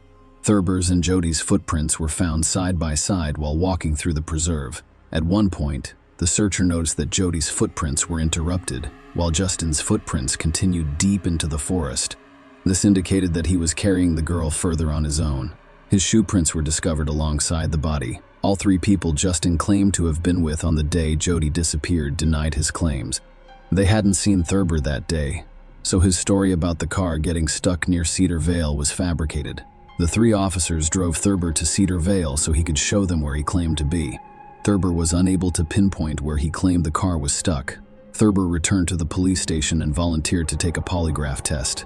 He also requested that his relative Chad Monroe, who worked for the Cowley County Sheriff's Office, attend the questioning. The evidence gathered was sufficient to indict Justin Thurber. He denied guilt, and the judge set his bail at $1 million. Thurber. His attorneys attempted to persuade the court that he was mentally retarded and incompetent, but were unsuccessful. Thurber had graduated from high school and even attended college for a time, so the judge ruled that his defense claim of mental retardation was unproven. The medical examiner who conducted the autopsy testified during the trial. He stated that the first time he saw the body, he knew that Jody's final hours were excruciatingly painful. Her whole body and face were covered in bruises and abrasions. There were obvious signs of strangulation on her neck. Strangulation was identified as the cause of Jody Sanderholm's death. I am unable to provide all of the details about what the medical examiner found during the autopsy. Not all horror movie maniacs are as brutal as Thurber was to Jody without going into detail, while also providing an idea of what happened at the Cowley Wildlife Area. I'll say the following. The crime was motivated by carnal desire, and Thurber committed it with a stick during the trial. In addition to Thunber's ex-girlfriend, 6 other women testified, alleging that the defendant stalked them. One of them was his co-worker. In one instance, she had to contact the police to have an officer walk her to her car after work. It was already dark, and she was afraid to enter the parking lot because she saw Justin waiting for her. Earlier, he had left a rose and a note under her car's windshield wiper, stating that he liked her and wanted to know her better. Several witnesses stated that they saw Jody Sanderholm's car on January 5, 2007. Corey Morris, a friend of Jody's, noticed her sitting in the passenger seat as their cars passed each other in Arkansas shortly after noon. Morris reported that the man driving Jody's car appeared to be a large man. She called Jody's cell phone but got no answer. Other women reported seeing a vehicle resembling Jody Sanderholm's while driving on a dirt road south of Arkansas City at 3 p.m. One of them claimed the driver was Thurber and identified him in court. On February 17, 2009, the jury returned a unanimous verdict, finding Thurber guilty on all counts and recommending that he be sentenced to death. Thurber attempted to negotiate a plea bargain after determining the sentence the judge would impose. Justin's lawyer informed the prosecutor that if he was not sentenced to death, he would plead guilty. Jody's family was against such a deal. The presiding judge considered the jury's decision and sentenced Thurber to death by lethal injection in March 2009.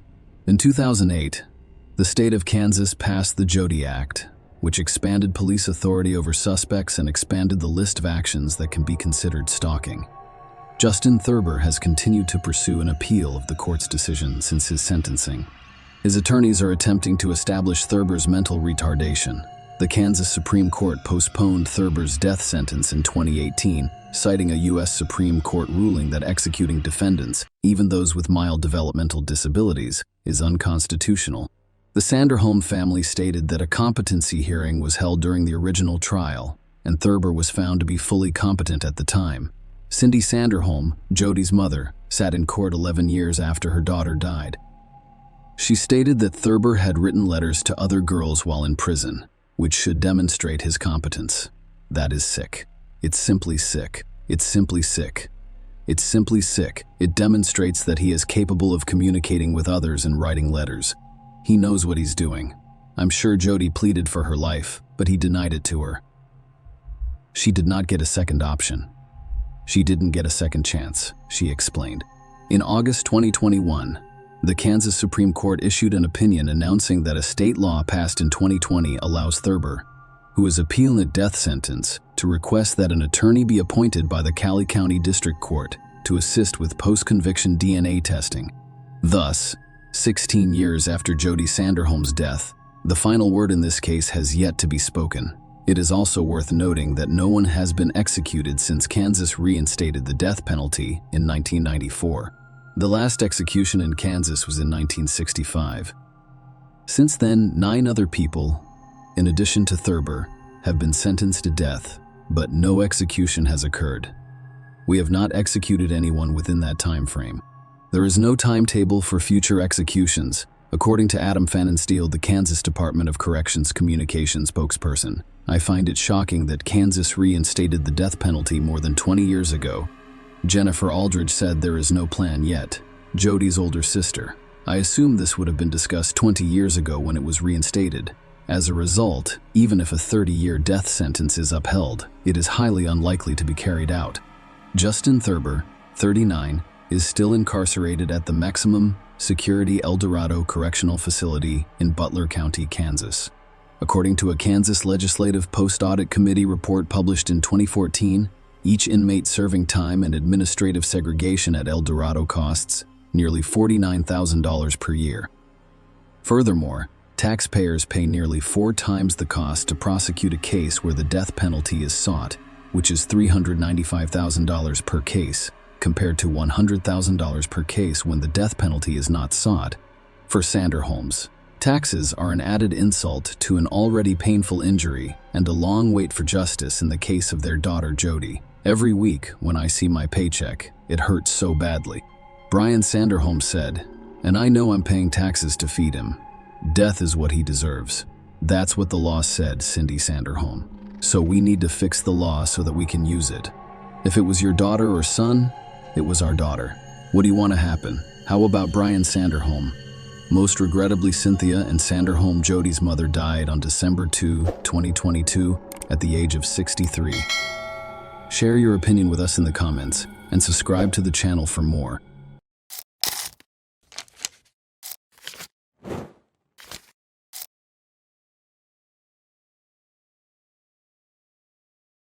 Hey guys, welcome to my channel, and today we're going to take a look at another horrible case with you. This video depicts events that occurred in Massachusetts during 2016. On Sunday, August 7th, 2016, Vanessa Marcotte, 27, was visiting her mother, Rosanna, in Princeton, Massachusetts. On that sunny and warm day, she decided to go for a run because she was usually very active, taking walks outside and practicing yoga. In a few hours, she was supposed to catch a bus to New York City, where she worked and lived. Vanessa went for a run but did not return home. Her mother, Rosanna, was concerned about her daughter's prolonged absence, as this was unusual behavior for Vanessa, so she sought assistance from the police. This case received a lot of national media attention because this type of incident had not occurred in the small town of Princeton in 30 years. In addition, just a few days ago, another runner and fitness blogger, Karina Vetrano, 30, was involved in a similar incident in a New York City neighborhood. Vanessa Teresa Marcotte was born June 17, 1989, in Leominster, Massachusetts. Summa cum laude, excelled in school and earned her bachelor's degree in communications from Boston University in 2011. After graduation, she worked for WordStream, an online marketing software startup in Boston. Later, she worked as an account manager in Google's New York City office.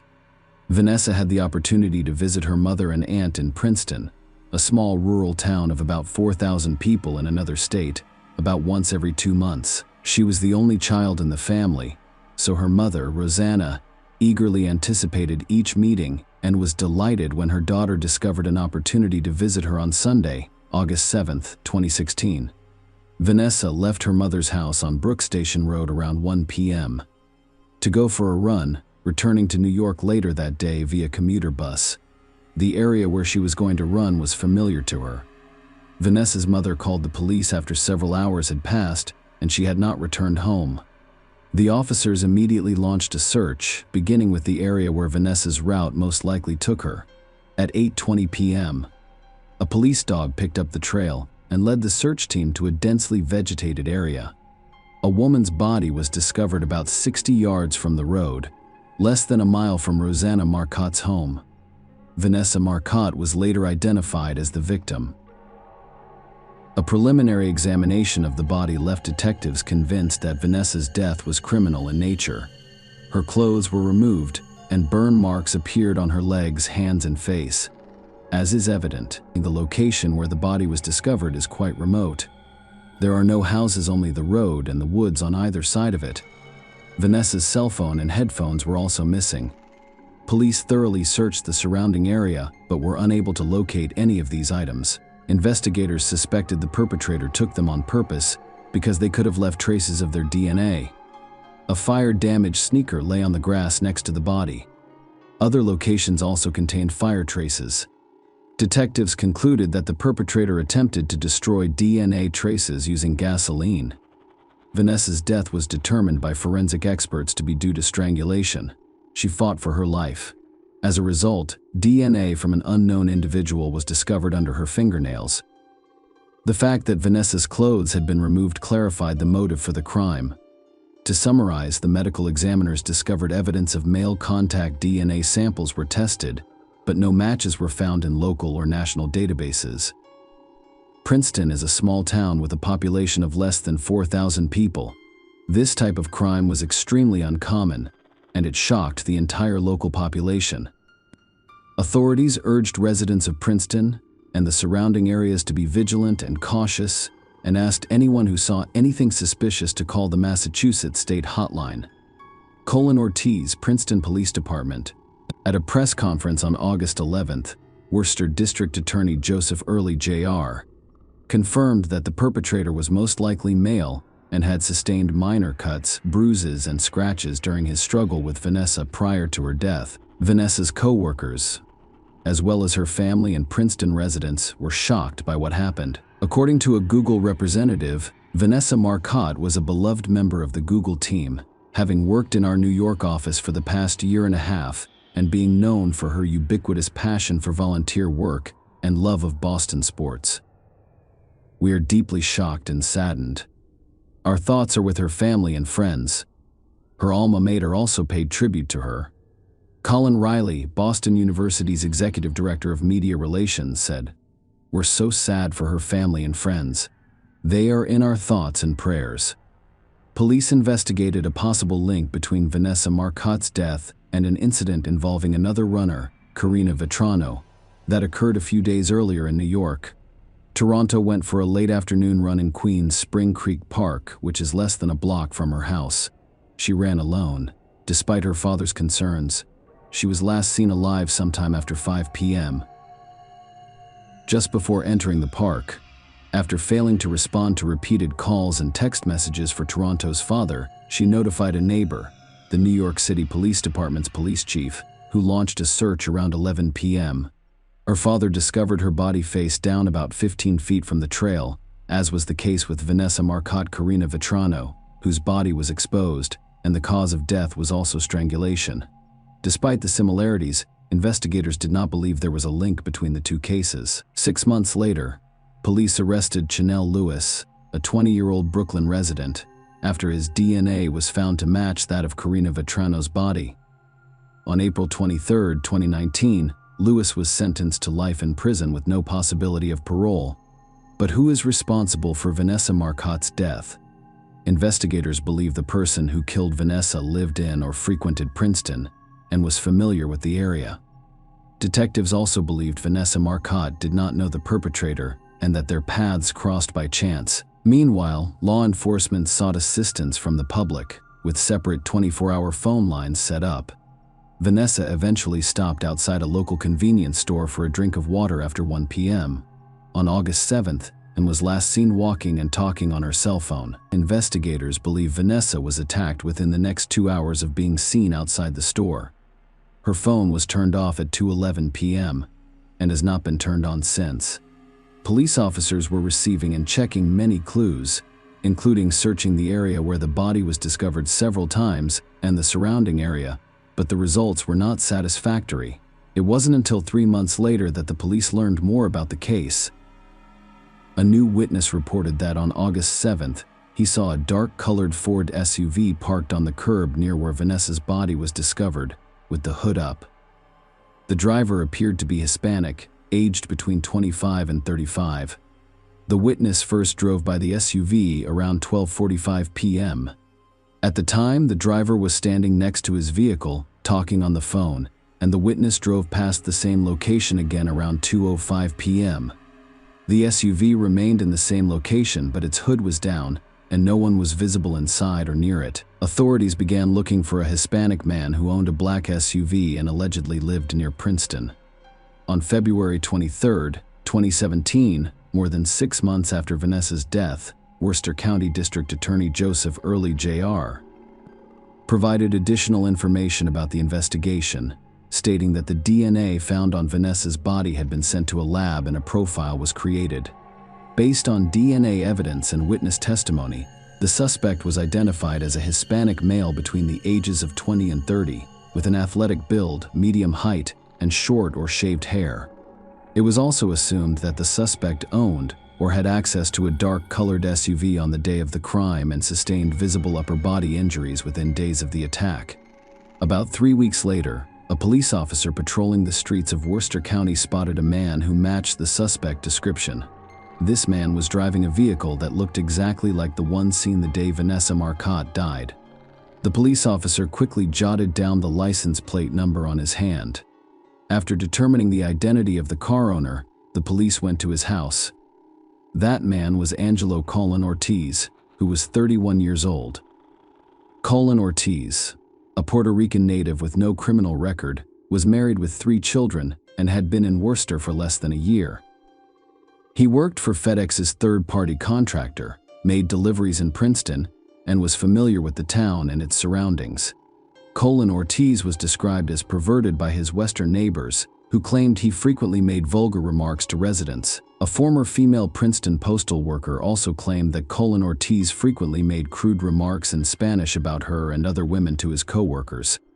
When the police asked Angelo about Vanessa Marcotte, he said he didn't know her. Furthermore, he couldn't recall whether he was in Princeton on the day Vanessa was attacked.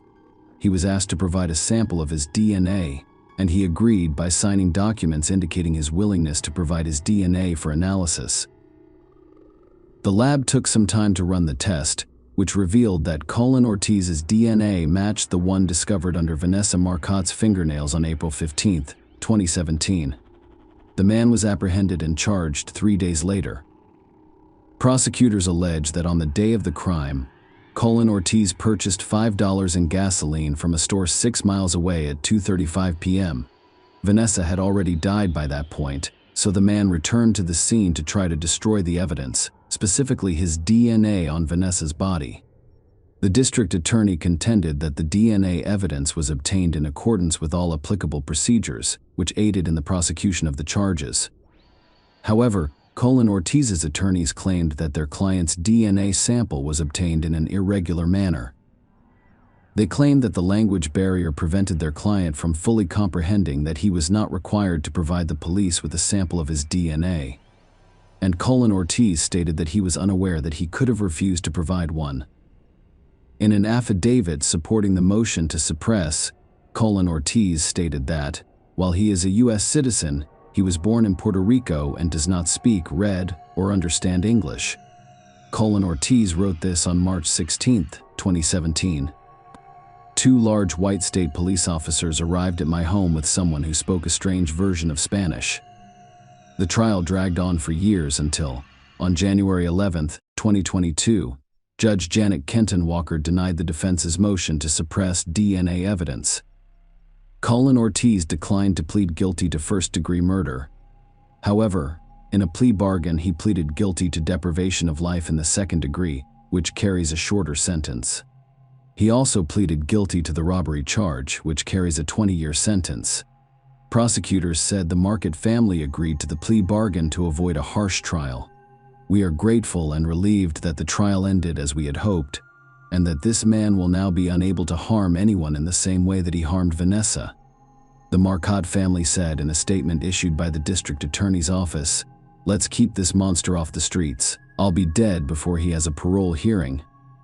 Vanessa Marcotte's father revealed that Angelo Ortiz, 36, was sentenced to life in prison in October 2022. He will serve 20 years on the robbery charge before being sentenced to life in prison, with a minimum of 25 years before parole eligibility. That would require at least 45 years in prison before parole eligibility. Share your opinion with us in the comments, and subscribe to the channel for more.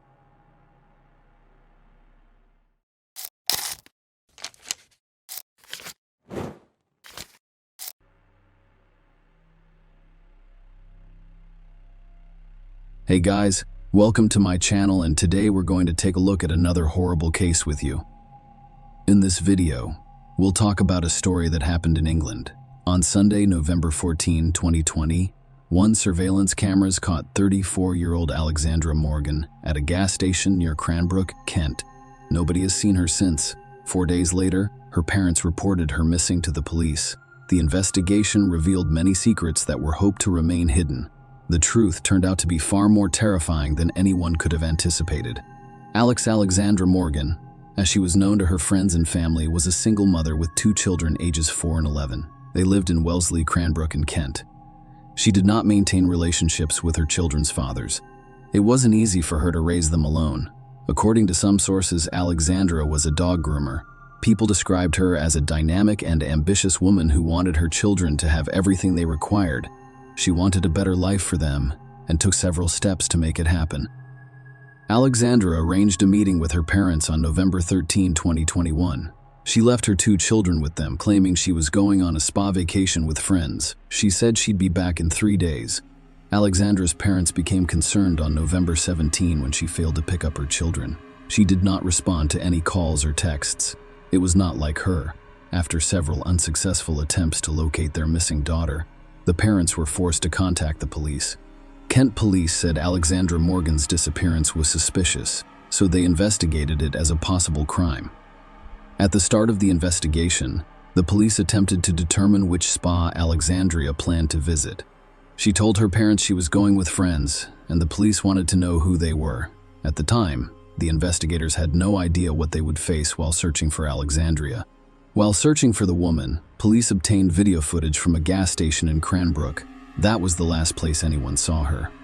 Her white Mini Cooper was the key to determining her location.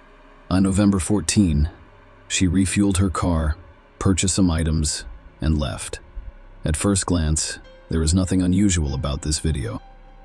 Rose McCauley, the gas station manager who has been friendly with Alexandra for 17 years, was present when she purchased 10 pounds of gas and ordered a coffee and snack on the morning of her disappearance. Rose believes no one knows what happened to her or where she went. Her car hasn't been seen since then, which is a complete mystery. My friend and I looked around Hastings for it, but couldn't find anything. Alex never feels embarrassed. So I don't think she's afraid to come home. I'm just hoping nothing bad has happened to her. I just hope she is okay and shows up. It's very worrying. Alex arrived that Sunday looking very well, dressed, with a full face of makeup, her hair done, and nice clothes on. She was more dressed up than I had ever seen her before. And she arrived unusually early in the morning. Alex appeared to be in a good mood. smiling as he interviewed Alexandra's friends. The detectives discovered that in 2018, she posted information on social media about a stalker who followed her every move. In another post from 2019, she shared an image with the words, "Hello, stalker." Alexandra wrote, "Stop stalking my page. Lovelies. It's rather sad. Not only that, but you're making it clearer by the day, as we're not even friends on Facebook. There is nothing to see here, pal, unless you continue. Oh, please share your antics for all to see. Have a beautiful day." Investigators were now looking into whether these messages had anything to do with her disappearance.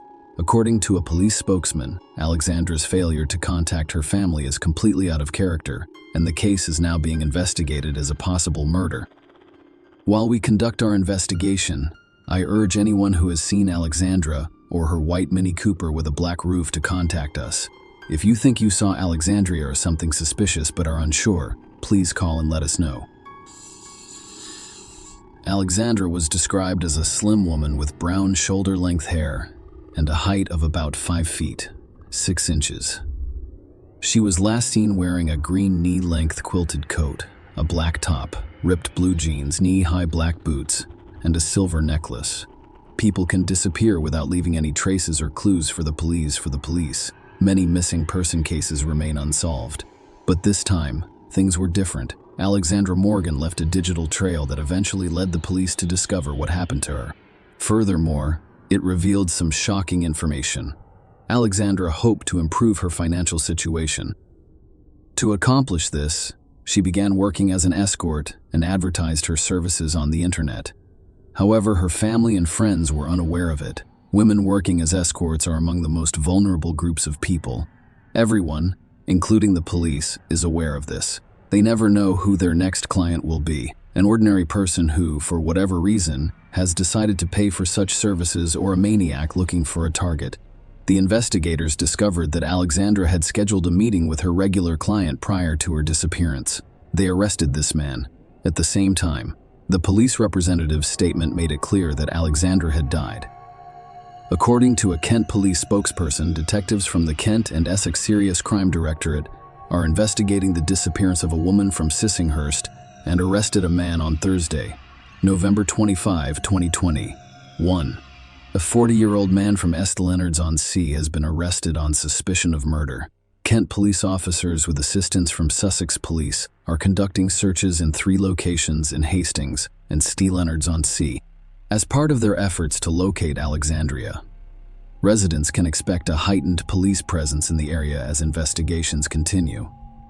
They arrested Mark Brown. He was a construction worker who married and had a son. His family was unaware that he was leading a double life. Before she disappeared, Alexandra had met him several times. According to Sussex Police, he intends to buy her a Mini Cooper. Their first meeting occurred on June 8, 2021, after Brown discovered her on an adult website. It happened at her home in Sissinghurst, near Cranbrook, Kent. Everything went well at the time, and they saw each other occasionally on June 21. Almost 2 weeks later, they met again. Alexandra went to a small bridge farm near Hastings, Kent, that Brown rented for meetings with women and other purposes. Throughout August and September, they met 7 more times, and Alexandra had no idea she was falling deeper into a trap. On October 23, 2021, Brown texted her to see if she was interested in a risk-free business transaction he was offering. The proposal was for £100,000 for 3 to 5 days at a hotel, where he would guard a new ID, a straight car, and shopping money. All he needed her to do was go out for a cigarette, grab some cash, and buy some things. This is a testament to her character. Alexandria's online searches following this proposal demonstrated her desire to improve her children's lives. One of the searches was for the minimum deposit on a house in 2021. A variety of other searches revealed Alexandra's desire to start new businesses with the money she would make. Among the internet searches were, how much can you make running a sunbed shop in the UK? How much tax would I pay on $100,000? Alexandra told her parents she was going to the spa with her friends, but she was actually going to meet Mark Brown on the farm. She left the house on November 14, and CTV footage showed her buying gas in Cranbrook at 7:20 a.m. She arrived at Little Bridge Farm at about 8 a.m. She arrived at Little Bridge Farm at about 8 a.m. 3 days later. On November 17th, Brown relocated Alexandra's car to her home on Hurst Lane in St. Leonard's, having previously replaced her license plate with a fake one. Alexandra's mother contacted the police on November 18 after her daughter failed to pick up the children and stopped answering calls and texts. On November 23, the police discovered CCTV footage that showed Alexandra's car following Brown's Jaguar on the road to Little Bridge Farm. Kent police blocked access to the farm and began questioning Brown. He admitted he had met with Alexandra. However, he stated that she left after 45 minutes. He stated that the police could take his fingerprints and a DNA sample 2 days later, on November 25. They arrested Brown, the primary suspect in the Alexandra Morgan case. But before we go any further, and before I tell you what happened to her, let us go back to when Alexandra had no idea Mark Brown existed. Lee was 33 years old and a mother of 3, but she didn't have custody of her children. Leah was an animal lover who cared for a horse, 3 goats, 2 dogs, a mastiff named Duke, and a Pomeranian named Lady. On March 25, 2018, Mark Brown contacted Leah through an escort website where she advertised her services. Brown and Alexandra Morgan met on the same website. A few years later, at the end of 2018, Brown and Ware had begun dating and renting an apartment together. When her lease expired 6 months later, she moved into Brown's yard at Little Bridge Farm and lived in a shipping container. Brown compared their relationship to a roller coaster. As it turned out, Leah led a chaotic lifestyle. She was a benefit claimant who received weekly payments into her account, which Brown frequently withdrew for her. She had a history of illegal drug use and mental health issues. However, many people claimed she was working hard to obtain custody of her children. While describing her daughter, Leah's mother claimed she was an angel. She added that, while Leah had never enjoyed school, she had always preferred her animals. Brown and Ware had a 3-year relationship before she vanished without a trace in May 2020. 1. Leah spent the evening of May 5th. In the early hours of May 6, I was with a friend and convicted drug dealer Jack Tyler. They took the substances together. That evening, they had an intimate relationship. This was the last time anyone saw Leah. Her last outgoing call was on May 7 at 8:55 a.m. The police believed she died that day. 2 weeks later, Mark Brown returned to the website and met Leah on June 8, 2021. A month later, she vanished without trace. Alexandria met Brown for the first time in her home. The meeting went well. She regarded Brown as a reasonable and generous man, but Alexandria had no idea that just a month before, another woman in a relationship with Brown vanished without a trace. During the investigation, detectives discovered extremely revealing messages sent by Brown. He sent them to his high school girlfriend 5 days after meeting Alexandra Morgan.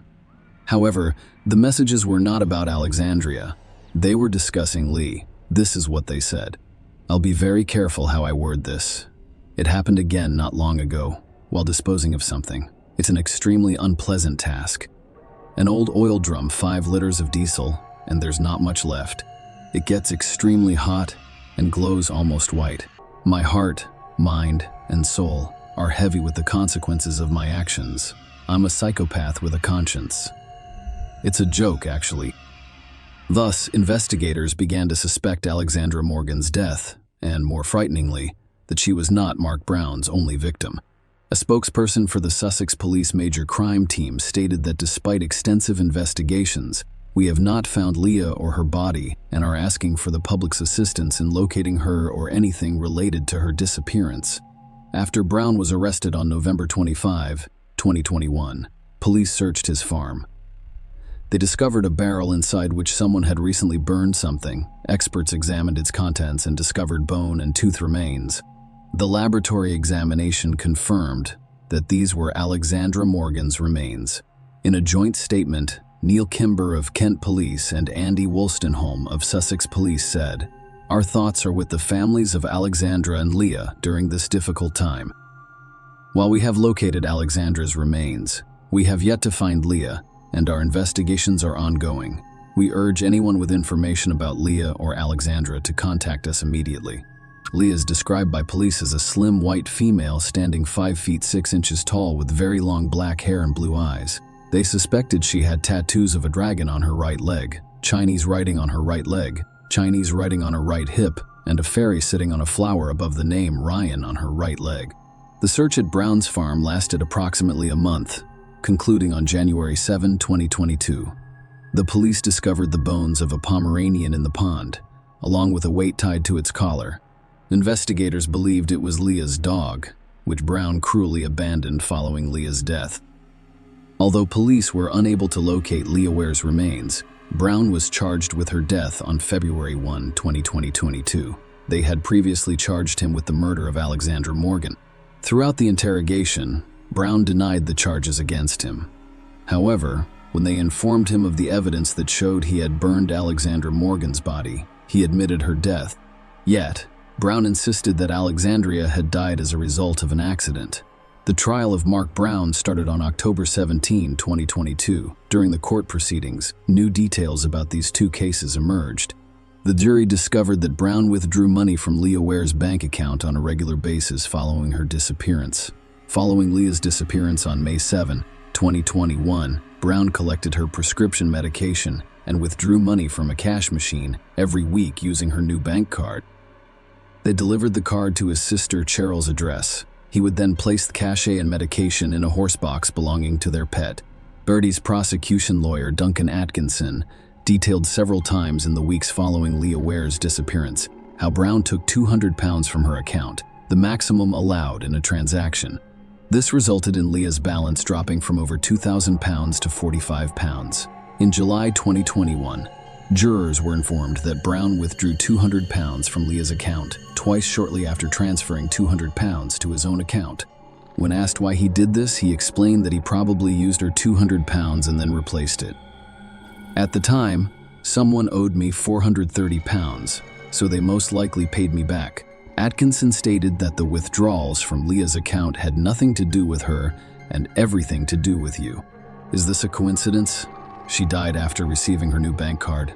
Brown responded, I'm not sure what you're getting at because as far as I know, she is not dead. Atkinson asks if we're running away. Ms. Where's the money? Were you? You knew Leah was in a situation where money wouldn't help her, Brown responded. I'm not sure what planet you live on. Leah wished Brown would leave his wife for her. This was stated by one of her friends during testimony at the trial. Perhaps it influenced Brown's decision to commit the crime. During the trial for Alexandra Morgan's death, Brown stated that her death was accidental. He claimed Alexandra slipped and fell on a tool, injuring her head in the workshop he rented at Little Bridge Farm. He claimed he ran over to her and discovered there was a lot of blood. As a result, he grabbed a towel and attempted to stop the bleeding from her head. When he moved her head to place the towel underneath, there was more blood. Prosecutor Duncan Atkinson objected, claiming that when you first saw her, she had collapsed on her back. There is already a lot of blood on her head. So before you do anything else, it's clear that she's hurt, needs assistance, and requires a doctor. That is absolutely obvious. Brown responded, Yes, but I was panicked, and the first thing I did was grab a towel to help stop the bleeding. She had already left by that point, and I made it a priority to perform CPR because I couldn't find a pulse. I did not call an ambulance because my first priority was to stop the bleeding and then check for a pulse. There is no point in calling an ambulance. If it is not going to arrive on time, the first priority is to stop the bleeding. Brown stated that he was certain Alexandra Morgan had died after performing CPR and holding a mirror to her mouth and nose to check for breathing. In the 5 minutes that followed, he used jumpers to keep blood from flowing out from under the workshop door, went outside to vomit, and grabbed his phone from either his car or jacket pocket to call the emergency services. He then decided to cover it up, saying, I wrapped Alex in a sleeping bag and wrapped a towel around her head to keep more blood from coming out. I had a death escort on my workshop floor. How would it look like? How would I prove she had an accident? It was a foolish thing to do. It was the worst mistake I'd ever made in my life. Brown then decided to dispose of Alexandra's body with an incinerator he had built out of an old oil drum earlier that year and used on a regular basis to burn waste. He said, I'd heard urban legends about people burning bodies, and I didn't want anyone to find a body dumped somewhere. Thus, Brown claimed that he had nothing to do with Lee's disappearance and believed she was still alive.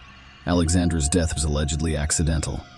However, during the trial, the court heard testimony from Brown's boss, Alan Downs. The man claimed Brown warned him that the police might come for him and arrest him. The conversation took place on November 24. When Downs asked what the police might arrest him for, Brown said it was a double murder, and this was a critical point. With this response, Brown implied that Lee had died and that Alexandra Morgan had not died in an accident. However, Brown denied using such language. He responded, "No, I said I was going away for 25 years. I'm not sure where he got the double. I stated that I would be arrested for one murder. I did not say double." When asked who he had killed, Atkinson responded, "Who? The answer should have been no one." Brown responded, "The answer should have been yes. But that was not what I expected to happen. I can't prove I didn't kill Alex, and I didn't expect anyone to believe me. This is why I did what I did." They were both mothers and daughters, among other things, to their families and friends, and they died in the most tragic of circumstances. Both fell into the clutches of an evil maniac. They abandoned children and devastated families. Throughout the murder trial in Hove Crown Court, the jurors learned about Leah Ware and Alex Morgan's lives, including their upbringing, children and relationships, work and passions. Jurors also heard attempts to change their names from Brown to, as the prosecutor put it, Black, creating a false picture of the women. People should remember Lee and Alex Morgan for smiling and enjoying life. Both deserve to be remembered by their loved ones for their many qualities. On December 1, 2022, a jury of 10 men and 2 women convicted 41-year-old Brown on all counts. Judge Nicholas Hilliard stated that this is clearly a serious case with devastating consequences for the victims' families. He stated that the court would sentence Brown to life in prison, and he would have to decide on the minimum prison term or whether he would ever be eligible for parole. The judge also stated that if Brown decided to reveal what he did with Leah Ware's body, he would consider it during sentencing. However, Brown passed up this opportunity. Before the judge handed down his sentence, Rebecca Martin, Leah Ware's mother, delivered a victim impact statement. She claimed Brown is continuing his sadistic torture of our family's lives by refusing to tell us what happened to her. She died because Mark Brown sought to satisfy his depraved desires. He dominated and manipulated every aspect of her existence. When he'd had enough, he discarded her like a piece of dirt. The court also heard from Alex Morgan's parents, who described her as bright, energetic, and determined to succeed. She faced challenges, but she was overcoming them and looking forward to the future with her 2 children, whom she adored. On January 13, 2023, the court sentenced Mark Brown to 2 life sentences. He will be eligible for parole in 49 years. Judge Hilliard, who sentenced Brown in his absence after he refused to appear in court, stated, "No sentence I pass is any measure of the lives lost. Nothing can correct what the defendant has done. That's not possible. His conscience is unaffected by what he has done." Share your opinion with us in the comments and subscribe to the channel for more.